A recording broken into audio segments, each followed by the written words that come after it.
Macmillan Audio presents Once They Were Wolves by Charlotte McConaghy. Read for you by Saskia Malabelt.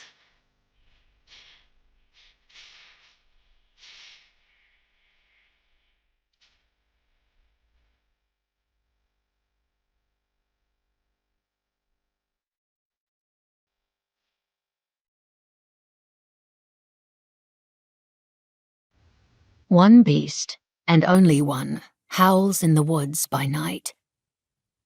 Angela Carter. 1. When we were 8, Dad cut me open from throat to stomach. In a forest in the wilds of British Columbia sat his workshop, dusty and reeking of blood. He had skins hanging to dry, and they brushed our foreheads as we crept through them. I shivered even then, while Aggie grinned devilishly ahead of me, bolder than me by far. After summers spent wishing to know what happened in this shed, I was suddenly desperate to be gone from it. He'd caught a rabbit, and though he'd let us stalk the woods with him, he'd never shown us the act of killing. Aggie was eager, and in her haste she kicked a brine barrel, her foot making a deep echoing thud, one I felt on my foot too. Dad looked up and sighed. "You really want to see?" Aggie nodded. "Are you prepared for it?" Another nod. I could see the furry rabbit and all the blades. It wasn't moving. Dead already. "Come on over, then." We went to either side of him, our noses peeking over his workbench. From here I could see all the fine colours of its pelt, russet browns and dusky oranges, and warm creams and greys and whites and blacks. A kaleidoscope of colour, all designed, I supposed, to make it invisible and prevent this exact fate. Poor rabbit. "Do you understand why I'm doing this?" Dad asked us. We both nodded. "Subsistence living," Aggie said. "Which means? Inti." "We hunt only what we need, and we give back to the ecosystem. We grow food too. We live as self-sufficiently as we can," I said. "That's right. So we pay our respects to this creature and thank it for sustaining us." "Thank you," Aggie and I chimed. I had the feeling the rabbit could have cared less about our gratitude. Silently I bid it a glum apology, but all the while something was tingling in my belly, right down at the bottom of it. I wanted to get out of there. This was Dad's realm, the furs and the blades and the blood, the smell he was always draped in. It had always been his realm, and I wished it could stay that way. This felt like the opening of a door to a darker place, a crueler one, an adult one. And I didn't know why she wanted this, but if she did want it, then I had to stay. Where Aggie went, I followed. "Before we eat it, we have to skin it. I'll cure the pelt so we can use it or trade it, and then we'll eat every part of the carcass so there's no—" "Waste," we answered. "And why's that?" "Waste is the true enemy of the planet," we said. "Come on, Dad," Aggie complained. "All right. First we cut from throat to stomach." The tip of his blade went to the fur of the rabbit's throat, and I knew I had made a mistake. Before I could slam my eyes shut, the knife opened my throat and sliced my skin in one long, swift motion to my tummy. I hit the floor hard, cut open and spilling. It felt so real, I was sure there must be blood, and I screamed, and Dad was shouting now too, and the knife dropped, and Aggie dropped, and she pulled me tight against her. Her heartbeat pressed to mine, her fingers drumming a rhythm against my spine. And in her skinny arms I was intact again, myself with no blood, and never in fact a wound at all. I had always known there was something different about me, but that was the day I first recognized it to be dangerous. It was also the day, as I stumbled out of the shed into a long violet dusk, that I looked to the tree's edge and saw my first wolf, and it saw me. Now, in a different part of the world, the dark is heavy and their breathing is all around. The scent has changed, still warm, earthy, but muskier now, which means there's fear in it, which means one of them is awake. Her golden eyes find just enough light to reflect. "Easy," I bid her without words. She is wolf number 6, the mother, and she watches me from her metal crate. Her pelt is pale as a winter sky. Her paws haven't known the feel of steel until now. I'd take that knowledge from her if I could. It's a cold knowing. Instinct tells me to try to soothe her with soft words or a tender touch, but it's my presence that scares her most, so I leave her be. I move lightly past the other crates to the back of the truck's container. The rolling door's hinges rasp as they let me free. My boots hit the ground with a crunch. An eerie world, this night place. A carpet of snow reaches up for the moon, glowing for her. Naked trees cast in silver. My breath making clouds. I rap on the driver's side window to wake the others. They've been sleeping in the cabin of the truck and blink blearily at me. Evan has a blanket pulled over him. I can feel the scratchy edge of it against my neck. 6 is awake, I say, and they know what it means. This won't go down well, Evan says. They're not going to find out, I say. Anne'll flip, Inti. Screw Anne. There was meant to be press here for this, government officials and heads of departments and armed guards. There was meant to be fanfare. Instead, we have been hamstrung by a last-minute motion meant to delay us until the stress of this prolonged journey causes our animals to die. Our enemies would have us keep them caged until their hearts give out, but I won't have it. So we are 4, 3 biologists and 1 vet, stealing, moonlit, into a forest with our precious cargo, silent and unseen, without permission, the way it always should have begun. There's no more road for the truck, so we're on foot. We lift number 6's container first, Niels and I taking a back corner each, while burly Evan carries the front on his own. Amelia, our vet, and the only local among us, will remain here with the other 2 containers to keep watch. It's a little over half a mile to the pen, and the snow is deep. The only sound 6 makes is a soft panting that signals her distress. A loon calls, distinct and lovely. I wonder if it stirs her, that lonely cry in the night, a recognition of the same ancient call she makes. But if it does, then she doesn't reply in any way I can interpret. It seems to take an age to reach the pen, but eventually I make out its chain-link boundary. We place 6's container inside the gate and head back for the other 2 animals. I don't like leaving her unguarded, but very few know where in the forest these pens have been placed. Next we carry male wolf number 9. He is a massive creature, so this second hike is harder than the first. But he hasn't woken from his sleep, so there is that at least. The third wolf is a yearling female, number 13. She is 6's daughter, and lighter than either of the adults, and we have Amelia for this last journey. By the time we have carried 13 to the pen, it's nearly dawn, and exhaustion has set into my bones. But there is excitement too, and worry. Female number 6 and male number 9 have never met. They are not from the same pack, but we are placing them in a pen together in the hope they will decide they like each other. We need breeding pairs for this to work.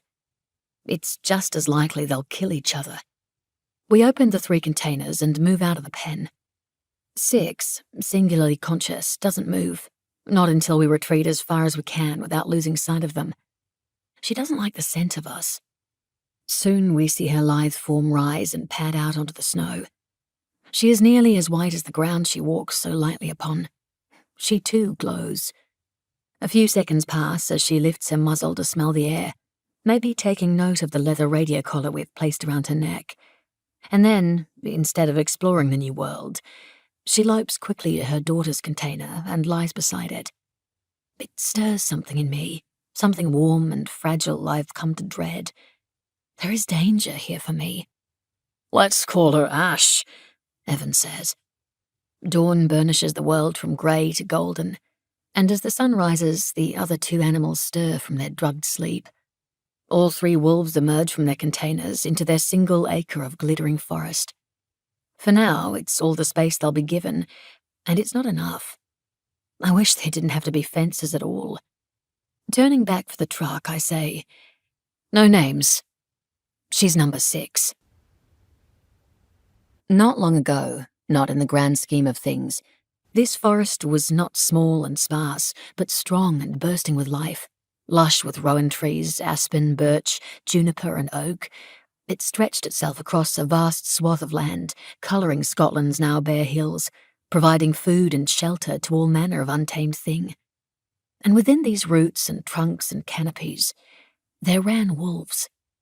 Today, wolves once again walk upon this ground, which has not seen their kind in hundreds of years.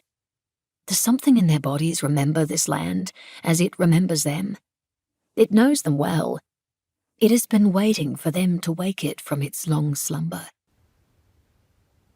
We spend all day carrying the remaining wolves to their pens, and return as evening falls to the project base camp, a small stone cabin at the edge of the woods.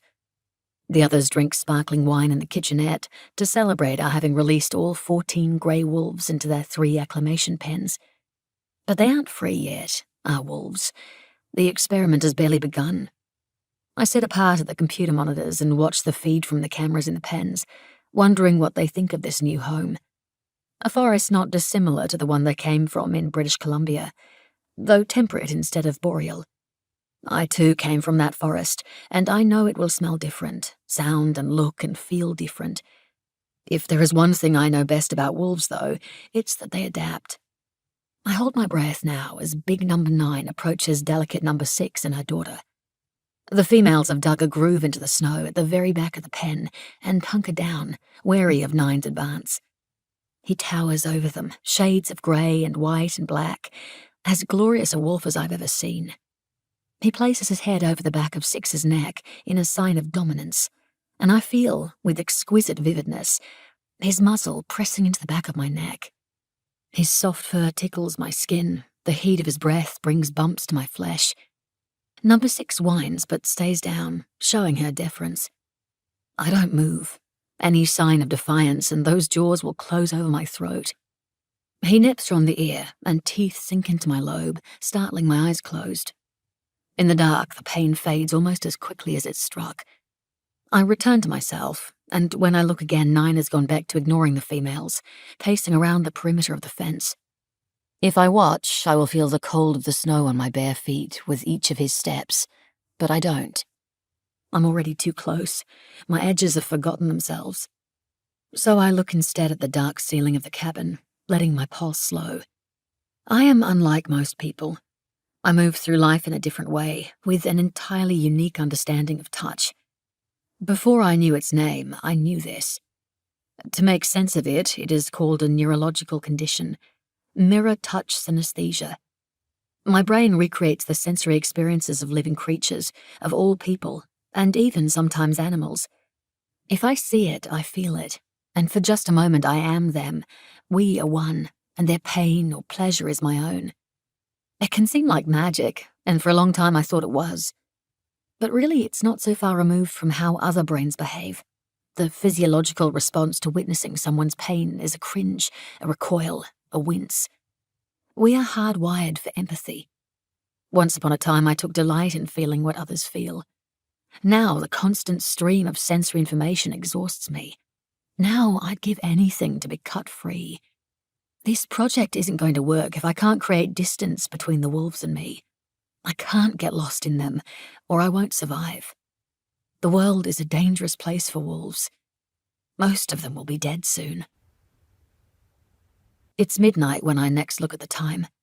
I've been watching the wolves sleep or pace, hoping in vain that they might howl, that one would begin and the rest would follow. But wolves don't howl when they're stressed. The research base cabin is made up of one main room, in which we keep all the computer monitors and equipment, an adjoining kitchen and a bathroom at the back. Outside is a stable housing 3 horses. Evan and Niels have clearly already gone home to their rented cottages in the nearest town. I'm so tired I don't even remember saying goodbye to them. While Zoe, our data analyst, is asleep on the couch. I should have left hours ago and scrambled to pull my winter gear back on. The outside air is biting. I drive through the forest and onto a snaking road, a couple of miles along the northwest of the Cairngorms, led only by the small orbs of my headlights. I've never liked car travel at night, for it turns the thriving world into something empty and gaping. If I stopped and walked into it, it would be a different world altogether, filled with the shivering of life, blinking reflective eyes and the scurry of little feet in the underbrush. I turn the car down a smaller, winding road, one that leads me all the way to the valley in which Blue Cottage sits. Made of greyish-blue stone and flanked by a couple of grassy paddocks, during the day its view is twofold. To the south lies thick, beckoning forest. To the north, long bare hills that, come spring, will be covered in grazing red deer. Inside the lights are out, but the fireplace glows orange. I remove all my gear, piece by piece, and then pad through the little living room to a bedroom not mine. She is motionless in the bed, a shape in the dark. I crawl in beside her. If she wakes, she gives no sign of it. I breathe her in, finding comfort in her scent, unchanged even now, even unmade as she's been. My fingers twine with her pale hair, and I let myself fall asleep, safe now in the sphere of my sister, who was always meant to be the stronger of us.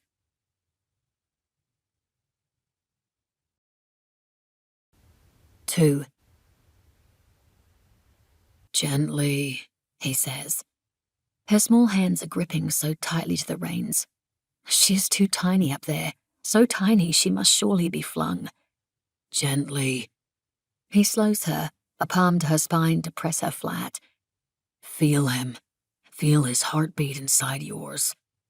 The stallion was free not long ago, and a part of him remains that way. But when she drapes herself upon him like this, gently, gently, as Dad says, he calms. I am perched with one leg either side of the training yard fence, watching. There is coarse timber under my hands, a splinter beneath my fingernail. And I am on that horse too. I and my sister, pressed to the warmth of the trembling, powerful beast, with my father's large, steady hand holding me still. And I am my father's hand too. And I am the stallion, the light load he carries and the cold metal in his mouth. All creatures know love, Dad says. I watch Aggie's embrace turn tender and fierce. She won't be flung free. But the stallion's head lifts in the pink evening light. A scent has been carried to him on the wind, and he paws at the earth. I twist on the fence, turning to scan the tree line.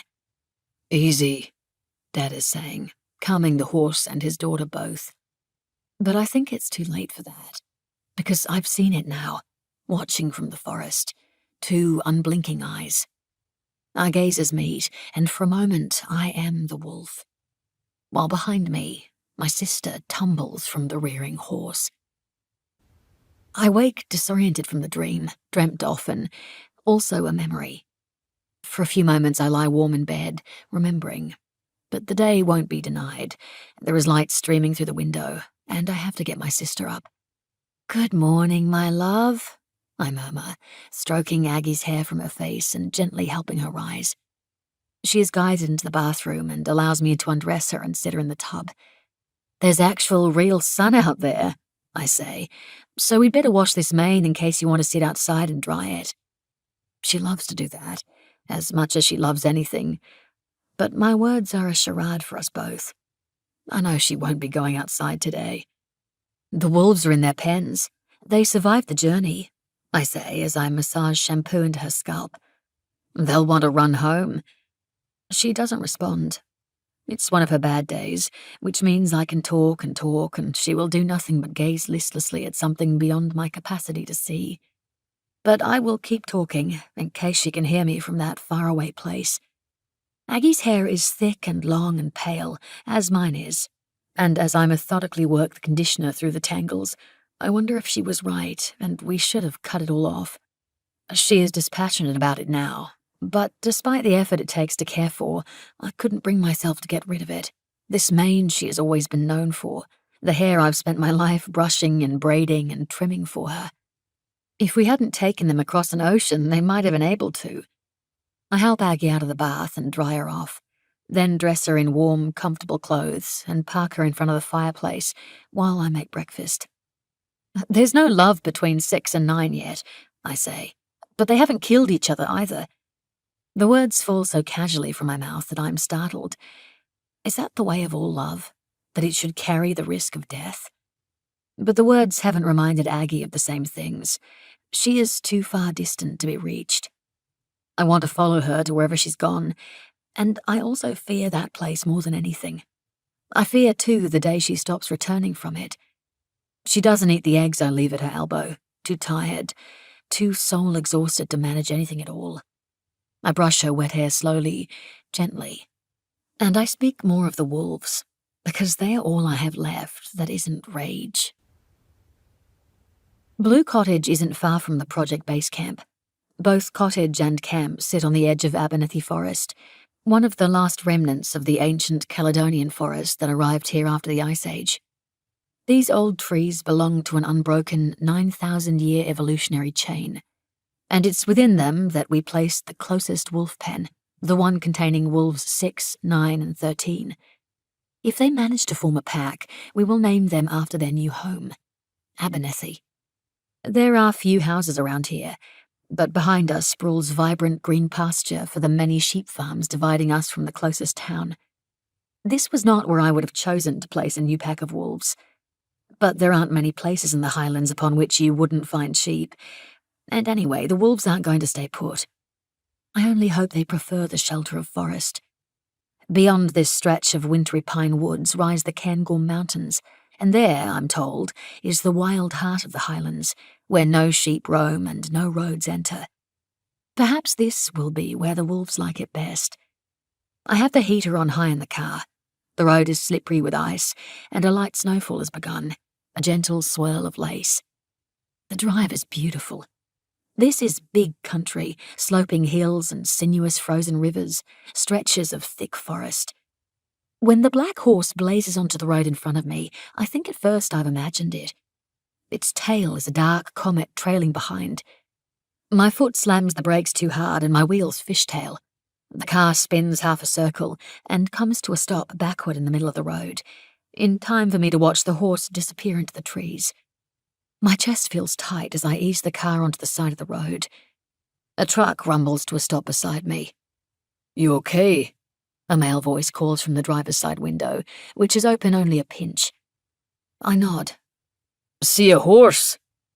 I point in the direction it ran. "Ah, shite," says the driver, and then the truck, to my astonishment, promptly heads off-road to follow it. I'm horrified as it skids through the snow. I check the time and hop out of the car, following the tire tracks. It's not hard. He's left trenches in his wake. The snow picks up. The world is falling around me. I'm in a rush now, late for work, but even so. I tilt my head to look up. Flakes upon my lips and eyelashes. My hand reaching to the cool papery bark of a silver birch. The memory of 40,000 aspens breathing around me, their canopy not naked but canary yellow, and as vivid as his voice in my ear. "It's dying. We are killing it."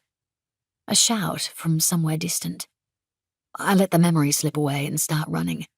Past his truck and into thick snow, only disturbed by his footprints and the hoof marks of a frantic horse. I'm sweating by the time I reach the river. A narrow, frozen stretch of ice between steep embankments. The dark shape of him ahead. Below on the ice stands the horse. Even at such a distance, I feel the cold beneath its hooves, a cutting kind of cold. The man is tall, but I can't see any more of his shape beneath his winter layers. His hair is short, dark like his beard. There's a black and white collie sitting calmly next to him. The man turns to me. "You know this is protected forest?" I ask. He frowns quizzically. I gesture to his truck and the mess he's made. "You don't mind breaking the law?" He considers me and then smiles. "You can report me after I've dealt with the horse." He has a thick Scottish brogue. We look at the animal on the ice. She's not putting much weight on her left hoof. "What are you waiting for?" I ask. "You've got a bum leg. I wouldn't get back out, and that ice won't hold forever." There are tiny cracks on the surface of the river, spreading with each shift of the horse's weight. "Best get my rifle from the truck." The horse gives a snort, tosses her head. The black of her coat is broken only by a diamond of white between her wide, darting eyes. I can see the quick rise and fall of her belly. "What's her name?" I ask. "No idea." "She's not yours?" He shakes his head. I start climbing down the steep ravine. "Don't," he says. "Well, he won't be able to get you out." My eyes stay on the horse as I slip and slide down the jagged edge. My boots hit ice and I edge my way out, watching for cracks. It holds me for now, but there are sections thin enough to reveal the dark flow of water beneath. I see how easy it would be to step wrong, for that sheath to split and for me to slip silently through. I see my body dragged and tumbled head over tail until it's gone. The horse. She is watching me. "Hello," I say, meeting her deep liquid eyes. She tosses her head and stamps a hoof. She is fierce and defiant. I move closer and she rears, thundering hooves landing with a crack. I wonder if she knows her fury will kill her, if maybe she's fine with that. Maybe she would charge toward oblivion rather than return to whatever she fled. A bit and bridle, a saddle. Some horses aren't meant to be ridden. I lower myself into a crouch, making myself small. She doesn't rear again, keeping her eyes on me. "You got any rope in your truck?" I ask the man without looking up at him. I hear him move off to retrieve it. The horse and I wait. "Who are you?" I ask her silently. She's a strong beast, and if I had to guess, newly broken. It's been a while since I've ridden a horse, and I'm a different kind of thing than I was. I let her see me, wondering what she will make of me. The man returns with a coil of rope and throws it down. I don't break from her eyes as my hands tie the old familiar knot by rote. I keep her with me and rise to my feet. With a quick motion, I loop the lasso over her head and draw it closed about her neck. She rears once more, furious, and the ice will crack, I'm sure of it. I let the rope through my hands so I'm not yanked from my feet, but make sure to keep a good hold. When she lands, I don't give her the chance to rear again. I pull on the rope to force her head down, and then I move in close to lift her foreleg. The two motions cause the horse to bend her other front leg, and almost with relief, she lowers herself to the ice and tilts heavily onto her side. I drape myself over her body, stroking her forehead and neck, whispering to her, "Good girl." Her heart is thundering. I can feel the rope about my own neck. "The ice," says the man, because there are 1,000 fine lines now. When she's ready, I slide my leg over her back and give her a squeeze with my knees, a few clicks of the tongue and an up, up. She surges and I slide onto her properly, getting my other leg into place and tightening my knees. The rope is still about her neck, but I don't need it. I take hold of her mane and maneuver her toward the steep embankment as the cracks shudder beneath us. "This will hurt," I tell her, but she leaps up the edge, tilting me back. I'm ready for it, and I move with her, legs firm enough to keep my seat. She strains upward as her hooves scramble for purchase, and the ground gives way beneath her, and then we are up and over. And the thrill that runs through her burns straight through me. Behind us, the icy river is cracked open. I press myself flat to her neck once more. "Good girl, brave girl." She's calm now, but I don't know for how long. She's not standing on her bad leg. Getting free might have harmed it beyond repair. I dismount and pass the rope to the man. It's rough in his bare palm. In mine. "Be gentle." "Much appreciated," he says with a nod. "You're a horsewoman?" A quirk of my lips. "No." "Would you ride her home? She's from the Burns farm, not far north." "Why'd you come get her if she's not yours?" "I just saw her same as you." I consider him. "Her leg's injured. She shouldn't be ridden." "I'll raid you in a float then. You're not from around here?" "I just moved here." "Whereabouts?" he asks, and I wonder if he's one of those people who make it their business to know everyone in a 100-mile radius. He has a heavy brow and a dark look about his eyes. I can't tell if he's handsome, but there is something unsettling about him. "What brings you here, then?" I turn away. "Don't you have someone to radio about that horse?" "You with the wolves?" he asks, and I stop. "We've got told to expect an Australian lassie. Now, how does that come about? Are there enough koalas for you to be cuddling?" "Not really," I say.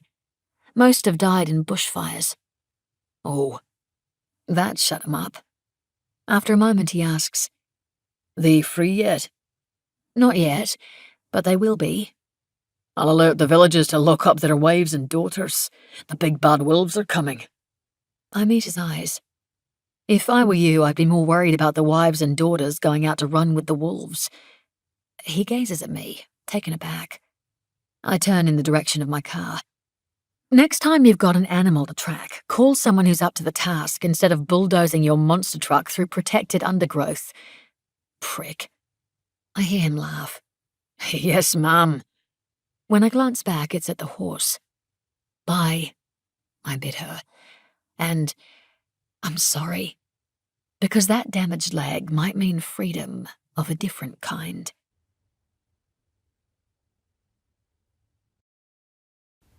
3. For the first 16 years of our lives, Aggie and I spent a couple of months each year visiting our father in his forest. Our true home, the place we belonged, a landscape that made sense of me. As a child, I believed the trees of this forest, our family. The tallest and widest had branches that began high above the ground. This was how you knew they were very old. The red cedars had stripes, almost, straight vertical grooves in their bark that ran up the lengths of them. But otherwise they were smooth, and their grey turned silver in the afternoon sunlight, peeking its way through the canopy above. Elegant, the cedars with their fern-like leaves. The hemlocks were different, darker in colour, earthier, and the patterns in their rough bark were wriggly. Both had spatters of plant-like moss so green it was electric. There were many other trees here too, lilies that wrapped around the bigger ones. These were younger, teenagers maybe, and unruly. Some that snaked fingers along the ground for us to trip over. These were the cheeky ones, while some were bushy and fat, others thin and spindly. There was not one the same. They were unique and strange and varied, but they all had one thing in common. They spoke. The forest has a beating heart we can't see, Dad told us once. He lay flat on the earth and we copied him, placing our hands on the warm ground and our ears to the underbrush, listening. It's here, beneath us. This is how the trees speak with and care for each other. Their roots tangle together, dozens of trees with dozens more, in a web that reaches on forever. And they whisper to each other through their roots. They warn of danger and they share sustenance. They're like us, a family, stronger together. Nothing gets through this life alone. He smiled then and asked, Can you hear the beating? And we could. Somehow we could. On the day we turned 10, Dad led us somewhere we hadn't been before. We'd camped in these woods all our lives, but he hadn't ever brought us this far. For 5 nights we'd been sleeping out here in the green. 5 days we'd been walking. Aggie liked to wait for the deepest silence and then shout something so loud it shook the world. I liked the quiet better. Dad would carry Werner's nomenclature of colours everywhere with him. He believed it was a book to live by. Aggie and I took turns poring over the pages, running our fingers over the little squares of colour and their descriptions, learning them all by heart. For each hue was an animal that shared the colour, plus a vegetable and a mineral. It was, my dad would say often and with pride, the very book that Charles Darwin used to describe the colours in nature that he saw while on his HMS Beagle voyage. It always struck me as wonderful that flesh red, which to my eyes looked a pale brownish pink, was the colour not only of limestone and larkspur flowers, but also some shades of human skin. Or that Prussian blue was the beauty spot on the wing of a mallard drake, the stamen of a bluish-purple anemone, and deep blue copper ore. It connects things, this book, Dad told us. It makes everything the same, all just different shades of colour. It makes us part of nature. But Dad went quiet that day, and we followed suit until instead of stepping over a rise into another copse of lush forest, we stepped out into an empty valley. The ground before us had been scoured, every tree hacked down and carried away. "What happened to it?" Aggie asked. But Dad took it all in silently, took it upon himself, and grew older as he did. His eyes fell on something in the distance. Hard to miss. A lone tree, the mightiest I had ever seen. a staggering Douglas fir reaching right up into the sky, at least 80% of its trunk naked of any branches. It stood steadfast amid the wreckage. Dad led the way down into the valley and across to the tree. It grew more enormous the closer we drew to it. With my back to the ground, I watched distant leaves caress the sky. Then Dad told us a story. "I wasn't always the man you know," he began. "A long time ago, long before you two were even a thought, I was a logger." He told us of his walks through forests, so much like the walks he takes now, and so very different. It was his job to show his colleagues where to fell and where to stop, using brightly coloured tape to mark the trees and value their timber. Once he'd done his job, the loggers would come in and start up their chainsaws, and a place alive when he'd entered would be left dead. One day he walked this land. It looked different in those days. He came up from the river we crossed this morning, measuring his distances and marking his trees. And he reached this one. This Douglas fir, which was to be the tree that would change his life. He knew straight away that it was special, larger than any tree he'd come across. It would be worth a fortune. He marked it red and carried on, only to return to gaze up at it again and again throughout the day. It stirred something in him. Alexander Flynn, at 25, got out his green tape and he marked the tree a second time, this time to keep. And so ended his career. "I left work that day and never went back," Dad said. "Too late. Far too late." He gazed out at the stumps. "It's a threatened species now. 99% of old-growth Douglas firs have been cut down, which makes this one of the last of its kind." "Is it lonely?" I asked, aching for the roots that must be reaching to find nothing to hold. "Yes," Dad said.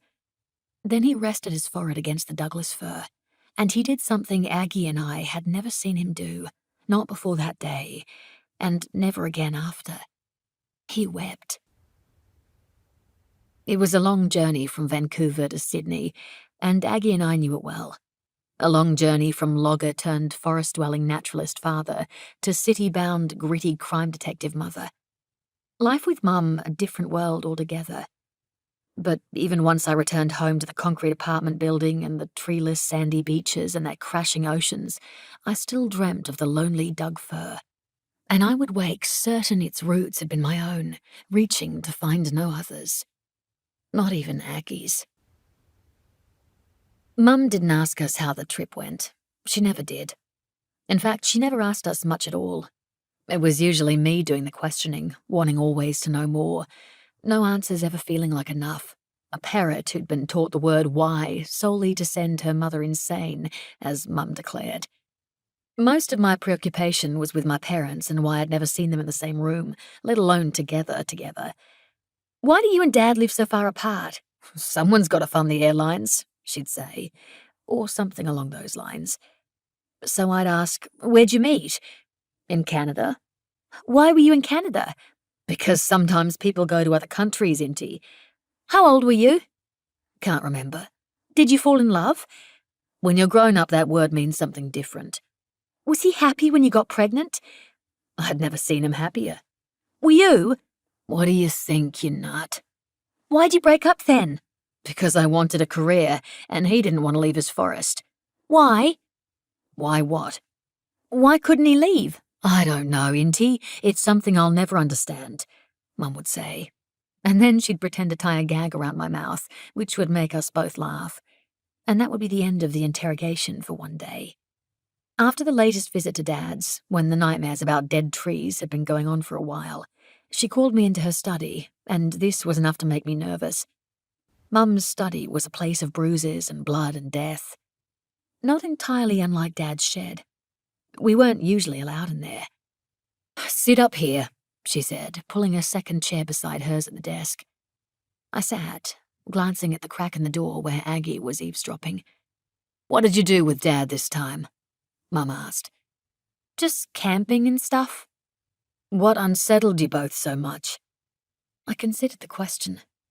"There's all these trees got cut down." She studied my face for what felt an age. "Inti," she said clearly. "You need to toughen up." I flushed. Mum stroked my hair once, then lifted me onto her lap with strong arms. On the desk were folders that opened with a flap. Inside, pictures. Women's smiling faces. "These," Mum told me, "are the women who have been killed this month by their husbands or boyfriends." I didn't understand. "It happens once a week in Australia." "Why?" "I don't know. What I do know is that worrying about trees is not a good way to spend your energy. Worry about this, other people. Your mirror touch makes you vulnerable, and on top of that, you're too kind, Inti. If you're not careful, if you're not vigilant, someone's going to hurt you. Do you understand?" She took a pocket knife from the desk drawer. Her baton and taser were in the same drawer, but the gun stayed at work. I'd never seen her wearing it, but Aggie used to draw pictures of her with it all the time, and asked about it constantly. Mum flipped the blade open and without warning sliced her index finger. I yelped in pain and grabbed my finger tightly, trying to stem the blood, only there wasn't any. And I knew there wouldn't be any, but still it had me tricked every time. Aggie charged into the room, shouting, "Don't!" "Relax, Aggie," Mum said. "She's fine. Open your eyes," Mum told me. And then, as I watched, she cut her second finger, cut my second finger, and then her third and fourth and fifth. I was crying as she said, "This isn't yours. It doesn't belong to you. When your brain tells you otherwise, it's lying. So you must form a defense." "I'll be her defense," Aggie said. "I know that, but you won't always be together. She needs one of her own." Aggie and I looked at each other and mutually dismissed that comment. "How?" I asked Mum. "Any way you can, because people harm each other. I see it every day. You need to start protecting yourself. I'll cut myself until you don't feel it anymore." And so she did. The camera monitors in the base camp aren't doing it for me, so I hike out to the pen and climb a tree. With binoculars, I watch number 6 and number 9, deciding how they feel about each other. It isn't going to work. I'm sure of it. The world is not that kind. I am not so lucky. And then it does. Because really it has nothing to do with me and my luck. He pads over to her and she rises to meet him. I'm sure they will finally fight, the fight to end one of them, undoubtedly the smaller female. But instead, number 9 touches his muzzle to hers and settles himself next to her, where their bodies will keep each other warm. They nuzzle and lick each other, then rest their faces together. The first pair of wolves to mate in Scotland in hundreds of years. It is easy to tell myself that what passes between them is only biology, nature. But then, who said love does not exist in the nature of all things? I climb down from the tree. Whether or not any of the females fall pregnant this season, we now have 3 breeding pairs, which means we are one step closer to returning the wolves to Scotland. Only then will the forest come back to life. I take a detour home so I can stop and walk the hill on which this entire project is relying. The first thing Evan did when I arrived in Scotland a few weeks ago was bring me to this hillside. It's the chosen spot for the vegetation survey that will eventually inform our report to the government. Evan, who was a botanist in another life, has been liaising with the botanist consultants independently running the survey. A large transect of about 100 metres has been set up, with smaller square intervals marked out. "These are 4x4 quadrants," Evan explained to me that first day. "They're monitoring the species diversity and abundance, and they'll continue to do so over the next few years to see what physical impact the wolves are having on the habitat regeneration." My eyes scanned the plant life on this windy patch of hill, just as they do again now. There are very few trees and only short grass beneath the ling and heather. A favourite grazing ground of the red deer that cover the Scottish Highlands. "So this patch of land is going to determine if we've been successful or not," I'd said. "Aye. And she better get on with it too, because she's looking right hackett." As I'm arriving back at base camp, my phone rings. I'm in a bit of hot water with Anne Barry from the Wolf Trust for placing the wolves in the pens without being given the go-ahead. I think mostly she's pissed because she wanted to be there to see it. She's worked so hard to make it happen. It was a bit of a shit thing of me to do. But then again, keeping them in those crates would have been negligent. I almost don't answer her phone call, not in the mood to be chewed out again. Hey, Anne. I trust she'll be at the meeting tonight. I sigh. You're going, Inti. The head of the project needs to show her face there. Yeah, fine. But you aren't going to say anything, okay? Leave that to Evan. He's charming and you're not. Cheers. I mean it. This is an opportunity to diffuse some of the tension, not stir it up further. I was planning on taking a vegan power sign. Do you think that would help? Please don't take the piss right now, Inti. I don't have time. Why are we pandering to the unions anyway? Oh, Jesus. Don't even start with that. I know you are not that stupid. I can't help grinning. She's easy to stir. Just please don't lose your shit. I won't. I've got it. The school auditorium has no heating. The air within feels even colder than it does outside. My fingers are turning numb as I sink into a back row seat beside Niels and Zoe. There is a woman in the audience holding a sign that reads "Cigarettes and Wolves, Killers that Come in Packs," and a kid waving one that says, "Will there be any deer left when I grow up?" I roll my eyes. On the stage sit a row of people. Evan is among them, our spokesperson, chosen not only because he is articulate and charismatic, but because he's the only one in our core team who is Scottish. And this, we've been told, is likely to land better with the locals. Niels, by contrast, is a stiff Scandinavian who has an almost encyclopedic knowledge of our field, but zero people skills and a thick Norwegian accent.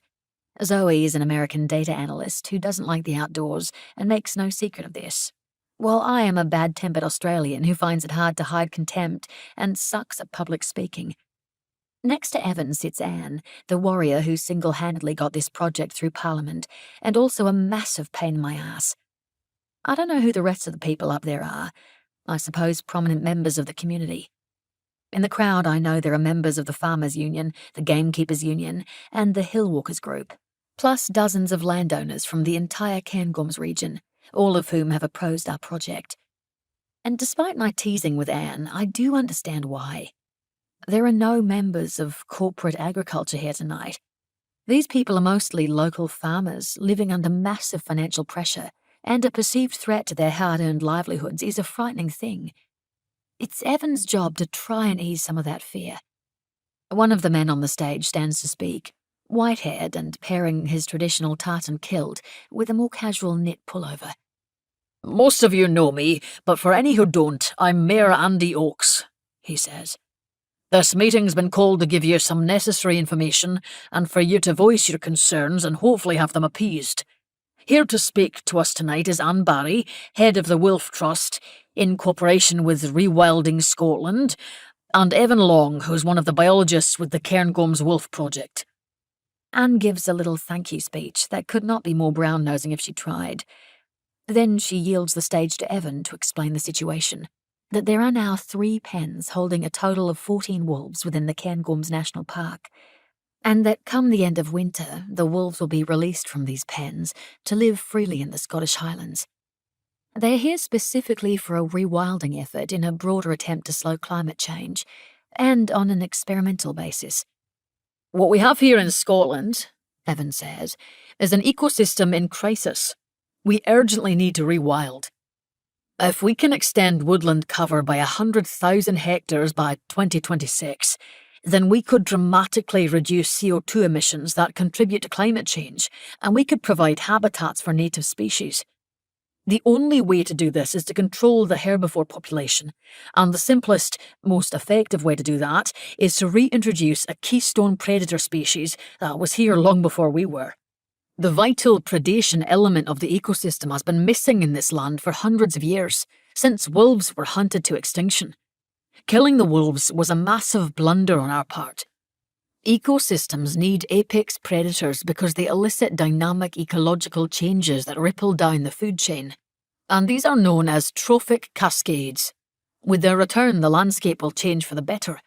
More habitats for wildlife will be created, soil health increased, floodwaters reduced, carbon emissions captured. Animals of all shapes and sizes will return to these lands. I look around at the faces I can see. Most appear somewhere between pissed off, bored, and plainly confused. Evan continues. Deer eat tree and plant shoots so that nothing has a chance to grow. We are overrun with deer. But wolves cull that deer population and keep it moving, which allows for natural growth of plants and vegetation, which encourages pollinating insects and smaller mammals and rodents to return, which in turn allows the return of birds of prey. And by keeping the fox population in check, the wolves also allow medium-sized animals to thrive, such as badgers and beavers. Trees can grow again, creating the air we breathe. When an ecosystem is varied, it is healthy, and everything benefits from a healthy natural ecosystem. A man from the crowd stands. He's wearing a crisp white shirt and tie and holds his tweed flat cap in his hands. His grey handlebar moustache is a sight to behold, even from my angle. That's all well and good for nature, he says in a deep, resonant voice. But it's costing me land I could be grazing sheep on. Agriculture is the third largest employer in rural Scotland. You threaten that, and you threaten the entire community.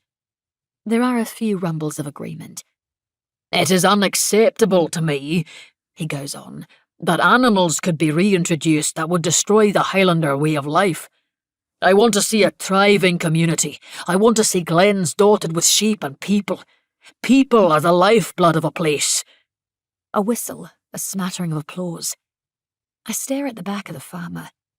This world, he describes, empty of wild creatures and places, overrun instead by people and their agriculture, is a dying world. We propose that there can be both, Evan says. Balance is paramount. I can assure you that societies cope economically with both wolves and farming. We see it all over the world. You've done this before, the farmer says. You came here and convinced us it was in our best interest to reintroduce the sea eagles. I lived through that and watched those eagles eat the lambs. And now you want to add wolves on top of the eagles? You'll be the death of farming in the Highlands. There are methods of deterring wolf depredation, Evan says. Guard dogs, llamas, donkeys, shepherds. Audio guard boxes emit wolf sounds to scare off any approaching wolves. They tried that in Norway, the farmer says. It didn't work, not completely. They also tried it in America, and the results have been excellent. The only reason we're even attempting this project here is because we have such a strong precedent. The reintroduction of wolves to Yellowstone National Park in America has been a staggering success. It's brought the park back to life, and there have been few negative impacts on the local people and agriculture. Do I need to point out that Scotland is a wee bit smaller than America? The man asks, which causes a ripple of laughter throughout the hall. Evan keeps his cool, but I can see him growing frustrated. But it is large enough to sustain this. Look, we have to expect a certain number of offtake by predators. It's normal. It happens all over the world. But unlike in many places, here you'll be financially compensated for your losses, which, statistical modelling tells us, are going to be extremely low anyway. And how will you compensate me? The farmer says, deep and slow. For the tragedy of watching something I love, something I've spent a lifetime breeding, savagely slaughtered. We're not asking you to watch that, Evan answers.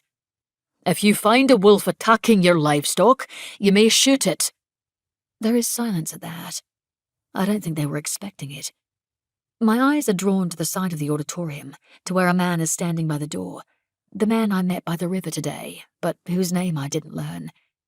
He's not watching Evan nor the farmer, but the rest of the crowd of people, his eyes scanning each of their faces. I wonder what he is looking for among us. This population of wolves is small and experimental, Evan explains. It is protected, but up to a point. If you can prove the wolf was attacking your livestock, then you're permitted to shoot it. You are also permitted to report it to us, and we have a legal obligation to gather evidence on which wolf has done the predation and to go out and destroy it ourselves. But if you kill one for sport, or simply because you've spotted it, that's punishable by fines and jail time. If you think I'm going to let wolves anywhere near my children, then you're sorely mistaken, a woman calls out. and there are murmurs of agreement. Will it take one of our kids getting killed before you decide the experiment has failed? The chance of a person being attacked by a wolf is almost non-existent, Evan assures them. This is a shy, family-oriented, gentle creature. We should never have been taught to fear them. That is a lie, sir, says the farmer. Predators are feared and hunted because they're predators. They're dangerous. My ancestors risked their lives to rid this land of those beasts, and now you want to dump them back on our doorsteps? Are we expected to keep our children inside? Signs wave amid a lifting of angry voices. If Evan ever had control of the room, he's losing it fast. I stand. What's dangerous, I say, is the unwarranted spreading of fear. The farmer turns to look at me, as do 100 other faces. Anne's sigh of exasperation on the stage might be comical at any other time.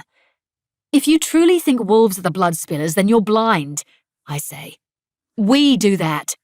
We are the people killers, the children killers. We're the monsters. I sit down within the silence. The cold seems to have deepened in the auditorium. My eyes are drawn to the man by the door. He's watching me, and I realize what he is searching for in the crowd, because he seems to have found it in me. A disruption. A threat. I push through the back doors and let them swing shut behind me. A sucking of air into my lungs, trembling hands. The others are emerging from a different set of doors and streaming toward the car park. I lean against the cold brick of the auditorium and look up at the silver moon. I have a strange yearning for her that is as likely to disturb me as ease me. A large figure moves to block my view. I can't make out his face well, but I know he is the farmer who spoke up, the man the others allowed to speak for them. To match the impressive mustache is a set of thick, pointed eyebrows. Red McCrae, he says, offering a hand. I shake it. Inti Flynn. My name's Ray, but everyone calls me Red. I wanted to take the time to introduce myself, because mine's a name you're going to come to know well. Why do I get the feeling that won't be fun for me? Red leans forward so I can see his face under the shadow of his cap. It is weathered, leathery, might be appealing if it weren't so full of disdain. Because if one of those wolves takes a bite out of a single one of my sheep, he says, I will take myself and my people into that forest, and I won't stop until I have hunted down every last one of them. Sounds like you might be looking forward to it, Red. Well, now maybe I am. In the following silence, I take the measure of him, as he wants me to. But I see more than he might imagine. I've met him so many times I could laugh, except that I will not make the mistake of underestimating the damage an angry man can do. Not again. I straighten off the wall. You went on in there like there's still something to be decided. It's done. The wolves are protected. You hunt them, you go to jail. I'll make sure of it. Red tilts his cap to me and walks away. I spot the other guy, the one from this morning, walking swiftly down the street with a pronounced limp. It is either a recent injury or a very bad one. Every step causes him pain. Watching causes me pain. Hey, I call, jogging after him. He glances back and pauses when he recognizes me. How's the horse? They're destroying her. I stare at him, maybe looking for some sign that he gives a shit. I don't see it. When? He looks at his watch. Soon. Now. It might already be done. I nod and turn for my car, then stop. Fuck, I mutter. Where do they live? What are you going to do, girl? Barrel out there and stop them yourself? Sure, maybe. Where do they live? He considers, then starts for his truck again. You'll never find it in the dark. Come on. The Burns farm is huge, I'm told, and there is a dirt road to reach the house and then another to the stables. That's about as much conversation as we manage in the car. That and... I'm Duncan McTavish. Inti Flynn. Duncan has an old two-seater truck filled with dust and cobwebs and grubby tools. We have to travel with the window down because a rat died inside the engine somewhere, so it stinks, and his air system doesn't work. My nose is icy by the time we arrive. Duncan's amusement from this morning seems to have vanished. He is silent now, preoccupied. The stables are lit from within, glowing eyes under the shadow of the mountain. 3 people are standing outside the horse's stall, and she is very much still alive, her eyes darting uneasily. I introduce myself to the Burns couple. Stuart is tall and carries a paunch that threatens to burst through the buttons of his shirt. Massive shoulders, fleshy, likeable features, dusty blonde hair under his flat cap. Lainey Burns is as small as her husband is large, but her grip when I shake her hand is stronger than I'm expecting. The third I already know, Amelia, our vet, and she's holding a bag in which I can clearly see a syringe. They greet Duncan, who hangs back, and he tells them he is just my chauffeur, that he has no business here. Inti's the one who rode your mare out of the ravine today. Their interest kindles. Then we owe you a debt, Stuart says. This one didn't latch the pen gate properly. He gestures to Lainey without looking at her, and Lainey blushes. And now we're down a mare. But at least thanks to you, Miss Flynn, we got some dog food out of it. That's why I'm here. There's no need to put her down. Amelia says the ligament in the foreleg is done for. That's not exactly what I said, Stuart, Amelia corrects. I said it's torn. She can't be ridden, correct? Not for a good while. Would she recover with rest and rehab? I ask. Maybe, Amelia says. She'll likely never run or carry much load, and her emotional damage might mean she can never be ridden at all. I'm sorry to say it, Stuart says, and he does indeed sound sorry. But we don't have the time or the manpower to rehab a horse that may or may not ever work for us. Now, if you'll excuse me, love, we'd best put the poor beast out of her misery. My pulse is a whitewater rapid, rushing and uneven and filling my ears so I can't think straight. Stuart is moving to the stable, Amelia reluctantly following. Lainey turns away, not wanting to watch, unwilling to argue. I'll buy her, I say. What's that, love? How much do you want for her? You want to buy an unusable horse? Yes. Why? Because fuck all of you, that's why. When I don't answer, Stuart looks to Lainey, then Duncan, and there's something suspicious in his gaze, like he thinks maybe he's missing something. But he shrugs. 3,000. Amelia bursts out laughing. Come on, Stuart. He doesn't take his eyes off me, and I realise he is much shrewder than he seems. That's a prize Mustang there, and I put a lot of time into her breaking. Good job he did of it, too. And she's useless to you, Amelia reminds him. To anyone. Doesn't make her worthless, he says. Because he can see I want her. 1,000, I say. He turns back to the stable, motioning for Amelia. Fine, 3. Stuart smiles and offers to shake my hand again. I don't have £3,000. I shake anyway. I'll be out to pick her up in the morning. Lainey and I'll have coffee and cake waiting for you, he says cheerfully, as though he has not just swindled me outrageously. Lainey has nothing even close to a smile on her lips. I thought she'd be relieved, and it disconcerts me. Everyone happy then? Stuart? Duncan asks. Over the moon, the big farmer replies. Lainey, you all right there, love? Yes, thank you, she replies, and there is her smile, radiant and sudden, and it strikes me that she's good at smiling when she doesn't want to. If I hadn't been such an idiot, we wouldn't be in this mess. No mess, I say. I've left pen gates unlocked 1,000 times, Amelia says. Everyone does it. Not on this farm we don't, do we? Stuart asks his wife. Lainey shakes her head. We bid them farewell and walk to the cars, boots crunching, infinite stars above. I'll be out to see you tomorrow, Amelia tells me. Cheers. How are they looking? 6 and 9 have mated. She lets out a whoop that scares the crap out of me, and then we both laugh before she waves goodnight and drives off. Duncan and I climb into his truck, following Stuart and Lainey up the dirt path to their house. They disappear inside as we drive past. But instead of carrying on, Duncan stops the truck and turns off the engine and lights.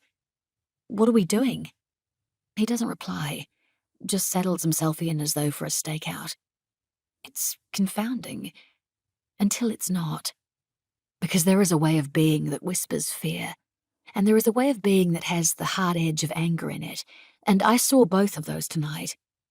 Since Alaska, I've felt them more than the breaths I've taken. Is she in danger? I ask. Duncan says nothing. If he sees us, it'll make it worse. When I met with silence, I say, I'm going in. My hand on the seatbelt, his hand on mine. I search his face for some answer. Why wait here if we intend to do nothing? We sit silently in the dark for a long while anyway. I strain to hear sounds from the house and fail. It isn't until the lights are swallowed that we assume the couple has gone to bed and it's safe to leave. But all I can think is that they will hear the engine start up again, see the headlights, know we were lurking out here. It will embarrass Stuart that we were here. My hands move, signing. Turn around, go back. But Duncan doesn't know this silent language. What's that? Nothing. I promise never to do this again, to bite my tongue, to sit still. Duncan drops me at my car in town. The stench of the rat has started to nauseate me, and I'm relieved to climb out. I live a little way down the road from you, he tells me. In fact, I'm your only neighbour, in case you need anything. Thanks. I can't help thinking it's a creepy way of putting it. You headed home? I'll pop into work for an hour or two. His gaze has already turned away, his mind on the night ahead. What's your work? I ask. Police chief. My mouth falls open. Then I laugh. Of course you are. He smiles. You want to report that nupty from this morning? I nod. Tell him there are precious things hiding beneath the snow. It's easy to forget they're there.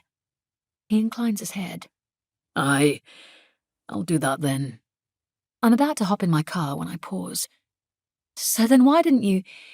with Stuart? Arrest him? I nod. For what? In the morning, when I return for the horse, the farmhand is the only one there to greet me, because Lainey has had an accident and been taken to hospital.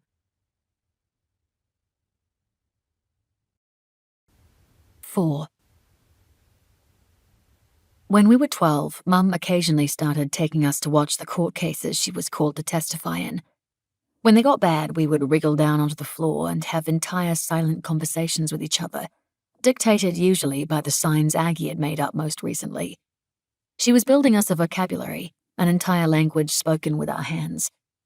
When she made up the sign for dragonfly, we had silent discussions about how many we could legitimately catch and what colors they would be, and how it was likely one day scientists would work out how to grow them to a writable size.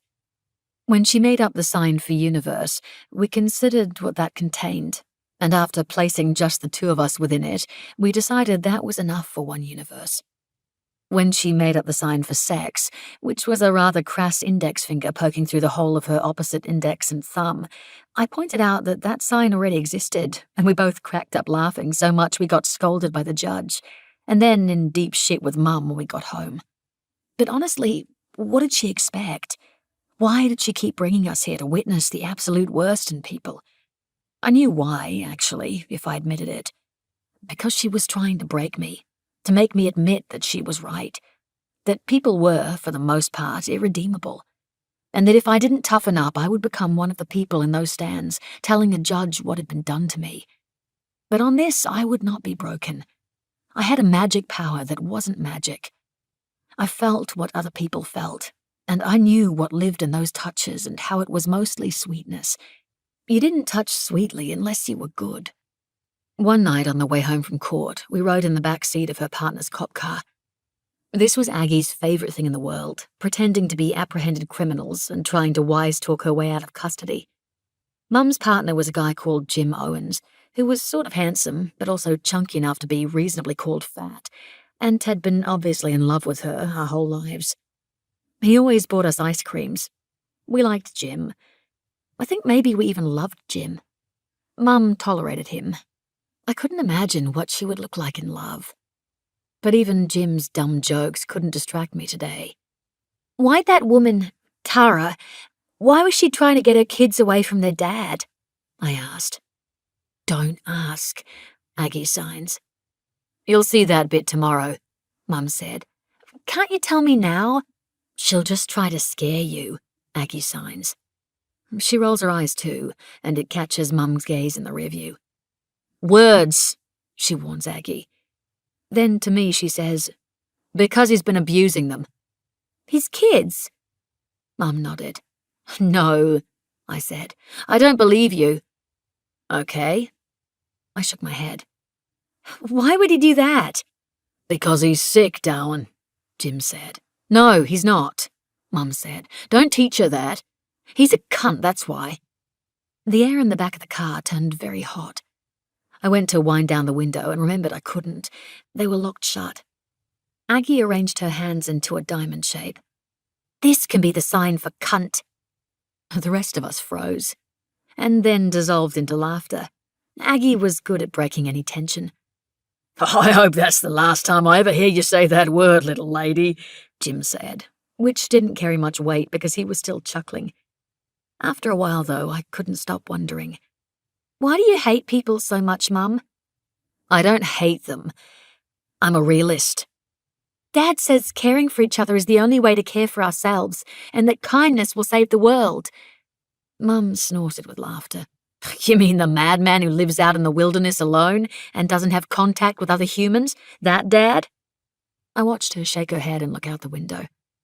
I've cared for more people in a day than that man will in his whole sorry life. You don't care much for us, Aggie said. Mum's body went stiff. Aggie had no filter. I wanted to catch the words and stuff them back in her mouth, because I knew that even though Mum acted like nothing mattered to her, she still had feelings. She still got hurt. She still spent her whole life trying to help people. But I couldn't unsay my sister's words. And eventually Mum just said, Call me when your husband beats you or your children nearly to death. I drive to the hospital. I don't know why. It's none of my business, but here I am and in I go. A receptionist points me in the right direction. At the end of a long hallway stands Duncan McTavish. He's gazing through a window. I walk to stand beside him and see. Stuart is sitting next to the bed, holding his wife's hand. She only has one hand to hold because the other is in a cast, and she doesn't even look like Lainey anymore. One entire side of her face is swollen so badly that her eye has disappeared in a pulp of blue and black, and the tissue around my own eye begins to tingle and swell, and I lose vision in it. It slips away, leaving me half shrouded in dark, half still looking at the cut on her scalp, the cut that begins to throb along my hairline, still tender from the 6 stitches they sewed into my flesh. I spin away and press my spine to the wall. Here is your body. I recenter myself. I return, let the sensations tingle and fade, slow my gulping lungs. Not your pain, not your body. A trick. Hey, Duncan says. I open my eyes, vision clear once more. You okay? I nod. The pain never lingers, but the adrenaline does. The vigilance, the exhaustion. What did he say happened to her? Thrown from a horse. Did she say what really happened? She hasn't woken. He looks at me. She won't. She won't wake? She won't talk. She won't see what happened. She never does. So then what are you going to do about it? He shrugs, turning back to the hospital room. She breaks in Mustangs for a living, he says. She does fall. Everyone does sometimes. You and I sat there in that car and we didn't do anything. We let this happen. He meets my eyes and says, She might have fallen. I turn on my heel and stride away so I won't put my fist through a window. I need to find someone to ask, to corroborate. Except that I don't need that, because if I find out he really does beat her up, I'm going to want to kill him. Dad used to tell me that my greatest gift was that I could get inside the skin of another human, that I could feel what nobody else could, the life of another, really feel it and roll around in it. That the body knows a great deal, and I have the miraculous ability to know more than one body. The astonishing cleverness of nature. He also taught us that compassion was the most important thing we could learn. If someone hurt us, we needed only empathy, and forgiveness would be easy. My mother never agreed. She had no kindred ocean of kindness inside her, no forgiveness. She had a different knowledge of what people do to each other. I shied from it. It felt rough and hard, and those were not the instincts I was born with. I chose to live by my dad's code, and it was easy until it wasn't. It's obvious now, and it has been for a while. Mum was right.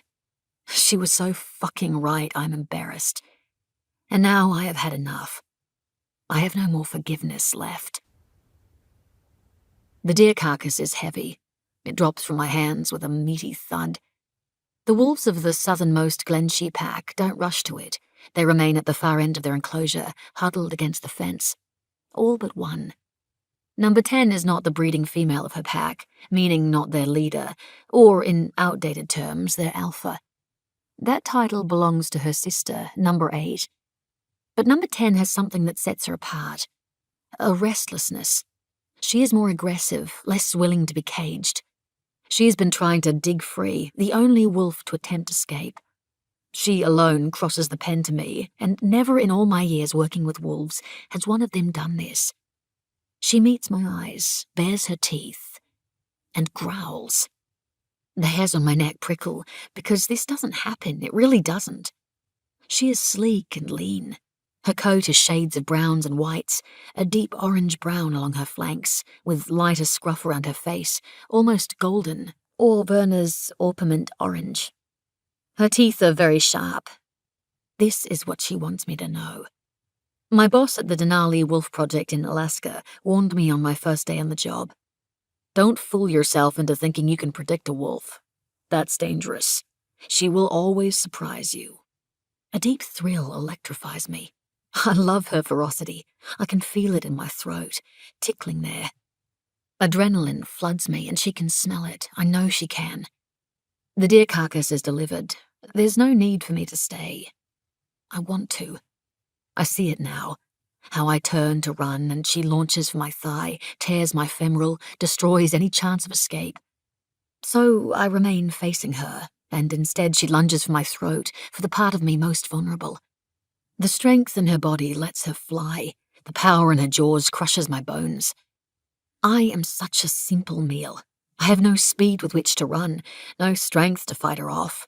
My skin is disastrously thin. Does she know this about me? Can she sense it, as the others of her kind don't seem to? They are fooled by the power in our voices and our weapons, by our ability to cage them. But this one seems to see beyond that, to my fragility. Or perhaps she doesn't. Maybe she doesn't care that I have a power she doesn't, so immense in her fury, her fighting instinct. I keep my eyes on her as I back out of the pen. Still, she doesn't move, doesn't rush to devour the carcass like the other 5 wolves in her pack. She continues to watch me. From behind the chain links, I finally see her join her pack. There is still warmth in the carcass, and this fills her mouth. My mouth. Our teeth make easy work of the flesh. I am overwhelmed by the acrid iron of blood. I have been worried that they might not take to the meat because it smells of humans, but clearly hunger has won out. My own hunger has come awake, and it disturbs me. I turn away from the feast. After work, I return to the Burns Ranch with a hired float and 1,000 cash. Nobody comes to meet me, so I start loading the horse myself. She is skittish and doesn't want to be bridled. I almost get kicked when I try to lead her by the bit. I just need to get her home and into the front paddock where she can relax and eat and do whatever she wants. But her distress is upsetting me, and it's with a measure of relief that I hear a shout from the driveway. Stuart jogs over to grab the reins, pulling the poor beast roughly into the float and closing her in. I stroke her, but she jerks at the touch and tries to escape me. Easy, girl, easy. Not just a leg that got broken, Stuart says. Maybe if you were gentler with her, I say. I look up to where he's parked his car and see Lainey climbing unsteadily out. Shouldn't she be in hospital? I ask. Best place to rest is in her own bed, Stuart says. Follow me in, Miss Flynn. I'll get Lainey settled and we can see to our business. Inside, it's cooler than I expected. I can see down the hallway, through the open bedroom door to where he is easing Lainey into bed. She's woozy and sore, but smiles at him reassuringly. I watch as he perches beside her, strokes her face, kisses the inside of her palm. I clench my hand into a fist so as not to feel his lips. In the kitchen, I fill the kettle. "Thank you," Stuart says as we wait for the water to boil. I left £1,000 in her stall. "I thought we agreed on 3. We did. I wanted to ask if you could give me some time to scrape together the rest. "Of course, love."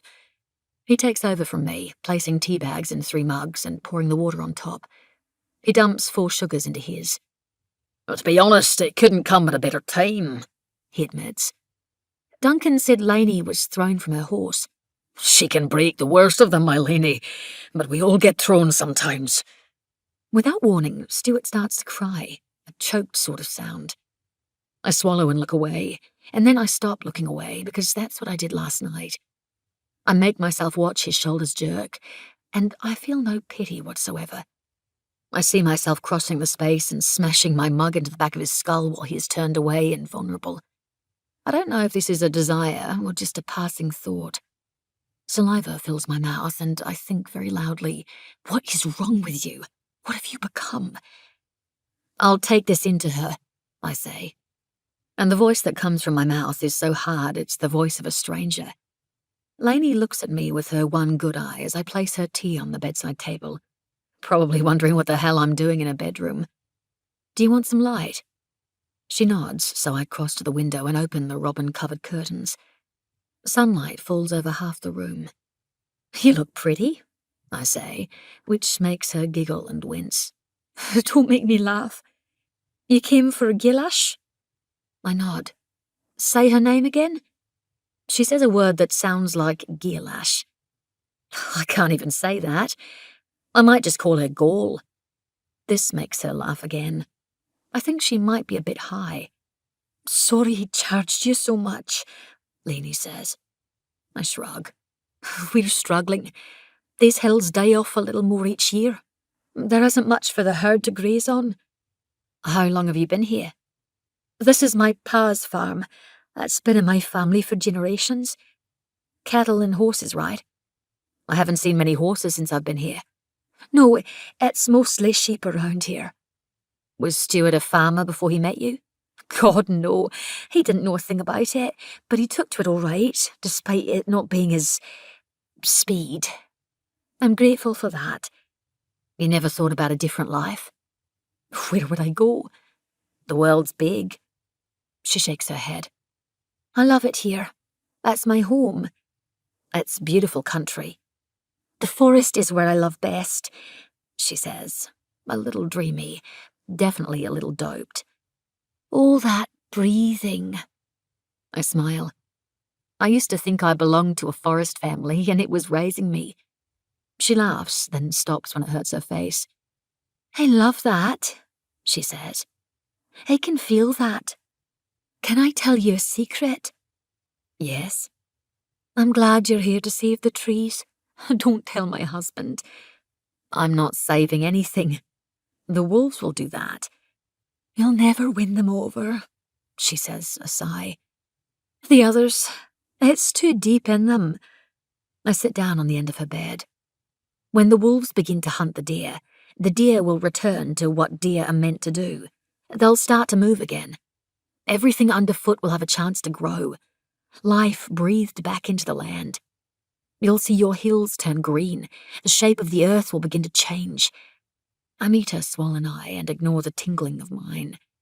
I've seen wolves change the course of rivers. She smiles. "Then maybe they've got a chance here after all. Maybe they'll survive." "Maybe. If you ever need somewhere to stay, you're welcome at my place. It's safe."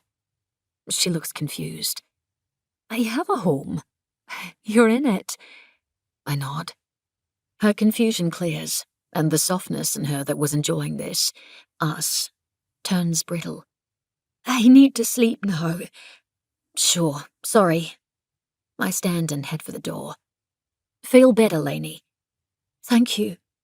Stuart is waiting for me outside the door. She has everything she needs here, he tells me. I've taken care of my wife since the day I met her. I consider replying, but find I can't. I walk for the door. Under the sky, I can breathe again.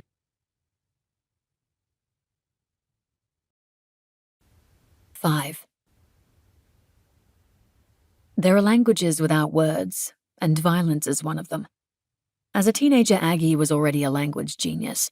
She spoke 4 fluently and was learning several more. But it was not only spoken languages that she understood. Aggie knew, too, that there were some that did not need voices.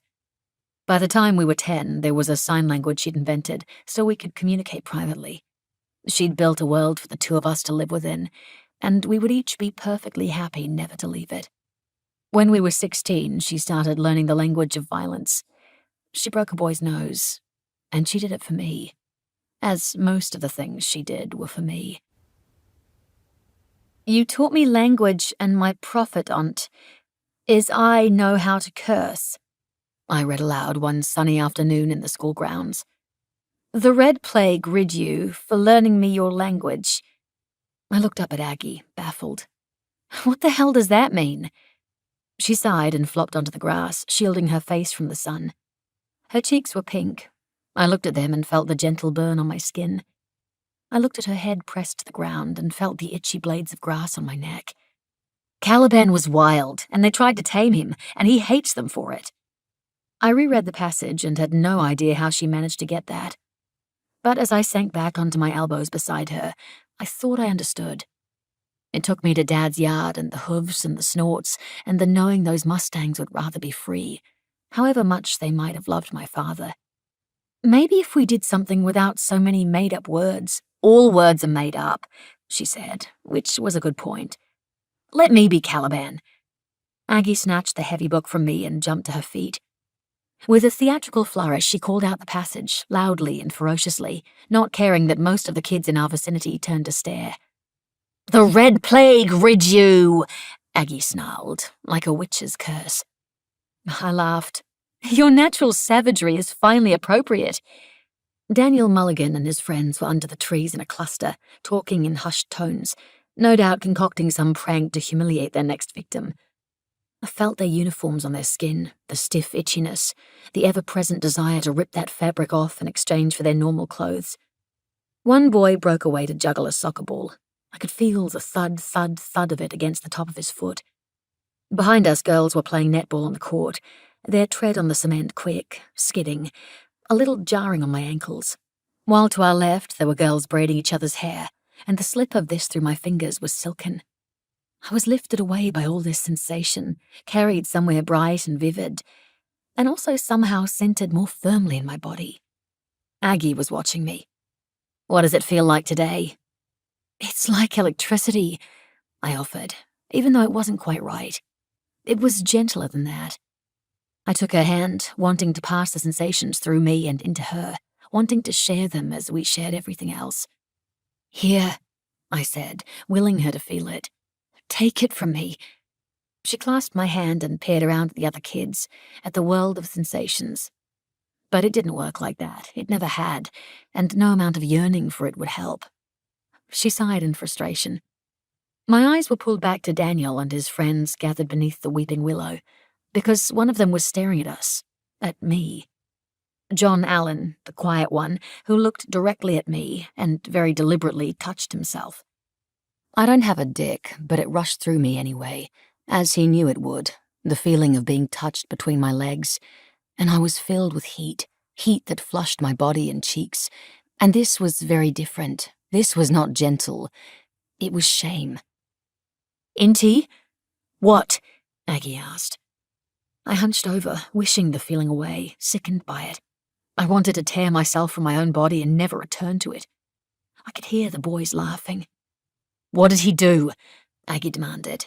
But I wasn't about to say it. So she signed "Don't look" and got to her feet and marched over to the boys, and without warning she swung the collected works of William Shakespeare into John's face. Whomp. I knew better, but I looked anyway. I saw the impact of those words, and there were a lot of words on John's nose, which meant my nose. And then I was boneless, sinking, gone. Gold and green swelled above, sharp pricks of light and woozy orbs of colour. Slowly the leaves of the trees took their shape once more, and I returned to myself. Aggie was looking down at me. "You broke my nose," I signed, and she replied, "I told you not to look." And then neither of us could stop laughing. Aggie was expelled from school for the 3rd time in as many years, and Mum cracked the shits and sent us to live at Dad's place, which for me was about as far from a punishment as I could imagine. Mum said it was Dad's turn to deal with us, but secretly I knew she liked that Aggie was so feisty, so quick to fight. It was me she didn't know how to handle, me who was too soft and vulnerable. It frightened her that I didn't know how to protect myself, because what kind of creature is born without this instinct? Our arrival in British Columbia wasn't what I expected. It was the tools in his shed that alerted me first. All our lives he had lovingly cleaned and treated and sharpened them. He'd spent hours out there, lost in the meditation of it all, because the thought of allowing something to rust when it could be maintained was not only wasteful, but disrespectful to the tool that fed and sustained. That morning in the shed, I was hit with the familiar smell of blood and fur and sawdust and grease. The acrid stickiness of it felt like coming home. But when I saw the instruments of Dad's life scattered all over the benches instead of neatly hanging from the wall in their respective spots, when I saw the state of the blades, the blood that had been left to stain and rust the steel, the oil spills that hadn't been cleaned up, the animal carcasses left to rot instead of tenderly treated and stored, I didn't feel at home. I felt scared. The house, too, was a mess. Aggie plunged into a mountain of washing up, so I put on several loads of clothes and started tidying the chaos of the living room. Dad was using it as a kind of recycling centre, with wavering pillars of cardboard and paper and empty bottles. He used to take all of his recycling into town to the plants, but when I asked him why he hadn't done it in so long, he said he didn't trust that they weren't just throwing it in a landfill. "Well," I said, "I guess that could be true. But you still gotta take it somewhere or you'll drown in it." Nowhere to take it. They gotta stop making it. "Yeah, but—" I didn't know what to say. I spent 3 days in the shed using steel wool and a can of WD-40 to clean the rust off each and every one of his tools, from the carving knives to the wrenches to the hundreds of tiny screwdriver heads. The pads of my fingers were scraped raw. While I tended to the shed, Aggie gave all the stabled horses a long ride to stretch their legs. I went with her on the last, and we discovered that what had once been forest was now wasteland. The loggers had been. They'd felled in great swaths, right up to the edge of Dad's property, and looking out at the stumps, I recalled viscerally the feeling I had when Dad showed us the lone dug fir. I wondered if this was what he felt all the time now, that hurt, so much that it paralyzed him, or if it was the memory of the things he himself had torn down. Aggie and I left the horses to graze and lay with our backs flat on 2 of the tree stumps. They were wide enough that I could press both my head and feet to the ears of rings. If I counted those rings, there would be hundreds upon hundreds. It was a giant, this tree. Aggie scared me by letting out a furious yell, a sound flung up to the sky, one filled with all the grief in my chest. That we should be so powerless, that this was the end of our forest family, that it was gone now. For the first time, I lifted my voice and yelled with her. We made spaghetti bolognese with frozen venison from Dad's storeroom. As I retrieved it, I realized it was one of the last packs. The cupboards were pretty bare too. No pickled or stewed fruits, no fresh vegetables from the garden. It took an enormous amount of work to live a subsistence life.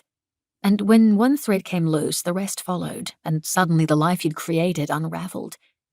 "When was the last time you went hunting, Dad?" I asked as we sat down to eat.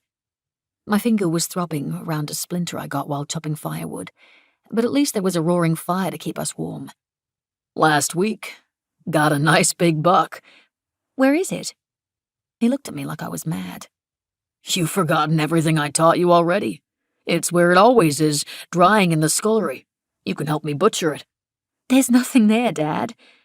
He frowned, pondering this equation, then shrugged. "Must have been more than a week ago, then." Aggie and I shared a look. "We'll have to go to town," she said. "Do a proper shop, stock up." "There's plenty of food here," Dad said. "You've eaten it all, Dad." "Where do you look for sustenance?" he asked. Aggie sighed. "In your backyard." "There's a garden out there full of vegetables, and a forest full of animals." "It's the end of winter," Aggie said. "The garden's mostly empty. And we can't hunt," I added. "We don't even eat meat at home." "I wouldn't either if it was bought from some sunless metal cage and pumped full of antibiotics," he said. "Look, girls, we have to do our bit to slow the changing of our planet's climate, to halt its degradation. That means reducing our impact as much as we can, living as lightly upon this earth as we're able. We're not here to consume until everything's gone. We are custodians, not owners. And if others won't do their part in turning the tide, then we must do more than our share. You know this." We nodded because we did know it, and there was comfort in hearing the words he'd raised us on. But that truth didn't stop him from being a changed man. If anything, the fact that he still believed so passionately in the things he always had was an indication that he was unable to keep his subsistence lifestyle going, not that he was unwilling. A few days later, Aggie and I started on the garden. "What's wrong with him?" she asked as we turned the earth over and buried potato seedlings. "I dunno. We might have to take him to a doctor." She scoffed. "How are we going to do that? Handcuff and blindfold him?" She was right. When I suggested it, he ignored me.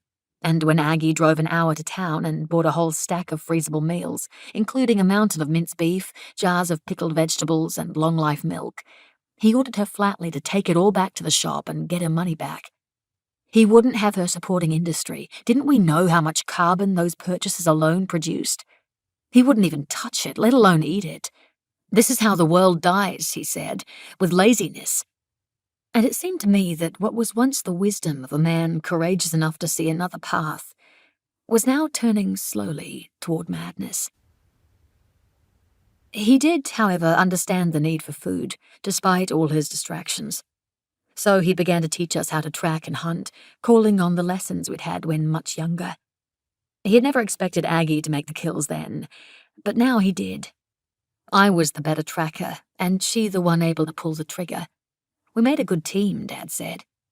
We took the bus 40 minutes to school and 40 minutes home, and then he would take us into the forest to spend hours waiting and watching, or slinking through the underbrush as silently as we were able. He quizzed us on the signs various animals left, on what their prints and their scat looked like, on their behavioral patterns.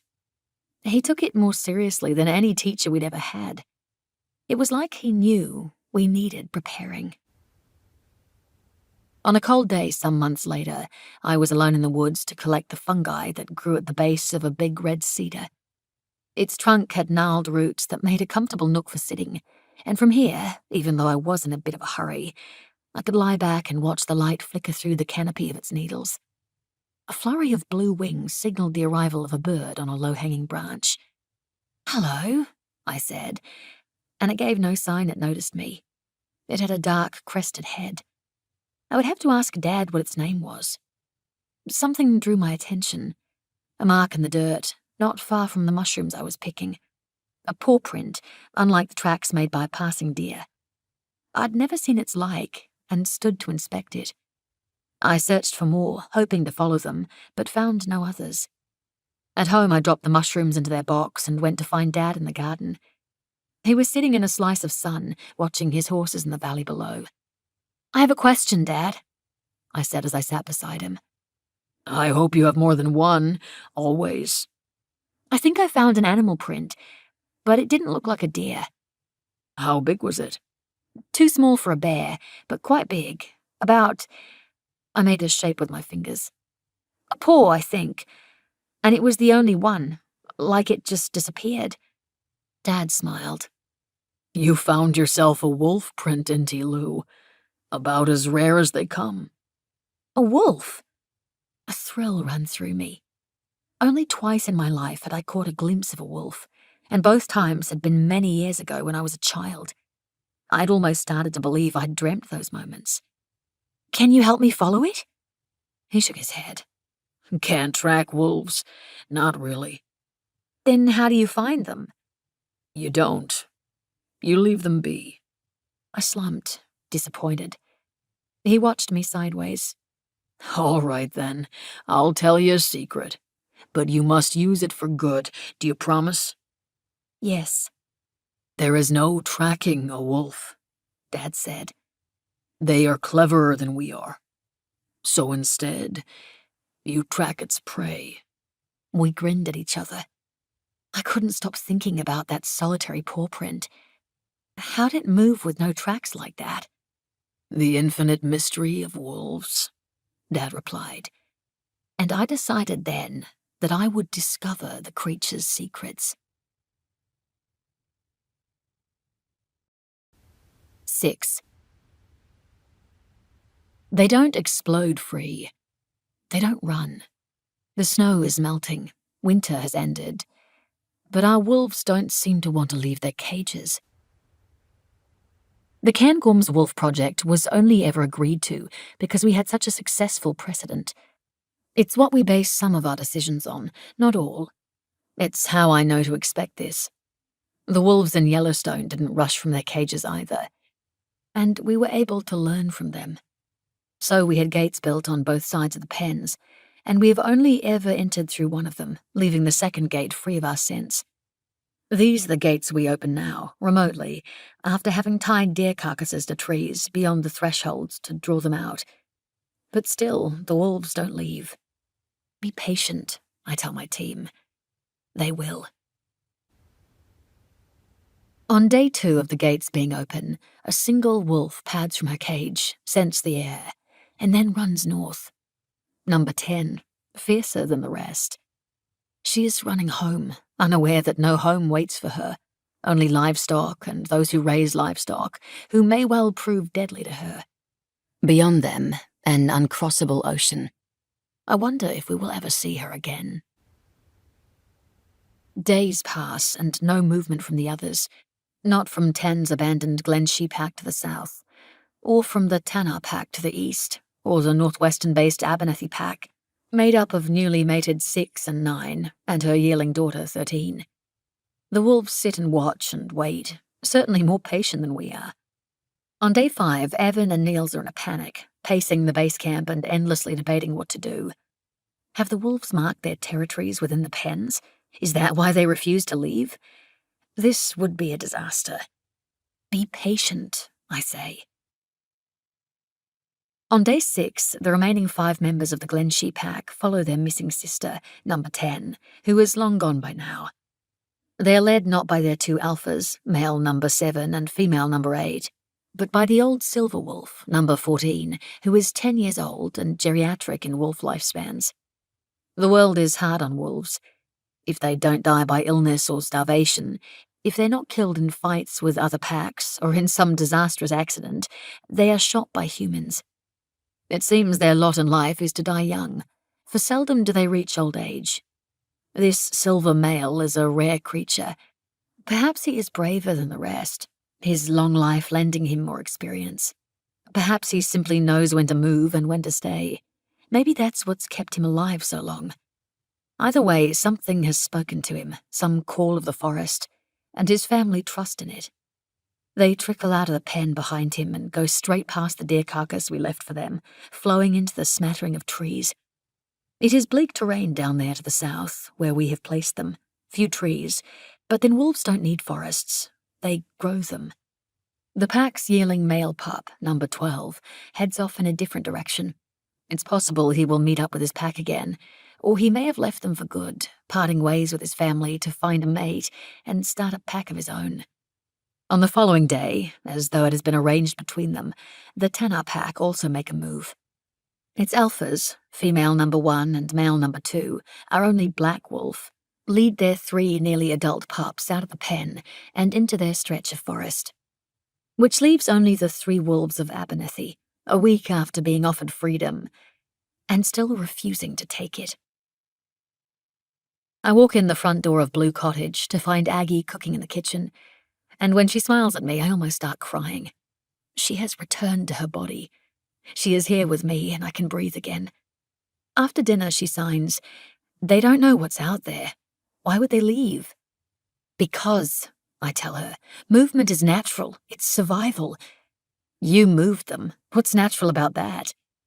I don't have an answer, so I give her the finger, which makes her laugh silently. I really miss the sound of her laugh. I think I miss it more than anything. Although Aggie has always been prone to bouts of silence, she didn't say her first word until she was 4 years old because she didn't need to. I understood exactly what she wanted and asked for it on her behalf. This is the longest. Sometimes I think she will never speak again. Her sign language at this point is mostly ASL, but still has some of her own signs peppered throughout, because she likes holding on to our old twin language, likes the thought of returning us to our little universe. Mum phones, as she does every week. She doesn't know the whole truth of what happened in Alaska. I think it would break her, knowing, and maybe even vindicate her, which is a graceless, cruel thought. She doesn't know why I never put Aggie on the phone, but Mum told me last week that I sound more like my sister each time we speak. Brash, defiant, fierce. I don't know how to feel about that. Sometimes I think Aggie and I must have switched places and forgotten to switch back. "How's it going?" Mum asks now. "Not too bad. 2 packs out of 3 have left their pens. Bet the locals love that. They've been giving you any trouble?" "No," I lie.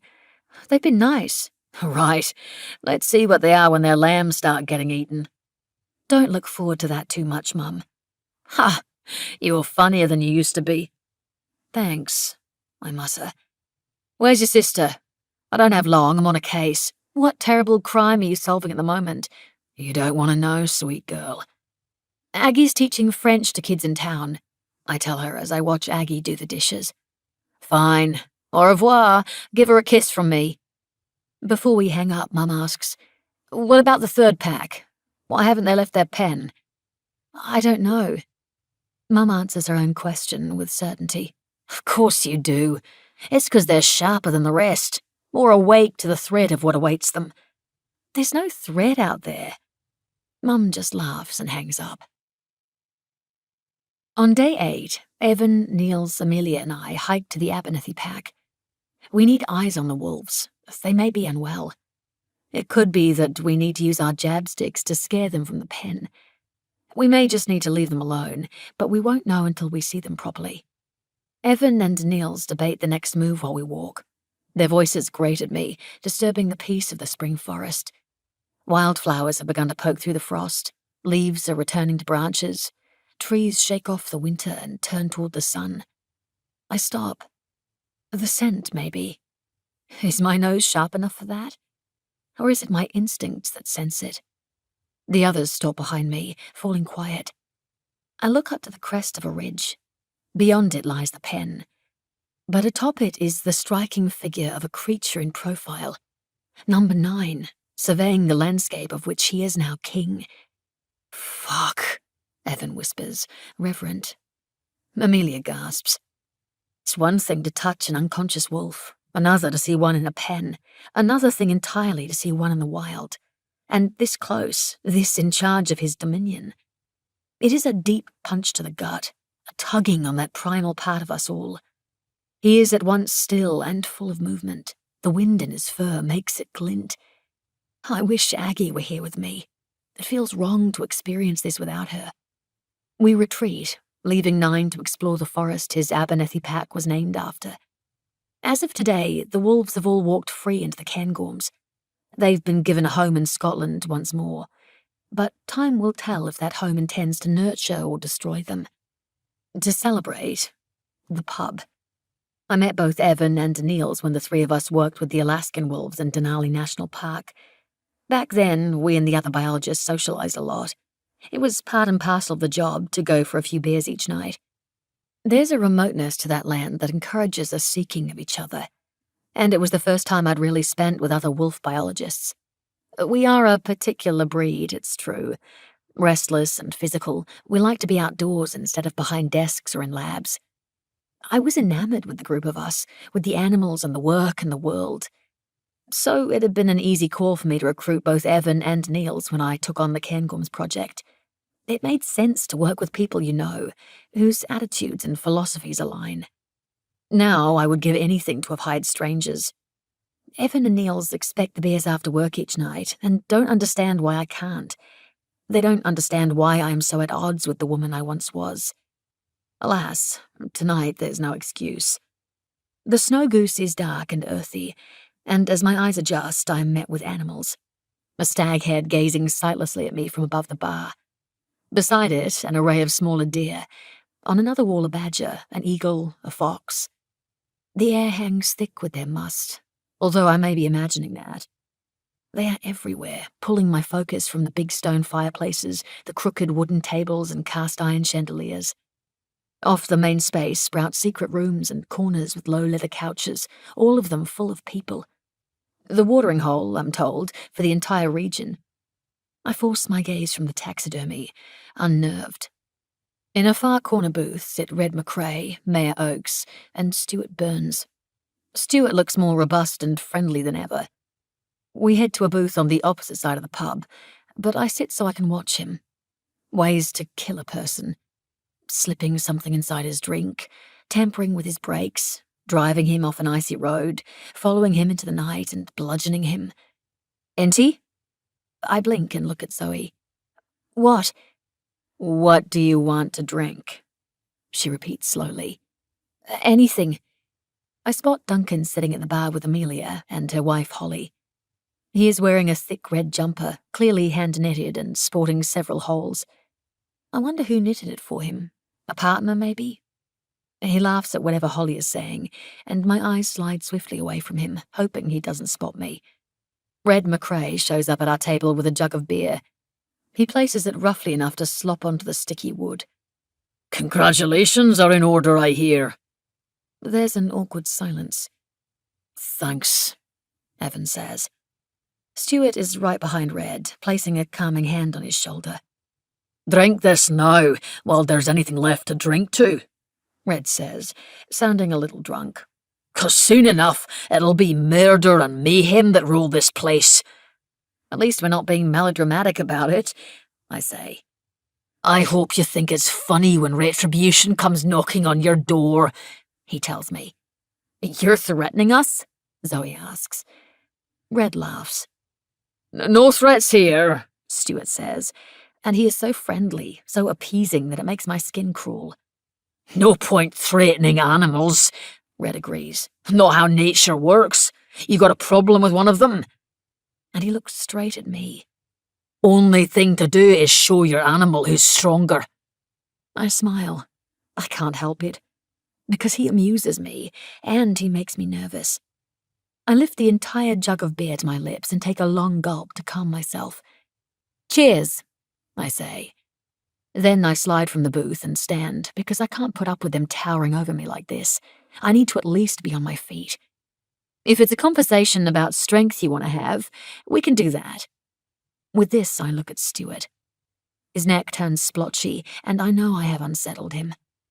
In this moment, I am so angry with him that it can no longer be contained in my body. The remembered feel of his wife's injuries, and the knowing deep in my body of how frightened she feels, all the time. For better or worse, I must speak. Anyone here, I ask, holding his eyes, think it's a strong man who beats his wife? A hush sucks the air from the space. I have broken the code, given voice to what they don't speak of. Stuart looks abruptly apoplectic. What did you say? You've got a lot of nerve showing up here after what you did today, Red says, trying to steer the conversation back to his own anger, which I dare say is less dangerous. I'd salute that if it wasn't so disrespectful. Look, we're not trying to cause any disrespect, Evan tries. That's true, I agree. But I'm quickly losing what little respect I did have. Shut your mouth, Stuart says softly. And keep it shut. And if I had any doubt about the kind of man he is, it vanishes as I see the shift in him. I think this is what I've been needing to see, to be sure. I look over at Duncan, who is watching us from the bar, but he sends no help. Back up, I tell Stuart, who is standing too close and towering over me. He doesn't, but Red pulls him away, and I unclench my stiff fists. Remember to breathe. All right then, all right, that'll do now, Red says, and Stuart allows himself to be guided back to their table. He doesn't sit, but takes his hat and strides for the door. And have I just earned Lainey another punishment?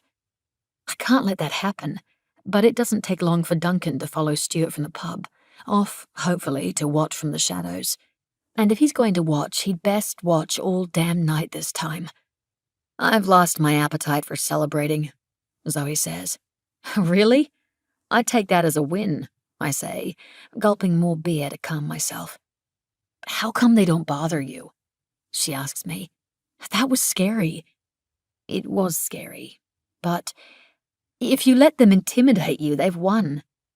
We finish up. The night soured. Outside, Duncan is leaning against his truck. I bid my team good night and walk over to him. You've been drinking, he says, then opens the door for me. He drives me home, windows down. The smell. I lose my breath from it. Did you follow him home? I ask. Is she going to be okay? Duncan doesn't reply. He was really angry tonight, Duncan. Yeah, perhaps consider the wisdom of antagonizing him. My mouth opens, but the words dissolve. He's right, and it's easier to see that with my anger cooled. He's right, and also not. A man's anger, his violence, is no one's responsibility but his own. When does it end? I ask. If no one ever says anything for fear of him, then when does it end? Duncan is silent a long while, then admits, I've got someone out there. Relief swells. I want him to know I can see him. We reach the turn-off to our road. I'll walk from your place, I say, because I need the cold air on my burning cheeks. He pulls down his driveway and parks outside his house. It's like mine, but its stone is grey, not blue, and has a dog bounding from the steps to meet us in the dark. As Duncan greets the black and white collie, I turn for the road. Night. Wolves out there, Duncan warns. I nod. He considers me. Piece of advice, from a local to a visitor. I'm not a visitor. You'll be leaving again one of these days, when your animals are dead. The casual way he says it, a slap. This is remote country, Duncan tells me. You're gonna need people. We all do out here. You can go mad being too alone in a place this big. Is that why you rushed over to help us tonight? I ask. Civic responsibility. In my experience, cops can make a problem where there wasn't one. I find his eyes. There was a problem, Duncan. After a long moment, he says, My apologies. I misread. Then, you don't seem like the kind of woman who couldn't handle a pair of drunken idiots. Why should I have to? He tilts his head to acknowledge this. You're not in any danger here, Inti. I'm watching. The words prickle my neck. Someplace deep there is a thrill. It's out there I'd be more worried about, Duncan adds, nodding to the trees, the hills, the mountains and moors. You must know monsters well, wolf girl. I've never met one in the wild. They don't live there. Something shifts in the space between us. Or maybe this prickling thing always lived there. I don't know, but there is something in his regard, and I am filled with frustration, with the need to make him see what I see, to make him understand. And I think I want those things because what I actually want is him. It's been a long time since I've wanted anyone. It takes me by surprise. I make a decision and say, Can I show you something? Where? Inside. He doesn't answer, considering. Will he let the wolf in? He leads the way into the warmth. The back door opens straight into the stone and timber kitchen. I stand by the windowsill and turn up the volume on my phone. Duncan waits warily by the door and doesn't reach for the light, leaving us to stand in the red glow of the stove coals. Come here, I say. Slowly, with a pained kind of shuffle, he does. He stands close, each of us near to the phone. Close your eyes. I'm not sure he wants to, but he surrenders, lids falling shut. I press play on the audio file, and the sound slowly swells to envelop us. At first, birdsong. A call passed back and forth between two birds. The cries of ravens flying overhead and the air swooshing by their wings. The chirps of smaller birds, crickets in the grass, leaves rustling. All the tiniest sounds of a forest, an ecosystem in balance, and so calming I see Duncan's entire demeanor change. The muscles in his face and shoulders relax. And then comes something else, raising the hairs on my neck. It sounds like a distant ocean, or the first stirrings of a storm. Wind in the canopy of trees. That's the sound of wolves whispering. Duncan opens his eyes. 2 separate packs, speaking to each other as they draw near. It is eerie and so beautiful. Nobody knew they did this until they were recorded, I say. An accident. I want him to see them the way I do. I knew playing him this would swallow us. And it has. Duncan lifts my hand to his lips. "You're frozen," he murmurs, and leads me to his bedroom. I know this dark. I've lost myself in it before. His hands are mine, and his lips and his tongue, and I am inside him, carried deep, far from air. There is no light, only his skin and what it feels, his touch alongside mine, and too much, and enough to drown in. I wake to gentle fingers along my hairline. Full afternoon sunlight lights his face. "You're alive." I barely feel that way. He is sitting beside me on the bed, and the collie is asleep in the crook of my knees. I stay where I am, anchored by both. How long did I sleep? It's 2 p.m. Oh my God! I struggle to sit up. Sorry. He shakes his head a fraction, studying me. My skin feels raw to the touch. The soft sheets have become rough. Aggie calls when I get this way, sensation fatigued, and I have only known it a small handful of times, a kind of dulling of my mirror touch. "You okay?" I nod. I have to go. "I'll drive you home." "I'll walk. I need the walk." "I don't like you wandering around out there alone." "Didn't you learn anything last night?" This makes him smile. At the door, I pat the dog for a few long moments. He gazes lovingly up at me and makes me want to stay. "What's his name?" "Fingal." "Hello, Fingal." The dog greets me silently. Duncan's expression isn't as transparent, but even so, if I spend too much time lingering here, I really will stay. As exhausted as I am, I still want more of him, and more. I turn for the trees.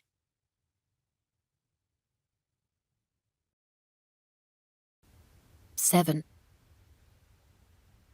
At home, I chop firewood because Aggie has let the fire go out. My breath makes clouds of the crisp air. Gaul watches me from the paddock, ravens dotting the grass around her. I pause and peer back. "What do you think of all this?" I ask her. She tosses her head. "Would you like to stay?" No movement this time. She is undecided. I gather an armful of wood and carry it inside, kneeling before the fireplace. Twigs and newspaper for tinder, small slices of wood to form a teepee. Aggie is curled inside a blanket on the window seat, reading. "What happened?" I ask her of the fire. She knows not to let it go out. "You didn't come home," she signs. "Did your legs stop working?" "The woodpile is outside." It stalls me. The match I forgot burns my fingertips. Shit. I light another and lift it to the paper, watching it blacken and curl and smoke. The flame passes its way through the rest of the material, sputtering to life.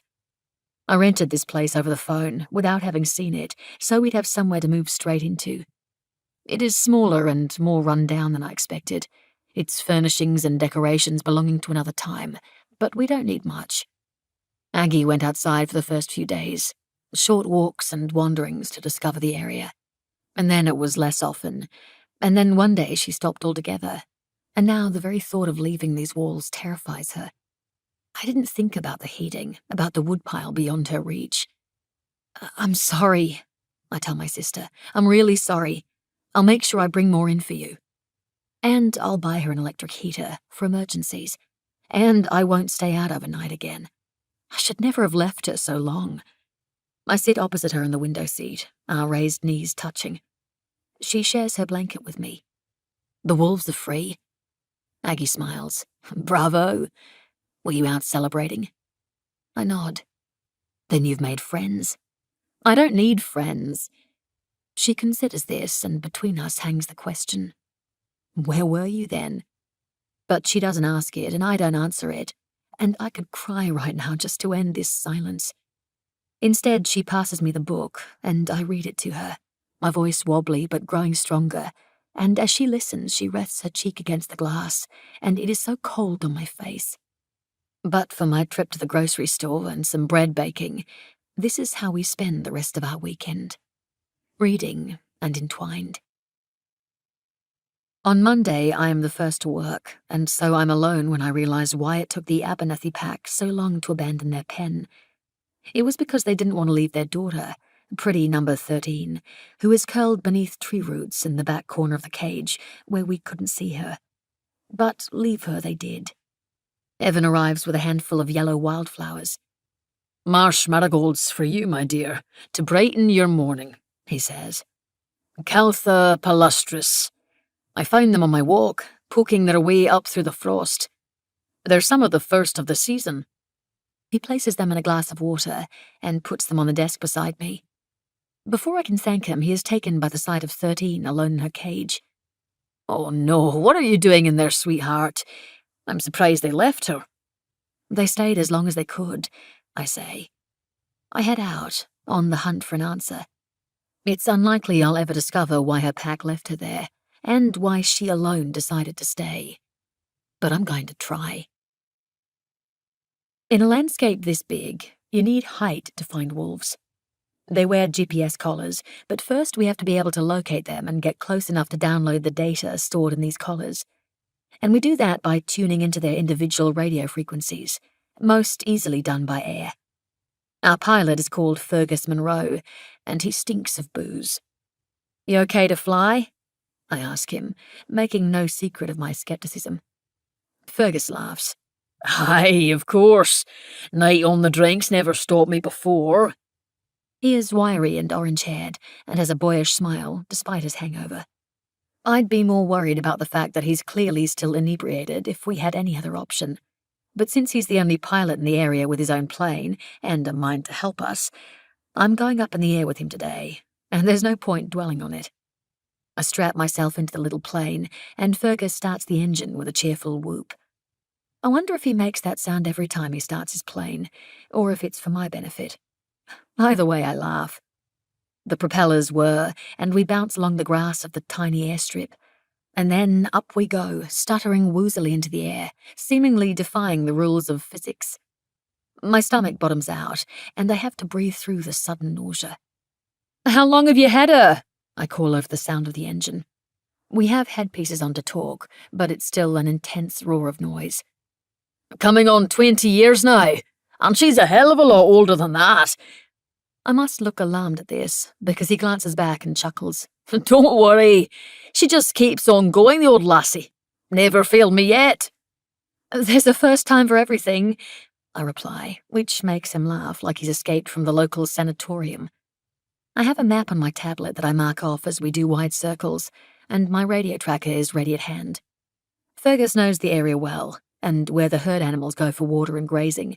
The most recent GPS pings we have came from these hotspots, so we start from them and work our way out in wide circles. I keep my eyes peeled on the ground, trying to learn the land, but it's so different from above. Shapes and colours that need making sense of. Patches of forest, long sloping mountains, bleak moors, and sheep everywhere you look. Unfenced, unpenned. I wonder if these people are trying to get their livestock eaten. It takes hours to spot a wolf. We've been following a herd of red deer, tracking them north along a river. We fly low, gliding between undulating green and brown mountains that rear up on either side of us. We are high above sea level here, and the mountains further in the distance. Those monoliths of the Cairngorms range are still snow-covered. We seem tiny in this giant place, as small as the red dots of deer grazing below. My eyes seize on something. There! I shout. Fergus circles around to give us a better view. It's the Glenshee pack, minus number 10. They're on the trail of the herd, some distance behind but gaining quickly, loping over long stretches of yellow grass. When they hear the hum of the plane, they look up, and as we soar overhead, they scatter quickly into a copse of pine woods where we can no longer see them. I grin, giving a whoop of my own. "They're a sight, aren't they?" Fergus cries. "A bloody beautiful sight!" There is always lingering fear that they're sick or injured or dead. So to see this pack intact, each of its members healthy and on the hunt, is electrifying. It is joy. Close enough now, I connect to the GPS collars the wolves wear and download their most recent data. Each collar takes about 3 minutes, so by the time I've done the first couple of wolves, the rest have scattered too far for me to catch. But getting 2 from a pack is a good start. We can look at every location they've been to in the last week and start to log patterns. With enough data, Zoe can recreate a map of their movements, and we can begin to see the pack's territories emerge. "Let's move on and find the others. I don't want to disturb them too much while they're hunting." "You got it, boss." Fergus steers the aircraft around in a big eastern arc, while I mark on the map where I saw the Glenshee pack, heading through the Mounts Hills on the south side of the park. I wonder at the size of the territory they seem to be carving out for themselves. As we fly over long stretches of peat bog and marshland, Fergus asks, "Do you know how it used to be here?" "Forest?" "Aye, that's right. All of the woodland that once covered this area was burned down so as to smoke out the wolves and give them nowhere to hide. So they say." I am startled and turn in my seat to look at him. "A purge of sorts," he says, seeming unbothered by my interest, lost in the story. 3 wolf hunts a year were required by the old kings, and men being punished were made to pay for their crimes in wolf tongues. Even Mary, Queen of Scots, came up here to hunt wolves for sport. An entire nation out for their blood. The beasts had no chance. But they did survive here longer than down in England and Wales. They gave it a good shot." He fiddles with something on the dash, and then, as though I have asked him a question, says, "There's all kinds of stories about the last wolf in Scotland. Every district has its own claim, and all of them violent, but probably the last wolf was hiding out somewhere and died alone. My guess, anyway." I close my eyes, overcome. We don't find the Tanner pack, but as dusk is nearing and we decide to head home, we loop around to the western edge of the national park and happen upon the Abernethy pack. Or one of its members, at least, breeding male number 9. He is in a forest clearing when I shout for Fergus to circle around and get lower. It is a stroke of exquisite luck to spot him here like this. He's come a long way from his cage, which means he's on the hunt. This is no easy feat on his own, which makes it stranger still that he left his stepdaughter behind. Wolves hunt best in packs, the more members the better. His new mate, number 6, should be here with him too. And so it occurs to me. Number 6 must be pregnant.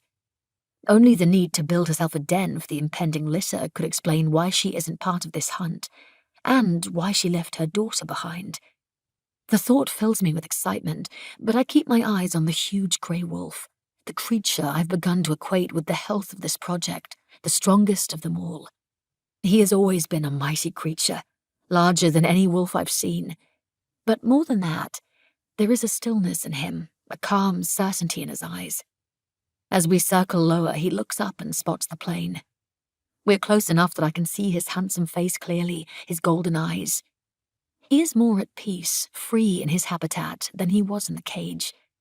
Instead of running to take cover like most wolves do, he stands his ground and gazes up at us, watching, daring us to land and come for him, daring us to try. It sends a shiver inside me of great, overwhelming awe. "My God," I hear Fergus say distantly. I've no breath to reply. 9 waits for us to move on, and as we fly away from him, my stomach bottoms out because I can see very clearly how close he has travelled to the edge of the forest, to where there is farmland just over the stream. Some part of me must know, because I begin to tune into 9's radio collar frequency far more often over the next days than I tune into any other wolves. A week passes uneventfully. I am beginning to relax when on the 10th day, I switch to his frequency, and hear the mortality code. The collar might have been lost or damaged.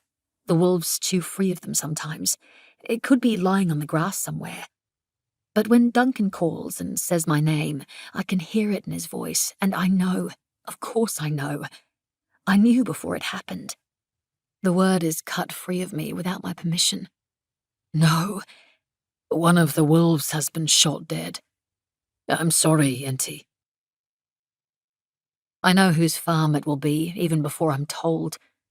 Red McCray's land is in the northwestern corner of the park and borders the Abernethy Forest, where we set Number 9's pack free. He owns an enormous expanse of land, rolling hills dotted with hundreds of black and white sheep. Red and Duncan are waiting for us at the sheep yards. Niels and I climb out of the car. I opted not to bring Evan. This will upset him too much. I'll show you to the carcass and you can get the damn thing off my property, Red says by way of greeting.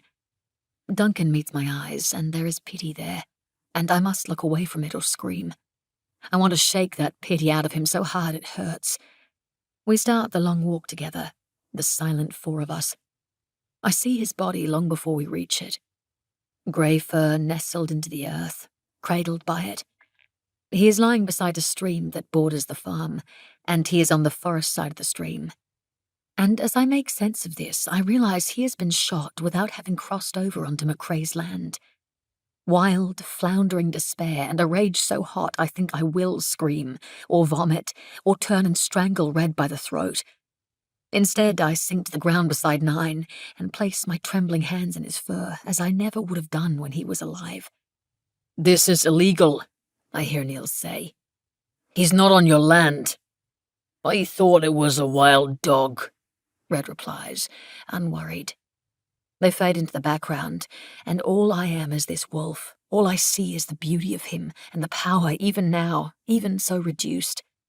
Why didn't I come to him when I knew he was straying too close to danger? Why didn't I come and move him along somehow? The strongest of them, the mightiest, the most at home here, snuffed out.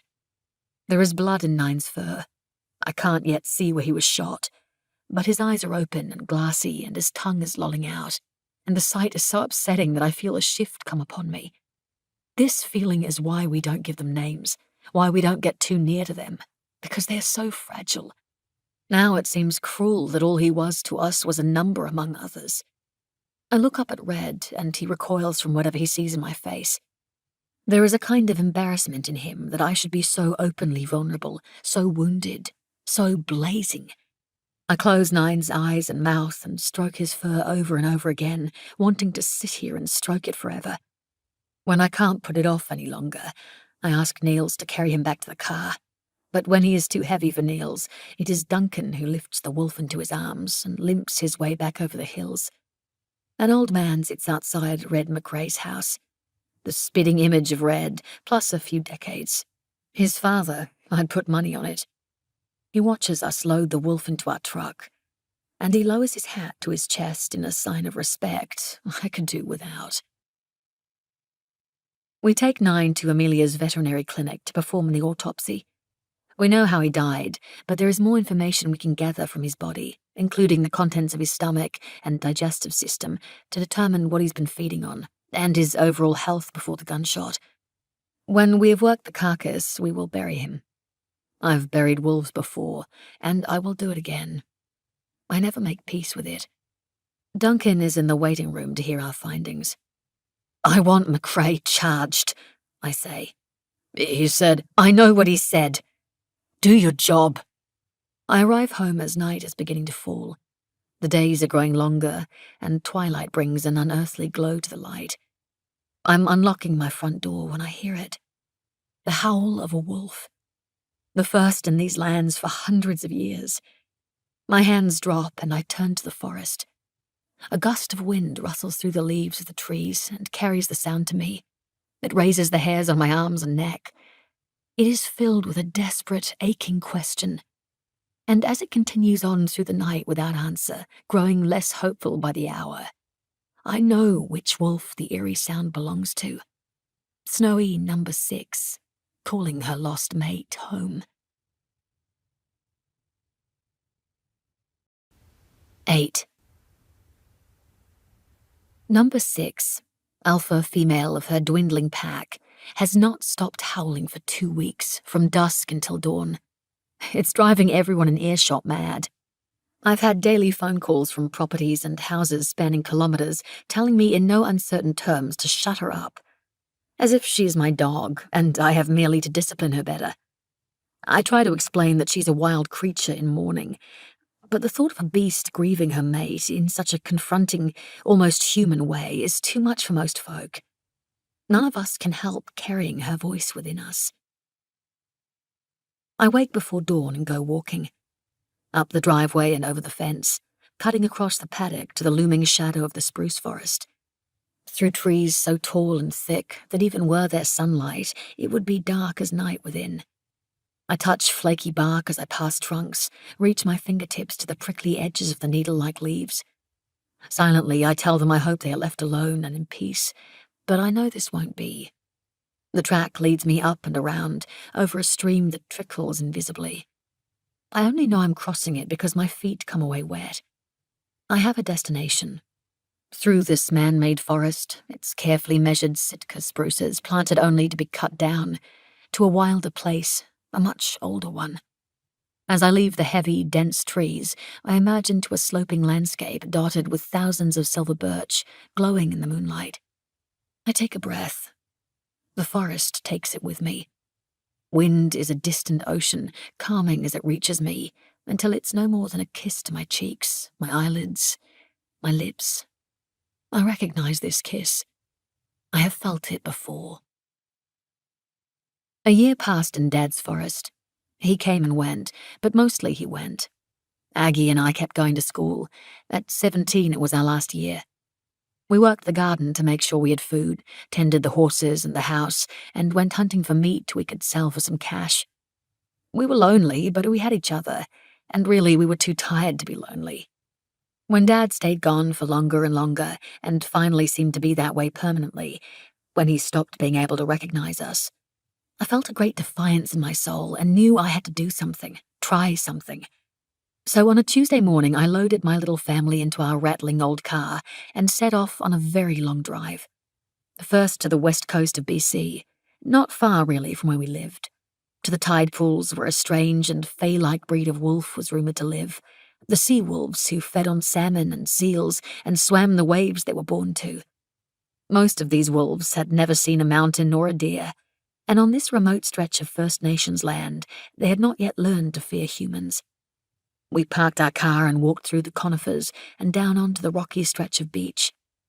The mighty Pacific blew a salty wind onto our faces, and we sat, binoculars at the ready, waiting for a sighting. None came. The wolves were off in the land of driftwood and ocean. Next, south into America, across Washington and into Idaho, Montana and Wyoming.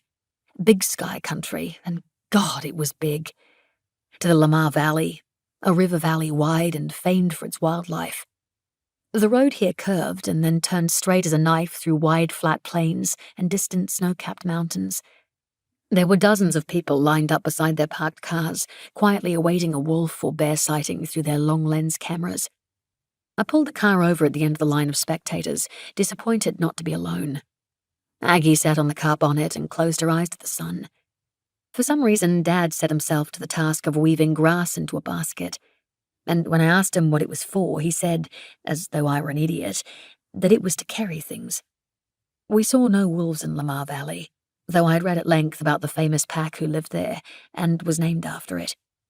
But we did see bison suckling calves, and bucking heads, and swimming across rivers. I saw birds of prey hovering, watching, and a young man parked beside us admitted to having seen a black bear and her cub amble past only the day before. Wolves were here somewhere, breathing and sleeping and hunting and playing, and whether we saw them or not, they made this place richer and more alive just by existing. I could feel them, and I was glad as the Wyoming sun set purple, pink, and gold over the prairie, that the wolves had remained hidden, that their lives were their own, their mystery remained. Aggie didn't understand. She was bored and wanted to leave, but she also wanted me to see what we'd come here for. The wolves were the point of the trip, after all. Except that they weren't, not really. I wanted our dad back, our all-knowing, large-as-a-Doug-fir father. I wanted his passion back, his love of nature that I might show him I had cultivated the same. I wanted to share this awakening in me, share what I'd learned, what I now knew my life was to be, and for him to be proud of me. That hope trailed behind us like a rattling tin can for a while, until I cut it loose for good. As I drove the rusting old Chevy van out of Utah, Dad fell asleep and Aggie woke. It wasn't far now. "When we get back, we have to start talking about some kind of help," my sister said from the back seat. I didn't reply. "I found a couple of places." "He needs to stay in his home," I said. "It's gonna get worse, and we don't know how to look after him. We can learn. Are you gonna feed him and wipe his ass? Because I'm not." I winced. Those places would kill him. Being stuck indoors without his horses, eating microwave meals in front of a TV. It would kill him. "Maybe a quicker death would be kind," Aggie muttered. I looked at her in the rear view. "I know you did not just say that." She sighed, meeting my eyes. "No, but it's gonna get worse." I nodded and started thinking of ways to set my sister free. Trouble was, even if I could, she wouldn't go. Left onto Highway 25, into Fish Lake National Forest. I pulled over. Dad woke and we all climbed out of the van to go the last part on foot. "Where are we?" he asked. "Fish Lake," I said, then added, "America." He peered around at the trees, confused. They were not trees he recognized. But he said once that forests are all of our homes, no matter where in the world. And that's what I was hoping for, that this knowledge lived somewhere too deep to misplace. "Come on," I said. "Follow me. I want to show you something." The air was warm, gentle. We three crested a rise and saw a forest of quaking aspen, thousands of slender white trunks, and a canopy of electric yellow mist above. Our fingers trailed the smooth bark, and I said, "It's one tree." "What do you mean?" Aggie asked. "It's not a forest, it's one tree, one huge organism. It's called the Trembling Giant, and it's the oldest living thing on this planet, and the largest. Some think it could be 1,000,000 years old. And it's dying. We're killing it." I turned to see my father crouch to the earth's floor and place a large hand on it, over the web of connected roots from which shot thousands of genetically identical trunks, clones of each other. I watched as he closed his eyes and listened to the giant tremble beneath us. When he opened them once more, they held tears, and the trees had returned him to us. "My girls," he said, "you've grown up." Aggie held him. I pressed my cheek to one of the tender, elegant trunks. Wind whispered through its naked branches and against my eyelids, my lips. A kiss. I could almost hear it breathing, could feel its heartbeat beneath and around and above me. The oldest language of all. Now, in a different forest, a highlands place as dawn breaks, I hear a bird sing nearby. I imagine it a nightingale. I wish I knew what it was saying. I come to a small loch and sit at its edge to watch the dawn light paint its colour, grey to blue to silver. A mist carries in over the water. The water birds are waking, calling to each other. I want never to leave this place. I want never to see another human again. I want it more than I've ever wanted anything. The aloneness is exquisite. It is calm. Until number 9 slips back into my thoughts, the way he's been doing since he was killed. And the man who killed him is there too, and some savage whim lifts my voice in a bellow, the very same that used to compel my sister to break the quiet. It feels good, but only for a moment. When the sound fades, I see that the birds have been frightened away. I don't walk straight home. I take a longer route, my feet leading me to the hill that overlooks the back of his cottage. From here I can see his kitchen window. I can see him moving around, even through the shroud of morning mist. I watch him, wanting to walk down the hill to his door, but unsure if it's to confront him, to ask if he has charged red, to give voice to my anger, or for something gentler and growing. The dog starts barking, and I turn home before Duncan spots me. My phone rings while I'm driving to work. It's Evan. "Don't get angry," he starts. I sigh. "Niels went out and found the den." What? Fuck! I hang up so hard it hurts my finger before pulling into the parking space of the base camp. I burst through the front door, eyes swiveling to land on Niels, who looks sheepish in the kitchen. Zoe and Evan take cover by the computers. I must have misheard on the phone just now, because I'm sure you did not go out to that den after I specifically told you not to. Niels holds his hands up to stall me. "We needed to locate it." She's going to have those pups any day now. She needs her den. "She wasn't even there when I found it." That's worse. "Let's tone down the temper," Evan suggests, eyes pointedly shifting behind me. I glance over my shoulder to see Duncan standing in the doorway, watching this exchange, but don't have space to worry about what he's doing here right now. I turn back to Niels. "What were you thinking?" "You've been hands off this whole time, since we got here," he says calmly. He's always so goddamn calm.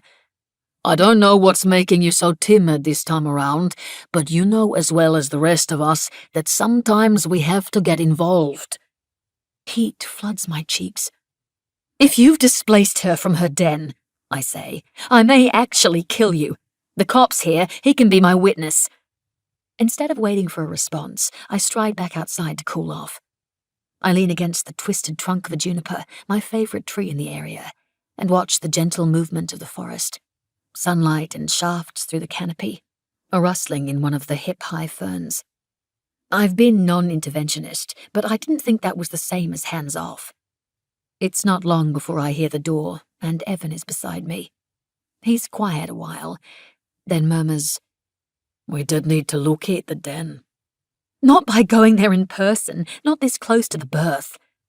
If Six left to find food, and she returns to smell human at her den site, she won't go back there. Even if she'd had the pups, she'd be likely to abandon them, so great is their fear of humans. Niels knows this. We talked about it yesterday when I decided we couldn't risk going out there. Not yet. We might have to bring her in," I say. "Then we'll make that work." I glance sideways at him. Have I been timid? Evan tilts his head. "Just unwilling to get too involved." "I want them to be free." "Aye, but we brought them here, and we put them in danger. They may need our help." I nod slowly. My father used to say the world turned wrong when we started separating ourselves from the wild, when we stopped being one with the rest of nature and sat apart. He said we might survive this mistake if we found a way to rewild ourselves. But I don't know how to do that when our existence frightens the creatures we must reconnect with. I would give anything not to frighten them. It makes me so sad. And yet the truth is that their fear of us keeps them safe from us. Inside the cabin there is an awkward silence as they wait to see if my temper still reigns. I meet Niels's eyes. "Can you make me a map to the den?" "Of course." He jumps to the task while I start readying a travel pack. "Can I have a word?" Duncan asks me. "I can't right now, Chief. I've got to get out to that den." It occurs to me that he might have seen me this morning, watching him from the hill. And if that's the case, I might die of embarrassment. "I'll tag along then, shall I?" I laugh. "No." "Why not?" "I'm going alone. The fewer bodies traipsing around out there, the better." "Tell you what, I'll step where you step and make no noise. I can be subtle when I need to be." "Is that right?" He's watching me, trying to figure me out, circling. I don't need to make it easy for him, so I glance pointedly at his leg.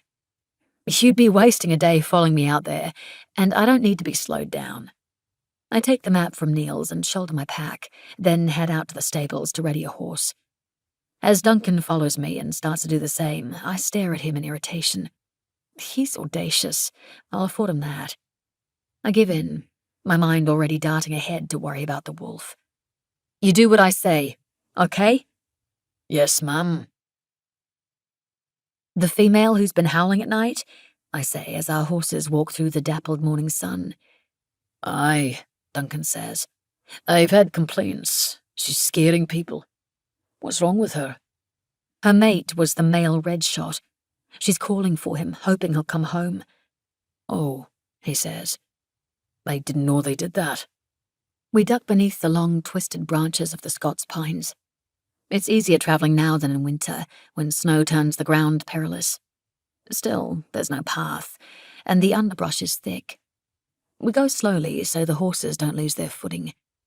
The breeding wolves, you'd call them alphas, mate for life, I say. We think this female alpha, number 6, is pregnant. Either that or it's a pseudo-pregnancy. We might have to bring her in. Why's that?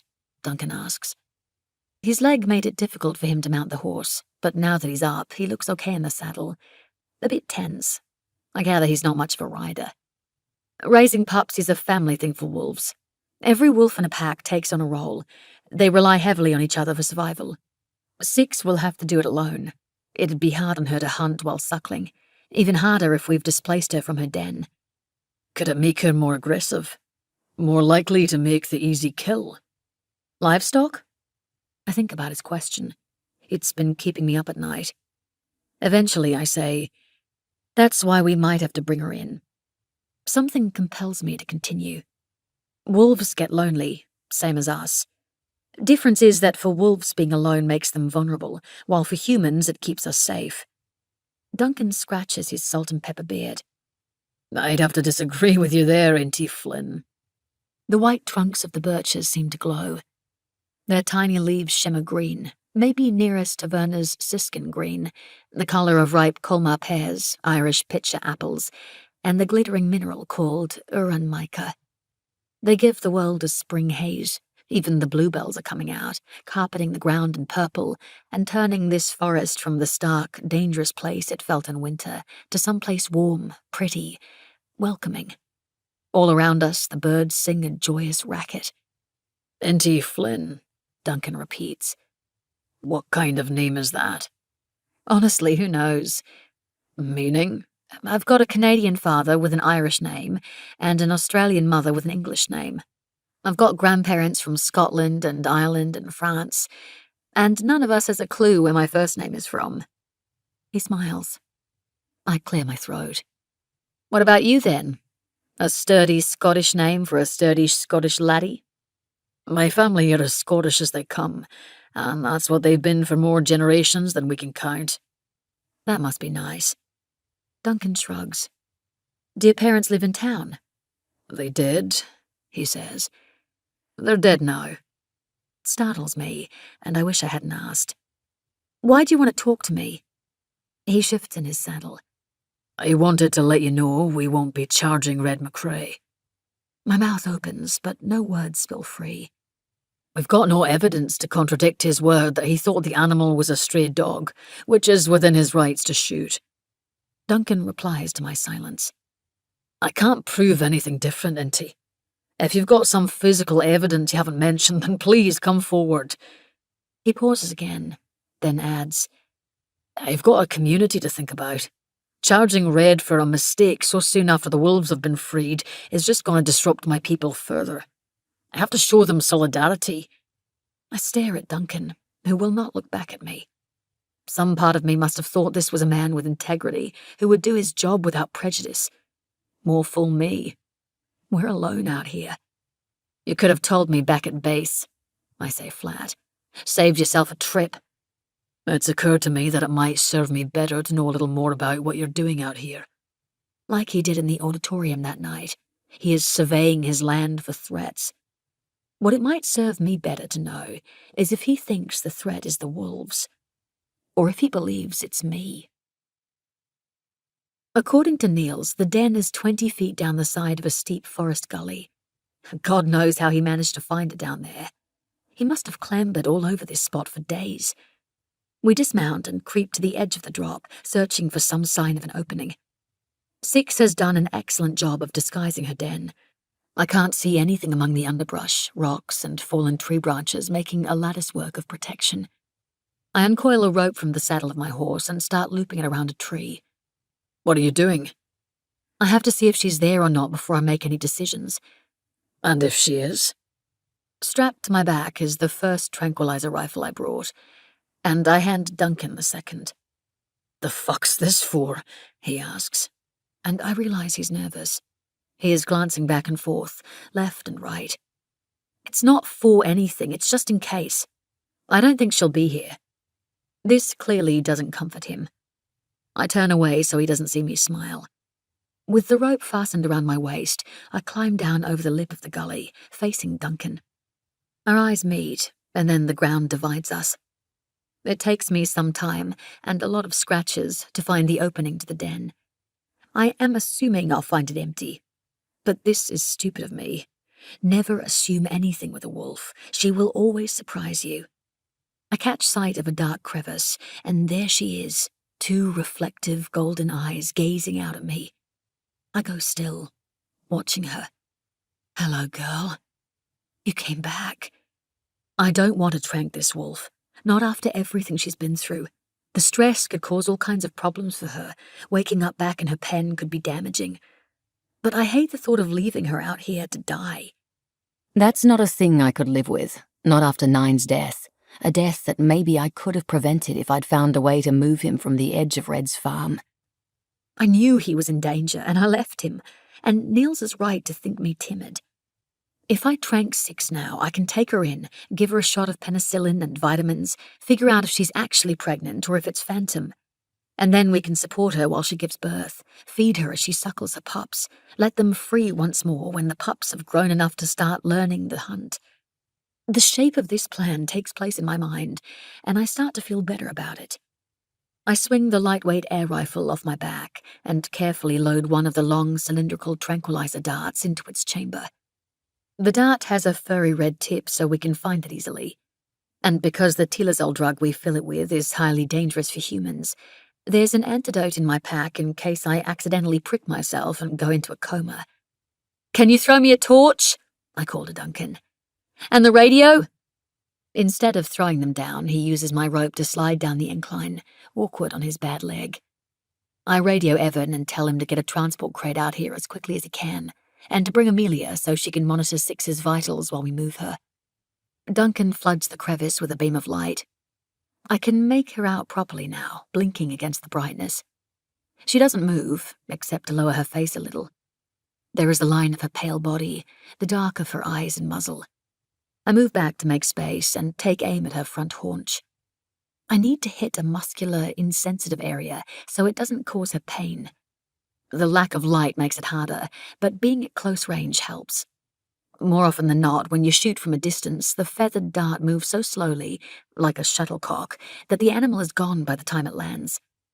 I draw a deep breath, let my eyes fall shut, and squeeze the trigger. I don't see the dart landing, but I hear the faint fts sound. We wait on high alert for the drug to take effect. There's a chance it might have agitated her, and I don't tell Duncan that she's even more unpredictable in these long minutes. But she stays where she is to sleep, and I'm able to gently drag her free. A quick flash of the torch determines the cave to be empty. She is unconscious. She is her dead mate, the lolling of his head as we lifted him, the sack of bones he became. It is so visceral my hands recoil from her body. "Inti?" "Sorry." I check her pulse and find it strong, before turning my thoughts to getting her out of here. Clouds have begun to creep in. The sky turns darker. A storm is on its way. I'm about to climb back up for more ropes when I hear a sound, so faint it barely touches me. I go still, listening, but it doesn't come again. "Put your fingers here," I instruct Duncan. "Time her pulse, and if it starts to slow, yell out to me." "I'm not touching that," he says. "She's unconscious, Duncan." He shakes his head, but sighs as he edges closer and feels gingerly for the pulse. I start climbing, and stop. It's worrying at me, an uneasy feeling like I should check, just to be certain. That sound I'm sure I heard. A fat drop of water splatters my cheek. I slide back to crouch before the den. It's dark within, and very small, so small I can't believe 6 fit in here. Unless the dark is deceptive. The torch reveals nothing. The cave looks empty. I'm not sure what I'm looking for, except that the sound was lost, almost, and animal, and There. Something shifts, sighs. I reach in as far as I can, scraping my arm until my fingertips brush soft. I know suddenly why she came back, even with Niels's scent all over everything. As I pull free the tiny creature, it gives an adorable mewling yelp. It gazes up at me, sweet and curious. A male, his downy fur an Arctic shade of grey like his father's, his eyes the darkest shade of cocoa.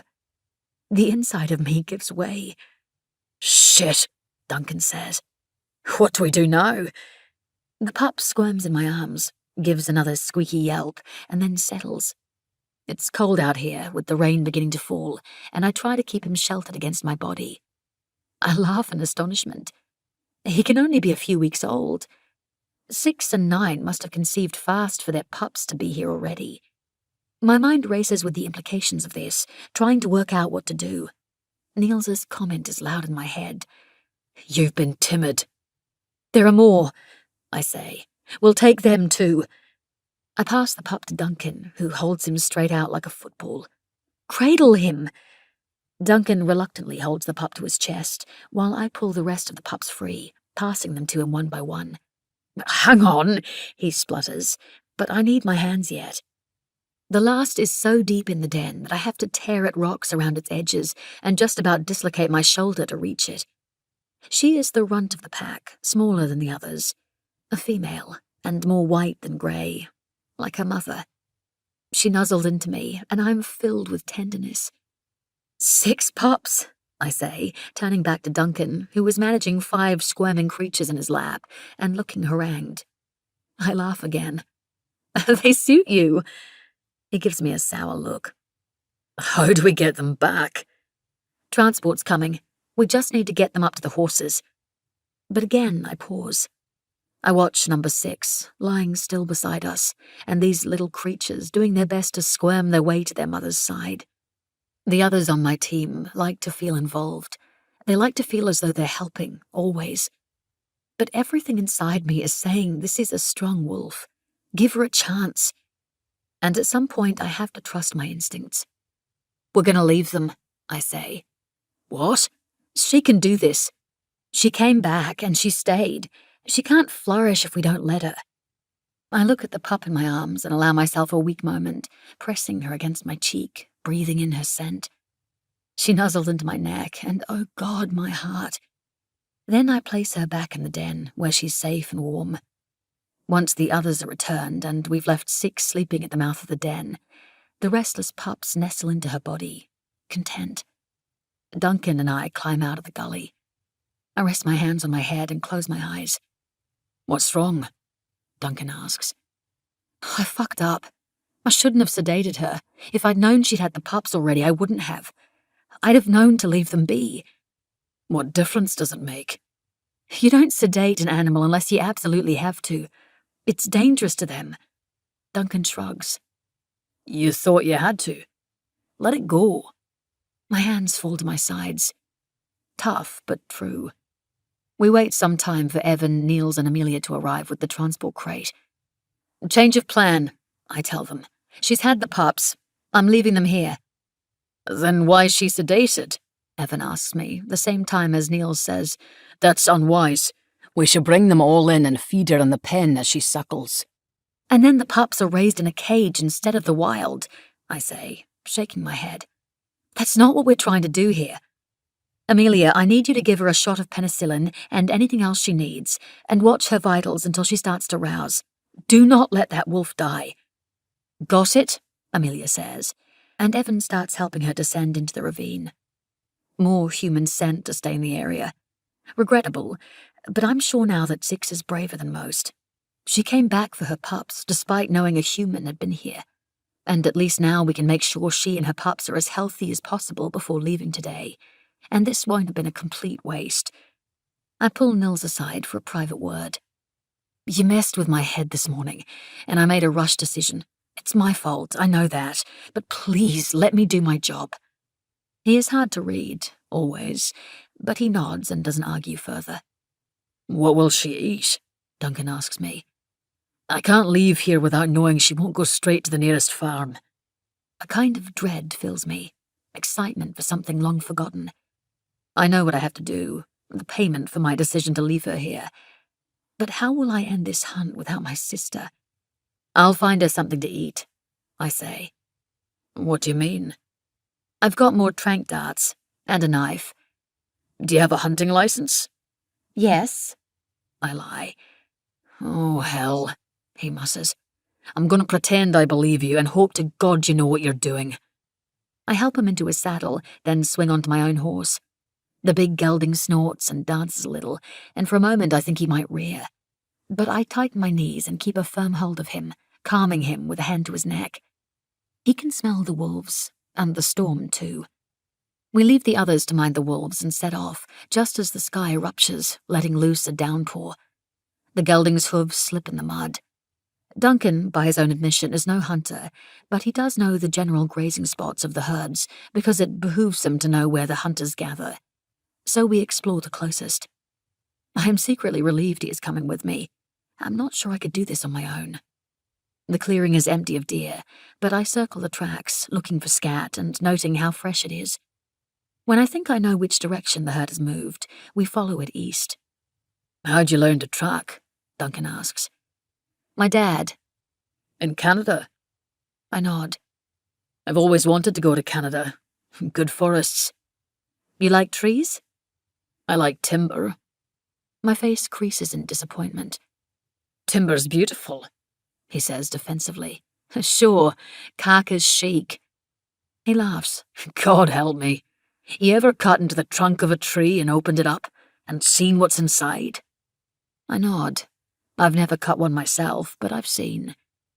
The patterns are like sound waves, and none of them alike. Hundreds of years old sometimes, and no one has ever laid eyes on them before. You're the first person to see the tree's heart. But then you've killed it, I murmur, defeated. Duncan shakes his head. You can cut a tree to help it grow. You can cut it so it grows back stronger. We follow the tracks of the herd to a small escarpment. At its base lies a grassy clearing, beyond that a hillside scattered with pines. Taking shelter among them is a herd of red deer. Duncan points further along to where there's an incline we can descend, and we take it, slipping and sliding. The rain makes it harder for the deer to smell our approach. It makes them more likely to hold still. We circle them and dismount. I put 2 darts in my pocket and 1 in the chamber. This was fast, I tell him softly. We were lucky. It can take days. I feel him watching me, taking the measure of me. When wolves do this, I say, they do it slowly. They're patient. They spend days following a herd and watching its deer. They pick the weaker animals, the slower ones. They watch those in particular, and then they learn their traits, their personalities. They will know a deer so well by the time they attack that they can predict what will happen. They won't waste energy. They'll wait until they know without a doubt that they can kill. Duncan doesn't speak. He is so close behind me I can feel his warmth. I remember how it feels to be good at this, to be as wolf-like as I'm ever going to be, as animal. And yet I have never been able to pull the trigger. I have always needed my sister for that part. We crouch behind trees and shrubs, staying low, and now we are too close for words, but I have my deer in sight, a smaller male sitting slightly apart. I take aim. If I miss and spook them, they'll run, and we'll have to start again, and they'll be skittish, knowing they're being hunted. So I'd best not miss. This time the dart is soundless. All I hear when my eyelids fall shut is the rain. I vanish inside it, dissolve beneath it. My body is gone, and I can no longer be touched. When I open my eyes, Duncan is above, swimming. The rain cocoons us. You fainted, he says. I didn't faint. I was too slow. I was shot by a dart. A rivulet of water runs down the center of his nose and off the tip of it, straight onto my lips. I follow the rivulet from my lips to his nose. A lick that drops from him, from his mouth. He clutches at me, takes my mouth with his. We kiss as though consuming each other, trembling. My body was gone, and now it becomes me. It's all I am. This need and memory. Stop, I said. Stop, I say. Duncan retreats. The distance between our bodies a forest. I sit up, feeling as dazed as he looks. I don't want this. I came here to be away from the rest of the world, to be safe from it. The deer, I say. You got it. Under the curtain of rain lies a shape. My feet lead me to it, and I think, not for the first time, that I'm glad I must endure a little of what I inflict. This poor creature. I remove the dart from its hindquarters, take the knife from my pack. Can I? Will I? I have so much pity, so much love for this soft, warm, breathing animal. I can't imagine how I could physically harm it. I can't imagine how I could survive that. But there isn't really a choice, is there? I'm for the wolves, and the wolves need to eat. Let me, Duncan says, sensing my distress. I can do it. They're my wolves. This is my burden. And still, I pass him the knife and turn away. We lay the lifeless body not far from sleeping number 6, whose vitals, I am assured, are still strong. There is a chance she won't want this, the carcass being rich with our smell. But I'm hoping her survival instinct kicks in, the practicality of motherhood. The pups raise their heads and peer out at us. The little white runt is most curious. She ventures out of the den to sniff at the dead creature, still warm. And she looks straight at me as though I am the explanation for its sudden appearance. And in fact, she's right. I am. Back inside with you, I tell her softly over the rain. She cocks her head, watching me, places a possessive paw on the deer. Funny little thing, Duncan grins. She returns to the den to await instruction from her mother. She is one of the most important wolves in this country. Born here, she and her siblings have a true chance of making this land their home, and a home for their children to come. You don't like them, do you? I mind the wee ones a little less after today, I suppose. But why? Why don't you like them? The people here are good people, and they work hard. I don't like to see them scared. Fear makes for danger, whether it was there to begin with or not.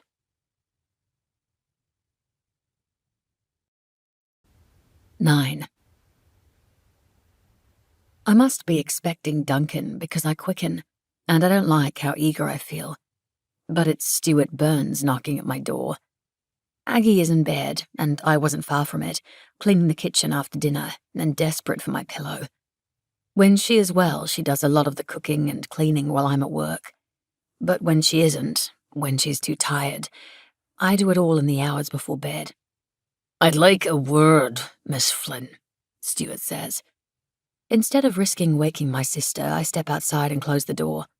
Stuart towers over me and my skin prickles, here alone with him.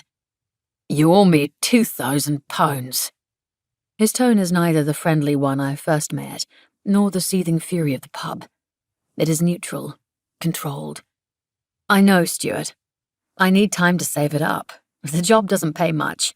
Call your parents. I'm sure they could help. I frown. You don't know a thing about what my parents could do. Look, just figure it out, 'cause I'm losing patience.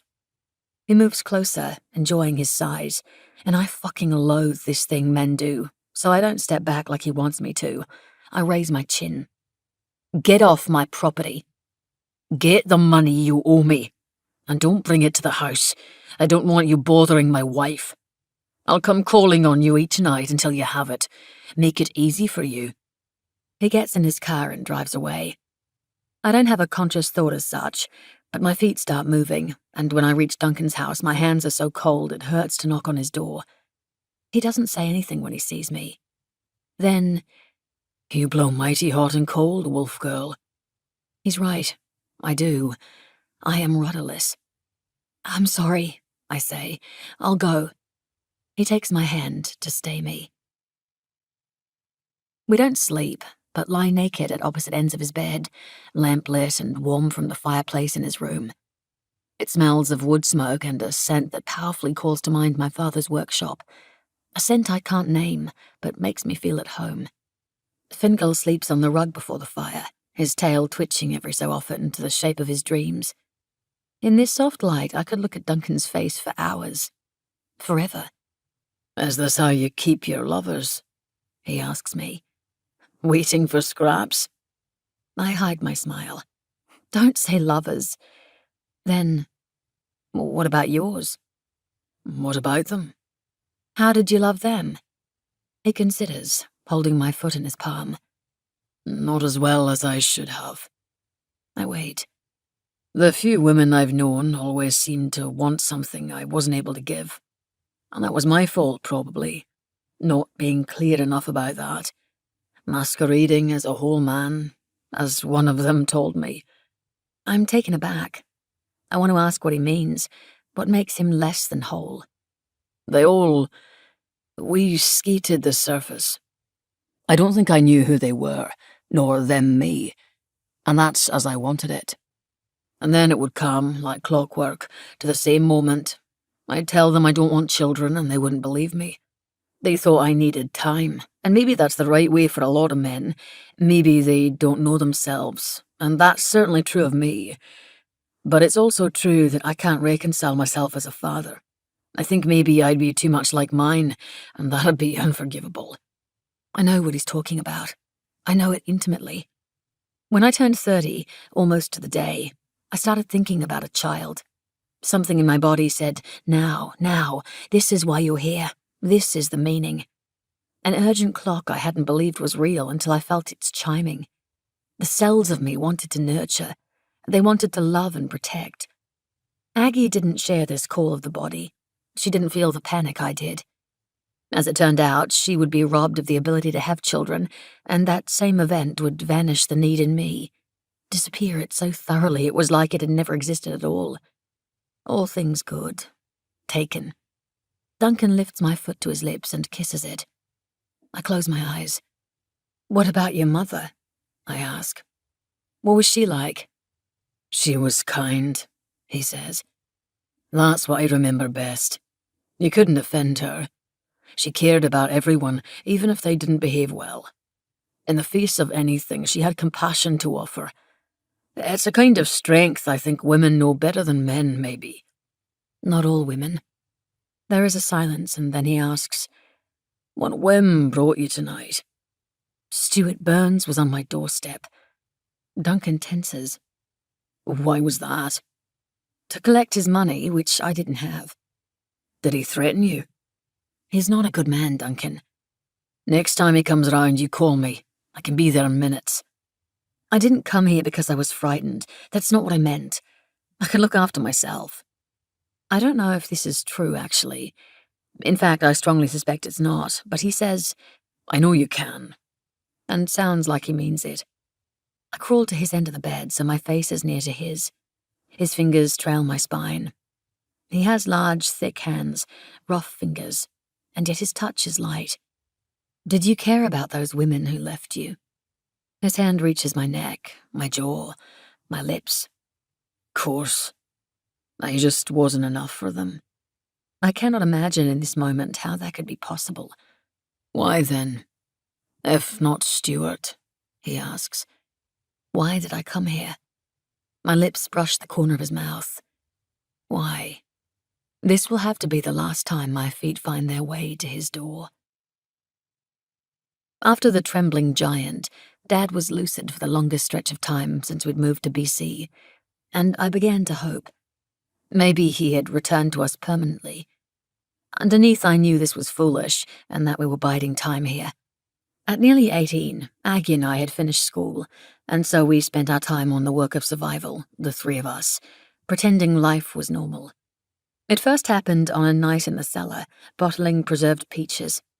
Aggie was making Dad repeat words in Spanish and laughing at his pronunciation. I was inspecting a scrape on my calf, given to me by a rusty bit of metal, and now growing steadily infected, and scheming how I could go to town for antibiotics without Dad knowing.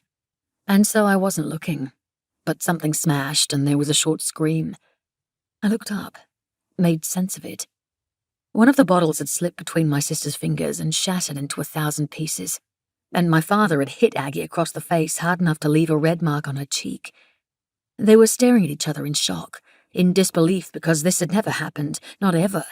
Not my gentle father who laughed when we made mistakes, smiled kindly when we broke things. A shadow moved in the cellar, a pall coming over us. Dad left. Aggie touched her cheek once, as though to imprint the feel of it to her palm, and then she started cleaning up the glass. I said nothing, didn't move, too aware of my sister's pain, and how this time, of all times, I hadn't shared it with her. It became a pattern. Something broke in my father's mind. The essence of who he was changed. Mum might have called it his animal, but in truth it was all too human. Frustrated, frightened, shamed, and violent. Something would feel wrong to him, something was forgotten or remembered suddenly. His vulnerability became too much for him, and he took it out on Aggie. A slap or a shove. It was so strange as to be like a dream we floated through, coloured mostly by disbelief. I didn't know why it was only directed at Aggie, perhaps because she had always been tougher, which I made sure to watch every small act of violence so I might share it with her. And at first it felt like solidarity, my support of her. But after a fortnight, and a blow so hard it split her lip, I knew that what I should be doing instead of watching was protecting her. "It's time for a home," I said in the dawn of the third week. Aggie rolled over to face me. We still slept in our shared room on the single beds we grew up in. "You said you didn't want him in one of those." "Doesn't matter what I said. And maybe we should call Mum too." "God, no. She'd just turn this into something it's not." It was something. It was all things. We couldn't trust him anymore, and that was the worst betrayal of all. We rose and padded, both of us barefoot, to the hallway outside Dad's room. "Are you sure?" Aggie signed to me.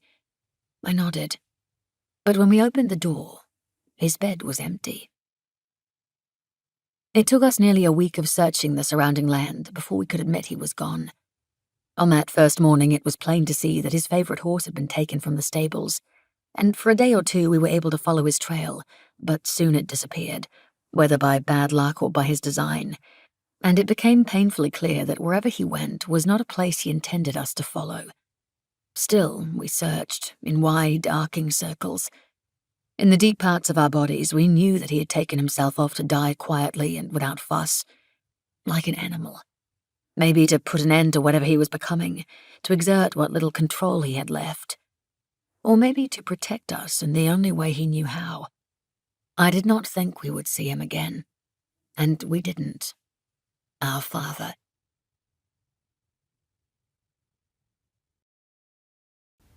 "10. I am filling Aggie's Sertaline script when Lainey Burns steps into the pharmacy. I take some pamphlets off the counter for counselling services in nearby Avermore. Aggie is going to need a new doctor soon, and maybe I can arrange for someone to do a house call. Then I walk to where Lainey stands in the painkiller aisle. "Hi." She sees me and smiles a real smile. "Hi." All the swelling around her eye has gone down, and the black bruises have been covered as well as they can be by makeup. "Nice artwork," I say, with a nod to her arm cast.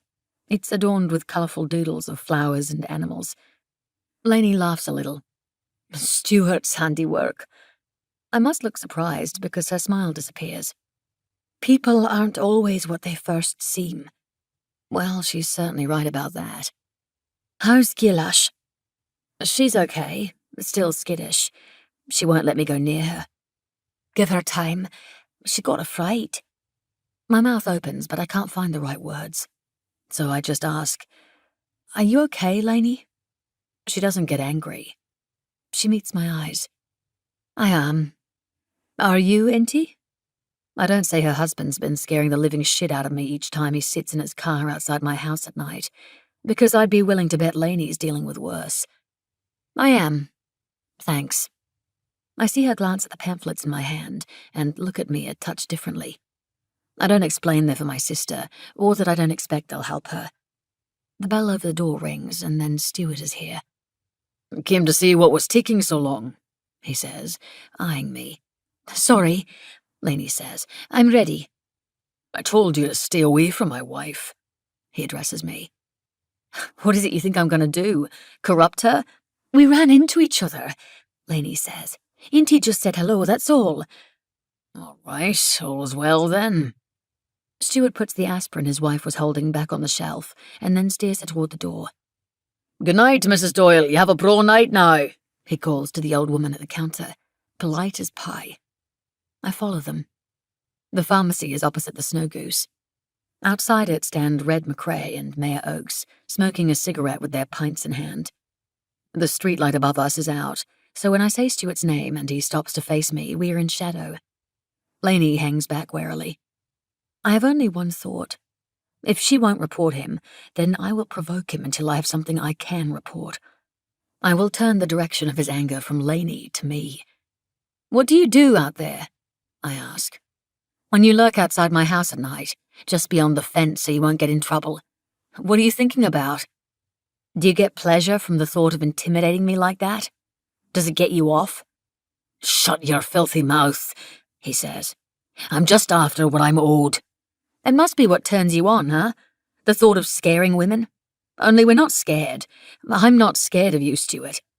I think you're pathetic. I stand by my window and watch you out there and I fucking laugh. Several things happen at once. He steps toward me, and this is it. I brace myself with a thrill of victory and a flash of hot fear. And from the corner of my eye I can see Red and Andy crossing the street, and Lainey reaching for her husband's arm. But they're not going to stop him, and we both know it. It's a voice sliding into the space between the lamplights. That's what stops him. How come I wasn't invited to the party? Stuart releases his clenched fist. We both turn to look at Duncan. No party here, Stuart says. Just a little girl making trouble. Duncan is between us. To me, he says, go and wait for me in the pub. No, Inti. God damn it. Across the street, vibrating with adrenaline. That was so close. I cast a look back at the small group, but I can no longer hear what Duncan is saying to them. I can only make out their shapes. Lainey is leaving now too, walking quickly down the street. And it occurs to me that Duncan is there alone now, outnumbered. And I wonder if I should go back. And then I remind myself not to be silly. He's a cop, and they're, for the most part, normal people. His friends, probably. I go inside. Warm air blasts my cheeks, the wash of voices. I get myself a glass of wine from the bar and sink onto the peeling leather cushion of a booth. I'm so hot I must wrench my scarf and coat off before I can breathe again. Painful minutes pass as I wait for him, imagining what could be taking place outside. If he is simply sending them home, then why is he taking so long? And why did he separate Lainey from her husband? And the longer he takes, the more certain I am I will go back out there. I'm grabbing my scarf and coat once more when Duncan slides into the booth opposite me. He has a bruise on his cheek, a split lip. What the hell are you doing? He asks. I wasn't bullshit. I can see you. I close my mouth. My face is so hot. I tell you to mind him and you go aggravating him in the street at night. I'll say it again. You stay away from Stuart Burns, do you understand? I have never heard his voice like this. I think under that anger he is afraid. Who did that to you? I ask. A waitress brings him a beer. I don't know if he ordered it when he came in, or she just knew what he'd want. He nods his thanks, but keeps his eyes on me until she's left. Have you got a bone to pick with me? I do. Go on then, let's have it. Say your piece. I take a mouthful of wine and it warms me. I live in his hands on his glass, his back on the cushion, his thin t-shirt against my collarbones, his bruise and his blood and his mouth as it touches his beer. I thought I had control, but this is what he does to me. Despite my vow and the guilt that leaving Aggie brings me, I've been slipping through the woods to his house too often. What are you so frightened of, Duncan? I ask. He doesn't answer. I think you must be frightened, being who you are, and not doing anything about what you know. What should I do? Anything. What if I've done it? I lift fingers to my cheek, feeling the ache. What have you done? He doesn't answer. You must be frightened, I repeat. We're all frightened. Is that the excuse you make for him? Just a fact. He's a monster, I say. You're giving him too much credit. He's just a man, Duncan says. That's dangerous. That's how you let people do terrible things. He doesn't take to this. I'm not minimizing. It's just that if you paint a picture of him as a monster, then you make him mythical. But men who hurt women are just men. They're all of us. Too fucking many of us and all too human. And the women they hurt aren't passive victims or Freud's masochists who like to be punished either. They're all women. And all they're doing, minute by minute, is strategizing how to best survive the man they loved. And that's not a thing anyone should have to do. It's not what I expected to come from his mouth. I keep underestimating him. Duncan probes his bruise and I flinch. Don't. He may understand some things, but he doesn't know what it feels like to live in that fear. Have you ever hurt a woman who loved you? He drains of colour. We're not all of us Stuart Burns, he says. But we are all fallible, and that doesn't make us bad, and it's not the same thing. We watch each other. All any of us do is hurt each other, I say. He reaches for my hand. You and I have shared something other than that. Have we? I'm drowning. Inti, I don't want it. I came here to get away and die slowly of loneliness. What would be so wrong with that? I shake my head. You're being dramatic. I have the wolves. I'm here to work. They're more dangerous than we are. Are they? I ask. They are wilder, certainly. Isn't it the same? I don't think so. I think it's civilization makes us violent. We infect each other. So you'd live like your animals then? Off in the woods and free of people, but you told me yourself what they need most is each other. I don't say anything because for a moment I hate him. What happened to you? Duncan asks. Nothing. Then he says, but not like a question. What kind of thing must you be? What kind of thing? Somebody has to protect her, I say. If you won't do your job, then I will. Suddenly it's dark behind his eyes. You pull your head in, Miss Flynn. Do you hear me? His anger stirs mine. I imagine baring my teeth, showing him how sharp they are. I used to think people were good too, I say. I used to think we were mostly kind, all of us forgivable. And now? Now I know better. Duncan's living room is small and cluttered and warm. We've come here without words, only in instinct, as it always is with us. The sparking nature of desire, the combat of it. And something else, something quiet. I sit on the old leather couch and watch him lay the fire. Red bricks, grey stone, a rough maroon rug beneath his bare feet, beneath mine. Furniture swims in and out of focus in the dim light, all pieces made of timber and broken somehow, crooked or bent or upside down, more and more pieces taking shape as though appearing from nowhere. I feel in a dream, electric, perilous. I am aware that I have no control left, and deep within there is a surrendering. When he moves, he does it uncomfortably. I could look away, but I don't. I want to ask him how he got hurt. There are so many things I haven't asked, that I haven't wanted to know until now. He doesn't offer me a drink, and I don't want one. I am drunk on the rest. Duncan sits beside me, and we look at each other. Your face hurts, I murmur. What kind of thing are you? He asks against my mouth. And this time it is a question. Later in his bed, he holds me, his body so hot it's as though he has laid the fireplace within himself. I realize how cold I have been for so long. I wake from a dream of a blow to my face. It's so vivid I can almost feel it. But when I open my eyes, it's deep night, and I'm alone in his bed.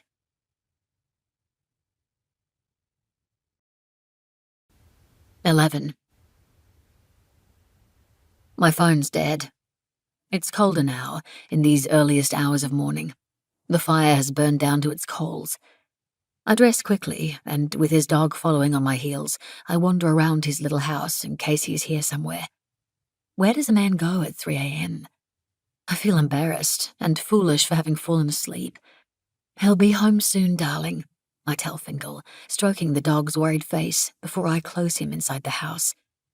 My car's still parked outside the pharmacy, so I have no choice but to walk home. I'm grateful for the air. My head's pounding, and I wish I'd rooted around in his cupboard for some aspirin. There is a path, but it isn't visible in this light. All the earth feels dark beneath my boots. I let the trees guide me. Hush, they say, be easy. Thick fog creeps in, and I'm sure to lose my way. The moon vanishes. I don't understand why he left, and maybe it's nothing, but it also feels like something because last night was different. Go gently, whisper the trees. I keep walking, but more slowly, touching trunks as I pass them. My feet lift over brush and branches. One of them slips as it lands, and I come down on my butt on the spongy green moss. Beside me lies a body, eyes staring into the fog. A scream rips from me. I scramble backward. His guts are open and spilling. Mine are tumbling out of me. I slam my eyes closed. The first thundering thought, what if teeth did that? I become nothing more than the throb of my too quick pulse. I have to look. I am so afraid as I look. Not at the wounds of him, the mess of him, but at his face, still intact. It's Stuart Burns. Eyes open and glassy, the meat of him left empty. I lean over and vomit onto the earth. As my body heaves, it rushes through me what this will mean. I can see it laid out so clearly, the fate of every wolf. This will kill them. I don't know enough to recognize the forensic difference between a serrated weapon and the tearing of an animal's teeth. And I can't look for long enough to make a guess, but I know how this will appear. I know what everyone will believe, and it will send them into the forest to hunt the wolves for having killed a man. And then the ancient forests will go too, all the trees we are trying to save, every effort to rewild Scotland, everything will go. This future comes to me in an instant, and I could weep right here. But not for this man. Once I would have pitied him regardless of what he's done, because this is a bad end for anyone.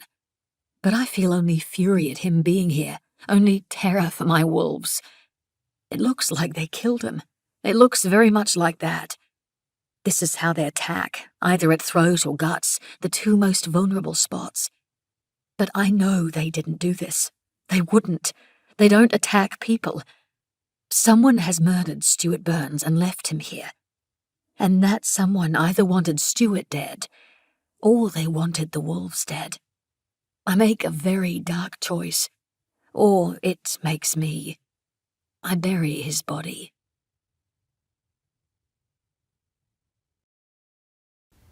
12. My shovel barely makes an impact in the hard ground.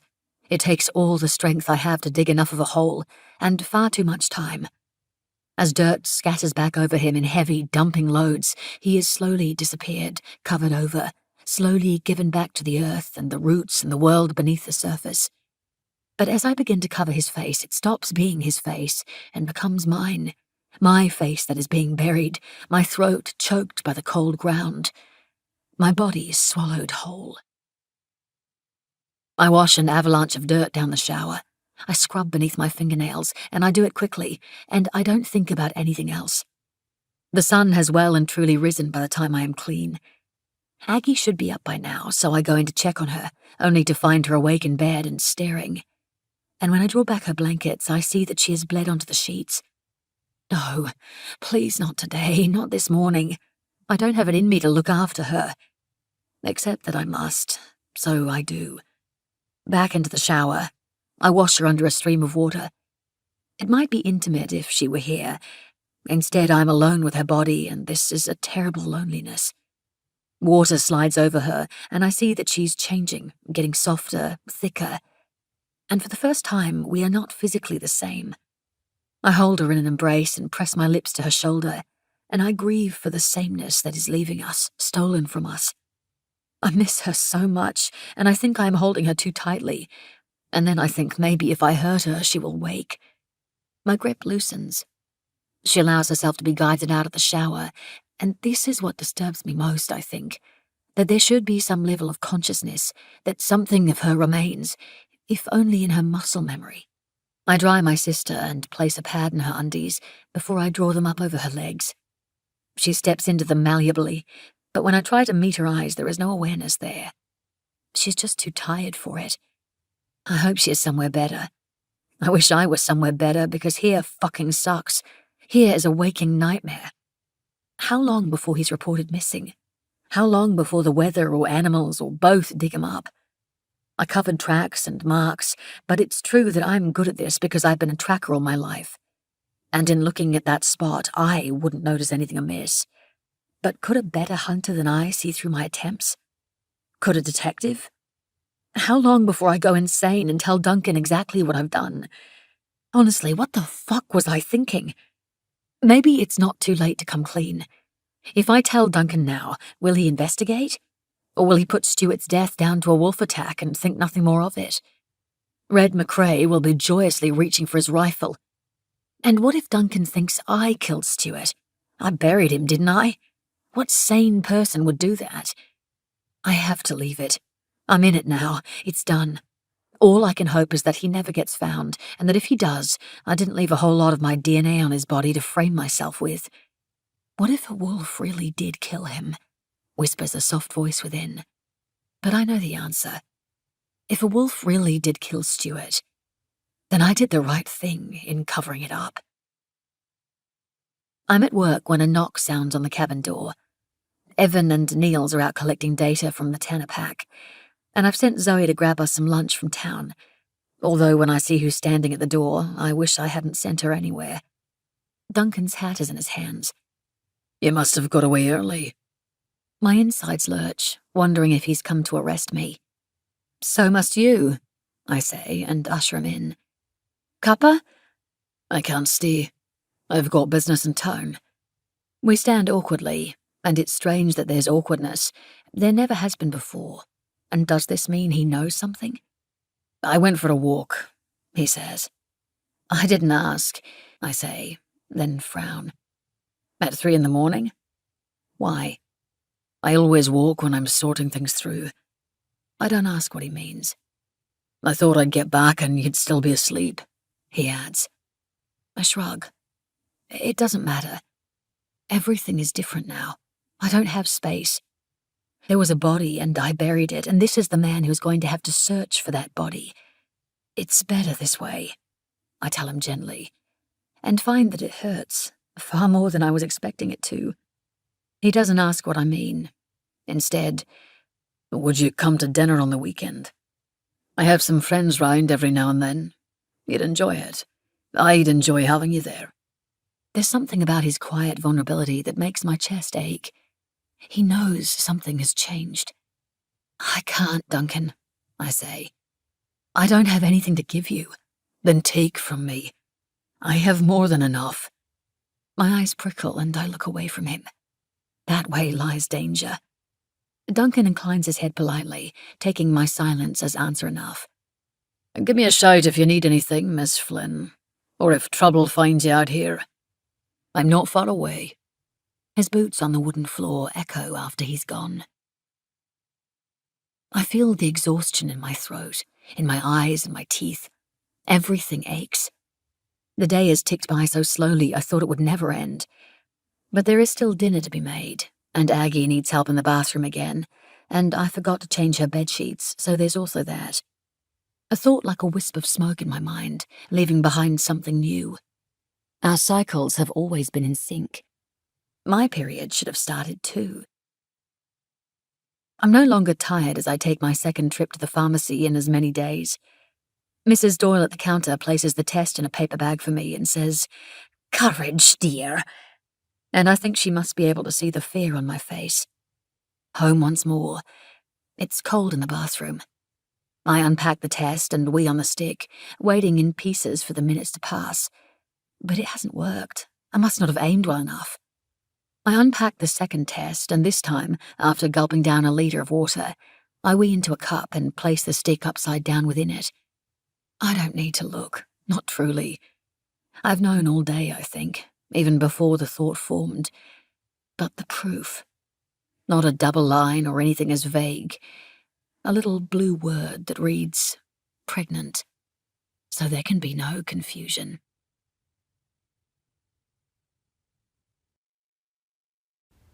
13. As you know, Miss Flynn, we're speaking to anyone who had contact with him during the 24 hours before his disappearance.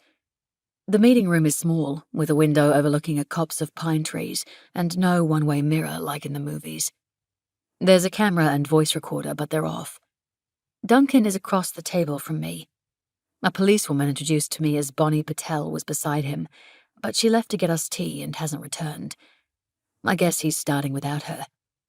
Can you run me through Saturday? Duncan asks me. I must look surprised because he adds, This is completely informal. We're just collecting as much information as we can to piece Stuart's movements together. I shift uncomfortably. He sounds formal and distant, like this is our first meeting. I went to work. On the weekend? Wolves don't have weekends. All right. And after work? I went to town, to the pharmacy. What did you go to the pharmacy for? I shoot him a look of disbelief. Okay, then what happened? He asks. I saw Lainey there. Stuart came in all pissed that we were talking. Why was he pissed about that? Because he's a dickhead. He glances up at me, perhaps readjusting to my attitude. I remind myself to be polite and get this over and done with as quickly as possible. He's only doing his job, and yet I feel a prick of hurt that he has brought me here at all.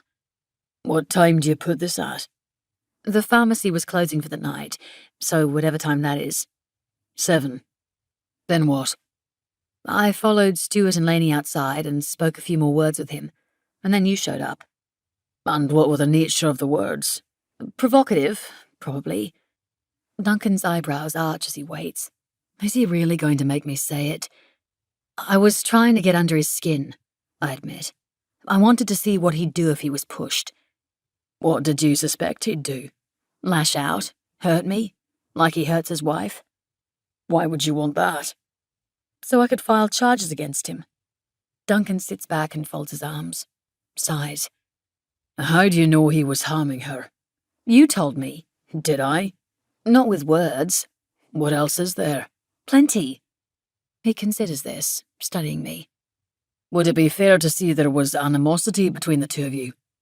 Yes. You owed him money, right? £2,000 for the horse I bought off him. Did he threaten you for that money? I consider admitting the truth, but I'd rather not create even more motive for myself. Not really. He just asked for it. Did he ever admit to harming Lainey? I sit forward, frowning. Are you seriously trying to imply he wasn't doing anything to her? Duncan doesn't reply. That's weak, I say. You're cowering now because he's missing. But how do you know that's what was happening, Inti? He asks again. I know, I snap. I've seen it before, it's fucking obvious. You know it too. What happened next? He asks. I grapple with my rampaging thoughts. Saturday night. I told you. You got there and made me go into the pub, so you'd know better than I would what happened next. Was that the last time you saw Stuart? I nod. Did you see him in any altercations with anyone else that night? Just you, and your face was broken. Except I didn't actually see that, did I? I have no real idea what happened outside. I shake my head no. You know anyone else who was as crabbit as you? What the hell is crabbit? Angry. A breath of laughter escapes me. There's no one you can point to being a potential suspect in his disappearance, Duncan rephrases. No. Only people I know around here are my colleagues, and I'd be surprised if they even know who Stuart is. Duncan leans back in his chair, idly playing with his pen. What brought you to Scotland, Inti? I'm head of the Cairngorms Wolf Project. It would make more sense you asking me all these questions you know the answers to if there was a tape recorder on. As it is, I can't really work out who this little charade is for. No charade. I'd just like to be clear. You were trying to get a different project underway, weren't you? He's done his research. In Utah, to reintroduce wolves to save Pando, the trembling giant. So why didn't you go there? There was too much pushback from the locals. You think it's been bad here, but in Utah we didn't even get close. But didn't they already do it in Yellowstone? Yeah, and it was an uphill battle the whole way. They care more about farming and hunting than saving trees. Why shouldn't they? Because this planet doesn't belong to them, I snap. We aren't entitled to it. We aren't owed. He is quiet a moment, studying me. Working the land is as tough a job as they come. I didn't say it wasn't. You ever wondered why conservationists tend to come from higher socioeconomic backgrounds? They've got money. They don't have to rely on the land to survive. They aren't scraping by one day to the next. I understand that the impact of conservation has not fallen equally on rural and urban shoulders, and that we need to share the burden of change equitably, I say. I do get that, Duncan. Everyone here seems to think I have some vendetta, but the only thing I have against farmers is that they seem to have something against me. Your project threatens their livelihood. It doesn't, actually. They just don't want to share. I think of my father. You can rely on the land and you can work it, and you can feed it and care for it at the same time. You can reduce your impact. That's got nothing to do with money. We have a responsibility to reduce our impact. Rewilding is how we fight climate change, and everyone seems to have forgotten that that's the only thing that matters anymore. We certainly don't matter. I pause and then add, maybe we ought to just wipe out the human race and show some mercy to the poor trampled earth. That's just eco-fascism. I'm surprised and laugh. It must be frustrating, he says, and I wait for him to elaborate. Being smarter than everyone and not being listened to. I roll my eyes. I'm serious, he says. You're here to help and all you get is animosity. Duncan sits forward again. You have a right to be angry. I would be. His fingers lace together, and it feels like he's holding my hand. The question is, how angry? Angry enough to kill someone? I clarify for him. Nobody said anyone was dead. We're both thinking it, and we both know the guy was scum. That's a pretty strong opinion to have of someone you barely knew. Yes, I agree. I've known that man all my life, Duncan tells me. There's demons that get into a head out here, in a place like this. I stare at him in disbelief. You justify his behaviour all you want, Chief, but men beat their wives all over the world, and it has nothing to do with where they live. And actually, it doesn't matter why they do it. If we don't know why they do it, we got no hope of helping them stop. I fold my arms. Seems to me he's been stopped. Duncan meets my eyes, doesn't say anything. You've got plenty of motive without bringing me and my wolves into this, I say. That's just it, though. Nobody died out here until you and your wolves showed up. I thought nobody said anyone was dead. He smiles, that rare, crooked smile of his. My mistake. He lets a moment pass, and I'm hoping this is over, that he's going to wind it up. But instead he says, Have you been married, Inti? No. Any serious relationships? I almost fidget, but hold myself still. No. Did your parents share an abusive relationship? My parents lived on opposite sides of the world and barely knew each other. I'm trying to work out why you're so protective of a woman you hardly know. Because someone ought to be. I spread my hands on the table. They're shaking. Shouldn't we all be? How many women have to get killed before we get angry? My voice breaks.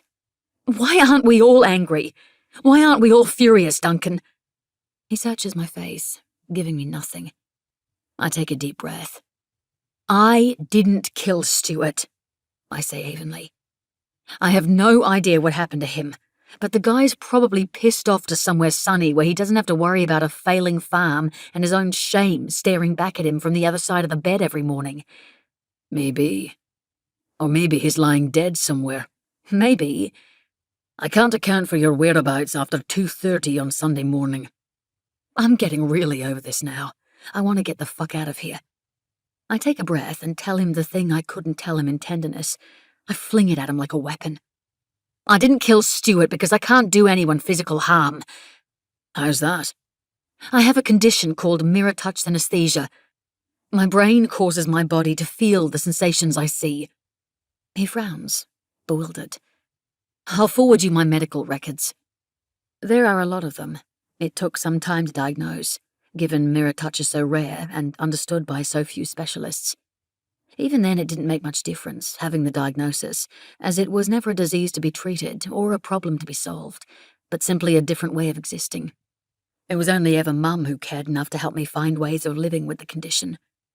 Oddly, I have almost no memories of that time with the doctors. Duncan takes this in, watching me, turning it over in his mind. Maybe thinking back to our nights together, his wounded face, my reaction to it. He holds up his pen, taps his finger against the plastic. All sensation? I nod, not in the mood to go through the whole demonstration. You can feel that? Where? On my fingers, as if the pen were in my hand. His eyes widen a little. Shit. Whatever you see, you feel. Yep. Everything, Inti? Everything. There's a long silence. I wait for him to test it further, to touch his body somewhere so he can watch me feel it, and when he does, I will hate him. Instead, he says, So it's not exactly impossible. What? It would be difficult, but not impossible, right? To do someone harm. To end their life. It wouldn't kill you. I stare at him. Is it possible I haven't been taking this seriously?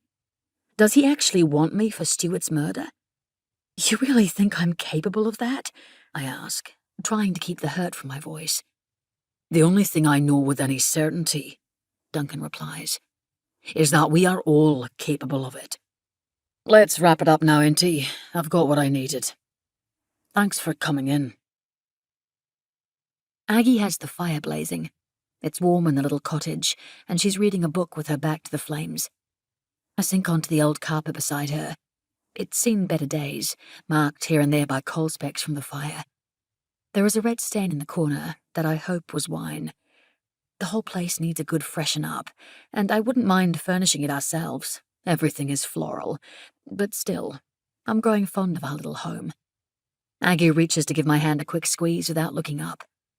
It's one of her good days, and I'm grateful for it. So weary I slump to the floor, back flat, eyes on the low ceiling. Tendrils of smoke escape the fireplace and snake their way up. My vision wavers a little, watching them. My hands rest idly on my stomach. I become aware and move them away. For a moment, I imagine how Duncan might have reacted if I'd blurted it out during that interview. A man disappeared, I tell Aggie. From the corner of my eye, I see her lower the book. They're searching the forest for him tomorrow. They've called for volunteers. Will you go? She signs. I nod, and something twists within me. It's disgusting to pretend to want to find him. This feels like a worse crime than burying him somehow. Do you want me to come? I tilt my head to look at my sister's face.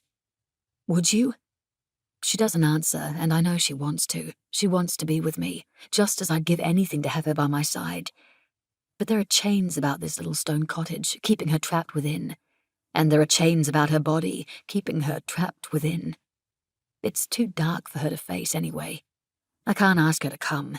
What if we found him? No, I say. It's okay. Do you think he's dead? I open my mouth, but nothing comes out. Instead, I give a stiff nod. All the muscles in my body seem to have seized up. I feel 1,000 years old. Why? I want to admit everything.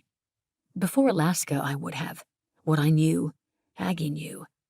But now there is a world I want to protect her from. There is violence to be kept at bay. Because men like him, I say, don't just leave. That's like giving up all the things that belong to them. If he's gone, it's because he's dead. Something passes through Aggie, a shudder of memory. She is swallowed by it, and I reach for her, wanting to catch her before she is gone again, but knowing too late that I've made a mistake. Hey, I say, it's okay. Is he coming? She asks. And like each time she asks this, she takes on a childlike quality that unnerves me.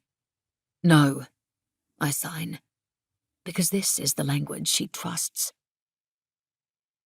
We meet at the Burns Stud at dawn. About 60 people have turned up to help, along with a host of local police and several sniffer dogs. Even though wolf number 13 is still in the pen, and we're all worried about her, about why, my team is here. Niels, Evan, and Zoe showed up without being asked. I can see Amelia and Holly standing nearby, and clustered around a blank-faced Laney are a few young men, who must be her brothers from out of town, plus Red McRae and Mayor Oakes. Duncan and his team of cops stand out in front to give us our orders. We're to leave no more than a couple of feet between us at all times, and we keep our eyes trained on the ground ahead of us, scanning for anything at all that could be a sign of human presence. Footprints, items of clothing, personal belongings. Anything unusual is worth pointing out. He doesn't say that we're looking for a body, too, but we all know it. We move into the forest as one. This forest that is meant to be a quiet place, but quickly becomes punctured by the noise of shouting voices. Our feet trample the undergrowth without care. Our hands tear at low-hanging branches to rip them from our paths. Any animals in these parts will hear us and flee as best they can.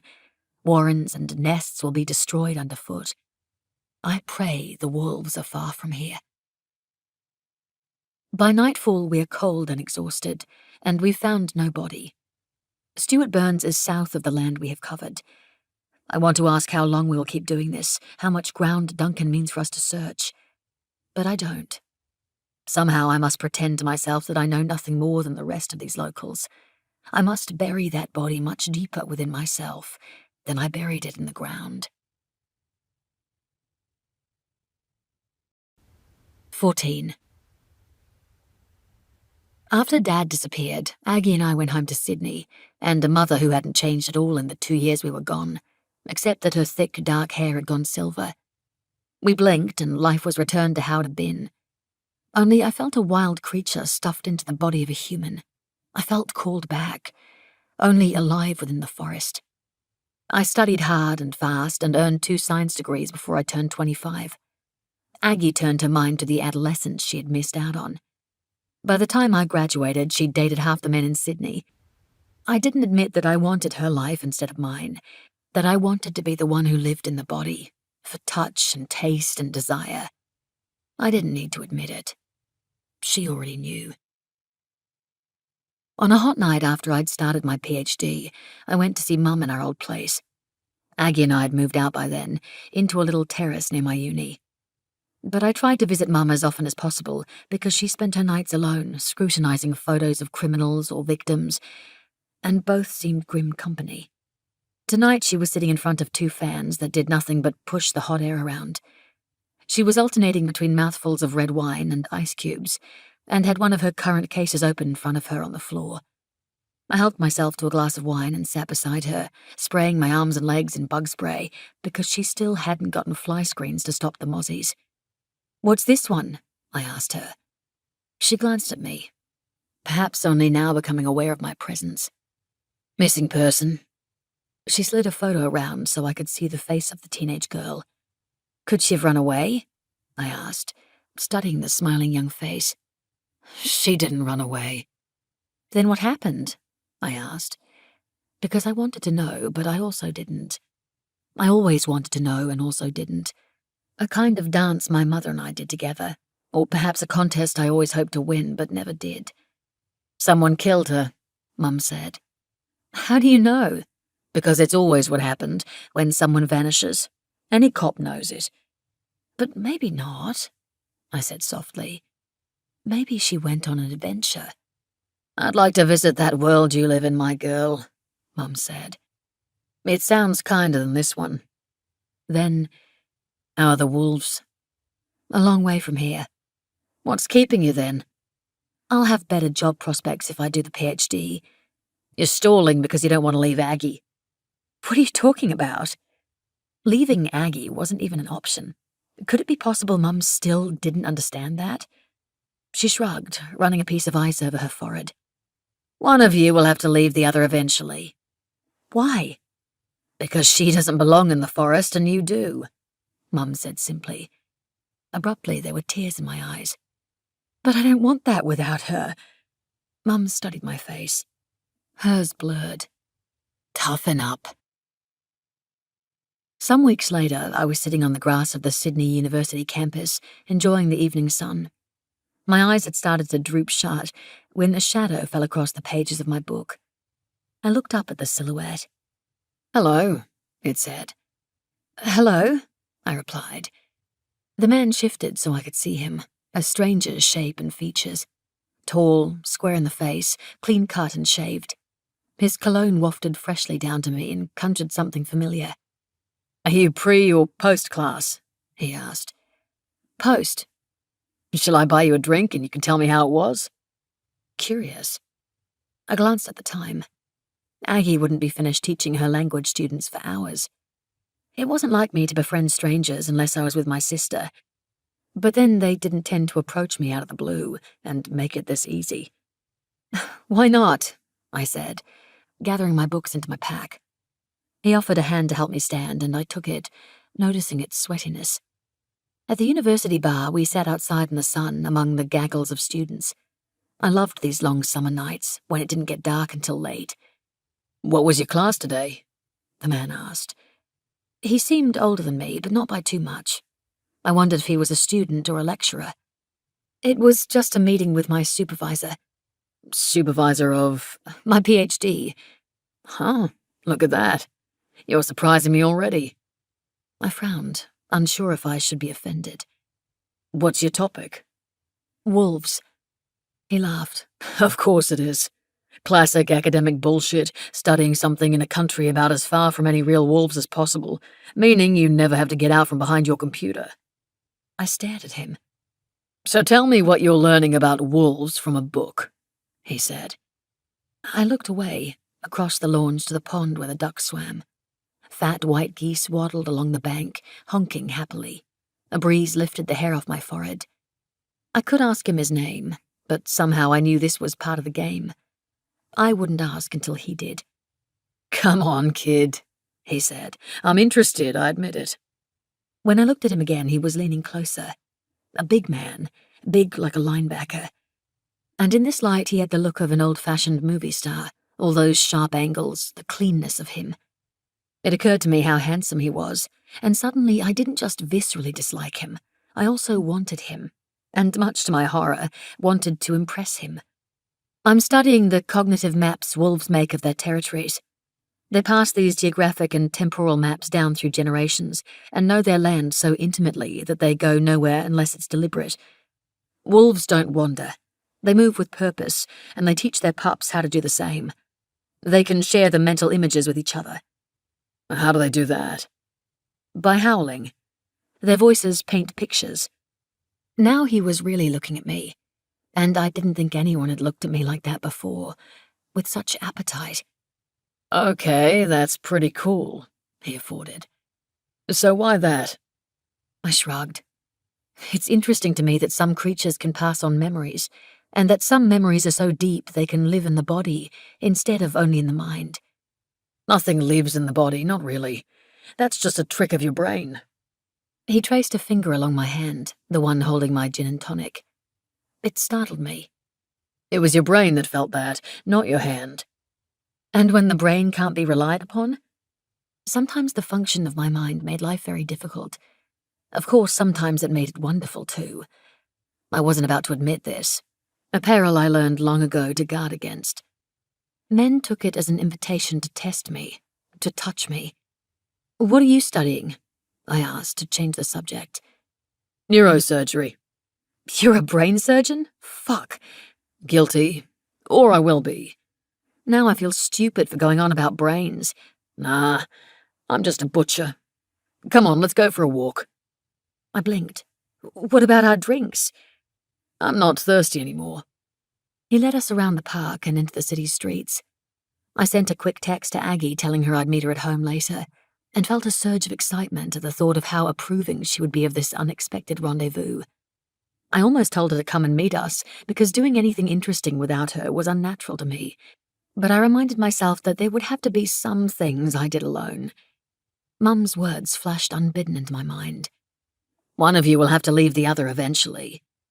We walked for a long time, and the stranger was mostly easy to talk to, except for a moment here or there where he changed the subject so abruptly I almost got whiplash. In these moments there was a streak of something in his eyes, a flash maybe of boredom. And then he launched us elsewhere, and I was left scrabbling to get my bearings. Soon he changed direction as sharply as he changed the subject, and we were in front of an apartment block. And without asking, he went inside and waited for me to follow him. I hesitated, told myself this was too much, way too much of an assumption, and dangerous besides. But if I'm being honest, it was only for a split second. The flare of adrenaline felt like fear, but also a yearning for something, anything. And always there was my unyielding curiosity to outweigh the rest. This body of mine that sought and knew things I did not. So I followed him inside and let the elevator carry us to the top floor. And then I followed him into his apartment. To have something of my own. To feel something I had not simply watched. In the morning he drove me home. I still didn't know his name. He still didn't know mine. I was flushed with the heady, tactile memories of the night, with the feel of the silk ties around my wrists, holding me to the bed, the feel of his mouth on my body, the rush of excitement this brought, the sense of inhabiting a different life. But as he pulled over in front of our house, I was struck by the realization that I hadn't told him where I lived. Something went cold inside. But a tiny, quiet piece, the darkest of me, he'd already suspected, didn't it? Didn't I know in that first moment? He seemed relaxed, a little impatient. He had to get to work. So when he kissed me, it was with none of the slow, lingering passion of the previous night. But there was a different kind of familiarity, something that spoke of having done this before. "Bye, kid," he said. "Do me a favor and think of me today, okay? Think of me when you're in the shower." I climbed out, dazed, and walked inside. Aggie shouted to me from the couch. "Come, now! Spill!" I sat at the kitchen bench. Aggie poured the coffee from the percolator on the stove. "You look weird," she said. "I don't actually know what to say," I admitted. "It was unexpected. Maybe I did tell my address. I must have. I was distracted that morning. As the thought took hold, I sank back into the thrill of it. I don't even know his name." "No fucking way!" Aggie threw her head back and howled like a wolf. "Shh," I laughed. Without warning, the door to our little terrace opened, and a person strode inside. It startled me, but then I saw it was him, the man. And a surprised smile filled me, and things happened all at the same time. He said, "You left your phone in my car, kid." And I said, "Oh," and Aggie said, "Hello, handsome." And for some reason we were both walking toward him, and then he stopped, and we all just stared at each other as mutual horror dawned. "Shit," he said. He threw me a swift look, one that seemed to plead for something, for mercy maybe. And then his eyes shifted, permanently, to Aggie. "I didn't know," he said clearly. "I didn't know, Aggie. I thought it was you." Aggie looked at me, and I looked at her. "He did," I said. "He did think I was you. He never asked me my name." We waited in agony for her response. And she said, breaking my heart with her generosity, "Should we laugh? Or kill him?" His name was Gus Holloway. He was Aggie's new boyfriend, the one I hadn't yet met because of his crazy work hours. He was 30 years old and played rugby every Tuesday night. And he was doing his residency at RPA Hospital. He liked 6 sugars in his coffee in the morning and drank fireballs religiously. And he met Aggie because she taught his nephew Japanese. He broke rules. He was confidence personified. He could make her come with a look. He had 7 sets of French linen bed sheets and changed them every day. Those were the things I knew before I met Gus. What I knew after that night were things I had no right to know. And what I didn't know. The things I didn't yet know about him belonged deep in the ugliest recesses of his soul, in a place my mother had seen and tried to warn us about. Only I didn't listen to her. I never listened. It was late when he finally left. I hid in my room, unsure how I'd ever face him again. They talked out there for hours, and then they did the other thing they apparently do all the time, the thing that probably meant they'd made up. How small and unworthy I must have been last night, compared to the passionate creature he normally had. How could he not have known? Aggie came into my room and slid onto the bed beside me. "He says he thought we were playing our game," she told me, "where we pretend to be characters." She shook her head, then admitted, "We do play it sometimes. It started as a way to help me rehearse. The amateur theatre company she joined. That play she only got cast in because she could speak German." I nodded and didn't know what to say. Maybe he didn't know. Maybe I didn't either. I didn't. Not really. Not consciously. I thought of the look on his face when he saw us standing next to each other this morning. There was no surprise in his eyes. Only guilt. I'm sorry, I say. Aggie, I fucked up. We'll share him. I beg your pardon? I can't imagine he'd say no. She took my hand and squeezed. There was something feverish about her, and she was really not joking. Something had come loose in her head. I don't do anything without you. It's not what we are. We share. I tucked her hair behind her ear. Oh man, you've got to be the most generous and unhinged person on the planet. She laughed into my shoulder, and I couldn't tell if maybe she was crying. I can't be with someone knowing you like him, she said. I won't. I'll dump him. I don't like him, I said. He got bored when I talked. She laughed through her tears. He does that. He's a bit of a dickhead, actually. 15. She still howls, some nights. Number 6. Evan wanted to call her Ash, didn't he? She howls for her mate, but now also for her strength, to define her territory, to stake a claim to it and ward off enemies. She teaches her babies to howl, defiant in the dark, growing stronger by the day. Soon she will teach them the hunt. They'll have to learn early, for there is no pack to kill for them. A town meeting in the school auditorium is called about the search for Stuart. Nobody is on the stage this time. Duncan is in his spot by the door, watching the crowd. This isn't a cop-run meeting. It's been called by Laney's brothers, who are huddled at the front of the audience. One of them, at least a decade younger than Laney, goes to the microphone. "Thank you for coming," he says. He can only be a teenager, but he speaks with clear and resounding confidence. "My brother-in-law has been missing now for 2 weeks. The police don't have any reason to suspect that he's taken off. They look for things like phone records and any debits from bank accounts, and there haven't been any. And they have his phone too, which was left at home, meaning it's looking more and more like something's happened to him. Whether it was an accident or not, somebody knows something, and we intend to find out.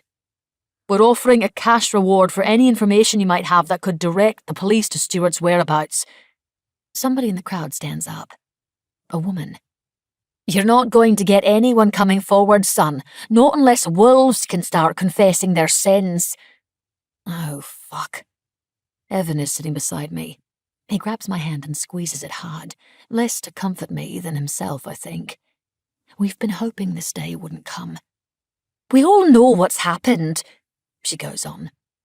"We need to put that poor man to rest, but we'll have to do so knowing his body's lost." "Not lost," someone else says. "This is exactly what we knew would happen," another voice says. I get to my feet and stride to the microphone on the stage. "Do you mind?" I say to the boy, and he seems like he might argue, but shrugs and moves aside.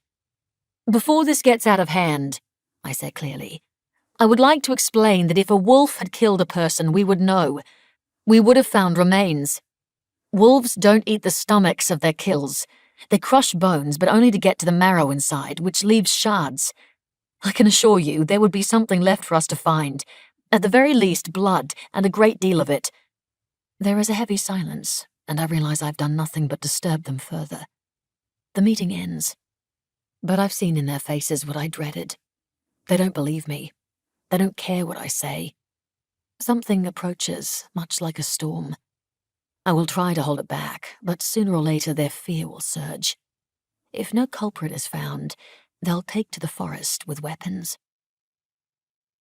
Outside I call to Laney, but she's being jostled into a car by her brothers. There are 5 of them, and one of the older ones, not the kid who spoke, steps into my path. "Not now," he says. "She's tired. I just want to see if she's okay.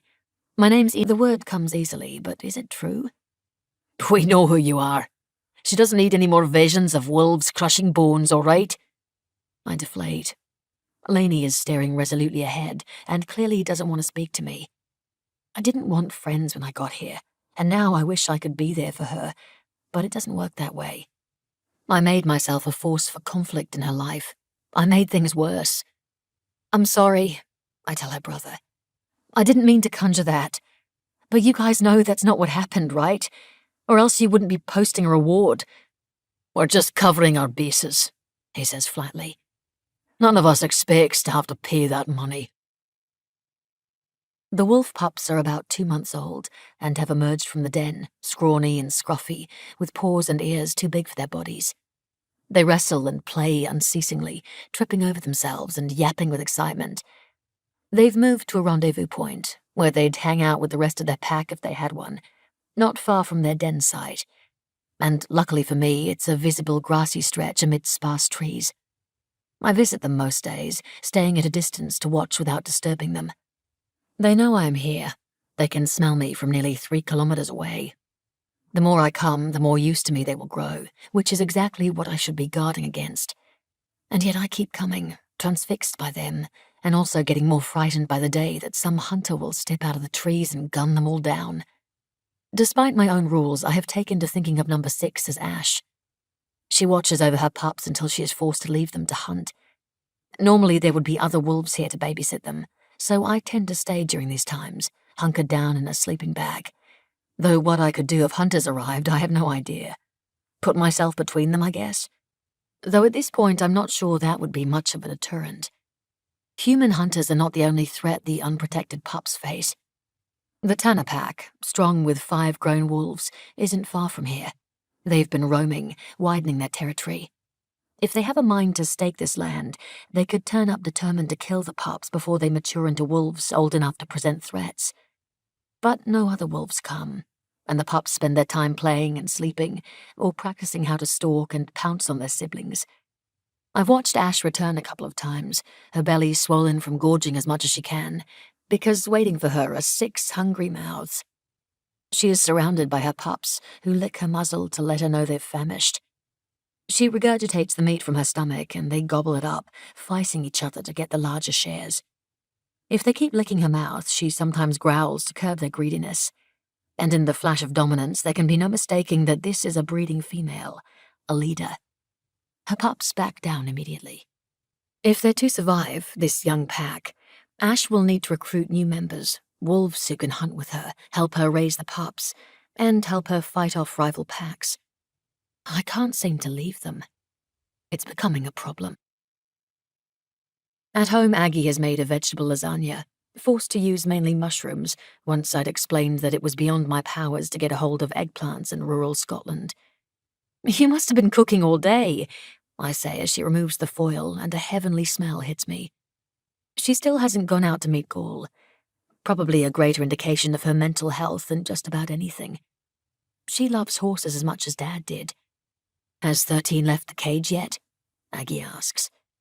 She goes in and out to find food, but no, not really. And 12, the young male from the Glenshee pack, he's been sniffing around. Is she in danger from him? I hesitate, then nod. No use lying to her. Close the cage. Lock her back in? No way, I can't do that. I watch my sister cutting the lasagna and serving it onto plates. She's mad at me. I try to explain.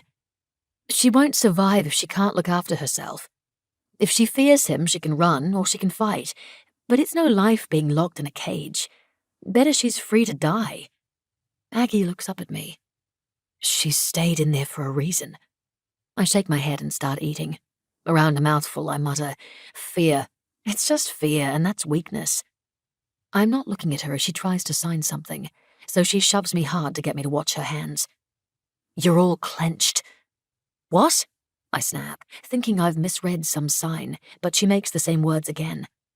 "What do you want me to say?" "Let it go." "That's rich." I finish shoveling the lasagna into my mouth, but I can no longer taste it. "I need to go out for a bit tonight." "Boyfriend?" She signs. "I don't have a boyfriend." Her eyebrows arch. "I've been with the wolves." She glances at me skeptically, then signs. "It's a blueberry." "Huh?" Aggie tilts her head. "Your baby is the size of a blueberry." Heat fills my cheeks. Any irritation I felt leaks away, and I take her hand because of course she knows. "It doesn't matter. I'm telling him tonight that I'm not keeping it." "You don't have to tell anyone anything." She's right. That's true. There is no real need to burden Duncan with this. I know he will agree with my decision, because he's never wanted a child and explicitly told me so. Besides which, it's not his decision to make. And yet I can feel myself being drawn through the woods to his cottage, and I know I need to tell him. Only I'm not willing to dig into why I need to. Whose is it? Aggie asks. No one's. It was a mistake. Did he hurt you? She asks. And the question is what hurts, that this is what she has come to expect. And really, why wouldn't she? No. Aggie considers me. Don't do it for me. Because of me. It's for me, I tell her. It's you and me, remember? Aggie hugs me fiercely. You and me, I say again.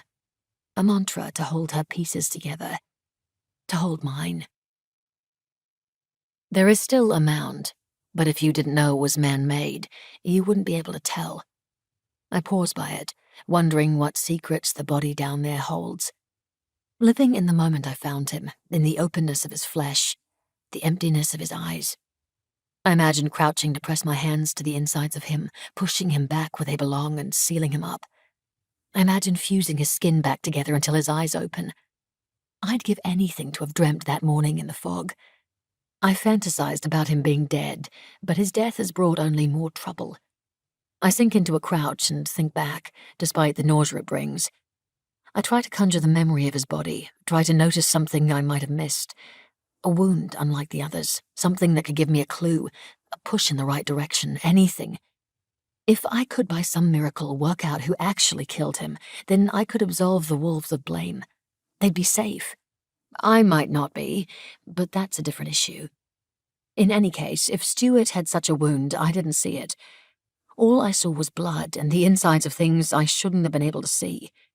I carry on through the dark forest, returning along the path I took that morning, and so many instances before. Sound laps gently from Duncan's little house. I hear it before I see its rosy light. I wasn't expecting to socialize, but I steel myself and knock on the door anyway. I'll get it, I hear a woman's voice say, and the insides of me drop out, and I'm about to turn and run when the door swings open and I see Amelia. You look relieved, she laughs. Yeah, I say. Hi. Hi. She kisses my cheek and pulls me inside. I didn't know you were coming. This is a lovely surprise. I just came to talk to Duncan, but I can come back. Don't be stupid. I forgot about Duncan's dinner parties. The small living room is at capacity. Holly is here, and so is Fergus Monroe, our pilot, which surprises me because I didn't realize he and Duncan were friends, and the policewoman, Bonnie. They're all squeezed in, doing what seems to be woodwork on a huge piece of calico that's been put out to protect the floors. Duncan himself is in the kitchen cooking, and when he looks up to see me, he frowns. Who will I be tonight? Suspect in a disappearance, or woman who recently ended things with him? Either way, I guess he doesn't have much reason to welcome me here. He pours me a glass of wine, and when he hands it to me, our fingers touch, and I think it might be on purpose. He's playing a game then, one that marries the two women together, and could get him in trouble. I wonder if I have the stomach to play it right back. I think, in fact, that I do. What are you doing? I ask the group. They all chuckle, except Duncan, who turns away to hide his smile. Duncan's decided the mission of his life is to become a carpenter, only he's truly, inarguably rubbish at it, Amelia explains. So we get together every now and then to help him fix the crap he's made, and he cooks for us in return, which he's actually not rubbish at. At least now I understand why his place is so full of poorly made furniture. How are you with sanding?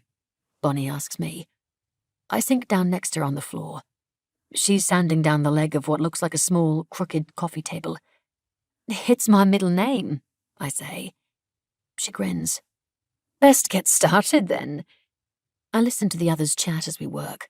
Their voices drift over me as I concentrate on my task.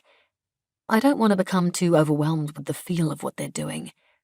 I'm tired tonight, and my own sensations are enough. Duncan finishes cooking and brings us each a bowl of shepherd's pie. No thanks, I say.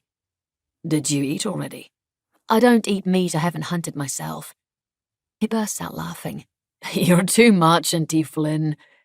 I can't help laughing too. He has on another hand-knitted woolen jumper, this one cream-coloured and diamond-patterned. It darkens his eyes. So have Duncan and Bonnie interrogated you yet, Inti? Amelia asks me, with no small measure of mirth. We interviewed everyone, Bonnie says, like she's said it before. Had to. Actually, I had Duncan all to myself for that one, I say, glancing at him. And for a moment we are back there in that room together. How'd she come off then? Amelia asks him. Do we have a killer in our midst? I haven't decided yet, he says. And then he smiles that crooked smile, and I'm not altogether sure he's joking. She had an alibi, actually, Bonnie says. What was it? Bonnie seems to be finding it funny too. Not my place to say. So Duncan told her then. I suppose he was my alibi and I was his. You never asked me, I say. What? Bonnie says. You never asked me for my alibi. Don't you think you should have? We got it from someone else. And you didn't think to follow up? Confirm it with me? She has the grace to look embarrassed. I turn my eyes to Duncan. I didn't want to make you uncomfortable, he says. What are you on about? Amelia demands. I was here that night, I say, because I want to see how Duncan reacts. Duncan's your alibi, Fergus says, then erupts into giggles. That's got to be some kind of conflict of interest. Amelia and Holly seem to find this amusing too, while Bonnie fidgets uncomfortably. And I'm his, I say. Not that I was asked. An oversight, Duncan says. I'll have you back into the station at your convenience. I have some follow-up questions I've been wanting to ask you anyway. Goody. It's all a great waste of time, isn't it? Holly asks. When we know the bastard must have taken off, in debt up to his eyeballs. My ears prick up at that. Who was he in debt to? The bank? Among others, Holly says. We don't need to be talking about the man's finances, Fergus says. No, but it's a good reason to duck out of your life, she says. Could have been Laney, Amelia says. Meals, Bonnie admonishes. I'm just saying, if it had been me he was slapping round like that, I'd have buried him years ago. You can't tell me she's not your number one suspect. He hasn't been ruled dead, Bonnie says. It was more than slapping around, Holly says. My point, Amelia says. He was a nasty thug. Wasn't always, Fergus mutters. And should we give a shit? Amelia says, her perpetual humour evaporated now. There is a sense of betrayal in her, and I think she must have known Stuart a long time, like they all did. What changed him? I ask. Nobody has an answer. They just shrug, shake their heads. It's Duncan who says, Men get taught to expect control, but a modern society no longer supports that, so some men feel it slipping and it humiliates them. The humiliation makes them angry, and then violent. Topple the patriarchy, Amelia roars. Jesus, Fergus mutters, clutching his chest. I don't blame her for looking elsewhere, Holly says. Hull, Amelia warns quickly. Sorry. There's a silence at that. My mind darts ahead to make sense of it. Was Laney having an affair? I try to imagine who it might have been with. Seems to me like he'd be the prime suspect in Stuart's death. Finkel pads over to curl up on the floor beside me, resting his head in my lap. I set aside my sanding duties in favour of stroking him. He has fallen asleep by the time the wolf howl cuts starkly through the cottage. God help us, Fergus sighs. There she goes again. Finkel lifts his head to listen, bristling with tension, ears peaked. He looks at me questioningly, then at his master for instruction. Should he be protecting us? Is this a call to him, a warning, or an invitation? Does it stir some primordial heart of him? I think it must, for he lifts his snout and lets out a long, excited howl of his own. It sets my skin alight. Jesus, Fergus exclaims, louder this time. The howl echoes outside and in. See what you've done to me? Duncan asks, and I realise he's talking to me. He does this every damn night. I can't help it. I smile. Something about the dog's response thrills me. I love them, Holly says. Could I get a pup, do you think? A wolf pup? Amelia asks, laughing. Holly is looking at me and she seems serious. I shake my head. Why not? She asks. If it was ours from a young age, if it didn't know any differently. That's how dogs came to be, isn't it? Someone did it way back. 40,000 years back, Fergus says. Then adds, during the Mesolithic era. I grin. You're a history buff, huh, Fergus? He shrugs. I try to know a little about a lot of things. But not a lot about anything, the others chorus, a well-worn tease. I stroke Fingal to calm him. He's fallen quiet for the moment, intent on listening to the howls from the forest. They aren't for him. Ash has bigger creatures to warn off. The pup would come to know you, I tell Holly, and you might train him. They're intelligent and they learn quickly, and they're very loyal. See? Holly says. But why would you want to? I ask. They're all watching me now. I can feel their eyes, because this is the thing, isn't it? This is the fear they live with now. The children in us long for monsters to take forms we understand. They want to fear the wolves because they don't want to fear each other. Wolves don't understand or socialize with humans the way dogs do, even when raised from birth, I say. Domestication is a product of breeding. It takes many generations to breed the wild from a creature. This dog and the wolf outside aren't even the same species anymore. No matter how much you loved a wolf pup, it would grow into the predator its nature dictates. And keeping something like that chained up or bound to a house is about as cruel as I can imagine. Fingal lets out another mighty howl, and we all jump. Duncan gets awkwardly to the floor beside me and pulls his dog into his lap. Easy, boy. She's not crying for you. Fingal wags his tail and licks Duncan's hand. I can't take this tonight, Fergus announces, and gets up to put on some loud music. As the others go back to their chatter and woodwork, I glance at Duncan. He's lost in thought. Maybe now is the moment to tell him, quickly, and be done with it. But the words don't come. Do you think it can ever be? He asks me softly. Breed out of a creature? The wild. I reach to pat the dog, and my fingers come very close to his. I want to touch him so badly I could combust. It happened to us, I think, I murmur. Most days I think we couldn't be farther from it, that it was slowly bred from us until we became more like machines than animals. And the other days? He asks. On the other days, I say slowly, I think I will go mad with the wildness. Several hours have passed when a second knock comes at the door. That's like Grand Central fucking Station around here tonight, Fergus says. He has become steadily drunker by the minute, his accent growing concurrently thicker. I can barely understand him. He sways where he sits, still pretending to work, but having long since lost the ability to wield tools. Amelia has remained sprawled closest to the door, so she rises to answer it a second time. Hello, love, she says. But there's no response, only Lainey Burns pushing past her into the living room. Her eyes dart in search of Duncan. What the hell are you doing? She asks him. I told you. Lainey sees me and falls silent. Duncan struggles to get up off the floor, and I can see his leg is really hurting him, so I reach a hand for him to push off from.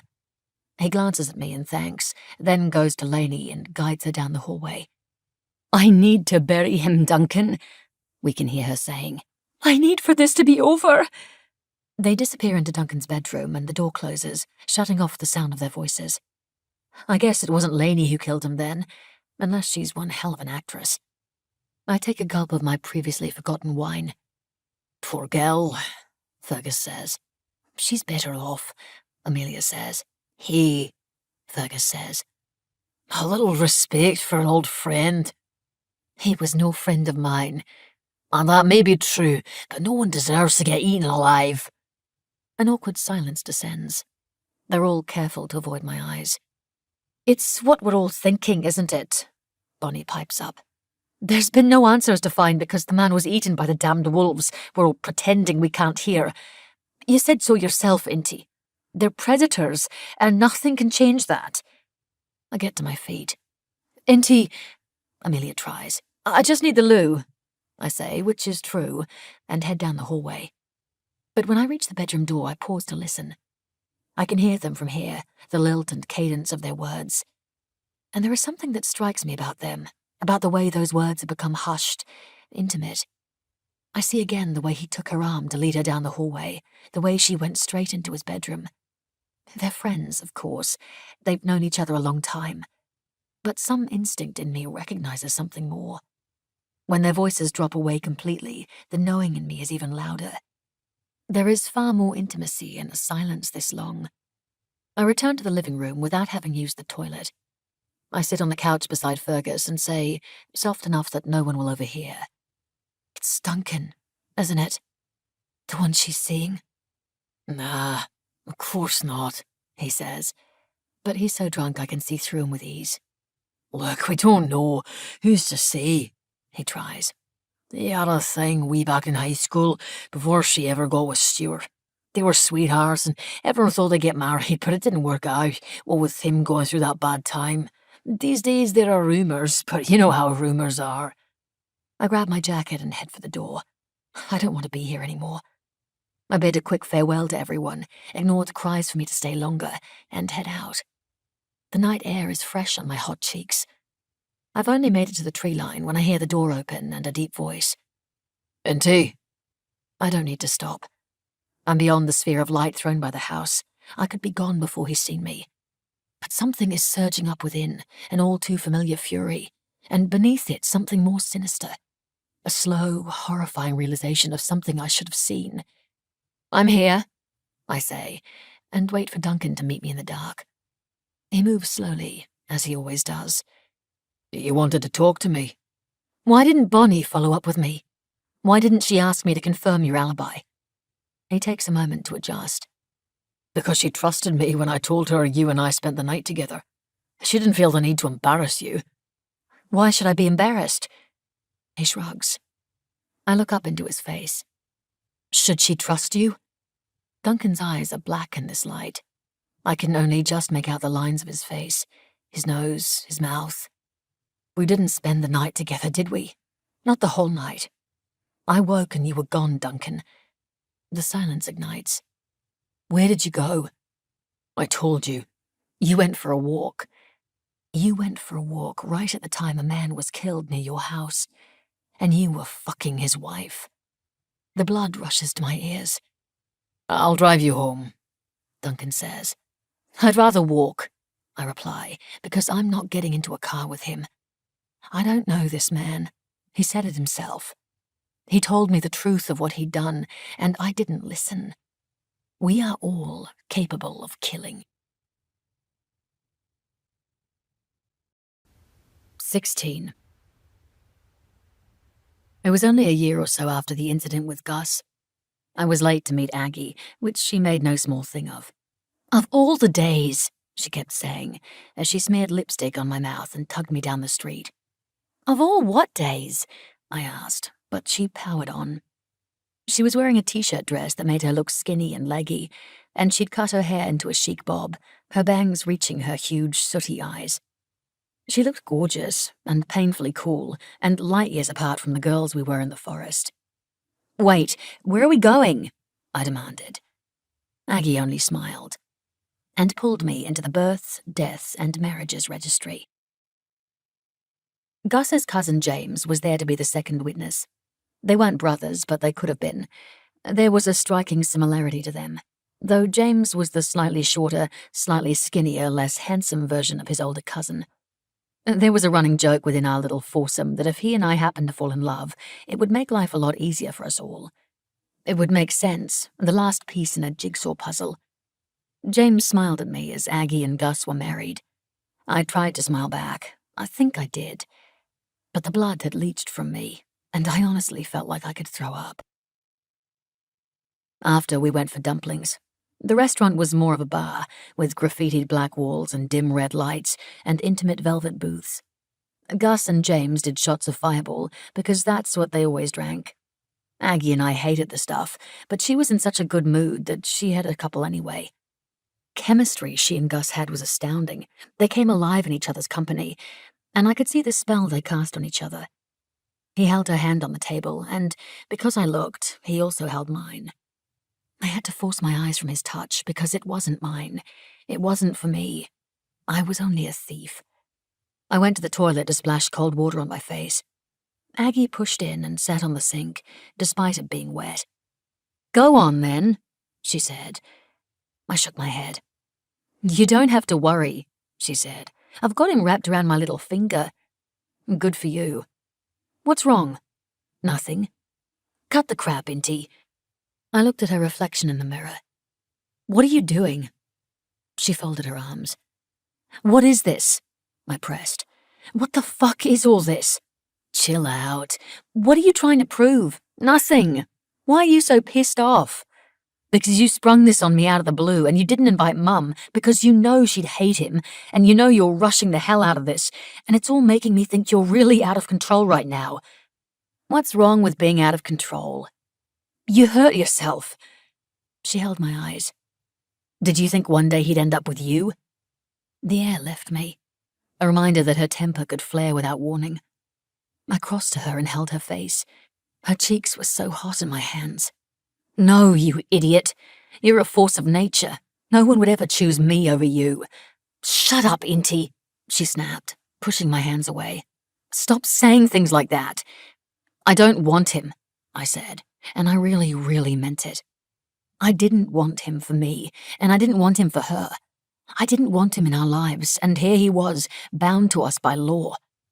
"You could have told me," I said softly. "I can't believe you didn't tell me." "I didn't want you to talk me out of it." "I got the job," I said miserably. She stared at me.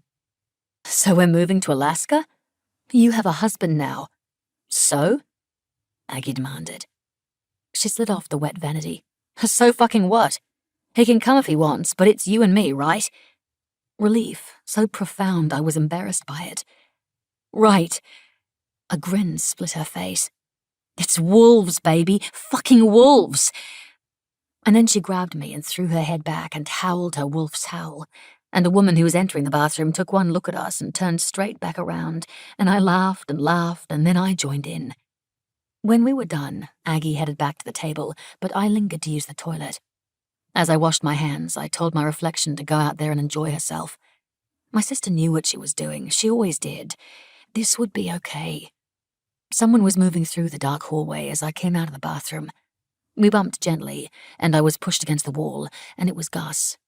I'd have known the feel of him even were it pitch black. "I missed you, baby," he said, breath hot on my ear, hands moving to my breasts. I shoved him away. "Gus, what the fuck?" He blinked, then looked shocked. "Oh, shit, Inti." "Bullshit," I snapped, my face burning. "My hair and clothes are different, for Christ's sake." The shock fell away to reveal amusement. "It was a joke, kid, for old time's sake." I stared at him, stunned. "No more of this, all right? Whatever this little game is that you're playing." "No game," Gus said. "Friends, okay?" I gave him a hard stare. He laughed and put his arm around me, guiding me back to the table. "Actually," he said, "it's family now, sis." Bonnie is sitting at her computer when I enter the tiny police station. There's a receptionist who asks me how he can assist me, but Bonnie spots me and waves me over. There are about 6 desks in the open-plan room. Most seem to be shared by a couple of police officers, while the largest sits in an office separated only by a glass wall, on which a plaque reads Duncan McTavish, Chief Superintendent. He's not in his office. I made sure of that before I came in here. "How are you, Inti?" Bonnie asks. "Well, thanks. Thought I'd follow up on the alibi." She nods. "Let's use Duncan's office for some privacy." I follow her in, and she takes a seat behind his desk, while I sink into the chair opposite. It's a small, untidy office, full to the brim with towering stacks of paper. He doesn't have any photos or personal items. Guess he hasn't embraced the digital era, huh? Bonnie glances around at the chaos and smiles. "Yeah, no. But it is actually easier to keep things straight when you have them in front of you." Would you like to make a written statement, Inti? I'll just tell you, if that's easier. It's less formal. Okay, well, I'm guessing you guys don't much care about formal. She sighs. I'm sorry I didn't speak to you directly. Duncan's my boss, and I wanted to afford him some discretion because of the nature of his statement. And I figured you'd appreciate that discretion too. I just don't really get it. Am I a suspect or not? At this stage, you're not. You're a person of interest, which is why I haven't yet followed up on your initial interview. She pauses and leans back in the chair. I did think it was strange that he didn't record it. So I asked him off the record, and he told me he hadn't made it formal because he knew where you were that night, and that was enough for me. Another pause. You're not a suspect, Inti. Not as far as I'm concerned. But if you have anything you'd like to tell me, anything that could help... The last time I saw Stuart was outside the pub with Duncan, and when Duncan came inside, he'd been punched or something. Did he tell you that? Bonnie nods. We have a solid timeline of Stuart's whereabouts until early in the morning, when he disappears and isn't seen again. So where was he? I can't discuss the details of an open investigation with you, I'm afraid. Is there any particular reason you're concerned about this? Sure, he was abusing his wife, and I want to know what happened to him. What I can say is that we found no evidence of him having left. Meaning we've decided to treat this as a possible homicide. Couldn't he have had an accident or something? Of course. Backcountry out here is pretty perilous. We lose hikers sometimes to rough terrain. Always find their bodies, though.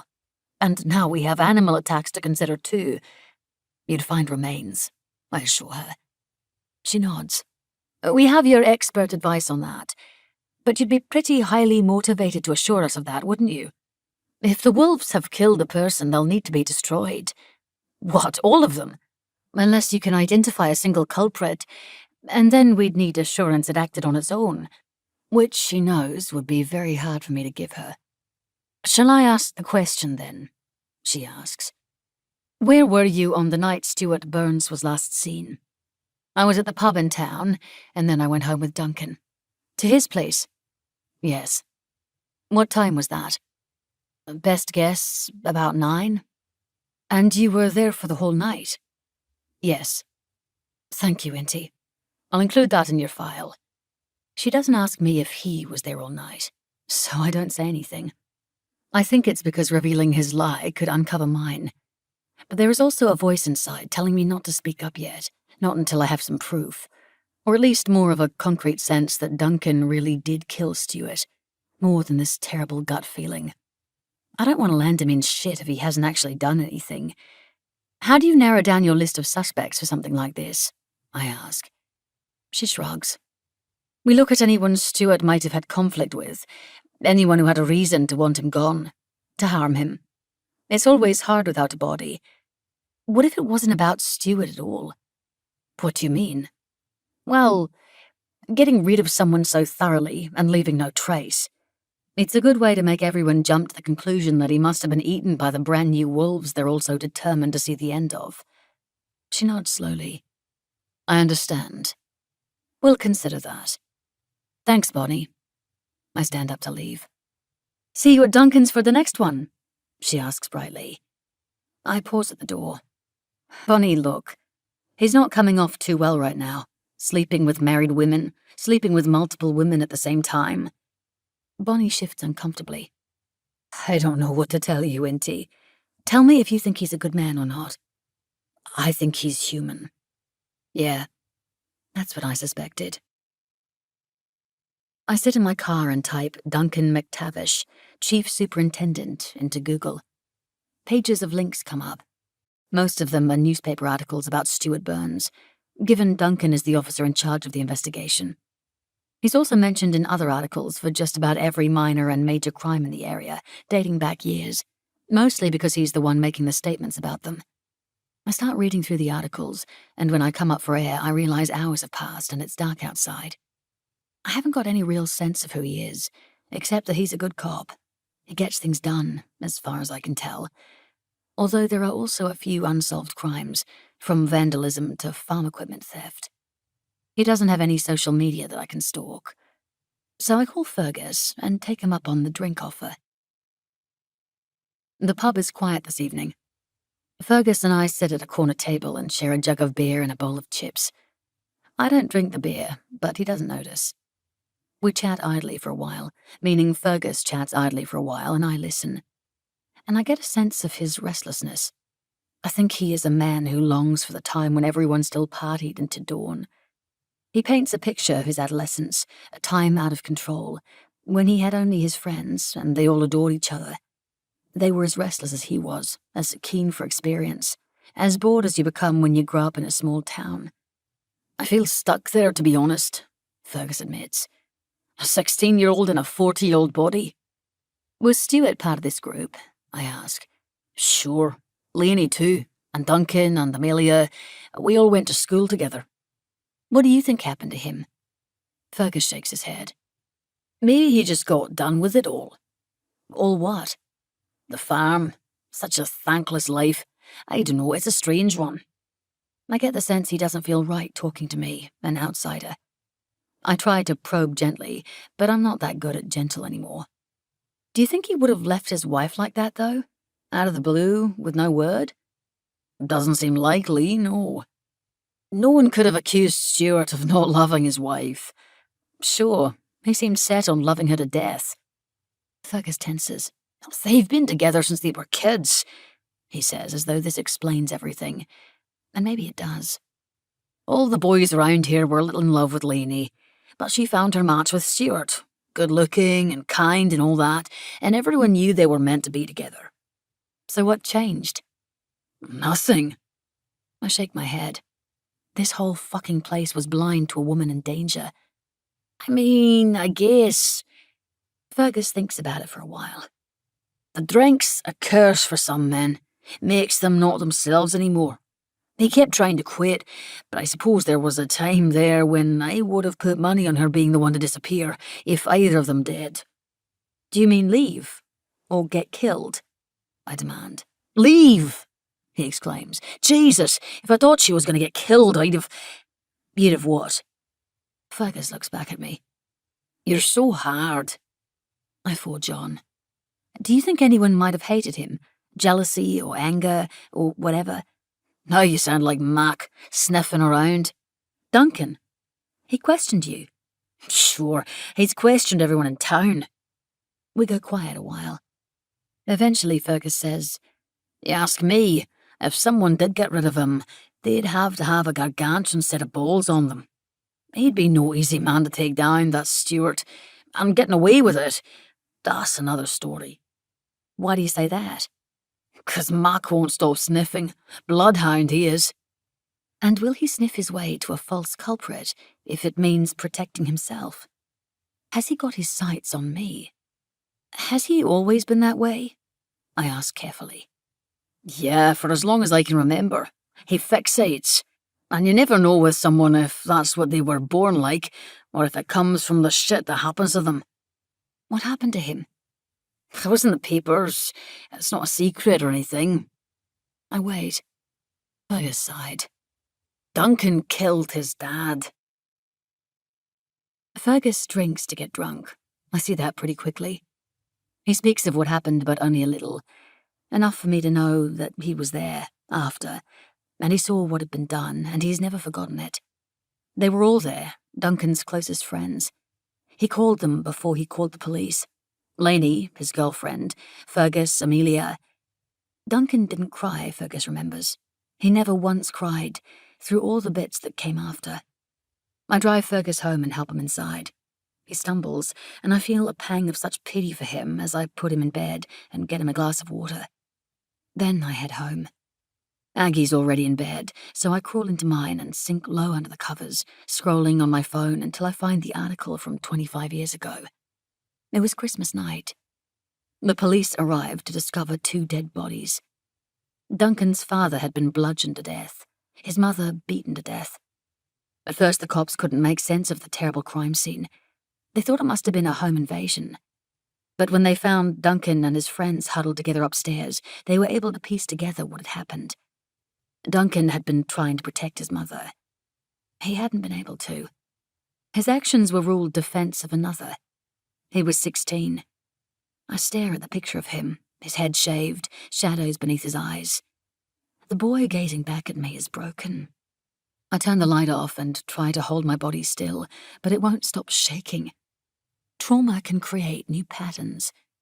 I'm no stranger to this. There is a party.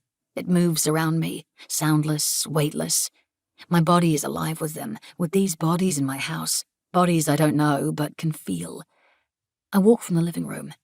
I'm looking for Gus, looking for Aggie. My edges are smudged. My feet take the stairs slowly, surely. My spirit is racing ahead, toward their bedroom. The door is closed. I am inside somehow, on their bed, a bed that is moving. There is a hand around my throat, and I can't breathe. I can't get away. Inti! I wake with a lurch. My sister sits on my bed, holding my arms, holding my seams. I must have dreamt her voice saying my name, because she doesn't speak. My sister who knows more words than anyone. You were crying, she signs. A wave of nausea rocks me, and it takes every ounce of energy I have to dash into the bathroom and vomit. Aggie pulls my hair back for me, and when I'm done, she hands me toilet paper to wipe my mouth, and we sit facing each other on the cold tiles. What a pair we make, Aggie signs. I nod, exhausted. Morning sickness? I guess so. It's easier than telling her what I was dreaming about. She knows anyway. Of course she does. Work with Gaul today, I say, voice breaking. She needs love. I can't go outside. Why not, Aggie? He could be out there, she replies simply. I stare at my sister and think, and it's bizarre that this should be the first time I truly think it. I don't know if I'm equal to this madness. I dream again, but this time not of monsters, of wolves, of running with them into the shadow of the mountain. 17. I've known some truly bad days. In one of them, I killed a wolf. It was my first plane darting. I'd been working out of the Alaskan base in Denali National Park and Preserve for many months, and dreading this moment, the moment I'd have to pull a trigger and tranquilize a wolf, without knowing what would happen to me in the process, knowing I would have to find out at some point. So we took the plane up. I was strapped in and shown how to hang out the side, so that when we flew low and close to the ground, I would have the best shot. And soon we found her, loping along a stretch of grassy prairie, and I took aim, using all those years of Dad's practice shooting at painted targets to slow my breathing, to calm my hands, to sight my crosshairs and squeeze the trigger. The dart hit her, and I let out a gasp as she fell to the ground. I was watching and felt my legs liquefy, my chest sting with the impact. It was lucky I was strapped in. By the time the plane had circled down to land, I was myself again. Niels, who'd gone up in the plane with me, led the way to the fallen wolf. We crouched over her, but something was wrong. She wasn't breathing. The dart had collapsed her lung and killed her. My own lungs stopped working, but I don't know if it was because of my mirror touch or because I was sobbing so hard. In all the time spent in the forest, I had never killed a living thing. The moment was unbearable, sitting there with her fur between my fingers. I'd been watching her for months, learning her, caring for her. I began to wonder if what we were doing was right, if our involvement in their lives was too much. We were trying to save them, but we killed them sometimes too. We stomped through the world and crumpled things where we walked, too human, not creature enough. At home, in the flat I shared with Gus and Aggie, I locked myself in the bathroom and cried in the shower for so long Gus started pounding on the door because he thought I must have collapsed. Aggie slept in my bed with me for days, even though after the first night it pissed Gus off. He shared Mum's attitude that I needed to toughen up. This was my job, wasn't it? Shit happened when you worked with living things. After a week, Aggie made me take them on a hike I'd been rambling about for ages. She hadn't wanted to go before. This was a patent attempt to cheer me up. But I went along with it because we weren't spending much time together. Work was a maelstrom, a whole new life. For her part, she'd started studying linguistics, and our schedules rarely lined up. So we returned to the national park I worked in, and Gus tagged along, as he always did. As we staggered to the top of an incline, I held my breath, knowing the view that waited. A world of autumn colour, a feast. One sloping hill covered in deciduous larch, aspen, and black cottonwood trees, all having turned so yellow they hurt to look upon, and some among them a fiery orange. There were paper birches with bright red leaves, and dotted throughout were the evergreen spruces. On the other side of the lake, the landscape was more like tundra, treeless hills covered in cherry pink and red shrubs that ran down to embrace the edges of Lake Wonder, shimmering lilac now under the streaky gold and purple sunset. And looming over it all was the snow-covered peak of Mount Denali, crisp and white and staggering in its enormity. I had never seen a place like this, and would never see another like it. Aggie reached us, breathless. She managed an, "Oh!" and then she too fell silent. "Will we see animals?" Gus asked eventually. "Maybe," I said, "if we're lucky. Let's set up camp." Later we told stories around a little fire. Aggie told Gus with relish of the times we swapped places as children to see if anyone would notice. No teachers or friends. Only Mum. "Did you swap a lot?" Gus asked. "No," I said. "All the time," Aggie said. "It embarrasses Inti how much she liked it." I flushed, glad for the dusky light. "What did you like?" Gus asked me. I thought about it, remembering those days vividly. The truth was simple. Aggie was the one who lived more, who connected more.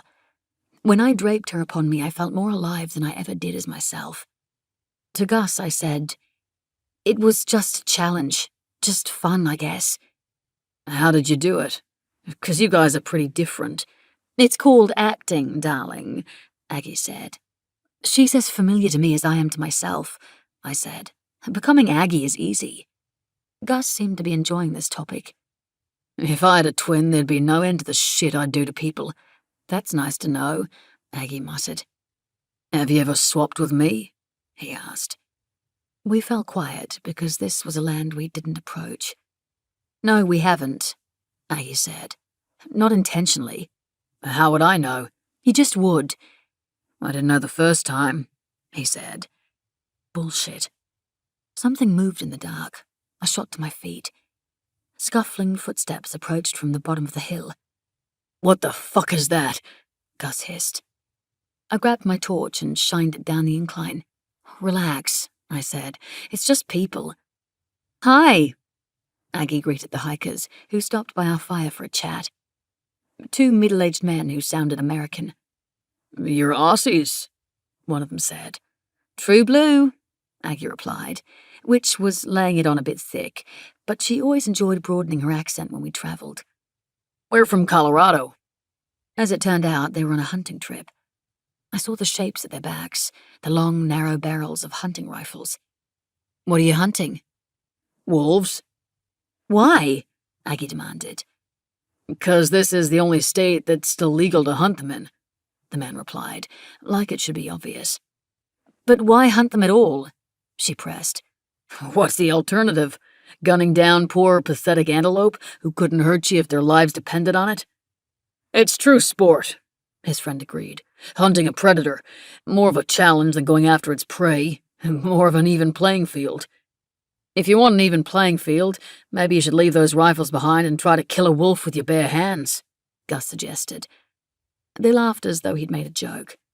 "Tell you what, we'll use the tech made by man, and they can use the tech at their disposal," one of them said. "You're disgusting," Aggie said clearly. Her voice so cold it cut through the night and made everything else fall quiet. An awkward shuffle of feet. "We'll be on our way," said one of the hunters. "Sorry to disturb." "What you're actually disturbing is this entire ecosystem," my sister said, and I loved her so much. "Plenty of wolves up here," the other guy said. "They're not endangered." "And with men like you around, how long do you think that'll last?" "All right, we're off. You folks enjoy your night." And with that they left, and I hated them for their politeness, hated that they seemed perfectly nice, and yet they were out here doing this heinous thing, hunting for the sake of it, not to survive, not to eat, only to feel power over another creature. I walked down the slope toward the lake. "Inti, give me a minute." It was proper dark now, but the stars were so many, the gibbous moon a dazzling white orb. The sky lit my way over the tangled shrubs, the dips and rises and little burrows of rabbits. I walked all the way down to the edge of the water, stars glittering upon its surface, and I sank to the ground beneath the glowing mountain. Time passed, and a body moved to join mine. I was expecting Aggie, but it was Gus. "They probably won't get any," he offered.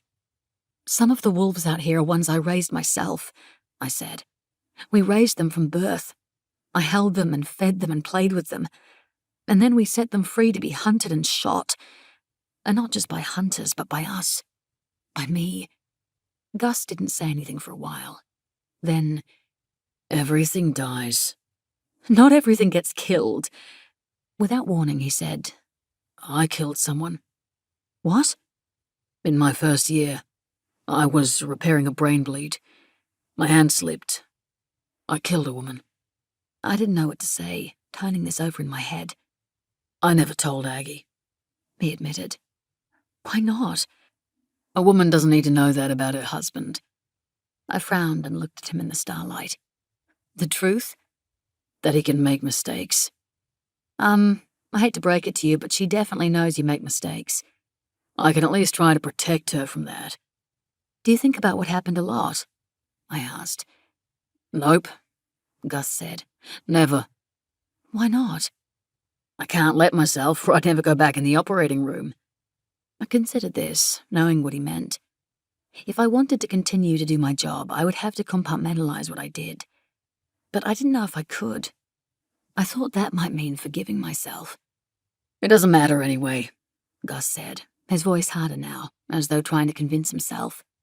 He leaned back on his hands to look up at the mountain looming over us. "It's all meat. All just fucking meat." I winced. A butcher, after all. "That's right. And you'd better become the same. I don't want to see you bruised by life, Inti. You're my family."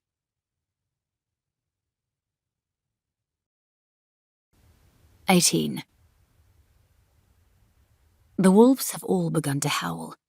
They call by night and day, running circuits of their newly established territories, calling to each other to define the boundaries of their pack's land, calling to other wolves a warning to stay away. They truly are making homes here, creating maps they will pass on for generations. I go out daily, sometimes with Fergus in the plane, other times on horseback with the team, sometimes alone, able to move faster. I track their movements and collect data from their scat and the remains of their kills. The pups of Ash's Abernethy pack are about 3 months old and growing quickly.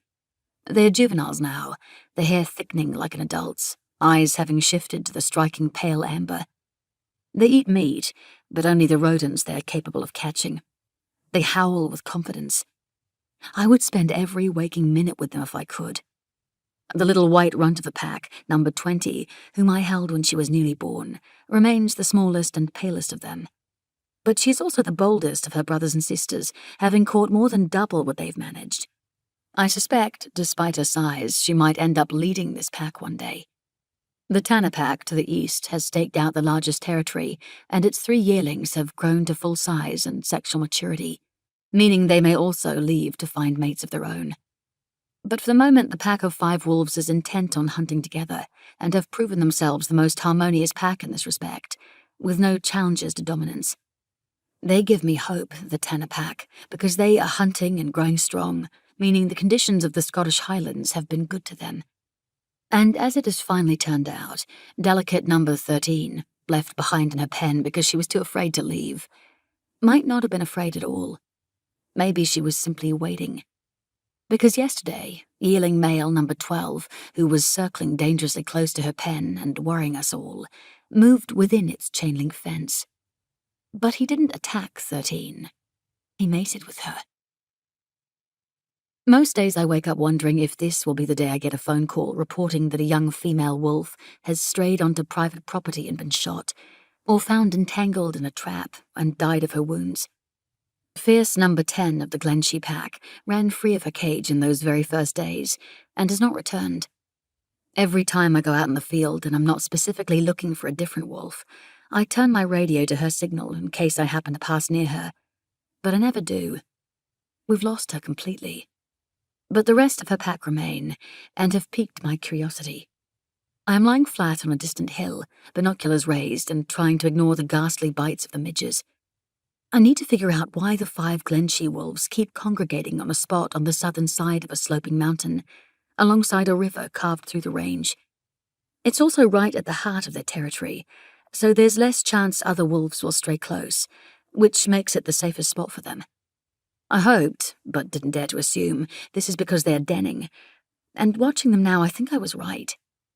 Number 8, the breeding female of the pack, or the female alpha, seems to be digging a den. It takes all my self-control not to give a great shout of elation, but I do laugh, soft, and my hands shake for the relief of it. Without warning, a small ding comes from the radio in my pack. I must have left it tuned to one of the pack's signals, but it dings again, quickly now, to tell me it is locked onto something close. The radio is picking up a signal much closer than the Glen she-wolves on that neighboring mountain. This is open country, wide, windswept mountains and hills, not much cover, nowhere to hide. But at the base of my hill is a stretch of marshy moorland, its grass long enough to conceal wild creatures within, if they are particularly good at hiding. I wait, eyes scanning below. Grass sways with the wind, disguising any movement. That's the only way back to the car. "Where are you?" I murmur. I think I know. I think it must be her. I stand up tall and walk with big, loud steps, like you might if you were trying to scare off snakes. If I act like prey, that's what she will think me. As I stomp, I draw the radio from the pack, switch off the beeping monitor, and begin to download the data from the nearby signal. It is a long, hair-raising walk back to my car. My boots squelch in the smelly peat bog, and I think this is a terrible place to be attacked. I will have no hope of escaping. And I also know that trying to run would be the worst possible response, and think that at least she too will have trouble in the mud. But let's not pretend I have anything like her lithe, nimble power. Let's not pretend I'm safe. I know from the signal that wherever she is, she's close. And she's not fleeing from me. She's watching me. Bold girl. We will need a hideout here if we want to keep watching this pack. Number 10 has returned, and she's not likely to allow her family to be vulnerable. When I reach the car, I don't want to get in. I realize I have loved every second of this terrifying walk.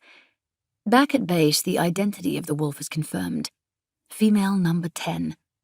My team and I watch, stunned, as the data streams in, all her GPS pings over the last few months, the thousands of kilometers she has covered, the places she has run, the world she has explored, only to return in time to protect her sister and her pack as they prepare for the impending litter. As if somehow she knew. I sit on the front step of the cabin and watch the thunderheads roll in. The infinite mystery of wolves. Niels joins me with an offered mug of tea. In his mid-50s, he still cuts a tall, athletic figure, is almost militaristic about his health regimens. "Congratulations," he says. "Female number 10, safe and well. It was a good day." "It was a good day," I agree. "You said she would come back." I shrug. I figured she'd turn up at some point. Feared she wouldn't. We sip our tea in silence for a while. I'm sorry I got so angry about 6 in her den. "There's no need. You were right about her capabilities. I apologize for going against you," he replies, "and for calling you timid. You know, I have immense respect for your work. I have never known anyone with a superior instinct for the animals." I look at him astonished. I didn't know that. In fact, I'd thought he found me frustrating. Thank you, Niels. Honestly, maybe I have been timid, I don't know. I just can't reconcile our role in all this, and I've started questioning it more and more. How much action is too much, and when is it not enough? "The difficulty of working with wild animals," he agrees. "I often ponder how their fear of us is not a natural state for them. They are not born with it. It is a learned habit, taught to them by us. My family had a wildlife park when I was growing up, and in it there was a small pack of 3 wolves. He's never told me this. I know he grew up in the very far north of Norway, way up in the Arctic Circle, and he has spoken to me before of his memories of the 80s when wild wolves returned to Norway. Debate immediately turned to the conservation of these wolves versus the desire to cull them and protect Norway's agricultural industry. It caused a division among the people, and passionate conflict, because wolves, as Niels said, have an unrivaled ability to make humans feel. Now he says, "The wolves we kept were born in our park and acclimated to our presence, our touch.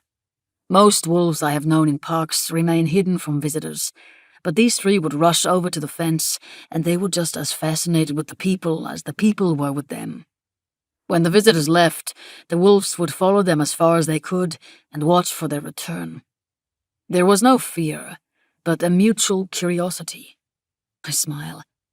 "And have you not heard the tales of those lucky men and women who have raised wolves and set them free, only to come upon them somewhere in the wild, years later, and be shown affection by the creatures?" I nod, though I've never been sure if I believe these stories or suspect them to be made of longing. Do you believe them? I ask Niels, expecting his certainty in the unambiguous scientific. But he says, "Of course. Many animals are capable of this. We see it time and again. I believe they are more inherently loyal than we are, and that connections are built deep within, where instinct lives. With the disappearance of that man, there is anger brewing here, and there are those who would fight to destroy the wolves, and those whose apathy would see them destroyed. And so we must be the ones who fight for them. That will always be the right action to take." His words stir my protective instinct, my certainty. All creatures know love, Dad used to say. All creatures. Summer has begun, and the land has turned its face to the sun, blooming under its warmth. The canopy and the earth are green, luminous above and below. The Scottish heather is overrun the fields and hills, turning the ground brilliant lilac and burnt red. But even in summer, the sky seems not to notice. Still, it leans more to grey, to white. Still, it rains most of the time. Still, there is an eerie fog that settles over everything. I'm reminded of how Duncan sees this place, as big enough to dwarf you, as so beautiful and desolate you can go mad if you aren't built for it. I can feel it getting inside me. Hunting is harder now, for the deer are healthier. They have more to eat, so they grow strong and fast, challenging not only the speed, but the endurance of the wolves. I hope with each day that Stuart's disappearance fades into memory. I hope the rumors about his death cease. It's been 2 months now, but with every mention I overhear, with every wary look I am flashed in the supermarket, I know they haven't, and that Niels was right. The concern is only growing. And always there is the little one within. A cherry, signs Aggie, then a plum. Time ticks by. My body changes, my organs shift. I feel alien, but I don't make any move toward my initial decision. Some part of me must be hoping it just goes away. Mostly I don't think about it. I can't afford to. What I think of is Duncan. And though I feel a great ache for him at the thought of what he went through, I also understand what violence does to people, what it makes us capable of. And I know I need the truth, one way or another. This evening, as I've been doing for the last few nights, I duck out early from work and wait down the street from the police station to follow Duncan when he leaves his office. He never goes straight home. He picks up food or tools and goes to visit people. Tonight I follow him as he checks in on old Mrs. Doyle, who works in the pharmacy and lives by herself. She's 76 and has arthritis, but she refuses to give up work. They have tea in the sunroom before he does chores around the house. Yesterday he cleaned out her gutters. Today he digs the weeds from her garden bed. Next he takes food around to a woman who is raising 5 kids alone, just some bread and milk and meat from the butcher. He kicks the soccer ball with her boys in the front yard. Then I follow him to Fergus's house, and from the end of the street I watch the two of them drink beer in the garden while the sun goes down. I've watched him enough days now to know that these are his regulars. But there are others he fits in too, people who need help, or perhaps simply some company. He cares deeply. It is the fabric of his life here. I think he must be a good man. But nobody is only one thing. I follow him home, and his taillights in the dark stare back at me. Why? Why am I doing this? Why spend night after night watching him? What is it that I expect to see? The only thing I am able to recognize is the instinct to survey I have felt when hunting. You watch to learn. I expect him to turn down his driveway, expect that I will carry on past to my own little cottage, done for the night. But he doesn't. He drives further, and I think, shit, is he going to my house? And does it matter if he's going to my house? It does, somehow. But I see his brake lights, and then he is pulling onto the side of the road, heading into the woods on foot. I park in my driveway and double back along the road until I reach his car and plunge into the trees. The world flashes, a streaking of lightning above. There's no tracking in the dark, but I am quiet and still, and soon I can hear his footsteps crunching through the underbrush. Then the light of his phone, and I see him searching for something. No, just walking, covering ground. He's looking for Stuart. I know it. And he's really damn close. I step into his path and he jumps in fright. Fuck, Inti. What are you doing out here? What are you doing out here? You been following me again? Duncan asks. My face flushes. That's mortifying. Instead of denying it, I nod. Why? Because I'm trying to learn you. To what end? I thought you wanted us over. That's not what I want. But I suspect you killed Stuart. He is silent. Did you? I ask. Lightning, and in it he has seen something of me. You're bleeding, he says. What? He shines his phone light at my face and I wince. Your nose. I lift my hand and it comes away bloody. I've never had a bleeding nose before. It disorients me. Did you kill Stuart? You wanted something done, didn't you? For you to arrest him, or help her get away from him, not murder him, Duncan. Jesus Christ. Would it matter? Duncan asks. If I did? I've asked myself that 1,000,000 times now. I breathe that question. Because didn't I want to do it myself? Wasn't I fantasizing about it like some kind of psychopath? The answer I keep coming back to is that there is a difference between thinking and doing. I have seen violence, and I have seen what it takes and what it leaves behind. There is no coming back from it. And honestly, I don't care about Stuart. He can rot. What I do care about is how he was killed, and whether whoever killed him meant for it to look the way it does. It's being blamed on the wolves, I say, and my voice breaks. Duncan says nothing, and maybe it's because he doesn't care, and in this moment he seems callous. If they come to harm over this, I tell him clearly, I will make sure you pay for it. I think I'm already paying for it, aren't I? He asks. I don't know what to say. I taste iron. When I get home, my sister is hunched on the cold kitchen floor with a knife in her hand. What happened? I say, forgetting about the need to stop my nosebleed and crossing straight to her. She doesn't let go of the knife until I pry it from her grip, and then her hands shake so much she can barely sign.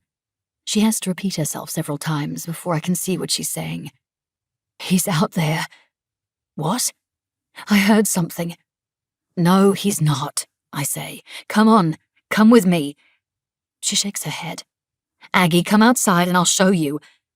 I'm trembling with frustration, and without warning, Mum's words spew from me. Toughen up! Betrayal in her eyes. She knows how painful that instruction was to me growing up. She knows how small it made me feel. She makes for the bedroom, but I grab her arm and start pulling her toward the front door. You need to see there's no one out there. Aggie struggles, a freaked animal. I manage to pin her down and then take her foot and start dragging her to the door. She bucks, kicking me in the leg, and I grapple with her and we go to the ground, wrestling madly. The blood from my nose is dripping on both of us. Aggie, stop! I grunt. Just, fuck! Come outside, I need you to see! If I can't get her to come outside right now, I'm going to go as insane as she is. Let me go, she signs. Inti, let me go!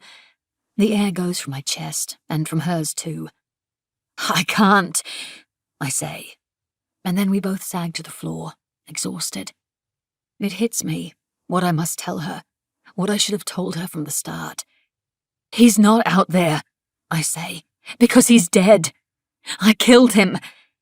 Aggie stares at me. "But you can't kill." I shake my head. "I never wanted to." She searches my face for the truth and must find it, and then her body slumps against mine with the weight of her relief. She makes one sign, the motion for thank you, and then she takes herself to bed, not realizing, I suppose, that she isn't the only one who needs help, leaving me here to lie on the kitchen floor, to bleed onto it, and to think of what it takes to kill a person. Only the flesh of you, only the soul. He is lying on their bed when I find him, where she lay not long before, on a bed that moved beneath her. And I climb on top of him now, and there is fear in his eyes as I lower my mouth to his neck and tear it open. I wake in agony. My muscles have stiffened on the tiles, and the scent of the dream lingers.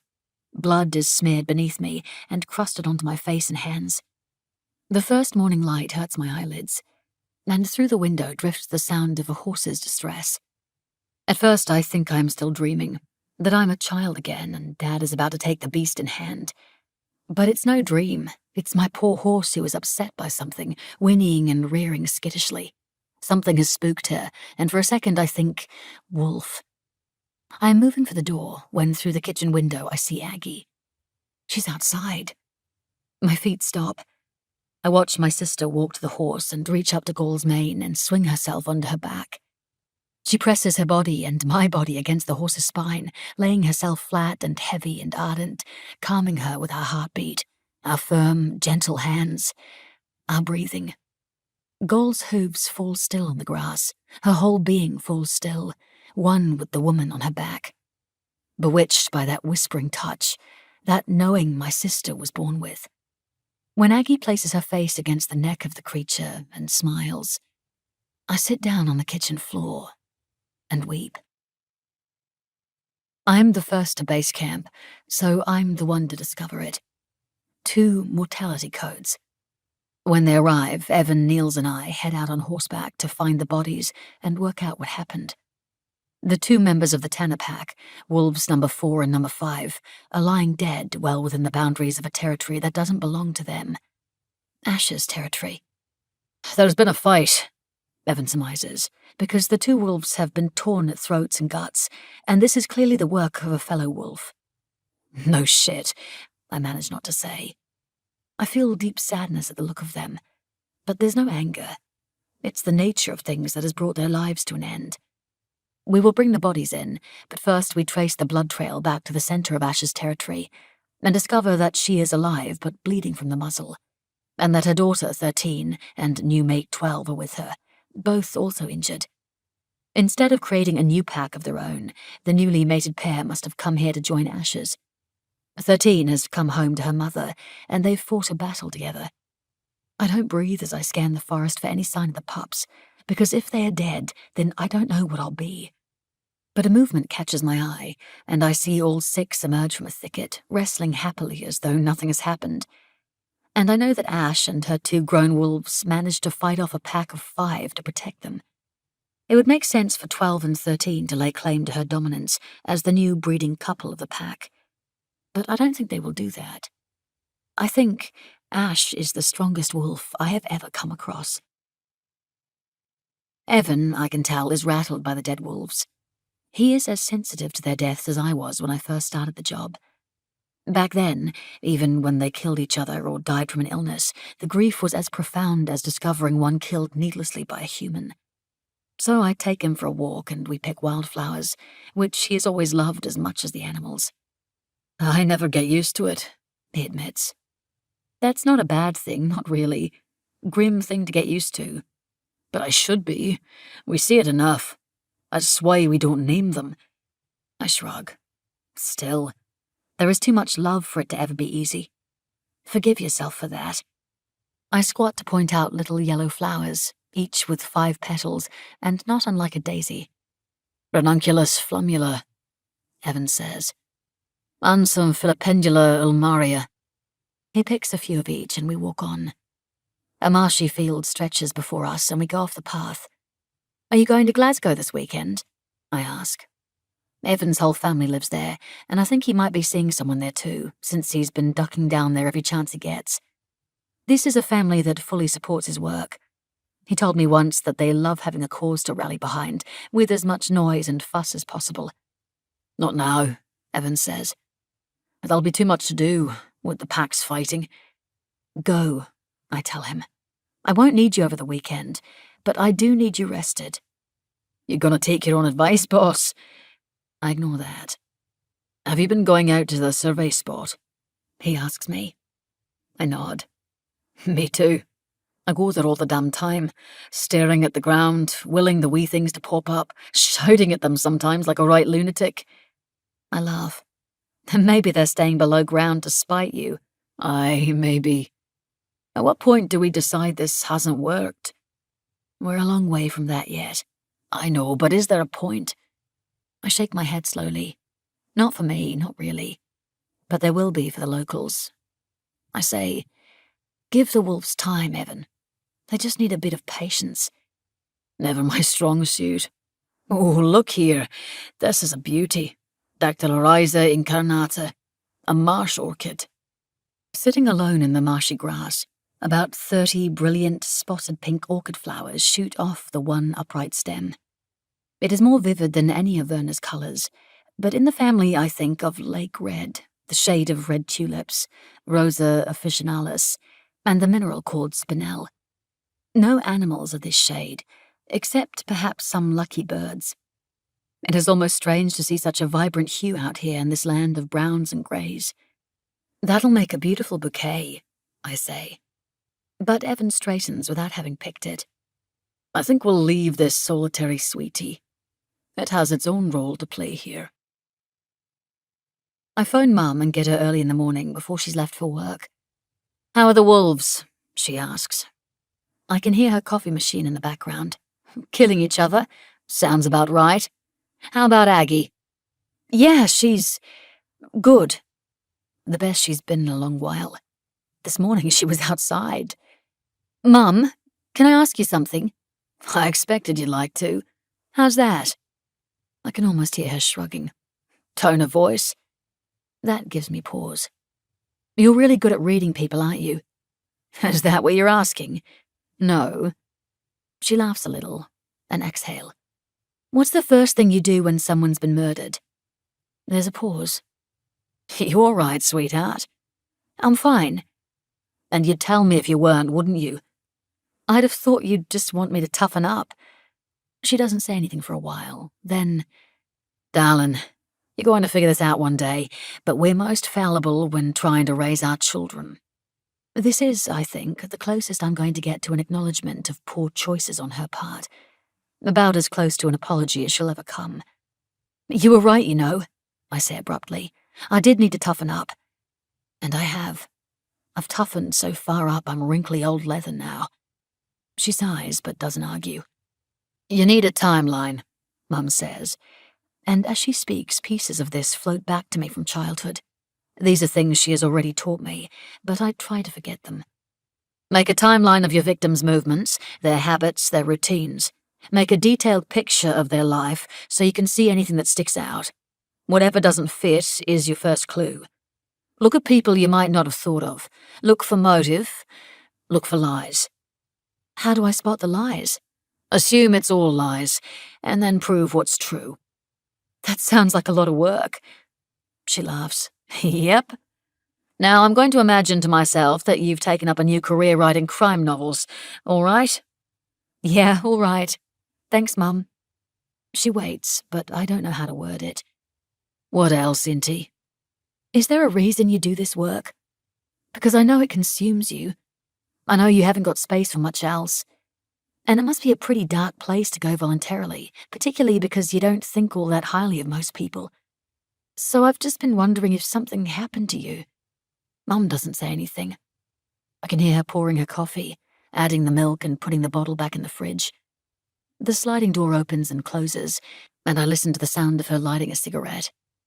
I can picture the concrete balcony she's sitting on, can see in my mind's eye the crashing ocean she must be watching, the sun rising slowly behind, burning everything. Your dad didn't beat me up, if that's what you're asking. No, I say quickly. I hadn't been asking that, not directly. But a great pressure lifts off my chest. You don't have to be a victim to care, she says. You just have to have empathy in bucket loads. I breathe out. Yeah, thanks. Sorry for asking that. And I mean it genuinely. This is her business. I just wanted to know if she's like Duncan, if her need to protect people exists because she wasn't protected herself. My stepdad, she says suddenly, softly, breathing out a long lungful of smoke. I've never met any grandparents, or step-grandparents. Oh, I say on a long breath of my own. I'm sorry. How long, Mum? How long until you got past it? Sweetheart, she says. I sleep with dead women watching me from the walls. But I cannot accept that hers is the only way. Aggie will be different. There has to be a way to heal, and if she has not the will for it, then I will be strong enough and sure enough for her. She can have my soul in place of hers, if she needs it. 19. Despite the faint, ever-lingering nausea that's been hanging around for the past few weeks, I must try to build this timeline. In a lilac-hued twilight, I knock on Red McCrae's door. His father answers. Sorry to bother you. Red home? He's out with the sheep. Come in, I'll radio him. I step inside and wait by the door while the old man gets on a walkie-talkie and tells Red the wolf lady is here to speak with him. No phone service out here either? I ask when he returns to me. Not a hair. Come in. It's rude to lurk by the door. I'll make us tea, unless you'd like coffee. Tea's good. I won't ask what you're doing here. Okay. The stone house is cozy and well lived in. I guess it's been in the family a long time. I'm Inti, I say. Let me make the tea. Douglas, he replies, then lets me bustle my way around the little kitchen. Just the two of you live here? Aye, since Quick passed. Who was Quick? Red's wife. Oh, I'm sorry. As the kettle boils, he points me to the cupboard with the tea bags. Good name, Quick. Aye, and well deserved. Why's that? Quick on the draw. And from the Wild West? She was witty, he clarifies with a chuckle, and she could lay down a fatal insult with ease, quicker than you could blink. I smile. She sounds great. You been here a long time? All my life, and my pa's life before me. All sheep farmers? That's right, and even further back than that. We've all of us been sheepmen, at least half a dozen generations of us. You ought to come into town more, missy. Be good for you to get to know some folk. Oh yeah, why's that? Not good to spend all your time with animals, and I see that from experience. I go to a thing on Thursday evenings in the wool shop. You come along. The wool shop? What kind of thing? A knitting circle. I look up at him.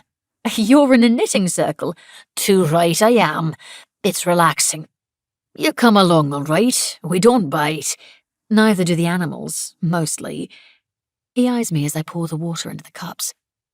Why are you here, wolf girl? I'm a woman, I tell him. Douglas's face creases into a smile. Beg your pardon, wolf woman. I hand him his mug and lean against the kitchen counter.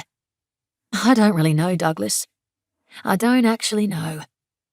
You're doing a good thing. My mouth opens in surprise. You think so? Douglas nods. Aren't you worried about your sheep? Everyone else is. The time for sheep is over, he says simply, and sips his tea. When Red returns, he takes me into a small, messy office and sits me down before his desk, as though I am in trouble with the principal. What do you want? I sit back in my chair. I got a warmer welcome from your dad. He's got dementia. I laugh as I rub my tired eyes. Right. Look, it's nothing to do with the wolves or your sheep or anything. What then? I've got animals to drench. That night outside the pub, before Stuart went missing. His eyebrows arch and he sits back, mirroring me, relaxed now that he senses he has the upper hand.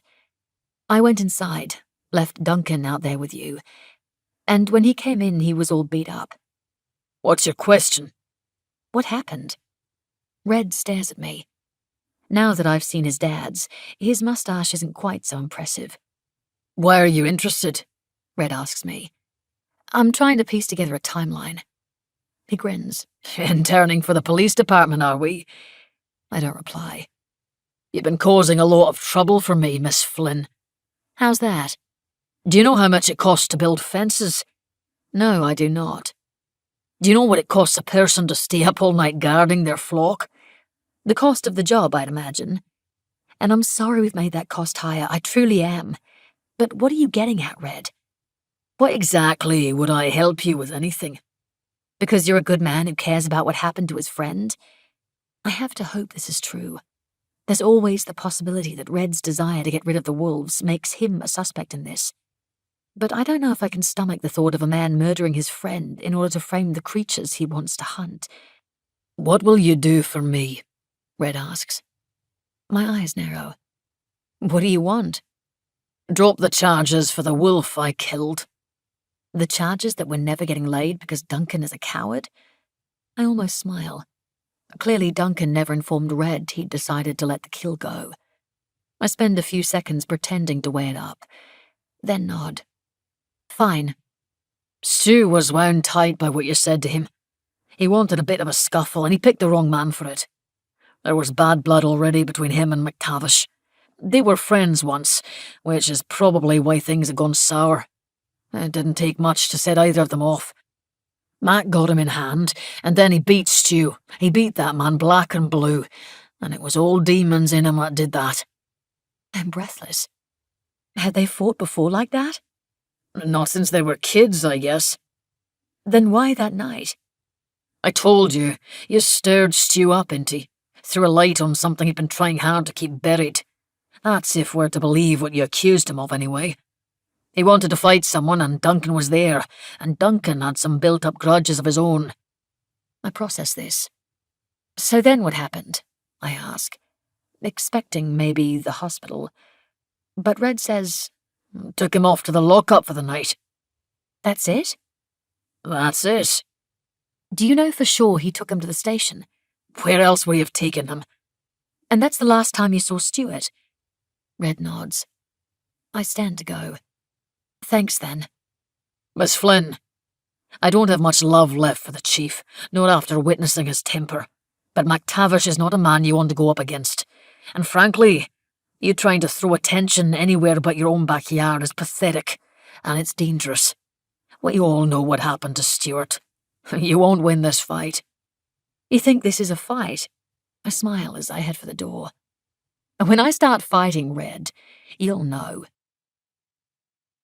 I park in front of the police station, properly queasy now. I lower the window and let the air cool the sweat on my hot face. One would imagine that if Duncan had marched a bloodied Stuart here that night, then he would have been held in a cell until morning, presumably with some record of it, and let free in daylight. Which would mean he couldn't have been in the forest getting killed in the middle of the night. Which seems to imply Duncan took Stuart somewhere else, and then came back to the pub to see me. And then disappeared again sometime around 2:30 a.m. My timeline isn't getting much clearer. The motive, though. I understand full well why Duncan would kill Stuart Burns. The thing I can't reconcile is why he would do it and then just leave the man's body to be discovered. The only motive for doing that makes sense to me is to make it look like a wolf kill. Perhaps Duncan never meant to kill Stuart, but the man died of wounds from their fight, and the chief saw an opportunity to kill two birds with one stone, save himself from a homicide charge, and create a legal reason to get rid of the wolves, easing the tension among his people and setting it all back to normal. He must be wondering who hid the body. Or not. It's starting to seem obvious. I drive out to the Burns farm. I have avoided coming here since my run-in with Lainey and her brothers. It's very clear how little she wants to see me. But I'm worried about her. I want to see if she's okay. If, and only if, she's open to talking about that night, then maybe she can shed some light on what happened outside the pub, and whether or not Duncan took her husband to the police station. But my first priority is bringing her the loaf of bread and pot of soup Aggie has made, and a bottle of wine. I juggle my bounty in order to knock on the door. Her light is on, and I see a flash of her face in the window before the curtains are pulled shut. She doesn't answer. Perhaps she blames me for the conflict that night, the fight that led to his disappearance. Perhaps she blames me for getting involved at all. Frankly, I too am beginning to think I should have stayed right the hell away. I place the food and drink on her doorstep and leave her in peace. Inti Flynn, what can I do for you? I wanted to invite you out to the hide this afternoon. Duncan doesn't answer for a long moment. I listen to his breathing down the line. Why is that, then? It's rare to get a hide set up with such good visibility of a pack-dense site. We can watch them quite easily. And why would I want to do that? Because few people in this world get to watch wolves in the wild. It's a very special thing. I'm trying to change your mind about them, Duncan. I can hear him deliberating. What time, then? The hide is made of timber and is only large enough for 2 or 3 people to sit inside. It's low to the ground, has a grass roof to blend in more easily with its surrounds, and a narrow viewing window from which to see 360 degrees of undulating brown hills that make up part of the southeastern slopes of the Cairngorms mountain range. It is truly remote out here. The landscape is enormous in a way I can't make sense of. I feel 1,000,000 miles from humanity, and so tiny. I haven't been to base camp in days because from here, with binoculars, I can watch the Glen Sheep pack denning for the birth of their new litter. The mother, number 8, has disappeared into the crevice she and her mate dug out, and she hasn't come out for a solid 6 days, which I think essentially means she's had her pups in there and will soon emerge. The other 4 wolves, including number 10, the sister returned from her long journey, have remained close. I spend the morning watching 2 of them play, one with a long white swan feather, which brings her no end of joy, waving it between her teeth and batting at it with her paws, while the other, the male alpha, dances with the shadows of clouds for hours on end. Old male number 14, our oldest wolf, watches them serenely, while vigilant number 10 stalks the riverbank, up and down, mesmerized by something in the water. The more I watch them, the more I understand that I will never know what happens inside a wolf's mind. I won't even come close. I smile at the foolish teenager in me who thought she could discover their secrets. The door bangs open, and I about jump out of my skin. Jesus, Duncan! He is hunched over to fit in the little hide, looking completely unsure what he's doing here. I hope he sees the invitation as a peace offering instead of what it really is. A tactic. He shuffles awkwardly in so he can close the door, sits as far from me as he can. As I pass him the second set of binoculars and point him in the right direction, I watch the tiny expressions on his face, the movement of his eyes, the twitch of his lips. I watch how his hands move, how he inhabits a space, trying to learn him, learn his tactics and tells the way the wolves learn their prey. I will have the truth of that night, one way or another. If it takes drawing a little closer, then that's what I'll do. This is the Glen Sheep pack, I say. They're waiting for the breeding female to have her pups. He watches them quietly, moving his sightline from wolf to wolf. Only 4? And the mother in the den. Which is the alpha? The breeding male is number 7, on the far left. What's he doing? I lift my binoculars to see 7 chomping on a stick and wrestling it between his paws. I shrug. Playing? Duncan frowns. They don't look so scary. Glances sideways at me. But then neither do you. I don't know what to say to that. With the 2 of us wedged into the small space, it feels hot and airless. Whoever told you I was scary? I didn't need to be told. I meant to be getting close to him, and here I am getting annoyed. Rich coming from you. I brushed the hair off my sweaty face. I knew you couldn't be as nice as you seemed. No one ever is. What happened to you? He asks. Nothing, I say, pissed off and returning fire. What happened to your leg? I don't expect him to answer, but he says, "My father took to it with a cricket bat, shattered my femur. Mum didn't want to anger him further by taking me to a hospital, so she bandaged me up as best she could, and it healed very badly." My chest deflates. Every ember of anger dies instantly, and there are tears in my throat, and I want to reach for him, must hold myself very still. "How old were you?" I ask as evenly as I'm able. He shrugs. "Dunno. 13. It starts to rain, as the clouds have been warning me all day. "This weather's relentless," I mumble, distressed and unsure how to be, what to say. I was wrong again about him. "Summer on the high plateau," Duncan recites, "can be delectable as honey. It can also be a roaring scourge." "What kind of cop knows poetry, huh?" I say, swatting a midge away from my face. Even with the door closed, the little bastards find a way in. I think I'm relieved to be taken elsewhere, away from the cricket bat and broken bones, and hate myself for this cowardice. "Many kinds, I'd guess." I shake my head. "None of the ones I know." "Let me guess. Your dad a cop?" "My mum. And not the kind who knows poetry." "Oh yeah? What kind is she then?" "The kind who suspects something and follows it through, instead of sitting outside in a car all night waiting for bad shit to happen inside." There is silence at that. And I realize it might be this, most of all, that I can't forgive. His inaction. "She tell you much about her work?" Duncan asks. I shrug. "'Cause any half-decent detective knows you can't go after the man unless you can keep him locked up, unless you've got him iron tight, or else he goes straight home and hurts his wife 1,000 times worse than he would have. Sometimes he kills her." I look at Duncan. "Is that what happened to your parents?" He turns back to the wolves, nods. "And you tried to protect her?" "No," Duncan says. "I didn't. Not that day. On that day I watched him beat her to death and I just sat there, still as a corpse." Within me, a painful recognition. Duncan says, "I killed my father, but it wasn't in self-defense or defense of another like they said. There was no one to defend. I guess you ought to know that." "Then what was it?" His jaw twitches. "Revenge. Hatred. She was dead already when I took that same cricket bat and shattered his skull."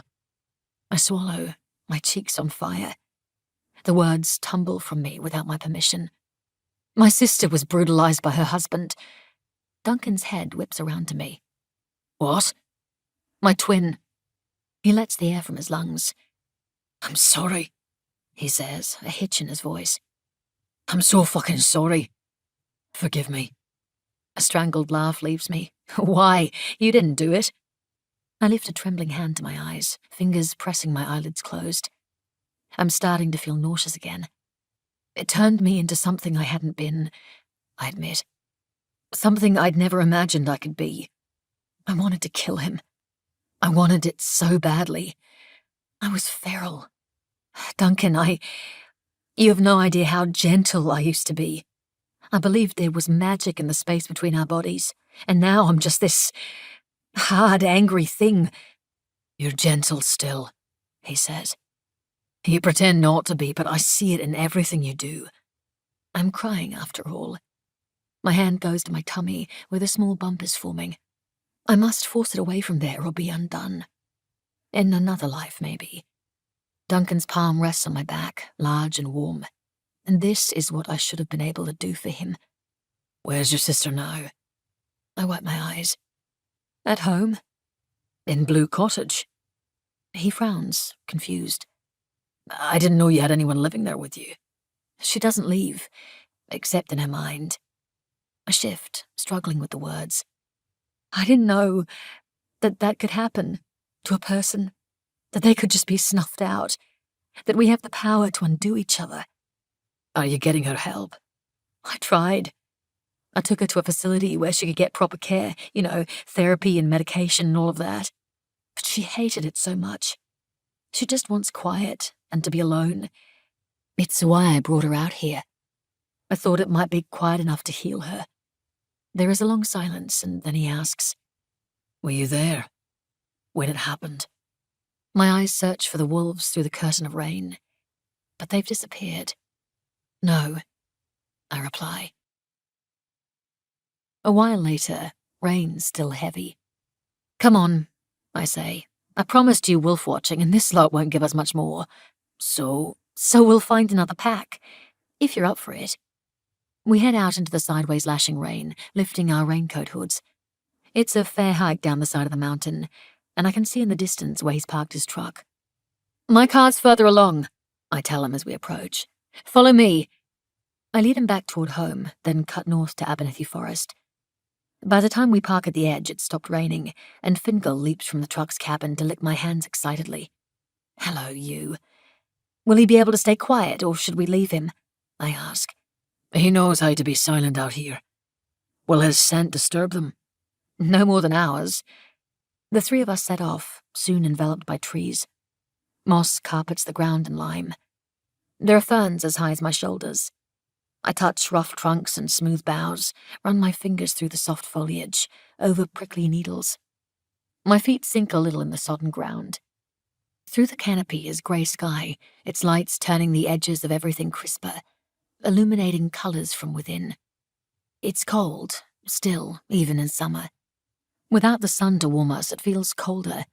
The rain has left its scent behind, a scent like no other, and glittering droplets on the end of every leaf. We move as quickly as Duncan can, while Fingal bounds joyously ahead, chasing rabbits. Does he catch any? I ask. No, says Duncan. Wouldn't know what to do if he did. We emerge through the birch trees to the edge of a silver loch, the dog waiting patiently for us at its edge. We stop to take in the lovely sight, and as we stare quietly at the water, a large brown and white bird of prey swoops down and catches something wriggling and scaly in its talons. It flounders within the splashing water and must work hard to lift the heavy trout back up into the air, its magnificent striped wings so powerful, even with the extra load. When it's gone, I remember to breathe. Oh my God! An osprey, he says, smiling. I've never seen anything like it. Timed just for you, then. The fish was half its size.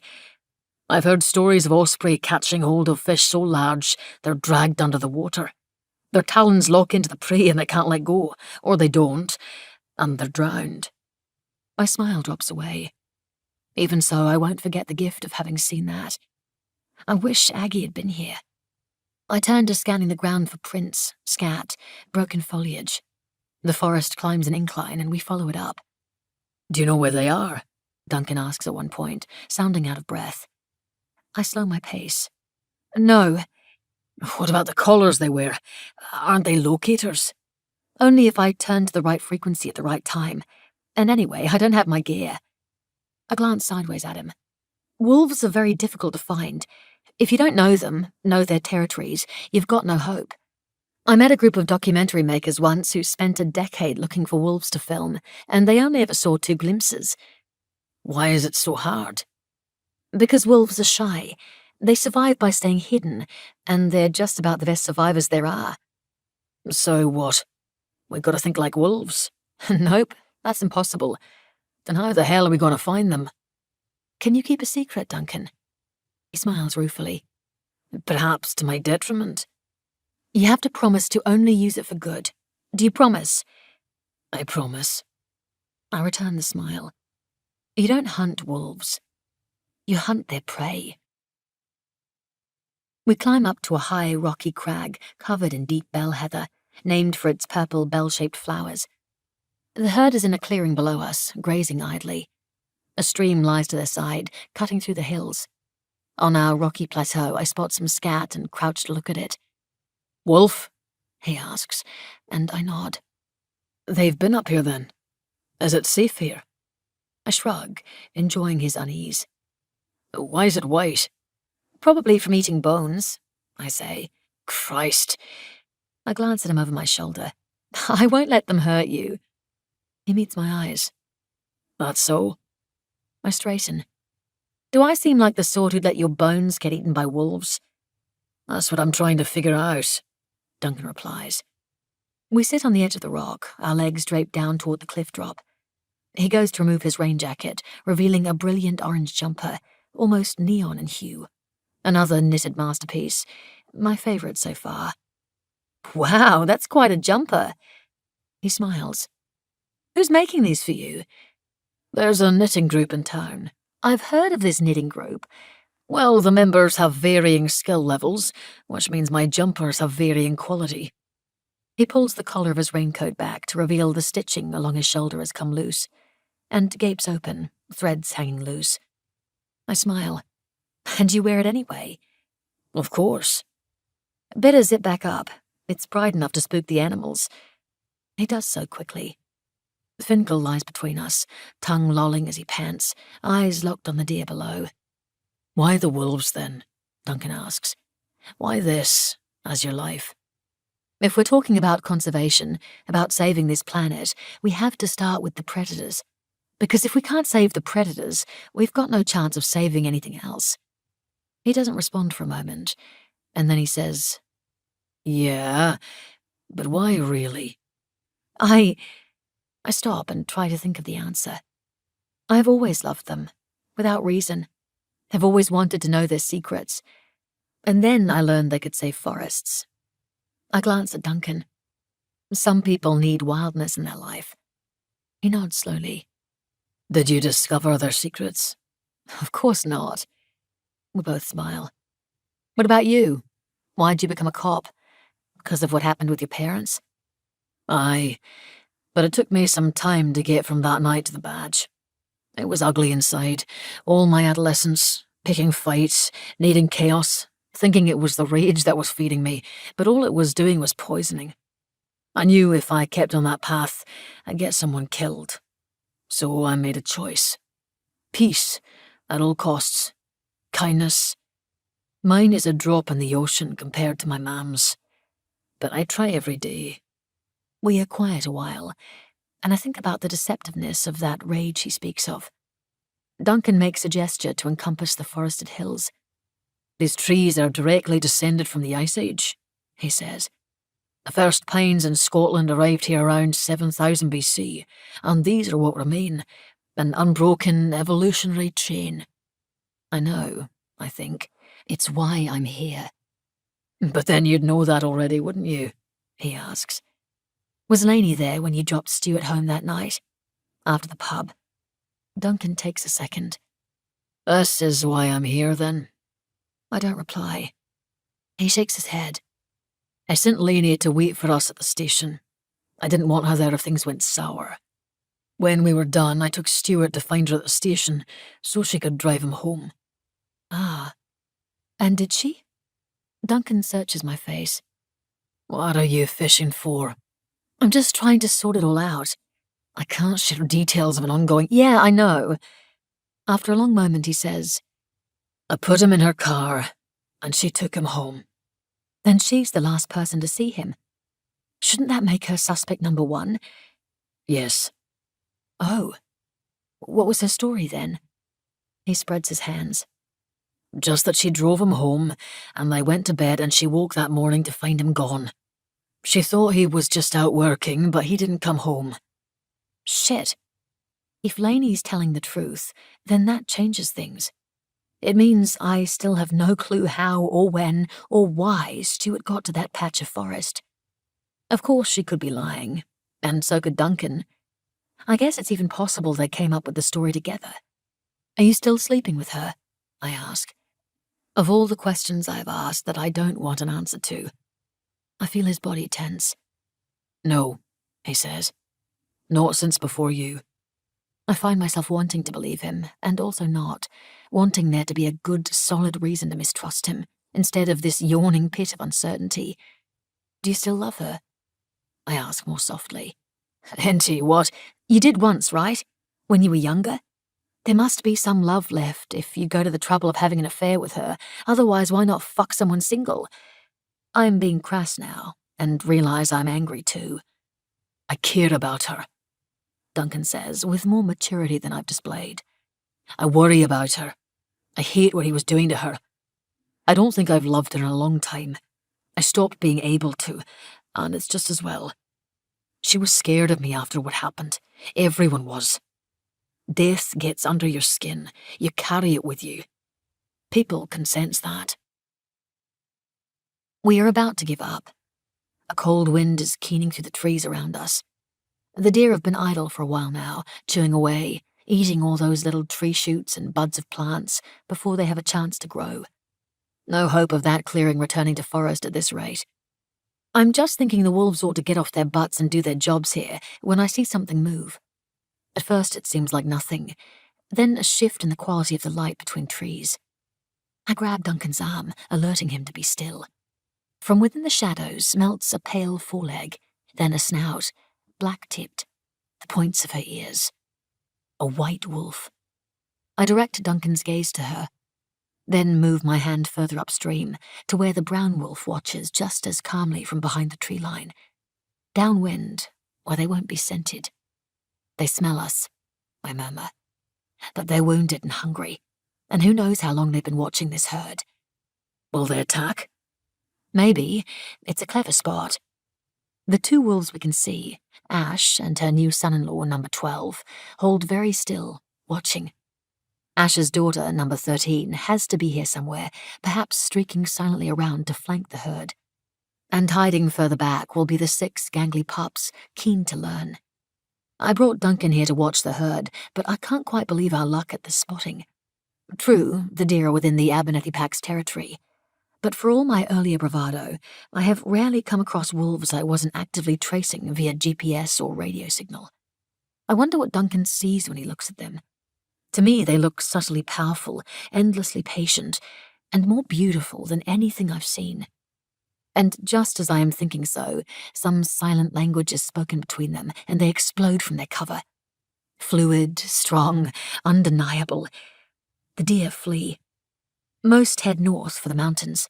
500 head of deer running together, shaking the earth with a mighty rumble I can feel through my body, from my hand into Duncan's arm. The ground is vibrating with their power, vibrating through us. The world has been shaken by 2 wolves. A splinter group of deer heads for the river. Sometimes it's good cover. The wolves don't move as quickly as the deer in water. But today it's a mistake, because there is number 13, and each of the pups guarding the far bank so the deer can't cross.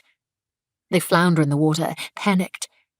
Ash and number 12 are cutting between the deer, separating out the one they have already chosen. It's a small doe. They would have been watching her for days. Ash herds her into the water, where she comes up against the rest of her kind, blocking her passage. They are scattering both up and downstream. It's chaos. And within this maelstrom, Ash wades almost casually into the river and closes her mouth and mine on the throat of the doe. My God, Duncan breathes. As the deer tries to run, Ash simply holds tight, the force of her jaws like an iron clamp, unassailable. She lets herself be carried a few paces until the doe stumbles to a halt, sinking gently into the water. Both animals go very still and stay that way for some time. A game of patience, and something intimate about it. The rest of the herd have escaped, now that the wolf pack has let them. The wolves watch their leader wait out the final breaths from her prey, and then drag the beast onto the grass. Ash, 12 and 13, set to devouring the doe, blood staining their fur. The younger wolves prowl around the outside, darting in for tastes, but knowing they'll get what's left. Warm saliva has filled my mouth. I am ravenous. Nothing for humans is as simple, as certain. I blink in the fading light, only now aware that darkness is falling. Soon we won't be able to see the feasting wolves, nor our way back. I realize I'm still holding Duncan's arm and let it go. We need to leave, I say. He doesn't answer, and then he says, That was... Slowly he shakes his head. In the twilight, I think there are tears in his eyes. Yeah, I say softly. I know. Something passes between us, a different kind of understanding. There has been desire since the start, but there is something else now. The quiet he makes me feel. The calm. But too quickly I realize I was so inside the wolf, I didn't feel what the deer did. No tearing at my flesh, no being eaten. Only the taste of blood. I turn away from Duncan. It's a long way back to the cars. I'm worried about Duncan's leg. His limp is more pronounced, and his face has paled. I start to wonder if he will make it back to the cars, start to brainstorm what I'll do if he can't. I could make some sort of stretcher and drag him. I could go for help. But he keeps limping along, one dogged step after another. By the time we reach the cars, Duncan is trembling, and I'm dizzy, convinced I've been seeing bodies move around us in the dark. Nice, Duncan says, and I'm relieved this is it. But then he says, I understand why you don't, but trust has to be offered before it can be met. I can see the tops of trees swaying slowly in the wind. I wait for the howl of a wolf, but she doesn't lift her voice. Not tonight. Busy eating. No such thing as trust in the wilderness, I say softly. It's only people need that word.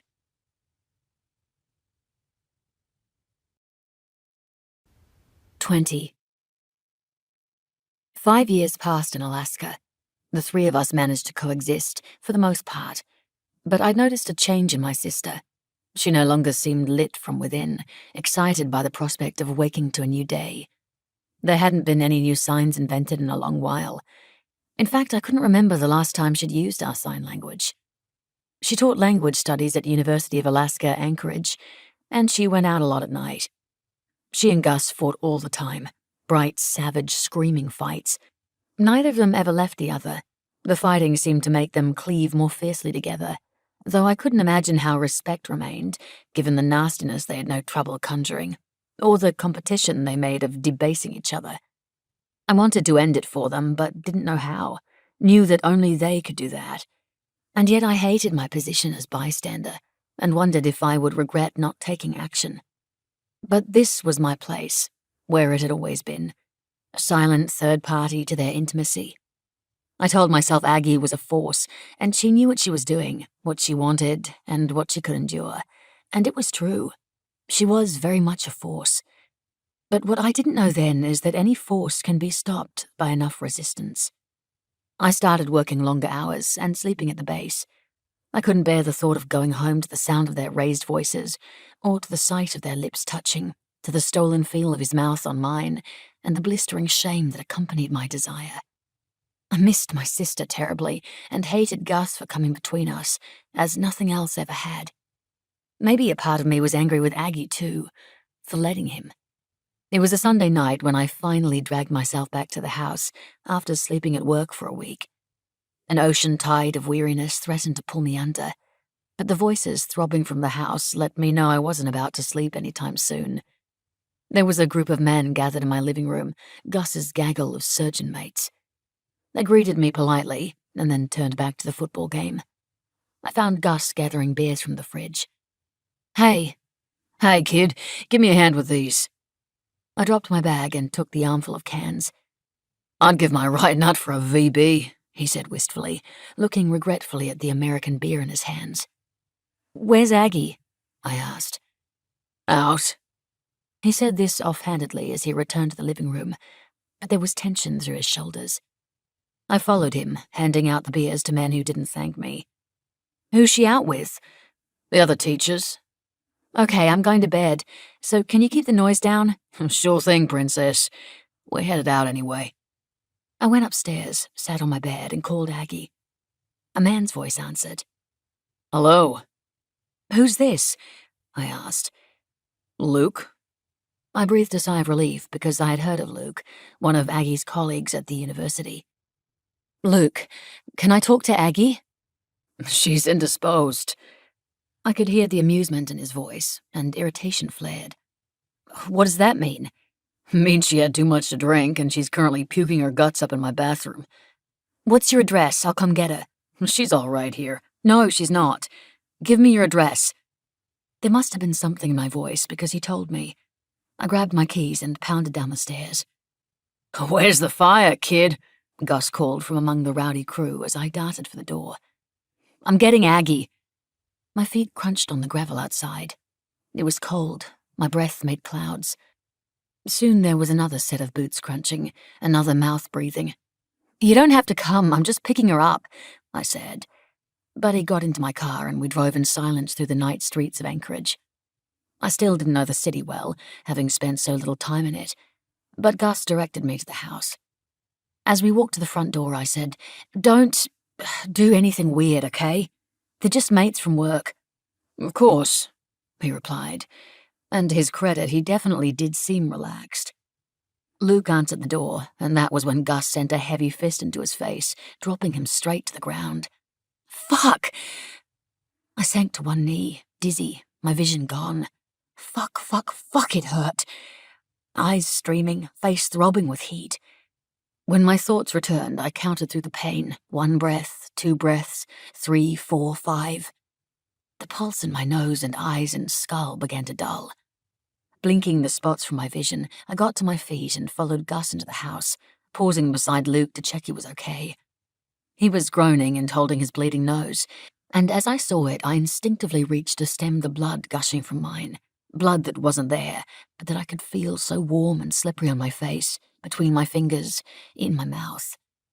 "Sorry," I said. "You okay?" "Just get her out of my house," Luke mumbled. I found Gus in the doorway of the bathroom. Aggie was sprawled on the tiles, embracing the base of the toilet, her vomit fresh in the bowl. She was barely conscious, and seeing her like this made me woozy. Gus was staring at her with a kind of coldness. I sank to the floor and pulled my sister into my arms, stroking the hair off her face. Gus, at least, had the wherewithal to flush the toilet. "Aggie, hey, you okay?" She opened her eyes, and when she saw me, she smiled. "Hello, you," she said, then laughed. "Hello, me. Can you stand?" "Of course," she said, which turned out to be at least half true. Gus and I supported her as she stumbled on the legs of a foal to the car. "Darling," she said to her husband as he tried to bundle her into the back seat. "Wait." "Get in the car, Aggie," he said. "You angry with me, my love?" "Have a fucking guess." She laughed. "That's strange." "Just shut up," he told her flatly. And something of me came awake, some alertness. "I didn't want this," she said. "Bullshit." "Don't you get it?" Aggie asked. "I'm not your property." Gus shoved her hard onto the seat. She fell back, almost hitting her head. I stumbled, unbalanced by the sensation. "Hey," I said. But Gus was wrestling Aggie into her seatbelt, and he was being too rough, which was making her buck against him, and he snarled something and grabbed her by the throat to hold her down, and with his fingers squeezing my windpipe, I made a fist and punched him awkwardly in the back of the skull. Punched myself awkwardly in the back of the skull. Gus spun around, holding his head, staring at me with feral eyes. "What the fuck? I was just getting her in the car." "Don't touch her like that," I managed, dazed. He laughed. "Jesus fucking Christ. You've got no idea, do you, kid? She fucking loves the drama. She creates it. She loves to be roughed up." "Stop it, Gus." "And she's not the only one. You like it rough too, from memory." I pushed past him and leaned into the car, my head pounding with adrenaline. Aggie had given up the fight and was now struggling to get her own seatbelt clipped. I reached across her and gently clicked it into place. Then I gave her hand a squeeze. "You okay?" "Sure," she said. And she sounded so tired, more tired than any human could safely be. She ran a finger gently from her forehead down her cheek, a loving touch to my face, one of our secret languages. "Are you, Int?" "I'm fine. Let's go home." She was asleep by the time we got back. Gus carried her inside. Our fevers had passed. There was no more anger in the air, only weariness, only sadness. I took water and painkillers to Aggie's bedside, and then found him sitting on the vacated couch in the living room. His surgery buddies had gone home, and he hadn't turned on any of the lights. I sat next to him, tingling, senses wrung dry. "That was too much," I said. "Way too much." "I know." "She didn't do anything wrong." "She gets pissed at another man's house and you don't think that's wrong?" "They're friends. She's allowed to have friends, and she's allowed to get pissed." His stony silence was disagreement enough. I got to my feet, done with him. "Grow up, Gus." "I didn't think you had it in you, Inti," he said, pausing me. "What?" "That fight. I thought you were too sweet for that." I turned so he could see my face when I spoke. "When it comes to my sister, I can be anything I need to be. Don't forget that." After Gus left for work the next morning, I sat on his side of the bed. Aggie was pale and hollow-eyed, but she accepted the coffee with a grateful smile and sat up to enjoy it. "You're usually gone by now," she said. "I'm going in late. We need to talk." "I already know, Inti. I'm going to say it anyway, for my own sake." I licked my lips, glancing out the window at the sun-drenched street. "I should have said it ages ago. I didn't want to. I didn't want to be involved, but this has to stop. You need to leave, Gus." "I know. He's not a good man. Then he's perfect for me. I'm a piece of shit." I looked at my sister. "It scares me that you'd say that about yourself. What am I, except a pale shadow of you? What do I do but follow you through life? Without you, I'm just nothing." My mouth fell open. "That's how I feel about you." Aggie laughed a little. "So which of us is right?" "I don't know." "I've missed you," I said. "I've missed you too," she said. "I'll pack our bags. We can leave today." She shook her head, and I knew it was going to take something really bad happening before she would consider it. Then she said, startling me, "You should pack just for you. Find somewhere else to live. Closer to work, maybe." I stared at her. "What do you mean?" "There's no reason for you to put up with our crap. All the fighting. It's horrible, and I can see how much you hate it." "I'm not leaving you." "It's not leaving," she said with an eye roll. "Don't be dramatic. You could get a place closer to work, have your own space." It wasn't an unreasonable suggestion, except that we had never lived apart and never wanted to, and the certainty we had always shared about this set alarm bells ringing in my mind. He was coming between us, and she was letting him, and something about it felt very wrong. And so an idea began to take shape.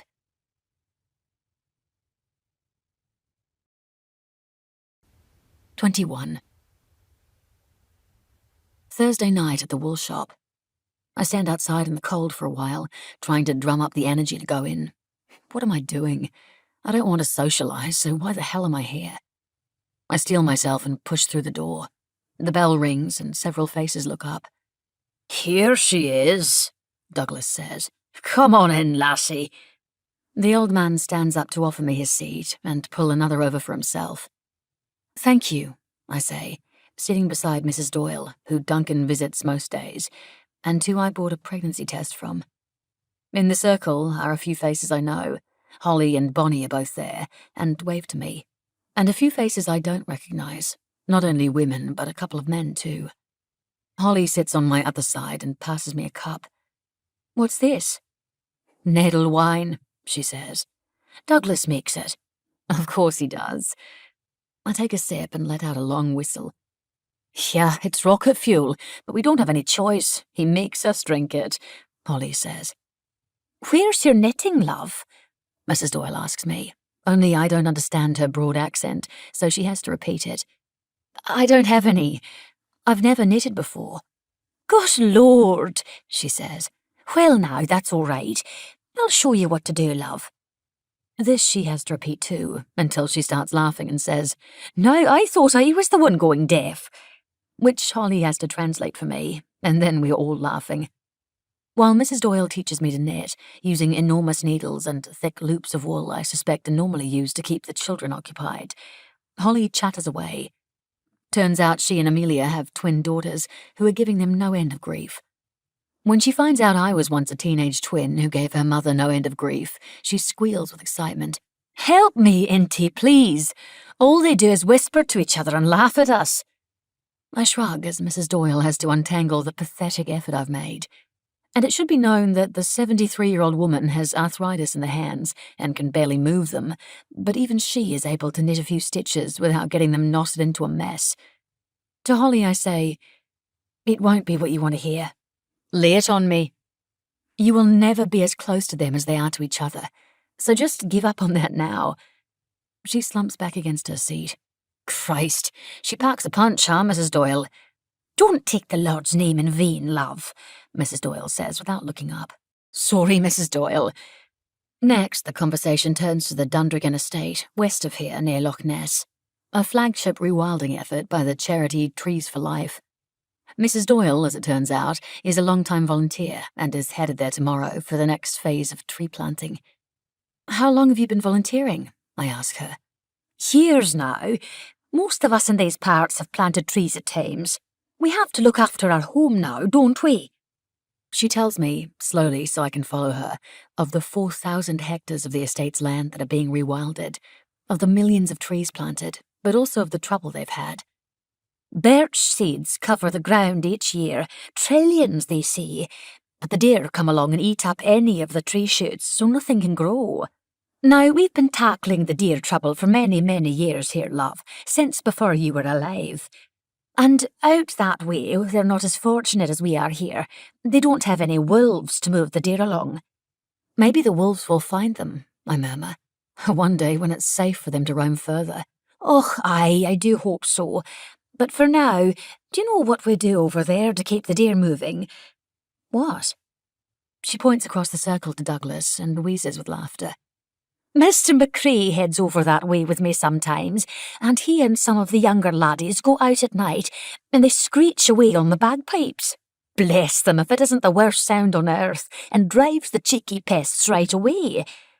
I laugh with her as Douglas straightens in his chair. Now, I know you didn't just insult my piping, Mrs. Doyle. Not at all, Mr. McCrae. I was quite generous, considering. Douglas holds his belly while he laughs, and soon the whole circle is chuckling along with us. I think there's a bit of flirtation going on between the two of them. What else is being done to rewild Scotland? I ask Mrs. Doyle, wanting to keep her talking, thrilled to have found her. Oh, many things, love. It started out all wrong, I'd say, when we first realised our forest clearing had brought us down to a few pathetic groves of Caledonian pines. Instead of planting natives, our forest management planted groves of non-native conifers. The lunacy. Just terrible for the native wildlife. In any case, we started getting back on track and began to plant the natives and reintroduce the poor lost animals.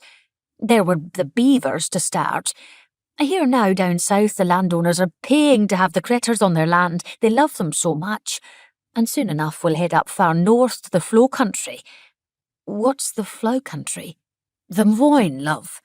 The world's largest peat bog. It stores hundreds of millions of tons of carbon, more than any forest, I believe.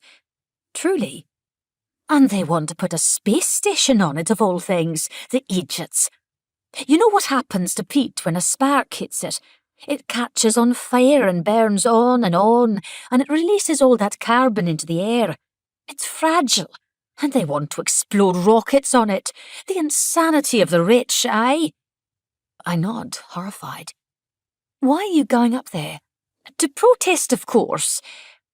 I look at her in awe. I hope you don't mind me saying, but I haven't come across many people your age who are so open to conservation. Oh, rubbish. We're here, in among the rest of the noisemakers. We're here. I feel a stirring of hope in my chest to hear the passion in her voice. And you know the secret, love? What's that? Well now, you don't have to rewild on such large scales. You can start small in your own backyard. I've been growing wildflowers for years, and oh, all sorts of wee creatures have been coming to visit me. How wonderful, I breathe. Could I come and visit you too, sometime? Of course, love. I would be honoured to have you. It's so much easier than most folk know, Mrs. Doyle adds. But now change is frightening to some, she concedes after a little while. And when you open your heart to rewilding a landscape, the truth is, you're opening your heart to rewilding yourself. A couple of hours pass and I get to chat with most of the knitters, and Douglas tells a lot of really terrible jokes that have us all giggling, and we eat delicious cheese, except when I reach for the soft brie and Mrs. Doyle says under her breath, "That one's not for you, love." And by the time we're wrapping up, it occurs to me that this was a perfect opportunity to ask some questions about Duncan. "Mrs. Doyle," I say as I copy her method of coiling up the leftover wool. "Yes, love." "I've noticed Duncan visits you a lot." "Oh, bless him." She smiles, such a smile. "We love our Duncan." I'm not sure what I'm trying to ask, so I end up simply saying, "He seems very kind." "Oh, aye, he is that. Very kind indeed. That's why we all have him around so much, the poor laddie. What do you mean? He just needs some love, that boy. He needs family. I stare at her. It didn't occur to me that they might be the ones looking after him. That actually, Duncan is the lonely one. After the knitting, I go to the Snow Goose. In the crowded pub sits Lainey. She's with her brothers and Fergus, drinking white wine. I don't want to corner her, but maybe she'll feel more inclined to talk to me in public. I cross to their table and receive nods from the men, but nothing at all from Lainey. She glares at me, wordless and waiting.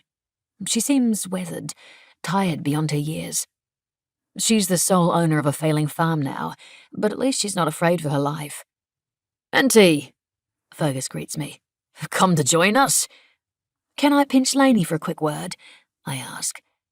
She hesitates, then gets up. What are you drinking? Chardonnay. I point her to a quiet corner table beside the fireplace, while I go to the bar. I'm about to order 2 wines before I reconsider and get myself a mineral water. I sink into the seat, squeezed in behind a stone wall. It's private here. We won't be overheard. How are you? All right, thanks. I swallow and admit, I've been worried about you. I came to see you a couple of times. Thank you for the food and wine. What did you want to talk about? First, I want to say I'm sorry for Stuart, for your loss. Why? You made your feelings about him clear. Did I? I thought I'd been pretty damn restrained. How are his family coping? His parents live in town, right? She nods, her hands unclenching slightly. They keep asking where he is. What do you tell them? That I don't know. I'm about to say something when she adds, It happens to be a lie. The words die on my tongue. She's watching me, searching my face as I am searching hers. My fingers fidget uneasily. What happened that night? I ask. After you picked him up from the station. I took him home and we went to bed. He was gone when I woke up. That's what I've been telling people. So what's the truth? Stu was really beat up. Over his ribs and stomach, horrible bruises. When we got home, he said Duncan had gone at him, like he was really angry. And it got him thinking on that drive home. He thought it was weird to fight like that unless it was about something. And so he asked me if it was about something. Lainey gulps her drink. Her words are calm, measured, but I think she needs the wine. I said no. She goes on. I couldn't imagine what would happen if he knew the truth. I would lie, and I'd take that lie to the grave with me. But he knew it anyway, I guess. Maybe he'd been thinking it for a while. He was woozy still, but he made me change direction. He didn't say where we were going, but he was very quiet. That's how I knew something bad was happening, because he hadn't got angry with me. He was just holding on to it all, letting it build. Suddenly I'm nervous. I don't understand why she's telling me this. I wanted her to, of course, but I didn't think it would be this easy. The danger warning in my brain is triggered. We got to the turn-off to Duncan's house, Lainey says. I pulled over. He told me to keep driving, but I couldn't. So Stu got out of the car and started walking. When was this? What time? She shakes her head, doesn't know, lost in the memory. The events she describes are like bullet points, moments she must have gone over 1,000 times in her head. I started driving home. I called Duncan, warned him Stu was heading for his place, and he knew about us. I was thinking, fuck Stu, fuck him, let him do what he wants. Maybe it would finally get him in trouble if he attacked the chief of police. But he was in such a state. It was about as bad as I'd seen him. I just couldn't. I don't know. Something made me turn back. Maybe I thought I could still stop him from doing anything. She drinks more, nearly finishing her glass. I couldn't find him at the turn-off, so I kept driving, past your place, through the trees. And that's when I saw you. My mouth goes dry. I saw what you did to him, Lainey tells me. You were right near the road. Didn't you know you were right near the road? I had been. Too fucking close. But then that hadn't really been my choice, had it? The waiter arrives to take Lainey's glass. She orders another wine.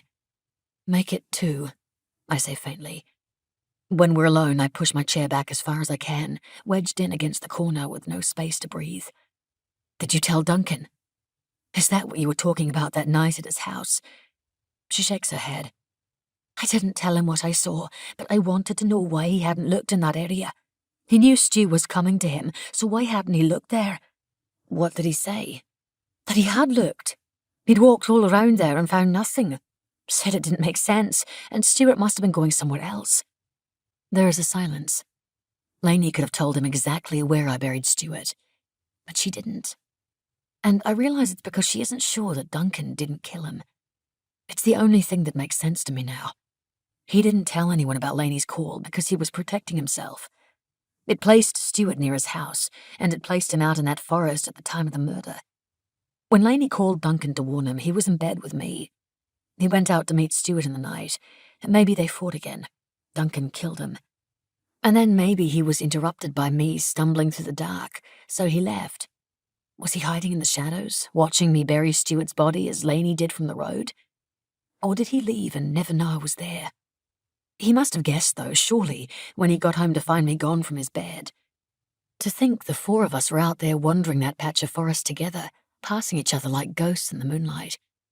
I feel like I'm going to throw up.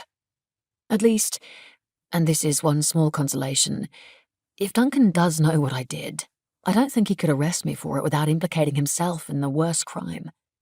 But Lainey had nothing to do with it. She could still come forward and turn us both in. What are you going to do? I ask. I could smash this glass into your face right now, she says. And she is so calm it's chilling. I think it would feel good. Yeah, probably. Who are you? She asks. Where did you come from? How does someone make that decision? To be honest, Lainey, that's the question I ask myself every fucking night. Our wines arrive and we both gulp thirstily. I don't care that I'm not meant to. Right now, I actually could not care less. Did you ever imagine hurting him? I ask her. When he was hurting you? Of course. I thought about it all the time, wondering if I could, how I would. That's what I thought about too. When I met you both and I saw what he was doing, it's all I could think about. Lainey stares at me. But there's a difference between imagining something and doing it, and the difference is the size of a goddamn ocean. She frowns. What are you talking about? If you want to report me, I tell Lainey, I won't blame you. If it means you can put him to rest properly. That's what's best for your family, right? So do it if you need to. She sits forward, holding my eyes. You think I need your permission? If I wanted to turn you in, I would have. Fuck you, Inti. Fuck you for making me owe you. I fucking owe you, and that's bullshit. Because you shouldn't owe someone for this. Lainey lifts a hand to her eyes, and I can see it trembling. Without warning, she gets to her feet so explosively the chair crashes to the ground. We'll talk, all right, she says. We'll talk again. I meant to be having a nice night with my brothers. I can't do this now. Of course, whatever you want. I'm really sorry. Then, Lainey, are you glad he's gone? The answer matters too much. She stares at me. You're really asking me that? I nod. She passes a hand over her face, then says, He was my best friend, and I loved him, and I've been a ghost for years. Of course I'm glad he's gone. Outside, I feel all my certainties slipping. Her words have dislodged something in my mind. I climb into my sister's bed. She is awake and rolls to face me. We gaze at each other in the dark. Are you real? I whisper. She makes no sound, no movement. Or did you die? Aggie reaches to trace her own face, her finger probing her cheeks, my cheeks, her forehead, my forehead, her lips, my lips. I couldn't let go of you, I press, feeling her touch upon me so viscerally, and yet isn't this the trick of my mind? To pretend there is truth where there is none? Are you a ghost? I ask her. Aggie squeezes my hand so hard it hurts, so hard my bones could be crushed. She must be trying to hurt me. Then she makes a sign, one of the first she ever came up with. I don't know. 22. There are no new shoots in the mapped quadrants on the hill. I come out to the land Evan showed me when this began. The botanist's survey grounds that are being closely monitored. But there is nothing. Nothing in a valley that has been grazed to dirt. Nothing green among the brown, pushing its way through to reach the sun. It is too early, I know this, and the wrong season now too. We must give the experiment time to work, give the wolves a chance to perform their magic. I know this, but still I walk the land as though to punish myself. In my mind, always, Red and his rifle. He's even less patient than I am. Aggie leaves me a sketch that is little more than a rough circle and scrawled words beneath. A grapefruit. And she can hear you now too. This week she is the length of a zucchini. She might not be a she, but she's taken her own form in my mind, without any decision from me. My body makes, and I wait. Will this be the day Lainey changes her mind?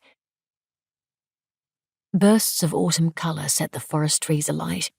Hyacinth red, the colour of the spots on the Lygius apterus fruit fly.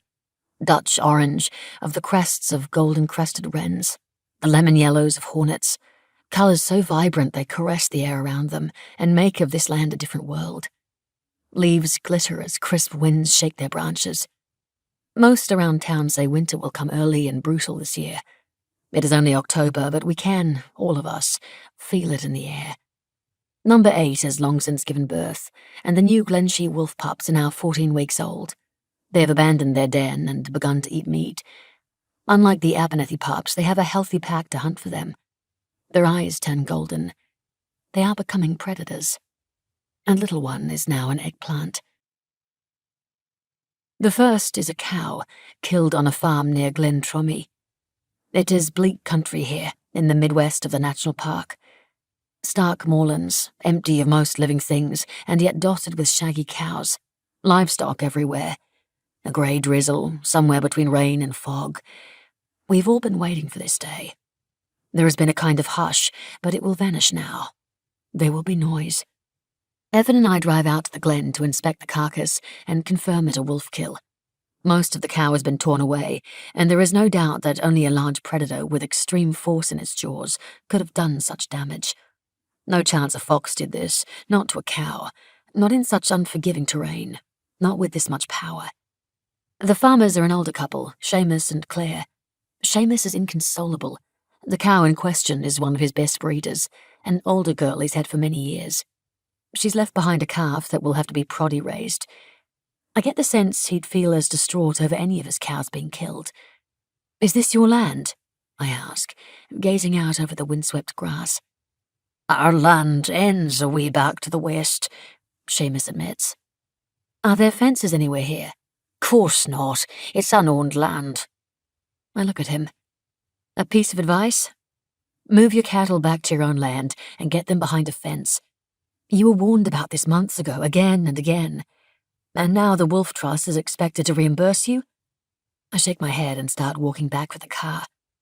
Behind me, I hear Evan apologizing and explaining some of the prevention methods, again.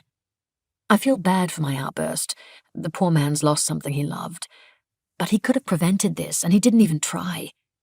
I see Duncan's truck approaching along the track and hurry to reach my car before he arrives. He knocks on the window just as I am starting the engine. Reluctantly, I lower it, aware of how big my stomach must look. My coat will hopefully hide the worst of it. "Hey." "Wolf?" he asks. "Yep." "What do we do?" "About what?" "About the wolf." I frown. "Nothing, Duncan. It's one cow. They'll be paid for it. More kills will come. You should be getting your people used to the idea instead of giving them hope of recourse." I roll up the window. It doesn't take long for word to spread about the cow. No time at all, in fact.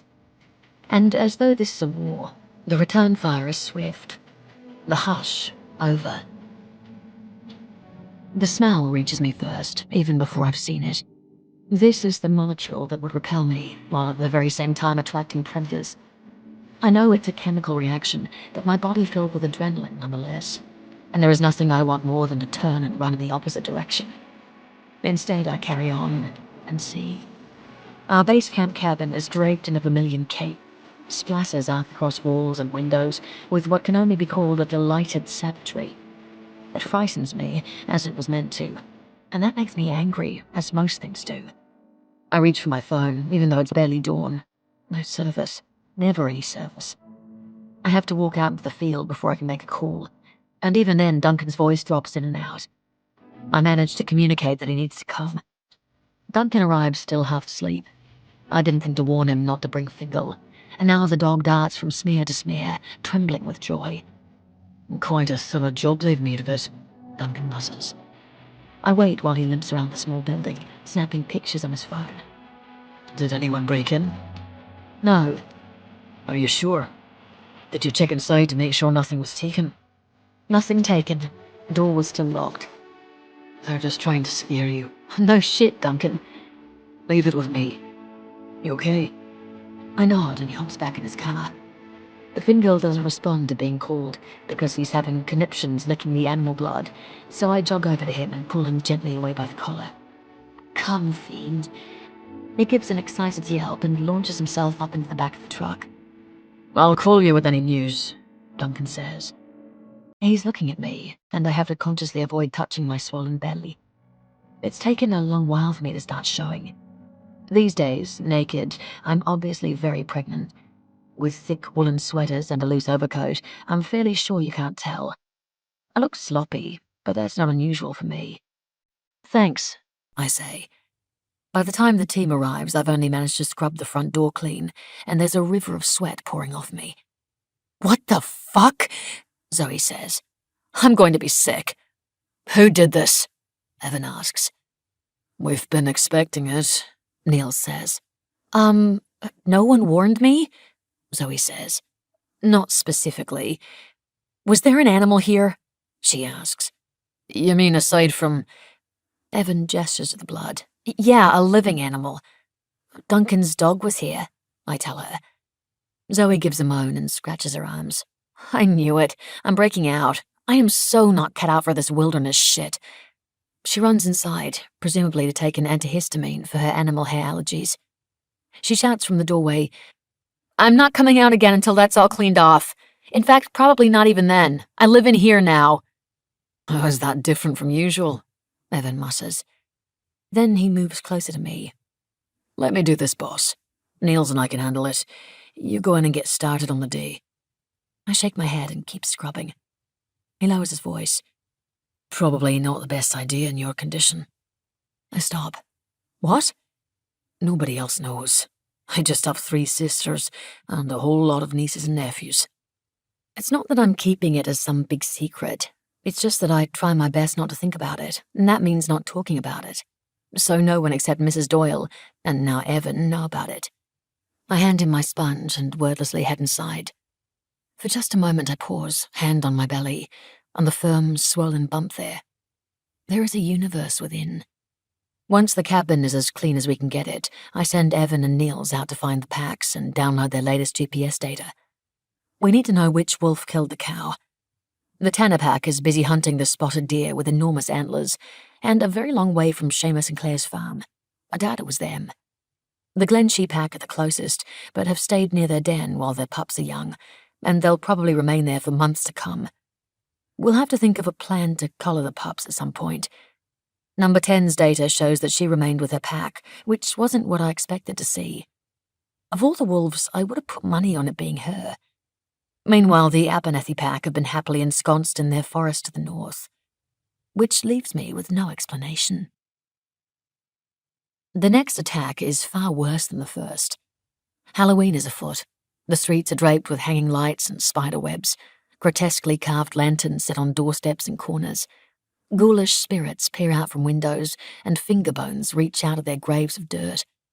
The Scots love their monster stories. Here the macabre is relished.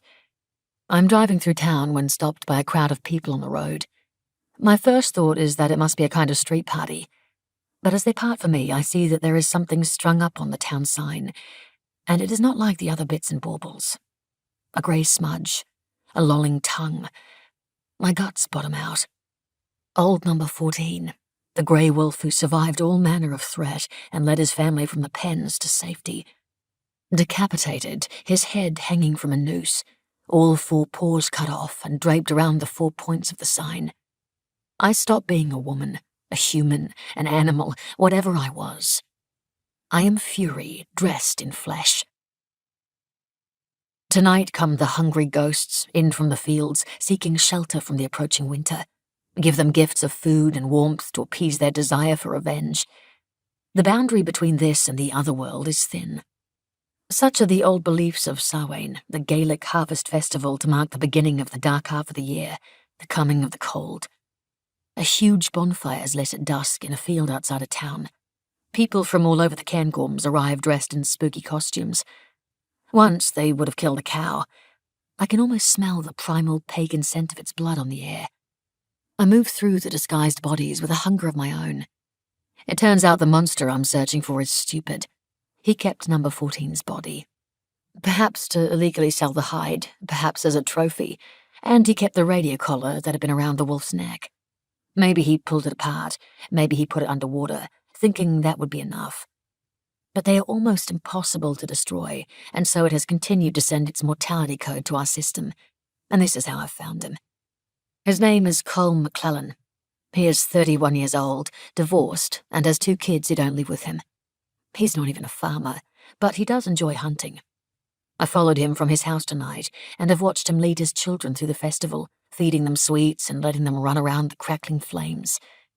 He wears a wolf mask. Ways to kill a man. Push him, unseen, into a bonfire. A body brushes against me in the crowd. A hand takes mine, distracting me. I pull my eyes from Colm to see Duncan's face in shadow. "Are you all right?" he asks me. I try to move past him, but he stays me. "Inti, I'm sorry about what happened." I look at Duncan. "Are you? I thought you wanted the wolves gone as much as the rest of them." "Don't say that. You know I've been shifting. You were shifting me. I wasn't sure, but now I am." "What are you sure of?" "That whatever you've brought here to us is good." It stops me. "What made you sure of that?" "You did," he says. He lets go of my hand, but only to trace his face with a finger. I shiver. He knows I can feel it. His fingertip running a fever from my forehead to my cheek to my lips. It doesn't feel like a trick. The distance between our bodies feels like the trick, because we share the same skin, the same muscles, the same bones and their marrow. I could be swept away so easily. There is a tide wanting to take me. For a split second in time, he is everything. He is the whole world. And the little one inside me is a universe for us both. But I gave myself to a universe long ago, one that held only my sister and me, and I don't know how I will survive this. I think Duncan sees something in me that isn't really there. "Have you found who did it?" I ask. "Not yet. I will." Duncan leans close to my face. "I'll get him." He won't, though, because I'm going to be the one to get him. Colm drops his children at their mother's house and then heads home. I follow a couple of car spaces behind. He leaves on the edge of town. He has a large black shed, but parks his car in the driveway and goes inside. I have a crowbar. I bought it from the hardware store. In the dark, I cross to his car and I smash the crowbar into his windscreen, over and over. Then I smash his windows, one by one, and the rear windscreen too. He is coming outside now, shouting at me. While he calls me all manner of filthy names, I swing at his leg and feel his knee crunch. Colm screams. I scream. I almost fall, the pain erupting like light before my eyes. But I breathe and lean on my crowbar. And when the sensation of shattered bones passes, I feel something else. The knowledge of what I've inflicted. And it's a rush, heady, disturbing. I could keep going, but instead I walk past him to the backyard. I use the crowbar to open the poorly locked shed, but inside I don't find the remains of 14's body. I find only his radio collar, discarded in a bucket along with other waste. I phone Duncan. "I have an address for you, and a name." "Inti, tell me you didn't." I give him the information and hang up. Then I wipe the crowbar clean of my prints. What little good this will do, I don't know. Throwing it to the ground with a clang, and leave. "You bitch!" Colm shrieks. In my rearview, I see him sprawled in his front yard, getting smaller and smaller. At home, I take a bottle of wine from the cupboard and I walk with it out to our paddock. I swallow a few swigs and lay on my back in the cold grass to watch the enormous full moon above. The sky is so clear, so boundless, I fall into it. Tears trickle into my hair. Footsteps in the grass and a body next to mine. My sister takes the wine bottle from my hand and drinks from it, before placing it out of my reach and then lying beside me in the dark. Our fingers twine. From somewhere nearby, there is a soft snort of a horse edging closer. "Do you think we have any control?" I ask. "Over what we are?" She doesn't retrieve her hand to reply. She leaves it in mine. I think most of me got left behind in Dad's forest, and now I'm all the things I hate. I close my eyes and my hair is wet with salt. I am made of it. Her hand moves now, and fast. "No," she signs, then signs it again. "No." I roll toward her, curling into a ball.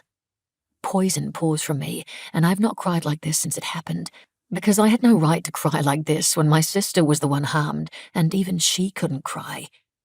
Aggie holds me. She holds me so tight, her lips to my temple, kissing me over and over. And when her fingertips drum a pattern on my spine, I am returned to our tiny bodies in Dad's shed when she brought me back that very first time, as she does now. She gasps, tilting my chin, and we both look up to see what the sky does, how it dances green and purple and blue, the colours too brilliant to be Inverness. And I'm crying still, but now it is for the beauty of the world, for its gentle pull, for the mystery of it and its timing, for its deep, deep knowing when I was so close to the edge, and now I am returned. And I wonder if this is what Aggie sees each time she comes back to me.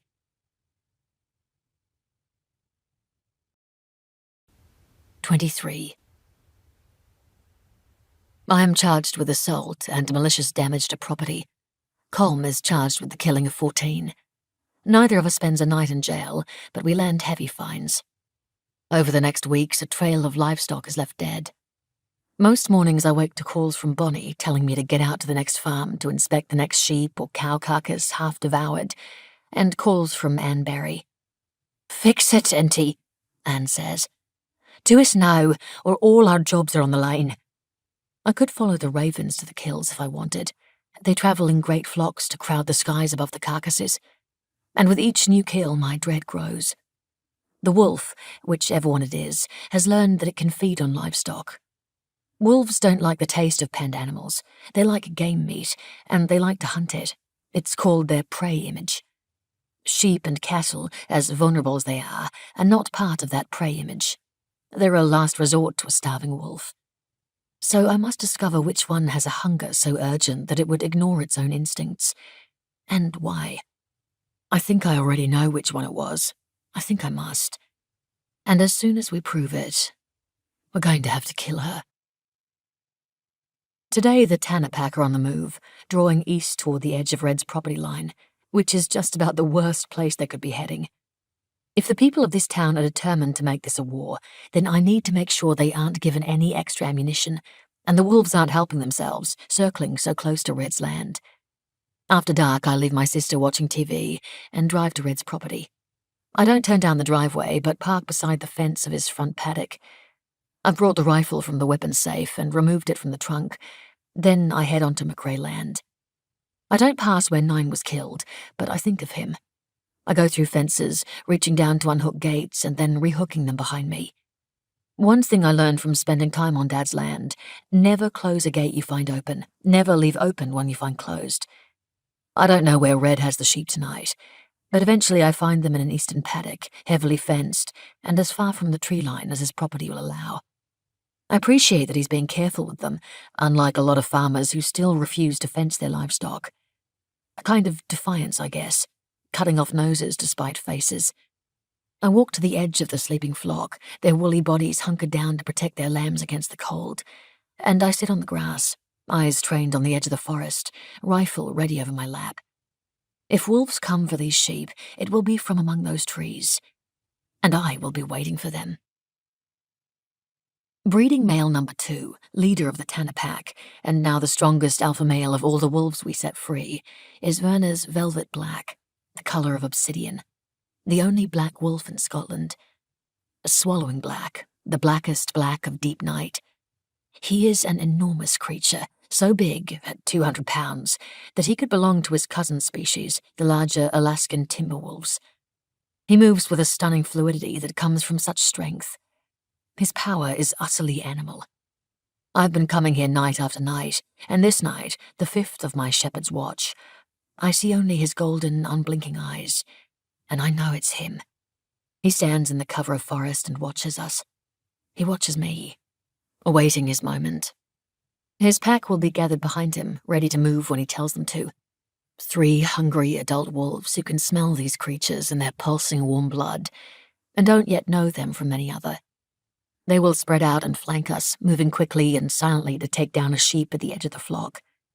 They could each take one if they choose, and then kill the rest with ease. These slow, unprepared herd animals stand no chance against the nature of such predators. I've always worried more about the plight of the predator than its prey. Predators spend their lives starving slowly. Every hunt could be their last. So if it was just me here, I would let the wolves feast. But this is a world carved by humans. Feasting on the wrong animals will see the wolves dead. So I draw my rifle, loaded with bullets, not darts, and I aim at number 2. The shots crack out into the night, echoing off the hills. His moonlit eyes are gone now, fled with his family to hunt somewhere safer, I hope, scared off by the shot I sent above him.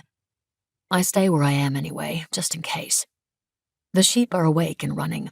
They head in a ramshackle group for the fence line and bundle together, bleating their outrage, wondering what the hell is going on. 5 minutes later, a quad bike zooms across the paddock. What the fuck are you doing? Red kills the engine and swings off the bike. What did you shoot? Nothing, I say. You better speak plain, girl. I shot at a fox. He stares at me in the dark, trying to make sense of me, of my gun. We are barely outlines. You were watching over them? I nod. His shoulders sag. He mutters something under his breath I haven't the faintest chance of catching. Then, why? Because I don't want to see dead sheep any more than you do, I say. Red rubs his eyes. Leave it to me now. You shouldn't be out here this late, missy, not in your sheep. I turn away, wishing he hadn't guessed at my pregnancy. I feel exposed. Did you get it then? Red asks. What? The fox. No, sir, but it knows to stay clear now. How'd you know it knows? I glance at Red. Animals learn their lessons. They're smarter than people that way. In the morning, I head out to the Glenshee pack. I know where the Tanner pack is, after they graced the border of Red's farm last night. And I've been searching for the Abernethy pack too, finally catching sight of it yesterday. Ash's pups have grown enormously at about 6 months old. They almost look like adults, a bit scrawnier, their paws still a little big for their bodies. The runt of the group, number 20, is still the smallest, but her siblings defer to her. She's becoming more purely white as she ages, even whiter than her mother. As I watch her dominate her larger brother with a quick nip to his mouth, a quick nip to mine, I marveled anew at the complexity of the power dynamics between wolves.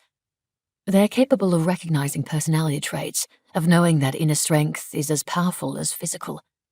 Dominance often has nothing to do with size or aggression. It's cold today. I'm glad to be in the hide. Wind shrieks along the bare mountains around me, batters at the small hidden structure. If I didn't have this shelter, there's no way I could be out here and weather this fierce. I'd be swept off my feet. I draw my binoculars to watch the Glenshee pack. Do I imagine the sorrow in their bodies, or am I humanizing them? It is true, certainly, that wolves mourn their own. I don't think I'm imagining their grief over a lost number 14. There is something subdued in them. They don't play. Even the pups seem muted. And it's not just number 14 who is missing. I can't spot number 10 either. Her data tells me she's here, or was so very recently. But as I adjust my binoculars, I spot an unusual object in the grass, and recognize 10's radio collar. She has chewed free of it. She could be anywhere. No, I sigh on a breath. Here is the proof I was dreading. Of course it was you. The wolf who fears nothing. not even humans. I dream of the buck deer rutting in the forest, of the sound they make when I walk through early mornings, that mighty clash that echoes for miles through the fog. Clash go their antlers as they throw their bodies at each other. Clash. I wake with a start. Clash. Not antlers, but there is something smacking against the window, something wet. It is being swung like a sack into the glass, and the clash is more of a thunk. What the fuck? There's someone out there. I dart into my sister's room and pull her out of bed, flatten her to the floor so we can't be seen through the windows. There are voices now, several of them, howling like wolves. Shit, shit, shit, shit, shit. Stay here. Don't move. I crawl back into my room and grab my phone. The figures are all around the house now. I can hear them banging on the doors and the windows, trying to get in. One of them walks with a bad limp. I can see his silhouette. And no, there's no way it's him. Please don't let it be him. But as I watch, his face catches the moonlight, and it's not Duncan. It's Colm McClellan, whose limp I created myself. There's no damn reception on my phone, and I could throw it at the glass in frustration. After collecting my sister from her room, we both run, hunched double, to the bathroom and into the tub. There's a bar of service in the very corner here, and I hold the phone in place until it's found. My finger goes to dial 999, but stops, and presses the button for Duncan instead. He's closer. Inti? He answers, sounding groggy. He's here, I whisper. Colm. He's with men and he's trying to get in. I'm coming. Aggie is crawling into the kitchen. Wait! I scramble after her. She goes for a knife in the drawer, and I realize this is a good idea, and get myself one too. We huddle on the kitchen floor, and it hits me that this is just how I found her the other night, when she thought she'd heard someone outside, and I told her she was being crazy, but Jesus, maybe she was right. Or maybe we're both crazy. A window smashes above us, showering us in glass. I press a hand over my mouth. Aggie's eyes are too wide. I think mine are the same. The sound of a car engine revs.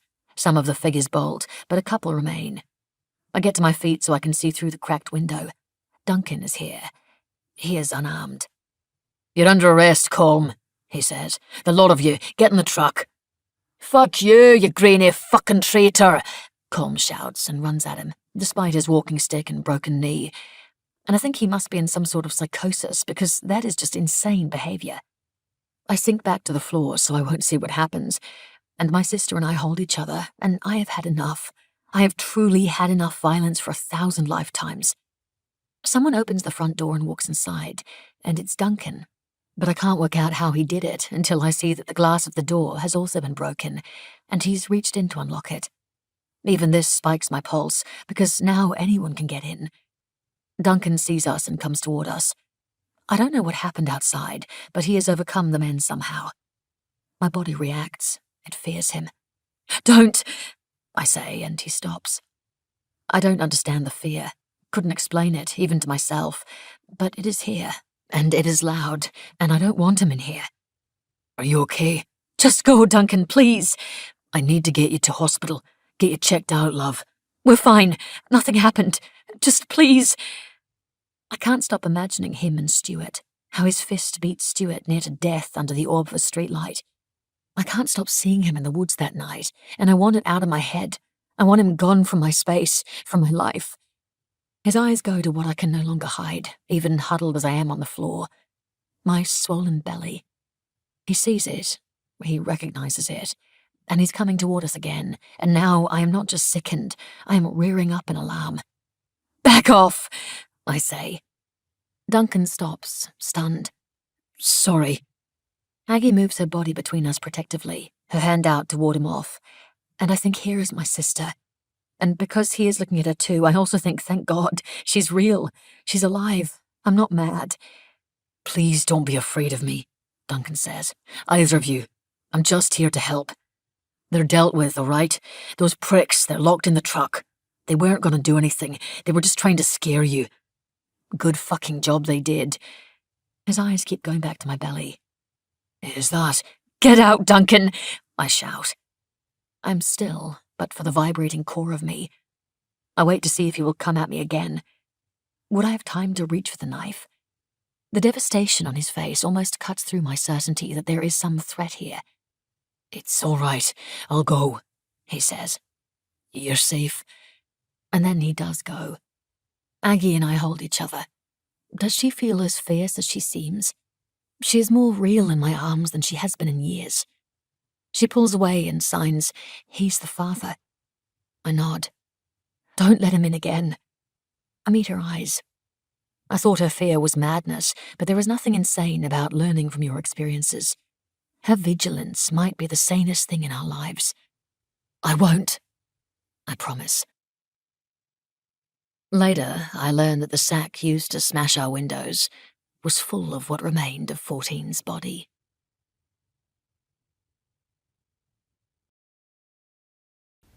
"24. I had a plan, a desperate one. If Aggie couldn't leave her husband, then I would become her. I'd play the old game and don her disguise, and I would end this toxic marriage of theirs. I would leave him for her. And I would only tell her after it was done, so she wouldn't try to stop me. I spent the day with Aggie, remembering what it was like to slide inside her skin, to see the world through her eyes, with a great deal of passion and a temper that sparked wantonly. I'd seen enough of her with Gus to understand that power was at play constantly between them, that it was a never-ending game of one-upmanship that bordered on flirtation, a walk on the knife edge of anger and desire. When it was time, I dressed in Aggie's clothes and did my hair and makeup like she did hers. It was a costume, it was armor, and the truth was that slipping back into Aggie was the easiest thing I'd ever done. I felt at home somehow. I sent him a message from Aggie's phone and met Gus in the city after work. I had a drink at a bar, and I took up the deliberateness to the way I moved, to where my eyes rested, to how I arranged my expression, because that was Aggie. Composed, bored even, until she wasn't. Gus was tired and stressed out, but I could tell he was focused on me, studying me. I didn't let it make me nervous. Instead, I enjoyed it as Aggie would, knowing she had control. I enjoyed being desired, the truly forbidden shiver of lust over my skin I had long ago renounced, but was now given full rein to embrace. I didn't know how to broach the subject delicately, how to warm up to it. So under the dim lights of the bar, I blurted, "Inti and I are moving out." He stared at me, and there was a flash of something in his eyes, but he didn't move or speak for so long that I began to feel a shift beneath my feet. "I thought," Gus said very slowly, "I had made myself clear." His hand moved to my thigh and squeezed it a bit too hard, and harder again. "If you try to leave me, I will find you, and I will kill your sister." I thought I'd misheard him. And then the truth, too horrific for me to have guessed at, was made clear.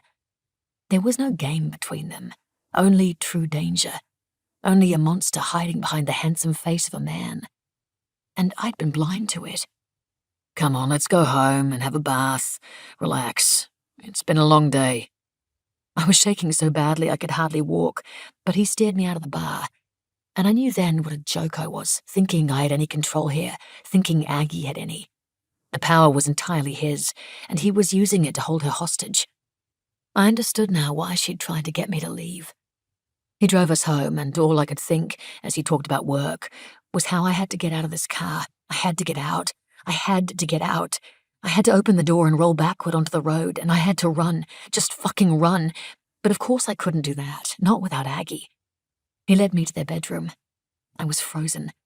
I needed to speak up, to tell him it was me, but nothing was coming out of my mouth except a dry croak. He closed the door, and still I was frozen. I had never known fear like this, so liquid, so hot. And then he took my throat in his hands and he squeezed, cutting off my air. This was what he did to her. Did he do it every night? In this room with only one wall between us? "I thought you understood," he said as he choked me, "how fucking much I love you." He was a madman, and he was going to kill us. "Stop!" I managed to gasp, but he didn't. The door burst open, and there stood Aggie, and Gus dropped his hands from my throat so I could take a shuddering breath and stagger away from him. "What the fuck?" he demanded. "Busted," she said, and smiled. "You swapped?" There was something frantic in his eyes then, and my heart was fleeing in my body. We had to get away. He was going to lose it. And then he burst out laughing. He roared with laughter.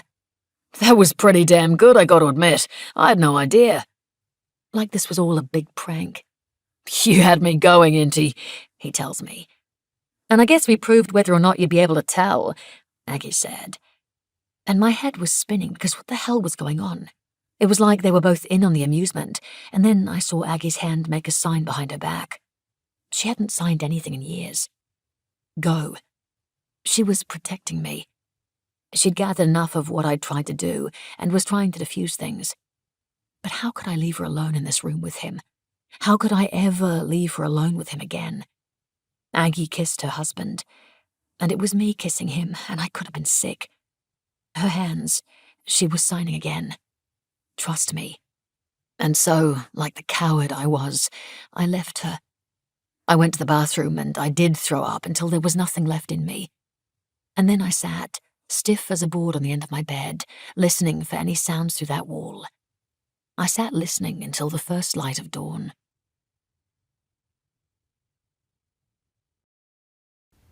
"25. Tonight, Mayor Andy Oakes calls a meeting at the school about the dead livestock, and we wolf folk aren't invited. I don't like to imagine what they're saying without us there. I use the distraction to get groceries and, as I hoped, the aisles are empty. I wander aimlessly, lost in thought and having to retrace my steps. The staff flash me looks and mutter to each other. I'm so preoccupied by this that I push my trolley into a huge display of canned dog food, sending the cans thundering noisily to the ground and rolling every which way. I scramble on my knees to gather them up while two young cashiers hurry to help me, a girl and a boy, no older than 15. "I'm so sorry," I say. "It's okay, we'll do it," the girl says kindly. "Really, Mum? You rest yourself," says the boy. I give up, sinking onto my bum. It's hard crawling around when your belly protrudes to the size of a bowling ball. The growth seems to be speeding up, while my energy levels plummet and my back aches. For the first time this morning, I googled whether this was normal, all of it, and discovered that the size of my belly is actually smaller than average. Aggie said the baby is the size of a rock melon. I put the phone down in a cold panic the second it started telling me things like how the baby can see light now, and coughs and hiccups and dreams. "Are you the wolf lady?" the girl asks me. I nod, expecting some sort of, I don't know, reprimand. But the teenagers stop gathering cans and look at me with excitement. "What are they like?" she asks. "Have you touched one?" We're in the last aisle and there's no one else around. I lean back against the shelf. "Plenty." "When they're babies or grown?" "Both." This delights them to no end. They crowd a little closer. "Have you been bitten by one?" "No, not a real bite. They chew and snap when they're little, but that's just play." "Did they get to know you?" "Of course. Wolves are family animals. If you raise them, they'll be loyal until you set them free. Sometimes even after." "Why don't you keep them then?" "They're too wild for that." "The ones here?" the girl asks. "Are they really dangerous? 'Cause I saw one night and it just ran away, so quick you could barely make it out." I choose my words. "If you keep your distance, there's nothing to fear, but never try to touch or feed them." "What if it's close?" the boy asks. "I mean, like if we're hiking and it's just there suddenly." "If you come across a wolf in the forest and it doesn't flee from you, I want you to remember one thing. Never run from it. If you face a wolf, you will scare it. If you run, it will hunt you." They gaze at me, thrilled. I really hope they're not about to go looking for a way to test that advice. "The one I saw," the girl says softly. "It was beautiful." I nod. "Sorry some people are being so shite," says the boy. "But that's not everyone. There's a whole lot of people who love the idea of wolves in Scotland again. The way it used to be." I smile. "Thank you. That means a lot." I let them pull me to my feet. It started snowing when I get outside, having forgotten to buy anything. I look up at the sky, watching the slow sway of the flakes. It's true, fluffy snow, almost weightless and glowing in the moonlight. My car is the only one parked here, and there's someone leaning against it. For a split second it's Gus, the tall, broad shape of him. And then he turns, and it's not Gus, it's Duncan, and I suck in a lungful of air to try to calm the pulse that still won't calm. I stop a few paces from him. He's blocking the driver's side door. Is he doing that intentionally so I can't leave? Jesus, I need to get a grip on myself. I need to ask. Duncan pushes a hand through his hair, which is getting longer, scruffier, and more silver. In the neon light at the grocery store, he looks sickly, his eyes hollow. A wave of concern fills me. Is it mine? Duncan asks. I suppose I've been expecting this question, dreading it. Although it is slightly offensive, I don't know how many guys he thinks I was sleeping with. No, I say, inasmuch as it isn't mine either. I'm giving it up. Is that a roundabout way of saying it is mine? That you and I, we made it together? I don't reply. But I'll help you, Inti. You don't have to do this alone. You don't want kids, I say. You told me yourself. He lets out a breath, a kind of laugh. That was true once, before I met you. By the time I said it, it was already a lie. Oh, God. You don't have to give it up, he says.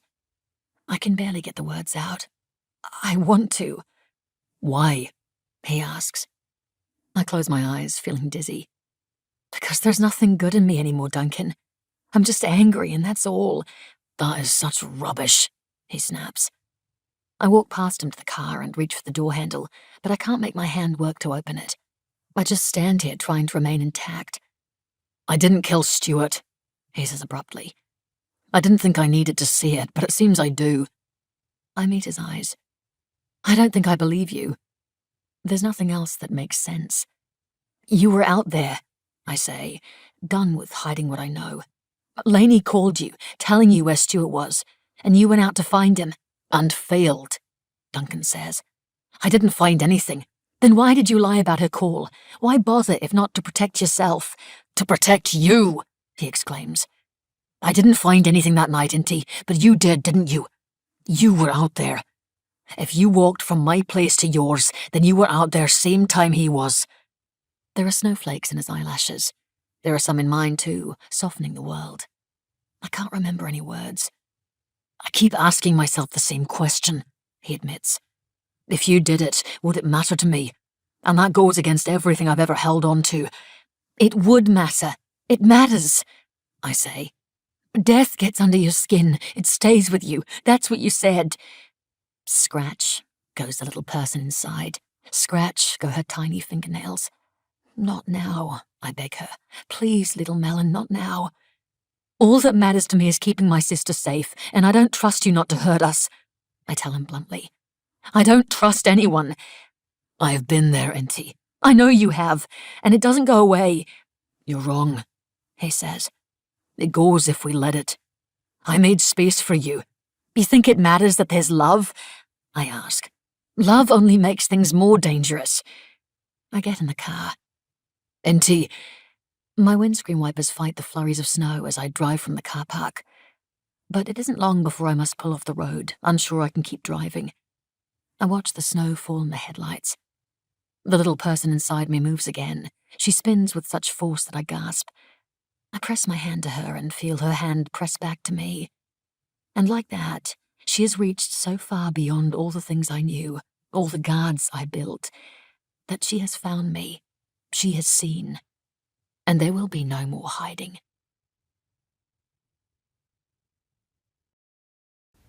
26. The drive from Denali to Anchorage was long, and I'd been making it less and less often.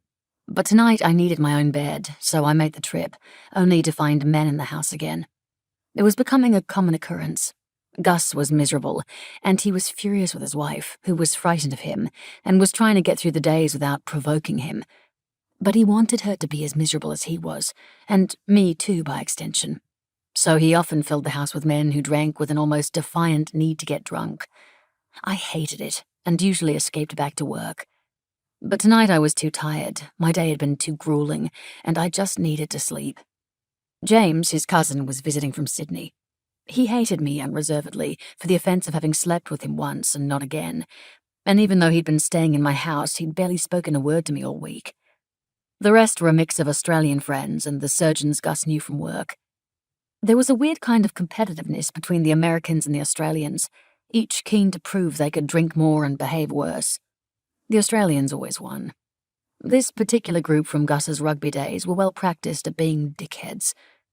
I tried to sneak past, but there was the usual call for me to stay for a drink, just one, which always turned into several before I could escape. Tonight I didn't have the energy to fight it, so I sank onto the couch next to someone called Robbo and took a beer. Soon there were more beers, then tequila, then cocaine. I didn't need any of it to feel drunk, wired, sick. I needed only to be here, watching. I wished Aggie would come home. I wished it desperately. I felt far too old for all of this. I felt as though I had stepped out of my real life into some twisted, toxic dream of adolescence. Why did I live in a house with a man who enjoyed this? Why was my sister married to him? Fear debased me into sitting there, into taking the drinks and smiling along, and all the while my mind had a hypervigilance. It raced with strategies of how to get out of this situation without offending anyone. I watched Gus now, doing shots. He was ignoring me. It would be all right. They would get drunk enough to pass out, and I'd go to bed. James sat on my other side, squeezing me tight. His breath smelled foul, and his limbs were sloppy. I watched the men around me rile each other up, bulls stamping their hooves and snorting, and I stayed quiet and took the path of least resistance. Ride it out. Don't make a fuss. The last thing I wanted to do was cause some sort of scene. There was an edge of unpredictability to them. They seemed intent on losing themselves and destroying things, and I didn't want to be in their eyeline when an idea came to them. The door opened, and there was my sister. I was flooded with such relief that I almost burst into tears.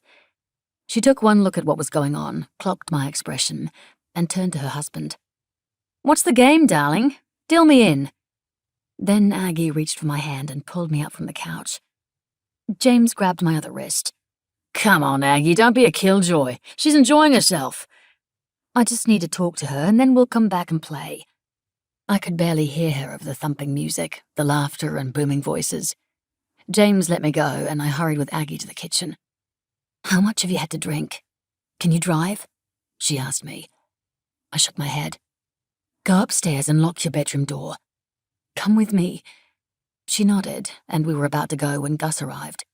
"2 for the price of 1, he said. His pupils were big black holes. "We're going to bed," Aggie said. "No, you're not. You love to play, so play." She and Gus shared a long look. I told myself to relax. Just relax. It wasn't that big a deal. Nothing was happening. There were people here. Nothing could happen in front of other people. Aggie pulled her husband back into the living room so that he wouldn't remember or care that I was here too, so that I could escape upstairs while I had the chance. I locked my bedroom door and called the police. I made a complaint about the noise and waited for them to come. It took 20 minutes or so, and I stuck my head out the window to listen to Gus answering and telling the officers he'd keep it down, and then they left, and the party continued. I called them again, and this time I told them a fight had broken out and people were in danger. But when they came back, they could clearly see that no one was fighting, and what was I meant to do? What could I say if I phoned them again? Nothing had actually happened. Maybe Aggie was enjoying herself down there. Maybe she knew how to manage the situation. But Mum taught us the warning signs, and there had been a million. I had spent my life resenting her for seeing the worst in people, but as I stood in my room, listening for the noise from below, I realized how naive I'd been to assume I knew the depths of what people were capable of. You were meant to leave when you saw the warning signs, but what if you couldn't? What if he was too dangerous to leave? What if your sister thought staying meant protecting you? What if she was right, and this was how we survived him, by mitigating the risk? I heard a thump from outside. I unlocked my door. Gus was taking Aggie into their room. James was following. She was barely conscious, but she flashed me a look as she disappeared behind the door, not of control, but of terror. Every doubt vanished. I knew unequivocally that staying was no longer an option, that there was no longer any way to defuse. Something very bad was about to happen, and my sister needed help. I surged forward. "Hey!" Gus glanced at me. "Stay out of this, kid." "It's okay, Inti, go to bed," Aggie said from within. "Or you can join us if you want," James suggested. "You're not doing this. I'm calling the cops." Jesus, relax, James said. And then he twisted my wrist until my phone dropped to the floor. He stomped on it with the heel of his boot, laughed, told me again to relax. They were just having some fun. Went into my sister's bedroom and shut the door. I threw myself at the door. Let her out of there, you sick fucks! When they didn't answer, I ran downstairs and told the men that Aggie needed help, that Gus and James had locked her in the bedroom. But instead of helping, they laughed and turned away, and not one of them would lend me their phone. I ran back upstairs and started kicking the door, trying to get the handle loose. I threw my shoulder against the timber over and over. I would get this door open even if I had to tear it apart with my hands and teeth and destroy myself in the doing. Deal with the bitch, would you? I heard James say from inside. The door opened and I was faced with Gus, too big to push past, too strong to do anything about. You really want in? He asked. And I didn't know what he was asking me, except that I did. You want to see this? What happened in this room was going to happen regardless of my efforts to stop it. There was nothing I could do, not against the size and strength of them, not when there would be no help from downstairs, not after my phone was destroyed. All I could do, it seemed, was be with my sister so she didn't have to be alone. He let me inside, and Aggie was naked on the bed and really out of it, drunk or stoned or something, and James was holding her down by the throat. He was holding me by the throat. And when Aggie saw me, she tried to sit up. She shouted to get me out of here, to let her go. She shouted at them to stop, begged for them to stop until James swung his fist and punched her so hard in the face that she was knocked out. When I opened my eyes, I was lying on the edge of the bed, a bed that was moving. My clothes were still on, and no one was touching me. But I turned my head. My sister's face was level with mine. Her eyes were closed. Aggie, I said, and she opened them. I took her hand and squeezed as tightly as I could, and I was appalled at the hatred Gus must have inside him, the humiliation, the rage. How had I not seen this in him? Except I had, hadn't I? I'd seen it, and I'd still trusted it would never get this bad, because this bad was unfathomable. I thought of all the moments that had led to this, and knew there were 1,000 that could have shifted just a little, and I might have saved us from it. All those moments when I knew what he was, when I recognized the monster and still did nothing. Even tonight, when I sat on that couch and thought to myself that this was a bad situation, and I didn't fight to leave. I didn't want to make a fucking fuss, and everything inside me was on fire, and I would never stop burning. I wanted to kill him and James both, brutally. Only I couldn't stand and fight because they had us both pinned to the bed, and I could feel the trauma they were inflicting on her body, taking turns one after another, and seemingly with an effort to cause harm, an effort to destroy and humiliate. I couldn't stand and fight because I was made wrong, because I was weak. I couldn't protect her the way she'd done for me our whole lives. She saved me from this, but I couldn't save her. And as I held her eyes, as I held all of her with all of me, I wasn't enough against this tide. I couldn't keep hold. She was leaving me. She was gone. I sit under the shower and try to disappear.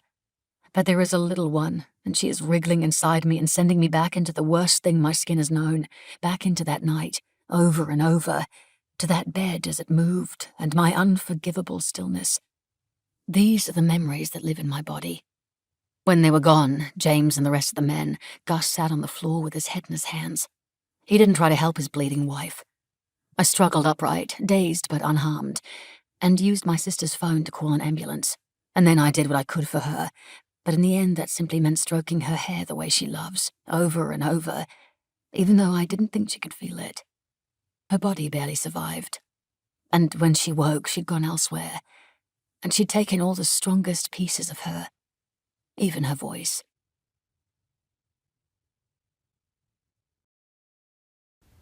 "27. We've been searching for number 10 for 2 weeks when Evan finally walks through the front door of base camp and says, "We've spotted her." "Hallelujah," Zoe says. I've been taking to the sky with Fergus to get eyes on 10. Winter has well and truly set in, unseasonably early, just as everyone knew it would. It is late November, but the world is white. Without her tracking collar, 10's been invisible to our tech, and days of searching by plane reaped no reward either. By now she's learned the sound of the plane and knows to stay hidden. So I send Evan and Niels to track by ground, wanting to be out there myself, but knowing my belly has gotten so big I'd be useless. At 36 weeks pregnant, little one has made up for lost time and is growing at an alarming pace. She is due in 1 month, on Christmas Day. In any case, pregnant or not, it's hard going out there in such thick snow. Easier to track in it, certainly. The wolves are slower, their prints clearer. But they're wild creatures, and we are something tamer. We've forgotten how to move through the wilderness as though we belong to it. This is number 10's domain, and we trespassers in it. My hope of finding her has been dwindling with each passing day. But when I speak to Bonnie, I always tell her we're close. We're getting it done. We just need to stall the hunters a little longer so we can take care of this ourselves. Even though it makes me sick to my stomach, I have assured her that when we capture number 10, we will put her down. It will be this, and only this, that will save the rest of the wolves from Red and his friends. The single rogue wolf must be dealt with to protect the species. Where? I ask now. At the base of Cairngorm Mountain. Why didn't you bring her in? I tried. Missed her. She got away and we couldn't find her again. Are you kidding me? Why didn't you follow her tracks? It's a blizzard up there, he replies. There were no tracks. My temper eases as I see how tired and cold Evan is. He and Niels have been out there for days. Sorry, I say. You did well to find her at all. Go home and take a shower. Get some sleep. As Evan stomps out, I tell Zoe to download Evan's locations so I can take a look at where he spotted 10. He's right about it being a long way away, deep in that wild heart of the Highlands where I first suspected the wolves would feel called. It'd take days just to ride out that far in adverse weather. I don't think I can ask Evan to go out again tomorrow. He's reached his limit, and Niels is shit at tracking even when it's not the middle of a blizzard. Plus, all our horses are exhausted, and 10 could be long gone from that spot by the time anyone gets back up there. This is a goddamn nightmare, Zoe says, watching the hope leach out of me. It's okay. It'll be okay. I'm going to make some calls, see if I can get some old colleagues out here to help us. We just need more manpower. 10 can't cross through the mountain range in this weather, so my guess is she'll circle south, back toward her pack. We can cut her off closer to home, where the conditions aren't as bad, and we have more bodies to help. I grab my phone and see that I have 2 missed calls from Duncan, which is weird, but I don't have time to worry about him right now. I've been dealing with Bonnie on the wolf front, so anything he has to talk to me about can wait. I get on the phone and organize some of my Denali colleagues to fly out here as quickly as they can. Most have work of their own they can't leave, but a few are eager to help, saying they've been watching the progress of the project on the news for months. I leave past the stables. We've moved Gaul here for the winter, not having stables at home to keep her warm. I feed her a couple of apples, then do the same for the other exhausted horses who've been traipsing around the country for weeks. I brush each of them down and make sure their hooves are all right, before returning to Gaul and stroking her neck. I wish I could take you home, I tell her softly. Aggie's been missing you. She presses her nose to my cheek and I close my eyes, breathing in the warm scent of her. I drive home over icy roads. Aggie doesn't respond to my entrance. I assume she's in bed, where she's been all day. But instead of trying to convince her to come out for some food, I leave her in there. I can't face her silence tonight. So much for thinking she might have turned a corner. Colm's attack has sent her spiraling back down the hole, and to be honest, I don't feel entirely free of that same hole. I'm in the process of taking off my winter layers when there's a knock just behind me. Bonnie is grey-faced. Come in, I tell her, pulling her into the warmth. Are you okay? What's happened? I need to ask you something. Okay. Her nervous energy is alarming. Sit down. Can I get you anything? No, I'm fine, thanks. Is this about Colm? No. We're keeping a close eye on him. You don't have to worry. I sit in the armchair opposite hers. My sister doesn't come out from her room. The thought darts quick like a tiny bird. That's because she's not really there. She's dead. No, she isn't. Duncan saw her. He did. I had a visit from Red McCrae, Bonnie says. Okay. He said you came to see him, and said something that stayed with him. I try to think back to that conversation. Apparently you thought Duncan was involved in Stuart's death. What?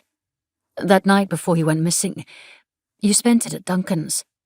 Yeah, you told me you were there the whole night, but I realised I never asked you if Duncan was there the whole night. My heart beats hard in the tips of my fingers and toes. Was Duncan with you from the time you left the pub to daylight hours of the following morning? I don't say anything because I don't know what to say. And then, somehow, I do. He told me he didn't kill Stuart. And as utterly idiotic as it may make me, even after everything Aggie and I have been through, every lesson to the contrary, I think I finally believe him. Yes, I reply. Oh, she sighs, and I can see this conversation is costing her a lot. Then what made you think Duncan had anything to do with it? I breathe out. This is what I wanted, to figure out the truth of what happened to Stuart so I could tell someone and shift the blame from the wolves. This was the whole point of what I did, burying him like that. And now that someone is sitting here willing to listen to me, all I can think about is how to lie convincingly. Just as I can't let the wolves go down for this, neither can I let someone innocent take the blame. I shake my head. I was pissed off with him. I've been pissed off for a while now. He didn't tell me he was sleeping with Lainey, and I felt like I'd been used or whatever. I was running my mouth with red. But as much as I'd love to take him down a peg, Duncan was with me in bed all night. That's all I know. I'm sorry I wasted your time. She doesn't say anything for a good long moment, watching me. It is an unnervingly frank gaze, and I think this must be how she gets people to confess things, to get out from under that gaze. I hold firm. Bonnie gets to her feet. Okay, thanks, Inti. I just wanted to follow up about it. Sure, thank you. Once Bonnie is gone, I can't think what to do. She didn't believe me, of that I am sure. Her cop nose has caught a scent, and she's going to follow it, whether she has my information or not. I pull on my coat and hat and scarf. Aggie, I'll be back soon, I call as I head out. Maybe this is why he was phoning me today. I feel bad now for not returning the call when I had service. I have to at least let him know I've made him a suspect again, warn him that Bonnie might be coming after him. Rather than walking through the cold on aching feet, I drive the short way to Duncan's cottage.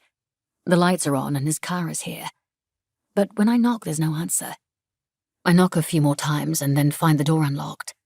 Inside, I call his name, expecting Fingal to come bounding. Only he doesn't. There's no one here, which is strange. The wood stove is crackling as though it has recently been stoked.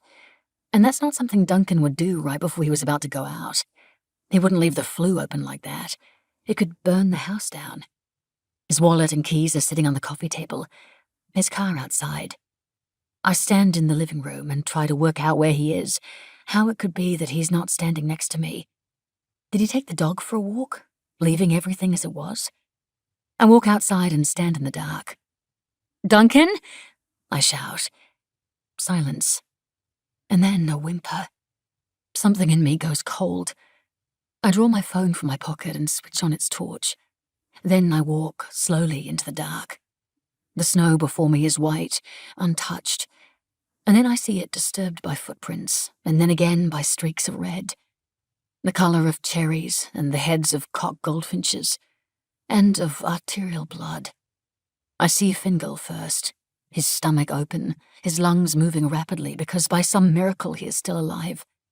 His eyes are open and gazing up at me as I move past him, aching, wanting to stop but compelled by the other body, the larger human body that lies a few feet away. Duncan, too. His throat is open. All of his blood seems to have come free onto the snow. All of mine. I clutch at my throat to hold it closed, and I can't look, but I have to. I will look. And I will just have to feel whatever I feel, because that will not be the last time I look at him. I sink, shaking to my knees, reach for his face, and look. He opens his eyes, and it shocks me so much that I cry out. No sound comes from Duncan's mouth, but I've spent a lifetime understanding silent languages. In his eyes are words of fear and pleading and love. It's okay, I say. You're okay. And what an absurd thing to tell someone who is spilling like this, but it doesn't matter. I am moving without thought to press his throat closed, to press snow into the wound and pack it tight. It hurts, and I can hardly breathe, but I will not let my condition be the master of me, not here. My dog, his eyes say. Fingal's all right, I tell him. He's alive. Duncan's grip on me is so strong. He is shaking me. I understand, I tell him. I won't leave him here. Because he must have tried to save Duncan. My hands are slippery with his blood. He is all over me, and the smell, it's dizzying. I remember to phone an ambulance, but there's no reception. I can't get a signal yet again. The remoteness of this place, the isolation of it will be the death of us all. I'm getting you to a hospital, Duncan. My dog, his eyes say. I won't leave him. Can you stand? Of course he can't fucking stand. His throat's open. I'll have to drag you, okay? I put my slippery hands under his armpits and grab hold as best I can, then start dragging his weight back along the snow. It's very difficult, far more so than I thought it would be. It would be difficult even were I not 8 months pregnant, but right now my muscles shriek in refusal. This is too much, too impossible. And not. It's just getting a person to safety. I can do that. Fingal is here. We're passing him, and I say, "Don't look, Duncan, don't look." But he does, of course he does. And something in him breaks as he sees his dog lying there, gasping for breath. I say, "He's still alive." But it's cold comfort, because we both know nothing survives having its guts torn open by a wolf. Duncan cries in silent pain of grief, but I keep dragging. I have to keep dragging. He is so heavy, my hands so slippery, I drop him constantly, but I pick him back up each time and drag him on. I will drag him forever if I have to, because in each staggering step, I know a thing with all my soul, that I have been wrong, and he didn't kill Stuart, and also that it doesn't matter either way because there is a greater knowing within me, and that is the depth and breadth of how I love him. I look down at his face and see that his eyes are closed. He's out. A sob leaves me, but when I search his wrist for a pulse, I find the faint memory of one. He's still breathing somehow, his heart still beating. We reach the car. I open the back door, climb in, turn around, awkward as a whale on land, and reach down for him. My back, as I pull him up and onto the seat. God, it hurts. I've bitten my tongue and can taste iron. There are spots in front of my eyes, and his throat is mine. But there is a sort of numbness setting in now, that sensation fatigue that switches me off. And finally he's in the car. I've managed it. I'm about to hop in the front when, "My dog," said his eyes. I turn back for Fingal. I won't leave him, not when he fought to save Duncan's life, when he has died in the trying, and isn't that the way of animals, to break your heart with their courage, with their love? I scoop him up and hold him to my chest. He's lighter than I thought he'd be, a slight creature under all his fur. His eyes are still open, and I look at him as I hurry back to the car. "Good boy," I say over and over. "Darling boy."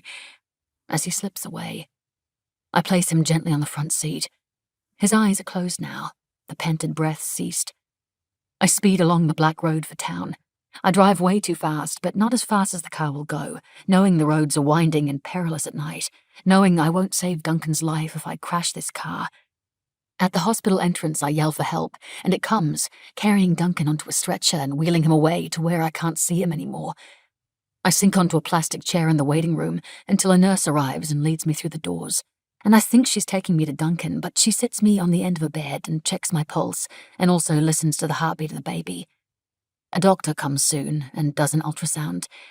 And when I explain that I haven't been to a doctor before, not during my pregnancy, he is shocked and starts to say all kinds of things about how irresponsible I've been and how many things could have gone wrong. But a part of me switches off and I can no longer hear him. I stare at the ceiling and think about the wolf. It just wasn't making sense. Who killed Stuart?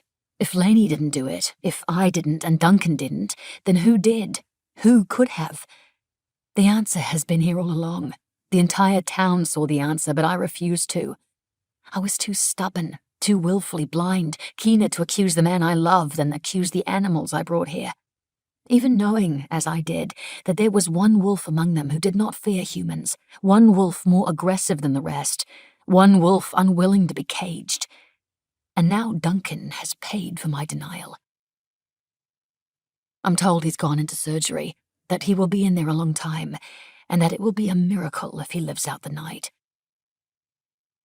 First, I go to the base camp to look through the old data. We lost number 10 for a good while after she fled the pen. She ran north, toward us. We knew that much. So then why didn't it occur to me to check? Because I didn't want to see it. But I check now. I look at the pings from those dates, and though there is no location on the night of Stuart's death, there are 2 on either side that are close enough to allow her to have reached him in the blind spot between. At home, I prepare. Red and his hunters will be doing the same when they hear. The stroke that lit the match, all the evidence they need now that 2 people have been mauled to death. They will mount a hunt for the wolves, every one of them. But this isn't the only reason I'm moving, or the truest one. The truest one is that I lay still once before. I let a terrible thing happen and I didn't put it right. I wasn't strong enough. So I fill a pack with supplies, food and water and matches and pairs of socks and extra gloves, a sub-zero sleeping roll, a box of bullets. I put on as many layers as possible, though I don't need as many as I might once have, with a little oven in my belly to keep me warm. Snow boots, a hat, gloves. Aggie appears in her pajamas as I am heading out. I see her sign from the corner of my eye. Where are you going? At the door, I look at her. To kill a wolf. 28.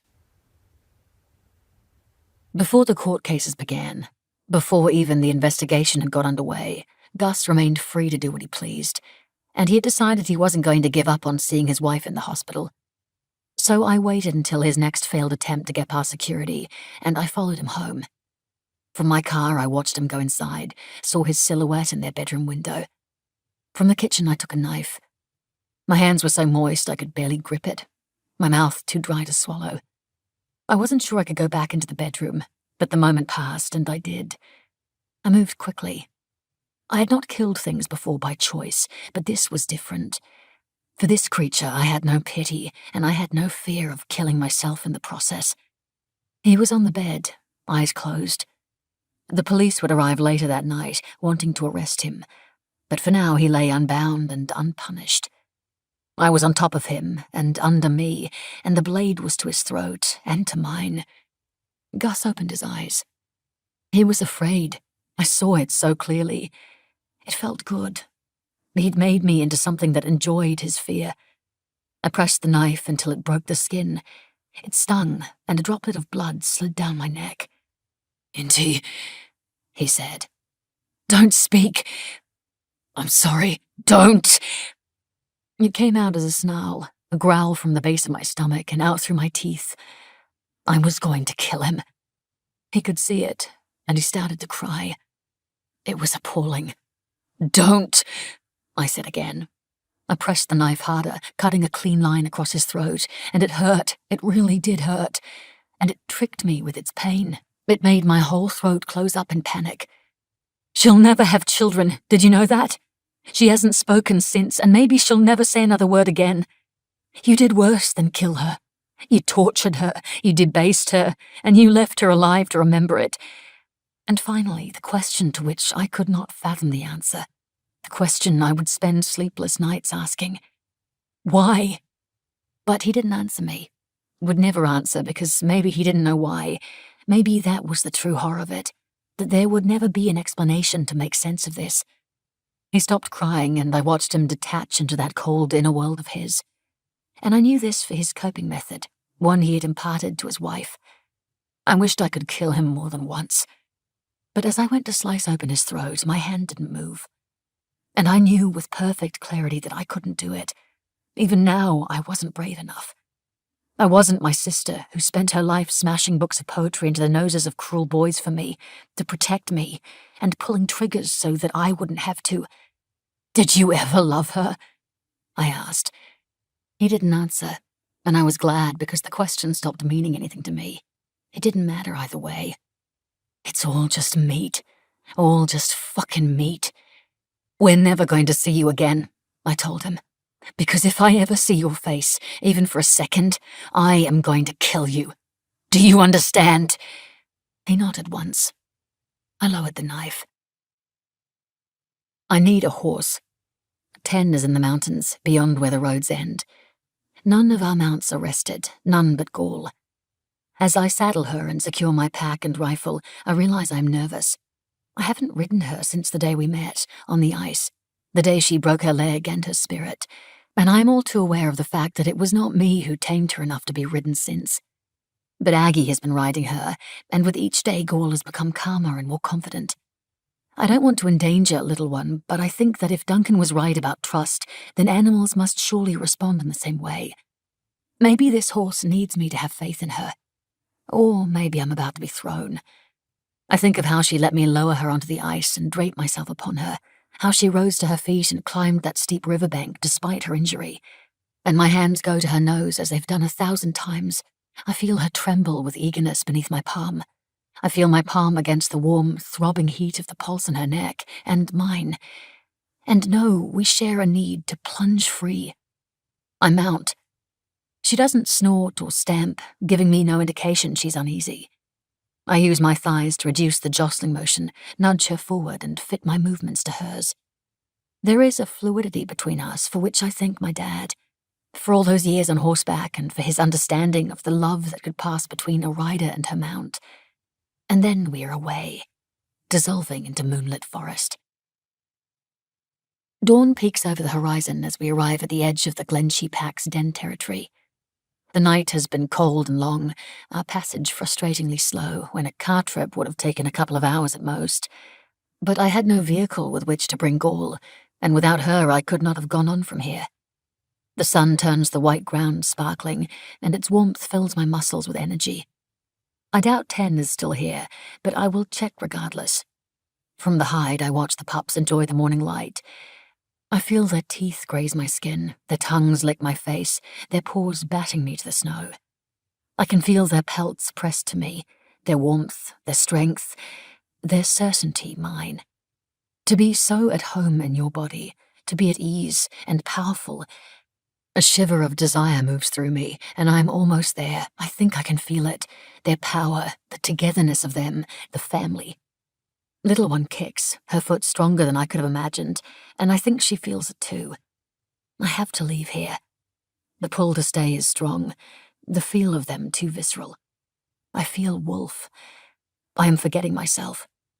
There is no sign of 10, so I must go north toward the mountain where she was last spotted. Her pattern has been to travel out from the center of the park to make her kills, and then head back to its center. Maybe she feels freer there, where there are no roads or houses or people. Maybe she is smarter than we know, and she understands that this is where she is safest, where we cannot reach her. Gaul and I ride a long time, following valleys and ridges through bleak, windy hills. Our altitude climbs and drops and climbs again. We're searching the mountain range, and there is no cover as we go up the edge of one, down the edge of another, no respite against the freezing sleet or biting gales. The hours lead us into night once more, whose witching hours I dread. We stop to eat and drink at regular intervals, and to rest. The breaks in the monotony of the ride help hold back the shadows. But in the dark I have no chance of seeing tracks or scat, or remains of prey. So when we come to a stretch of ground without snow, I build a fire, then lower Gaul to the ground, and sleep against her body to keep all three of us warm. I think of Duncan, and my anger fuels me. And I am angry at 10, but this is foolishness, and in the end I know it's myself I am most furious with. For not dealing with her sooner, for not seeing these attacks as a sign of the darkness to come. We took her from her home and dumped her in a foreign land, and we expected her to adapt. But I think that was too much to ask. Maybe she is as angry as I am. Morning breaks on the second day, and within it I find the tracks of a handful of what I think of fallow deer. My dad's words in my ear.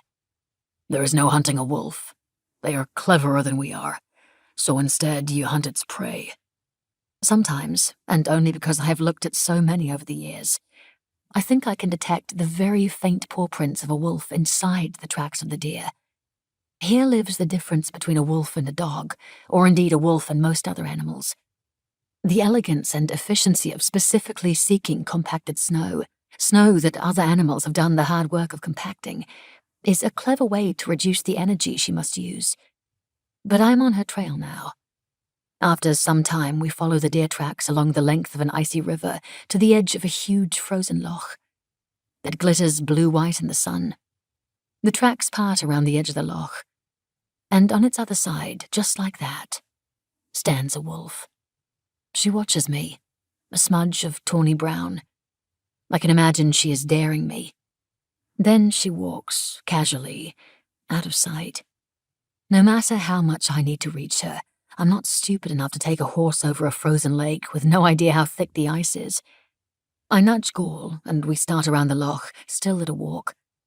I won't be goaded into a trot or a run. My certainty will simmer long and slow. I don't need to rush. I have her now. With patience, I will kill her. I pick up number 10's tracks. They're clean and stark in the snow. We follow them easily toward the base of the mountain. She must be aware of my scent, must know I'm coming after her. But I can see she isn't running. She walks calmly as we do. Something ancient is stirred within me as we step on and on. I draw the rifle from the saddle and load it with a bullet, but keep the safety on and the muzzle pointed skyward. Gaul's steps become mine, the rhythmic movements of her body thrumming through the pulse in my veins. The creature ahead lets out a howl. The language of the most territorial creature on earth, warning me to back off or continue at my own peril. She howls again and again, and it begins to shift from a warning to a taunt. Gaul's ears flatten, but she walks on calmly. My fury has none of the same calm. The wolf is provoking it into something frenzied. There is violence in me, in my hands, which vibrate with the need to exert some kind of control, some defiance. And if it is revenge for the things that have been taken from me, then fine. I will have that too. I am done with falling prey. I will be predator at last. I will forget the walls and the self-protection, and I will become the thing I hunt, and feel it all. Snow begins to fall. Soon the tracks will be covered. It doesn't matter. There's a clearing ahead, and she's on the other side of it. I can hardly see her through the blizzard that is beginning, but she's there, motionless and watching.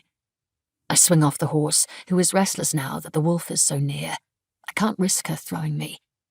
I face number 10, as I did once. But that was in a cage, and this is very far from that cage. She didn't back down from me then. This time I have the rifle to my eyeline, aimed at her chest. This time I am ready, waiting for her to attack. She took something beloved from the world, from me. Once I wasn't strong enough to make things right, but I am now. I will be. I turn off the safety. She doesn't ready herself to attack. She just watches me. My hand on the trigger stalls. A tidal wave passes through. She's not a person who understands right and wrong. You can't be angry with an animal, can't hate it, get revenge upon it. That doesn't make sense. She didn't kill because she was cruel. She killed because there are instincts in her body telling her to do so, to protect against threats, to survive, sustain herself, live on. Everything leaves me in a rush, so that all that remains is a great and profound sorrow. I pull the trigger. Because whether I feel it or not, whether I love her or not, she has attacked 2 people. Because if she isn't put down, they all will be. Because this is my job, an awful part of it. But not because she deserves punishment or because I want revenge. My eyes are closed. I will be less when I open them again. I stand very still, coming to terms with all the ways I could have avoided this. It is devastatingly clear to me now what I should have done from the start. I should have included the farmers in this process, worked with them instead of treating them as the enemy. They might have shown me animosity, but the stakes were so high. I should have risen above it, led the way toward cooperation, toward the sharing of this planet. No one can meet your trust if you don't offer it. 10 is still breathing. I crossed the clearing to her. The bullet went through her neck. I can feel it in mine, sharp and radiating. I sink to the ground and place my hand on her forehead, stroking her soft fur. "I'm sorry," I whisper. "I'm so sorry." Her eyes look up at me, and I open myself to her completely, lay myself bare for her to see. And she does. And dies. All creatures know love. I stroke her for a long time. It's the cold in the end that makes me move. It is not because I want to leave her. I don't, not ever. I have brought a canvas to wrap her in. Once she's protected by this, I lower Gaul onto her knees so I can pull 10's body onto her back. I am distantly astonished Gaul is willing to carry this load, but she was always brave.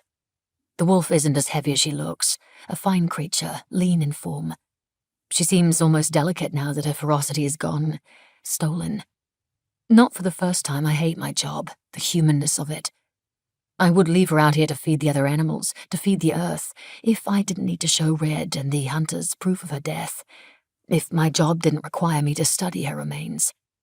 I swing up onto Ghoul's back once more, settling myself just in front of the wolf, so I can feel her fading warmth against the base of my spine. And then comes the cramp.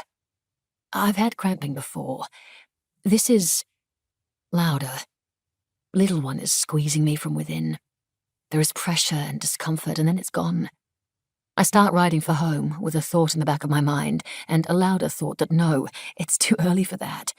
I couldn't possibly be so unlucky. Unless it's my fault. The movement of my body, the swelling of my soul, calling something forth before it's time. Not now, little one, I tell her. Just hold on. But the cramps continue, growing in intensity and frequency until I can't lie to myself anymore. This is happening. The only question is whether or not I'll make it home in time. It's meant to take many hours, isn't it? Days sometimes. It is a shorter journey home than it was to get here. We have been circling closer, and now I can cut straight back through Abernethy Forest to my house, and then beyond it the town, the hospital in which Duncan lies. This is the last stretch, but it is still a long one. The forest reaches ahead, and yet I am immensely grateful to be within its shelter. The trees whisper, "Keep on, a little further now." The pressure becomes too much, and I have to get off the horse. I have to move. I pant and swear and walk in circles.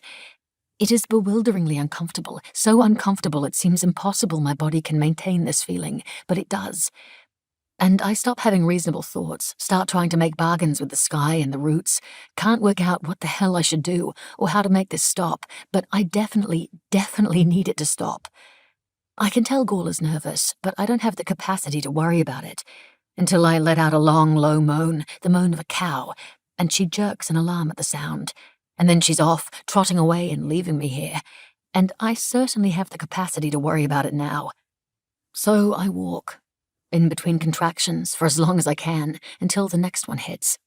My skin is so raw that even my clothes hurt, and I'd give anything to take them off, but I'm lucid enough to know that would be very stupid.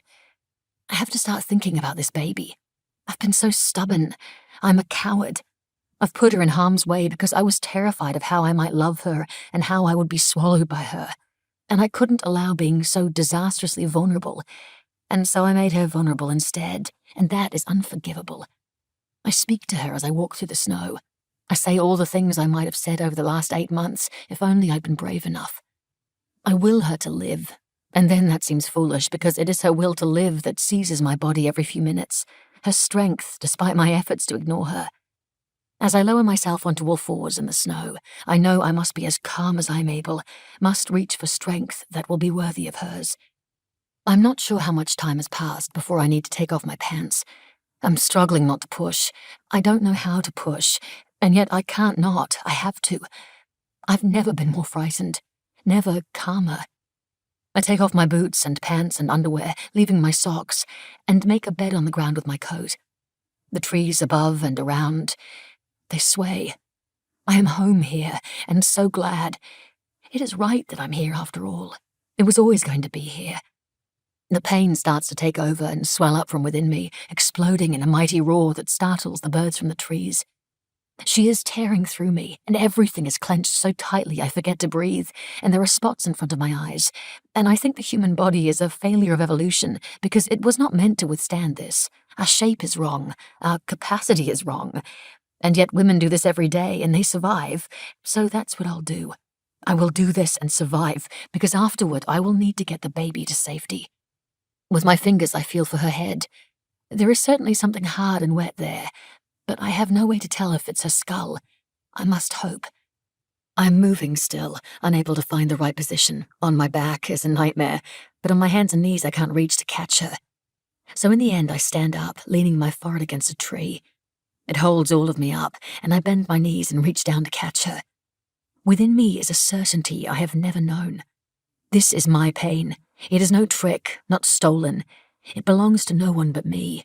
This is my body, my child. I can feel her, and she is mine. And in this moment, the truth of that is so powerful, I am able to give a mighty push.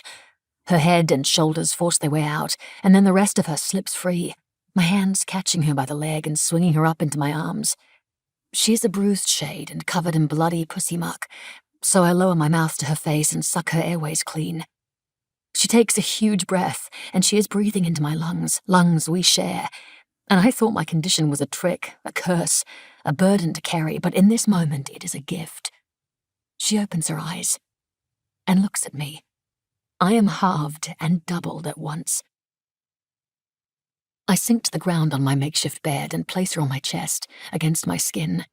I guide her to my breast so she can latch on. She does it straight away, with very little struggle. I vaguely feel the placenta coming free of me, but I'm too intent on her face to take much notice of it. She is so tiny. I don't know if she's getting anything out of my unprepared breast. I bite her umbilical cord with my teeth, and then I wrap her in my thick thermal undershirt. I can't bear to put her down, to let go of her for a single second, but I have to get dressed or I'll freeze to death.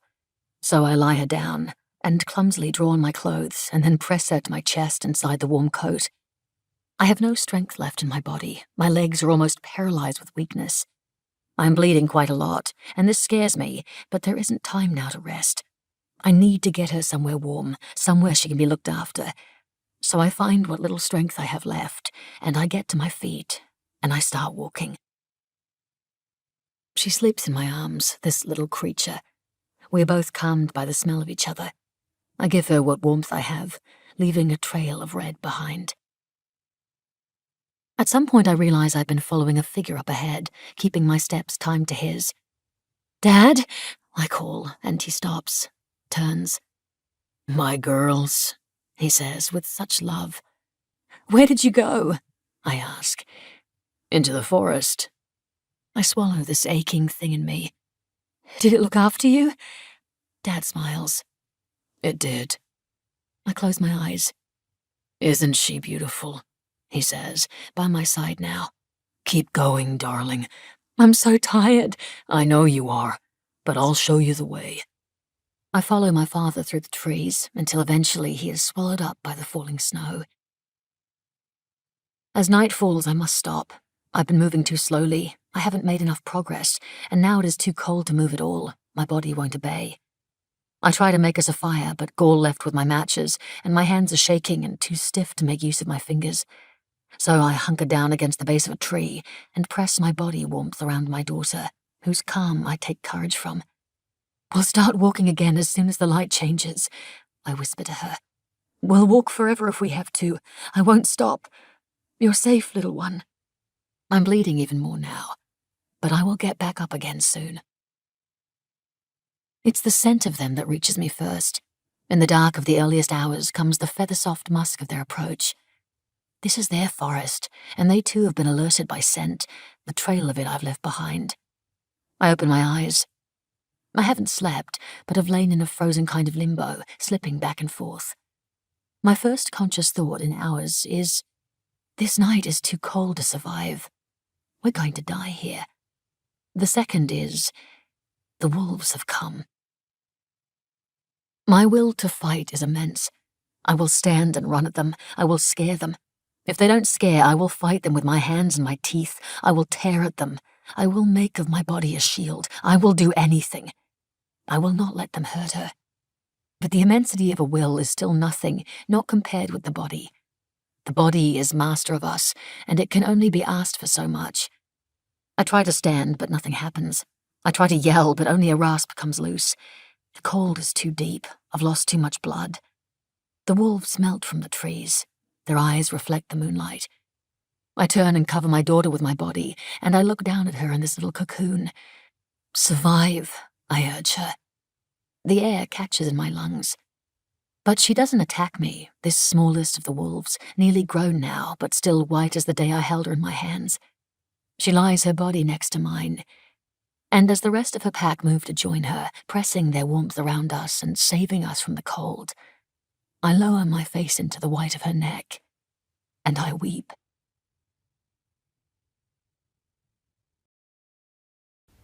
29.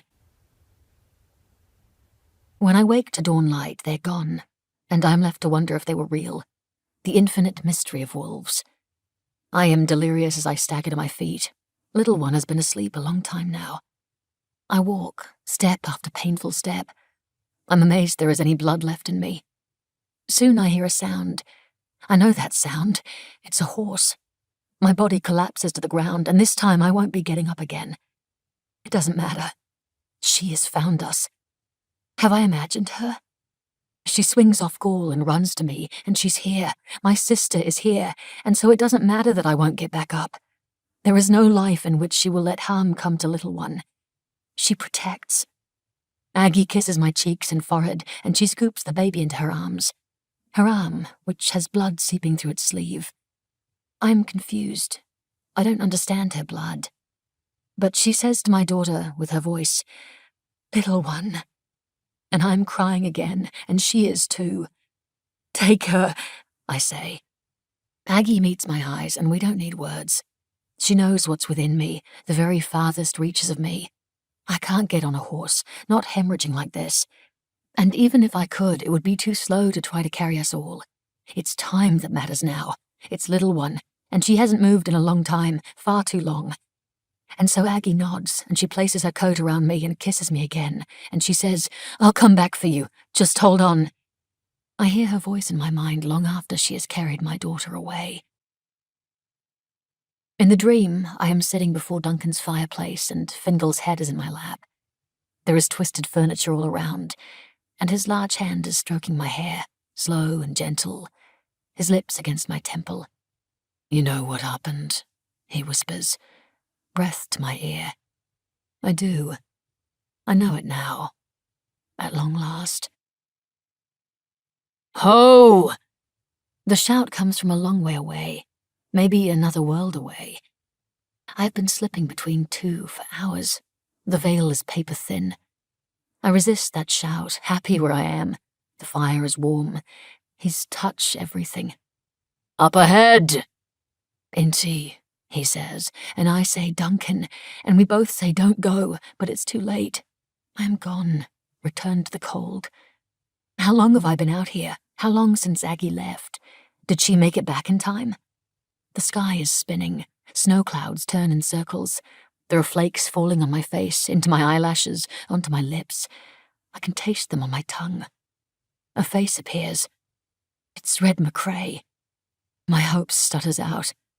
I think he will leave me here, an end to his problems.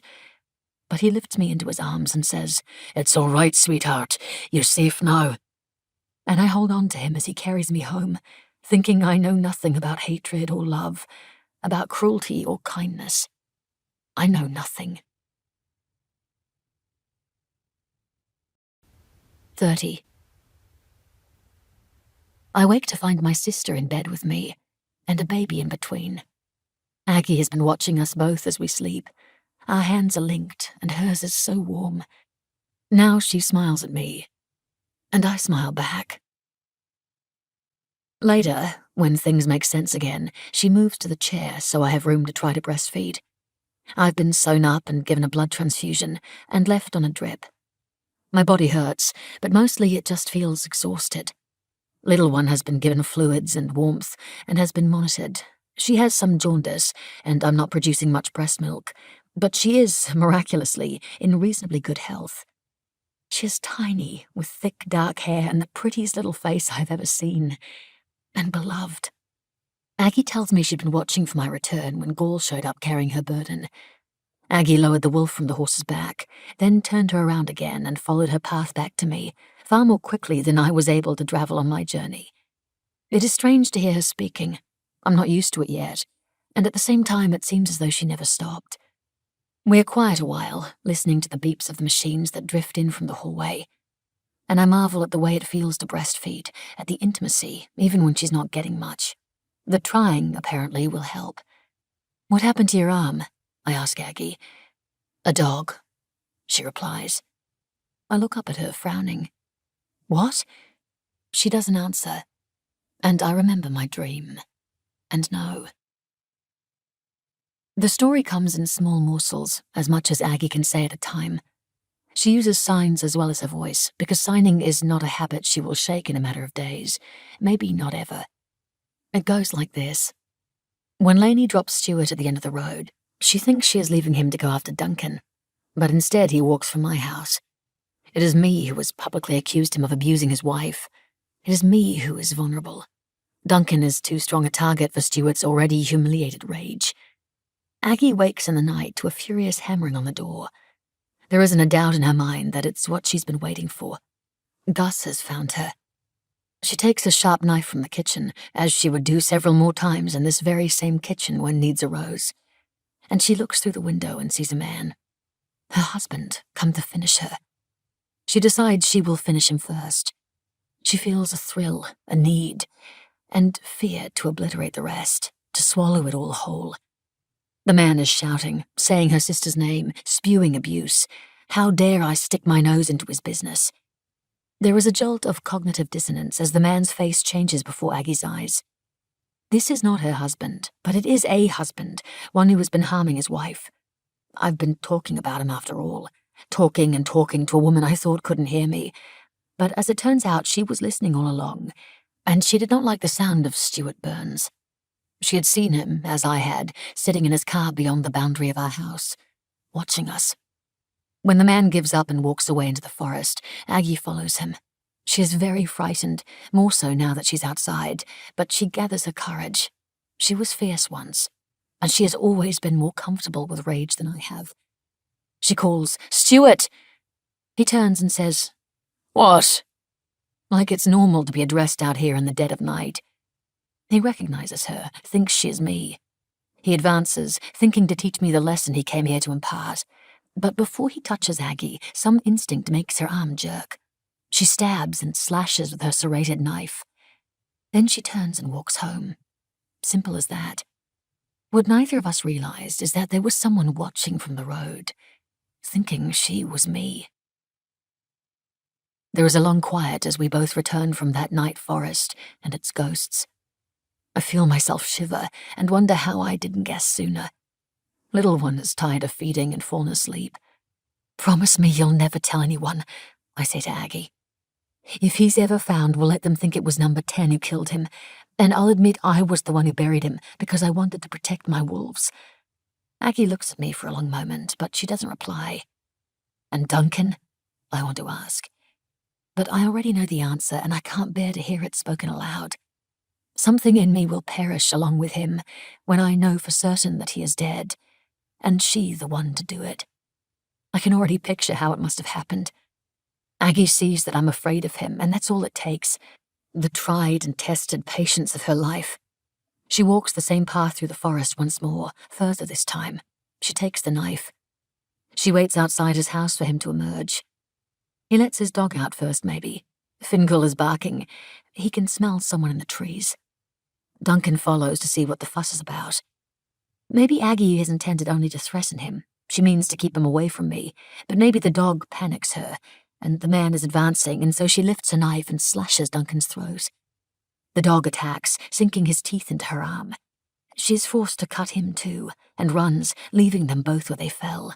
My shadow sister. "I was so tired of feeling afraid," Aggie says. And she does. She sounds so tired. "I didn't want that prison for you too." I understand. It's why I told her I'd killed Gus. To free her. "Why that night?" I ask. "What made you go to Duncan's that night?" "He came to our house," she says, "earlier that day. You were at work. I didn't answer. He was knocking and calling my name, saying he wanted to talk to me, and I knew he wouldn't ever stop trying to get to you, not unless I made him." "Oh, Aggie, I love him," I say. She blinks, and then her mouth forms a soft O of surprise. "No," Aggie signs, a refusal. "I do. He never did anything to deserve fear. It was Gus who did that." Aggie closes her eyes. Terrible pain passes through her. "I thought it was happening again." "So did I sign in return. But as it turns out, we were the ones who couldn't be trusted. There is a knock at the door. I twist in bed to see Red and Douglas McCrae poking their heads politely into the room. "Okay to have visitors?" "Yes, come in." The two men shuffle in. Douglas is holding a bunch of flowers, which he places on my side table, knocking over a cup of water in the process.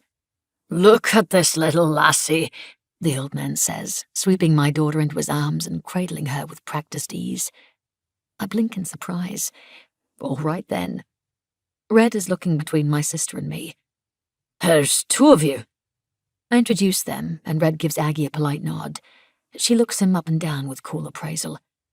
"Where does you shot the wolf yourself?" Red says to me. For the crimes of having attacked two people, crimes she did not commit. I will never forgive myself for this mistake, but in the end, 10 would have had to be destroyed anyway, because she drew a map of dead livestock, and the fury of man is absolute. She's at home, I say. You can go and see for yourself if you need the proof. He shakes his head. "I believe you. I've called off the hunt." Thank you. Red is shifting uncomfortably, and I wait to see what's bothering him. Did she He hesitates. show fear when it ended?" I am surprised by the question and search his face. No. My throat prickles. She was very calm. "Mine too," he says. "The big male." And then he admits softly, "The moment I pulled that trigger, I knew it was evil I'd done." I close my eyes. The bed moves as my sister sits beside me and takes my hand. "The way I see it," Red says gruffly, "you and I have some things to talk about. None of this is going to work unless we start talking." A great weight lifts off my chest.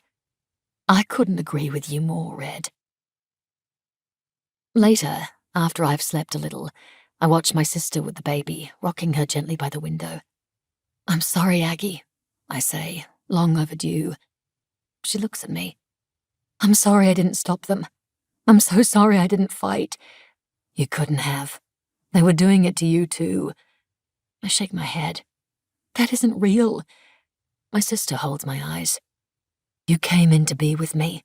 They were doing it to you too. You went so far away. You were with me. You're always with me. I say, I didn't kill Gus. Aggie takes that in. She breathes out wearily, then lowers her cheek to little ones. Okay, that makes sense. I tried, Ag. I'm sorry. I hate him so much for what he's done, for what he's taken from her, and from me too. So much time wasted in fear of others. I love you, she says. I love you.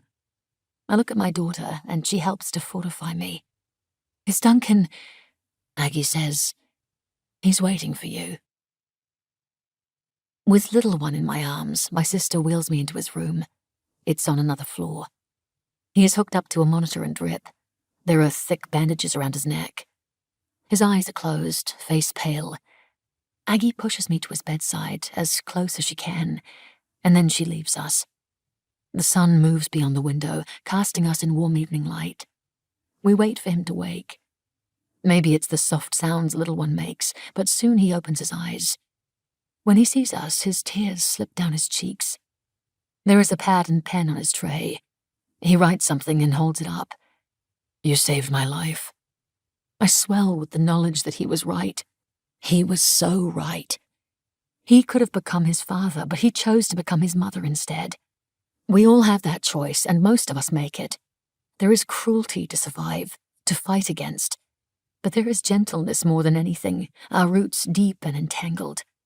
That is what we hold inside, what we take with us, the way we look after each other. I look at little one and I tell Duncan, you saved mine too. They said I might not speak again, he writes. I smile. There are languages without words, without voices. I'll teach them to you. His hands as he takes her are so tender, they tremble. Gently, I say.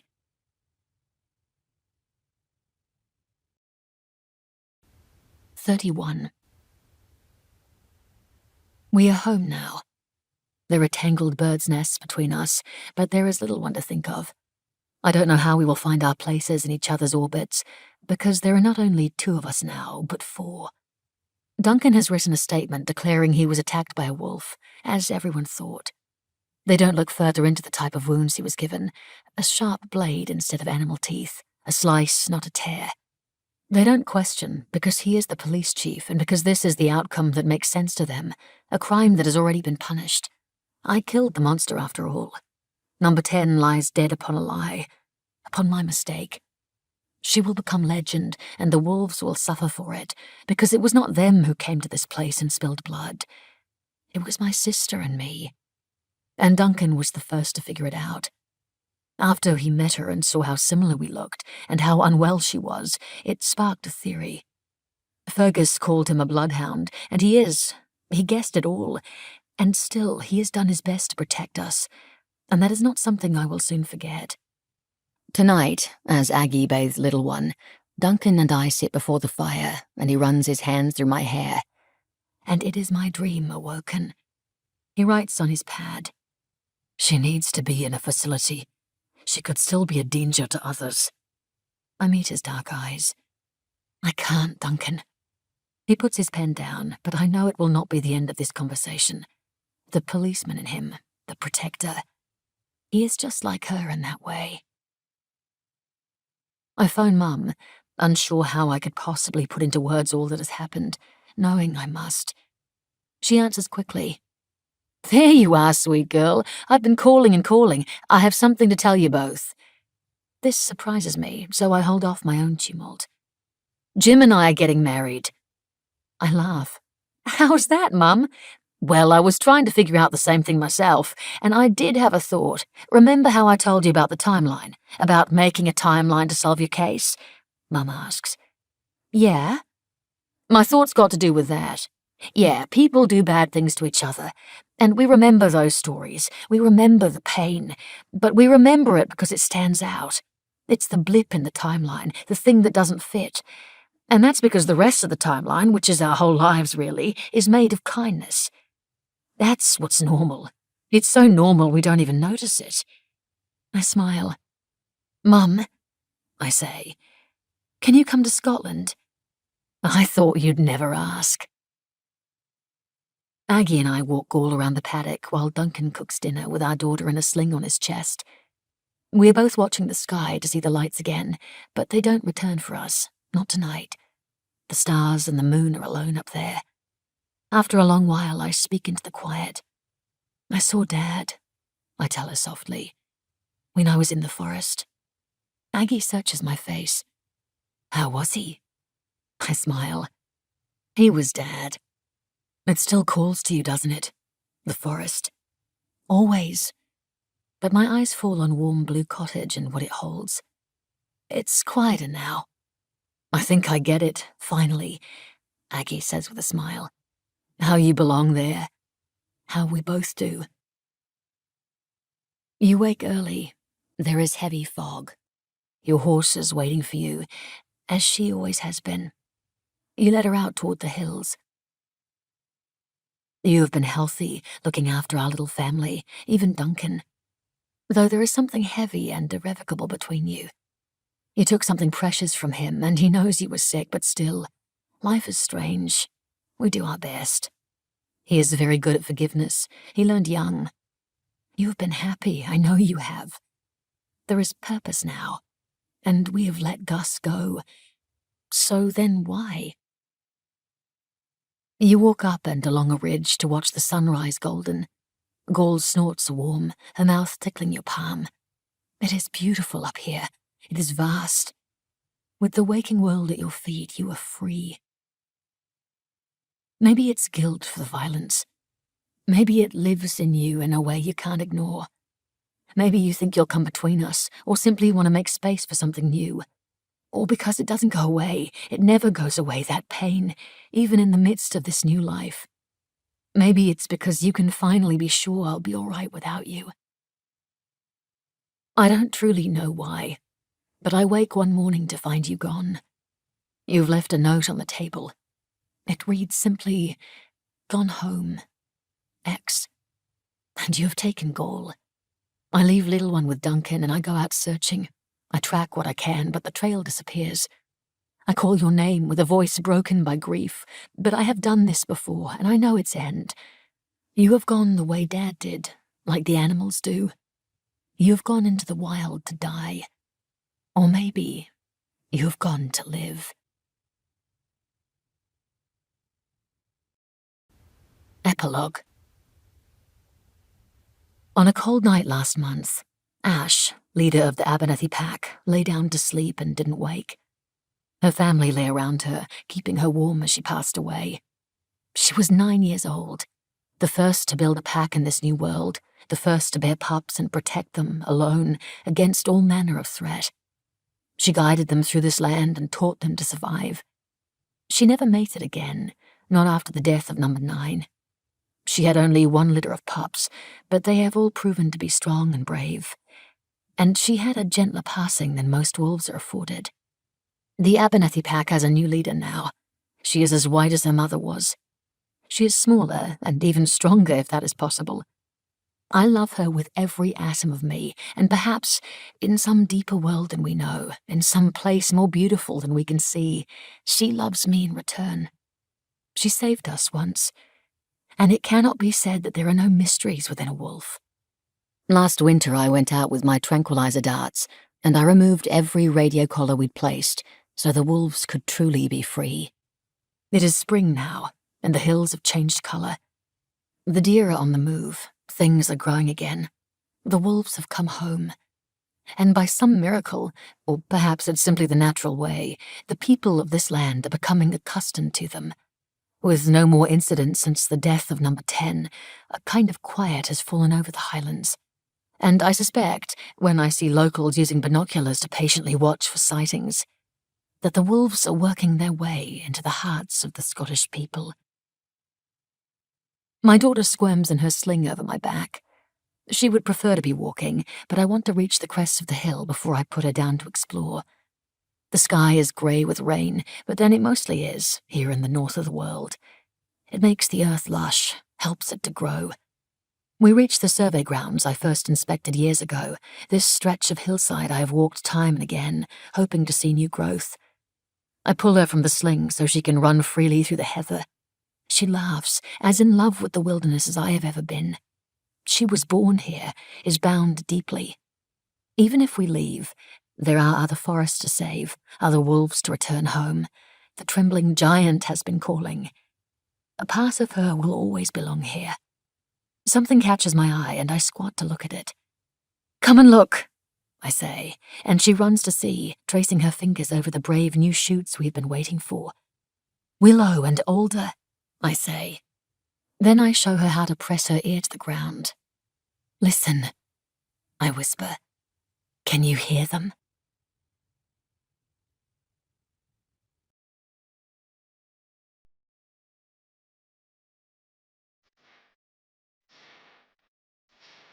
This is Saskia Malveld.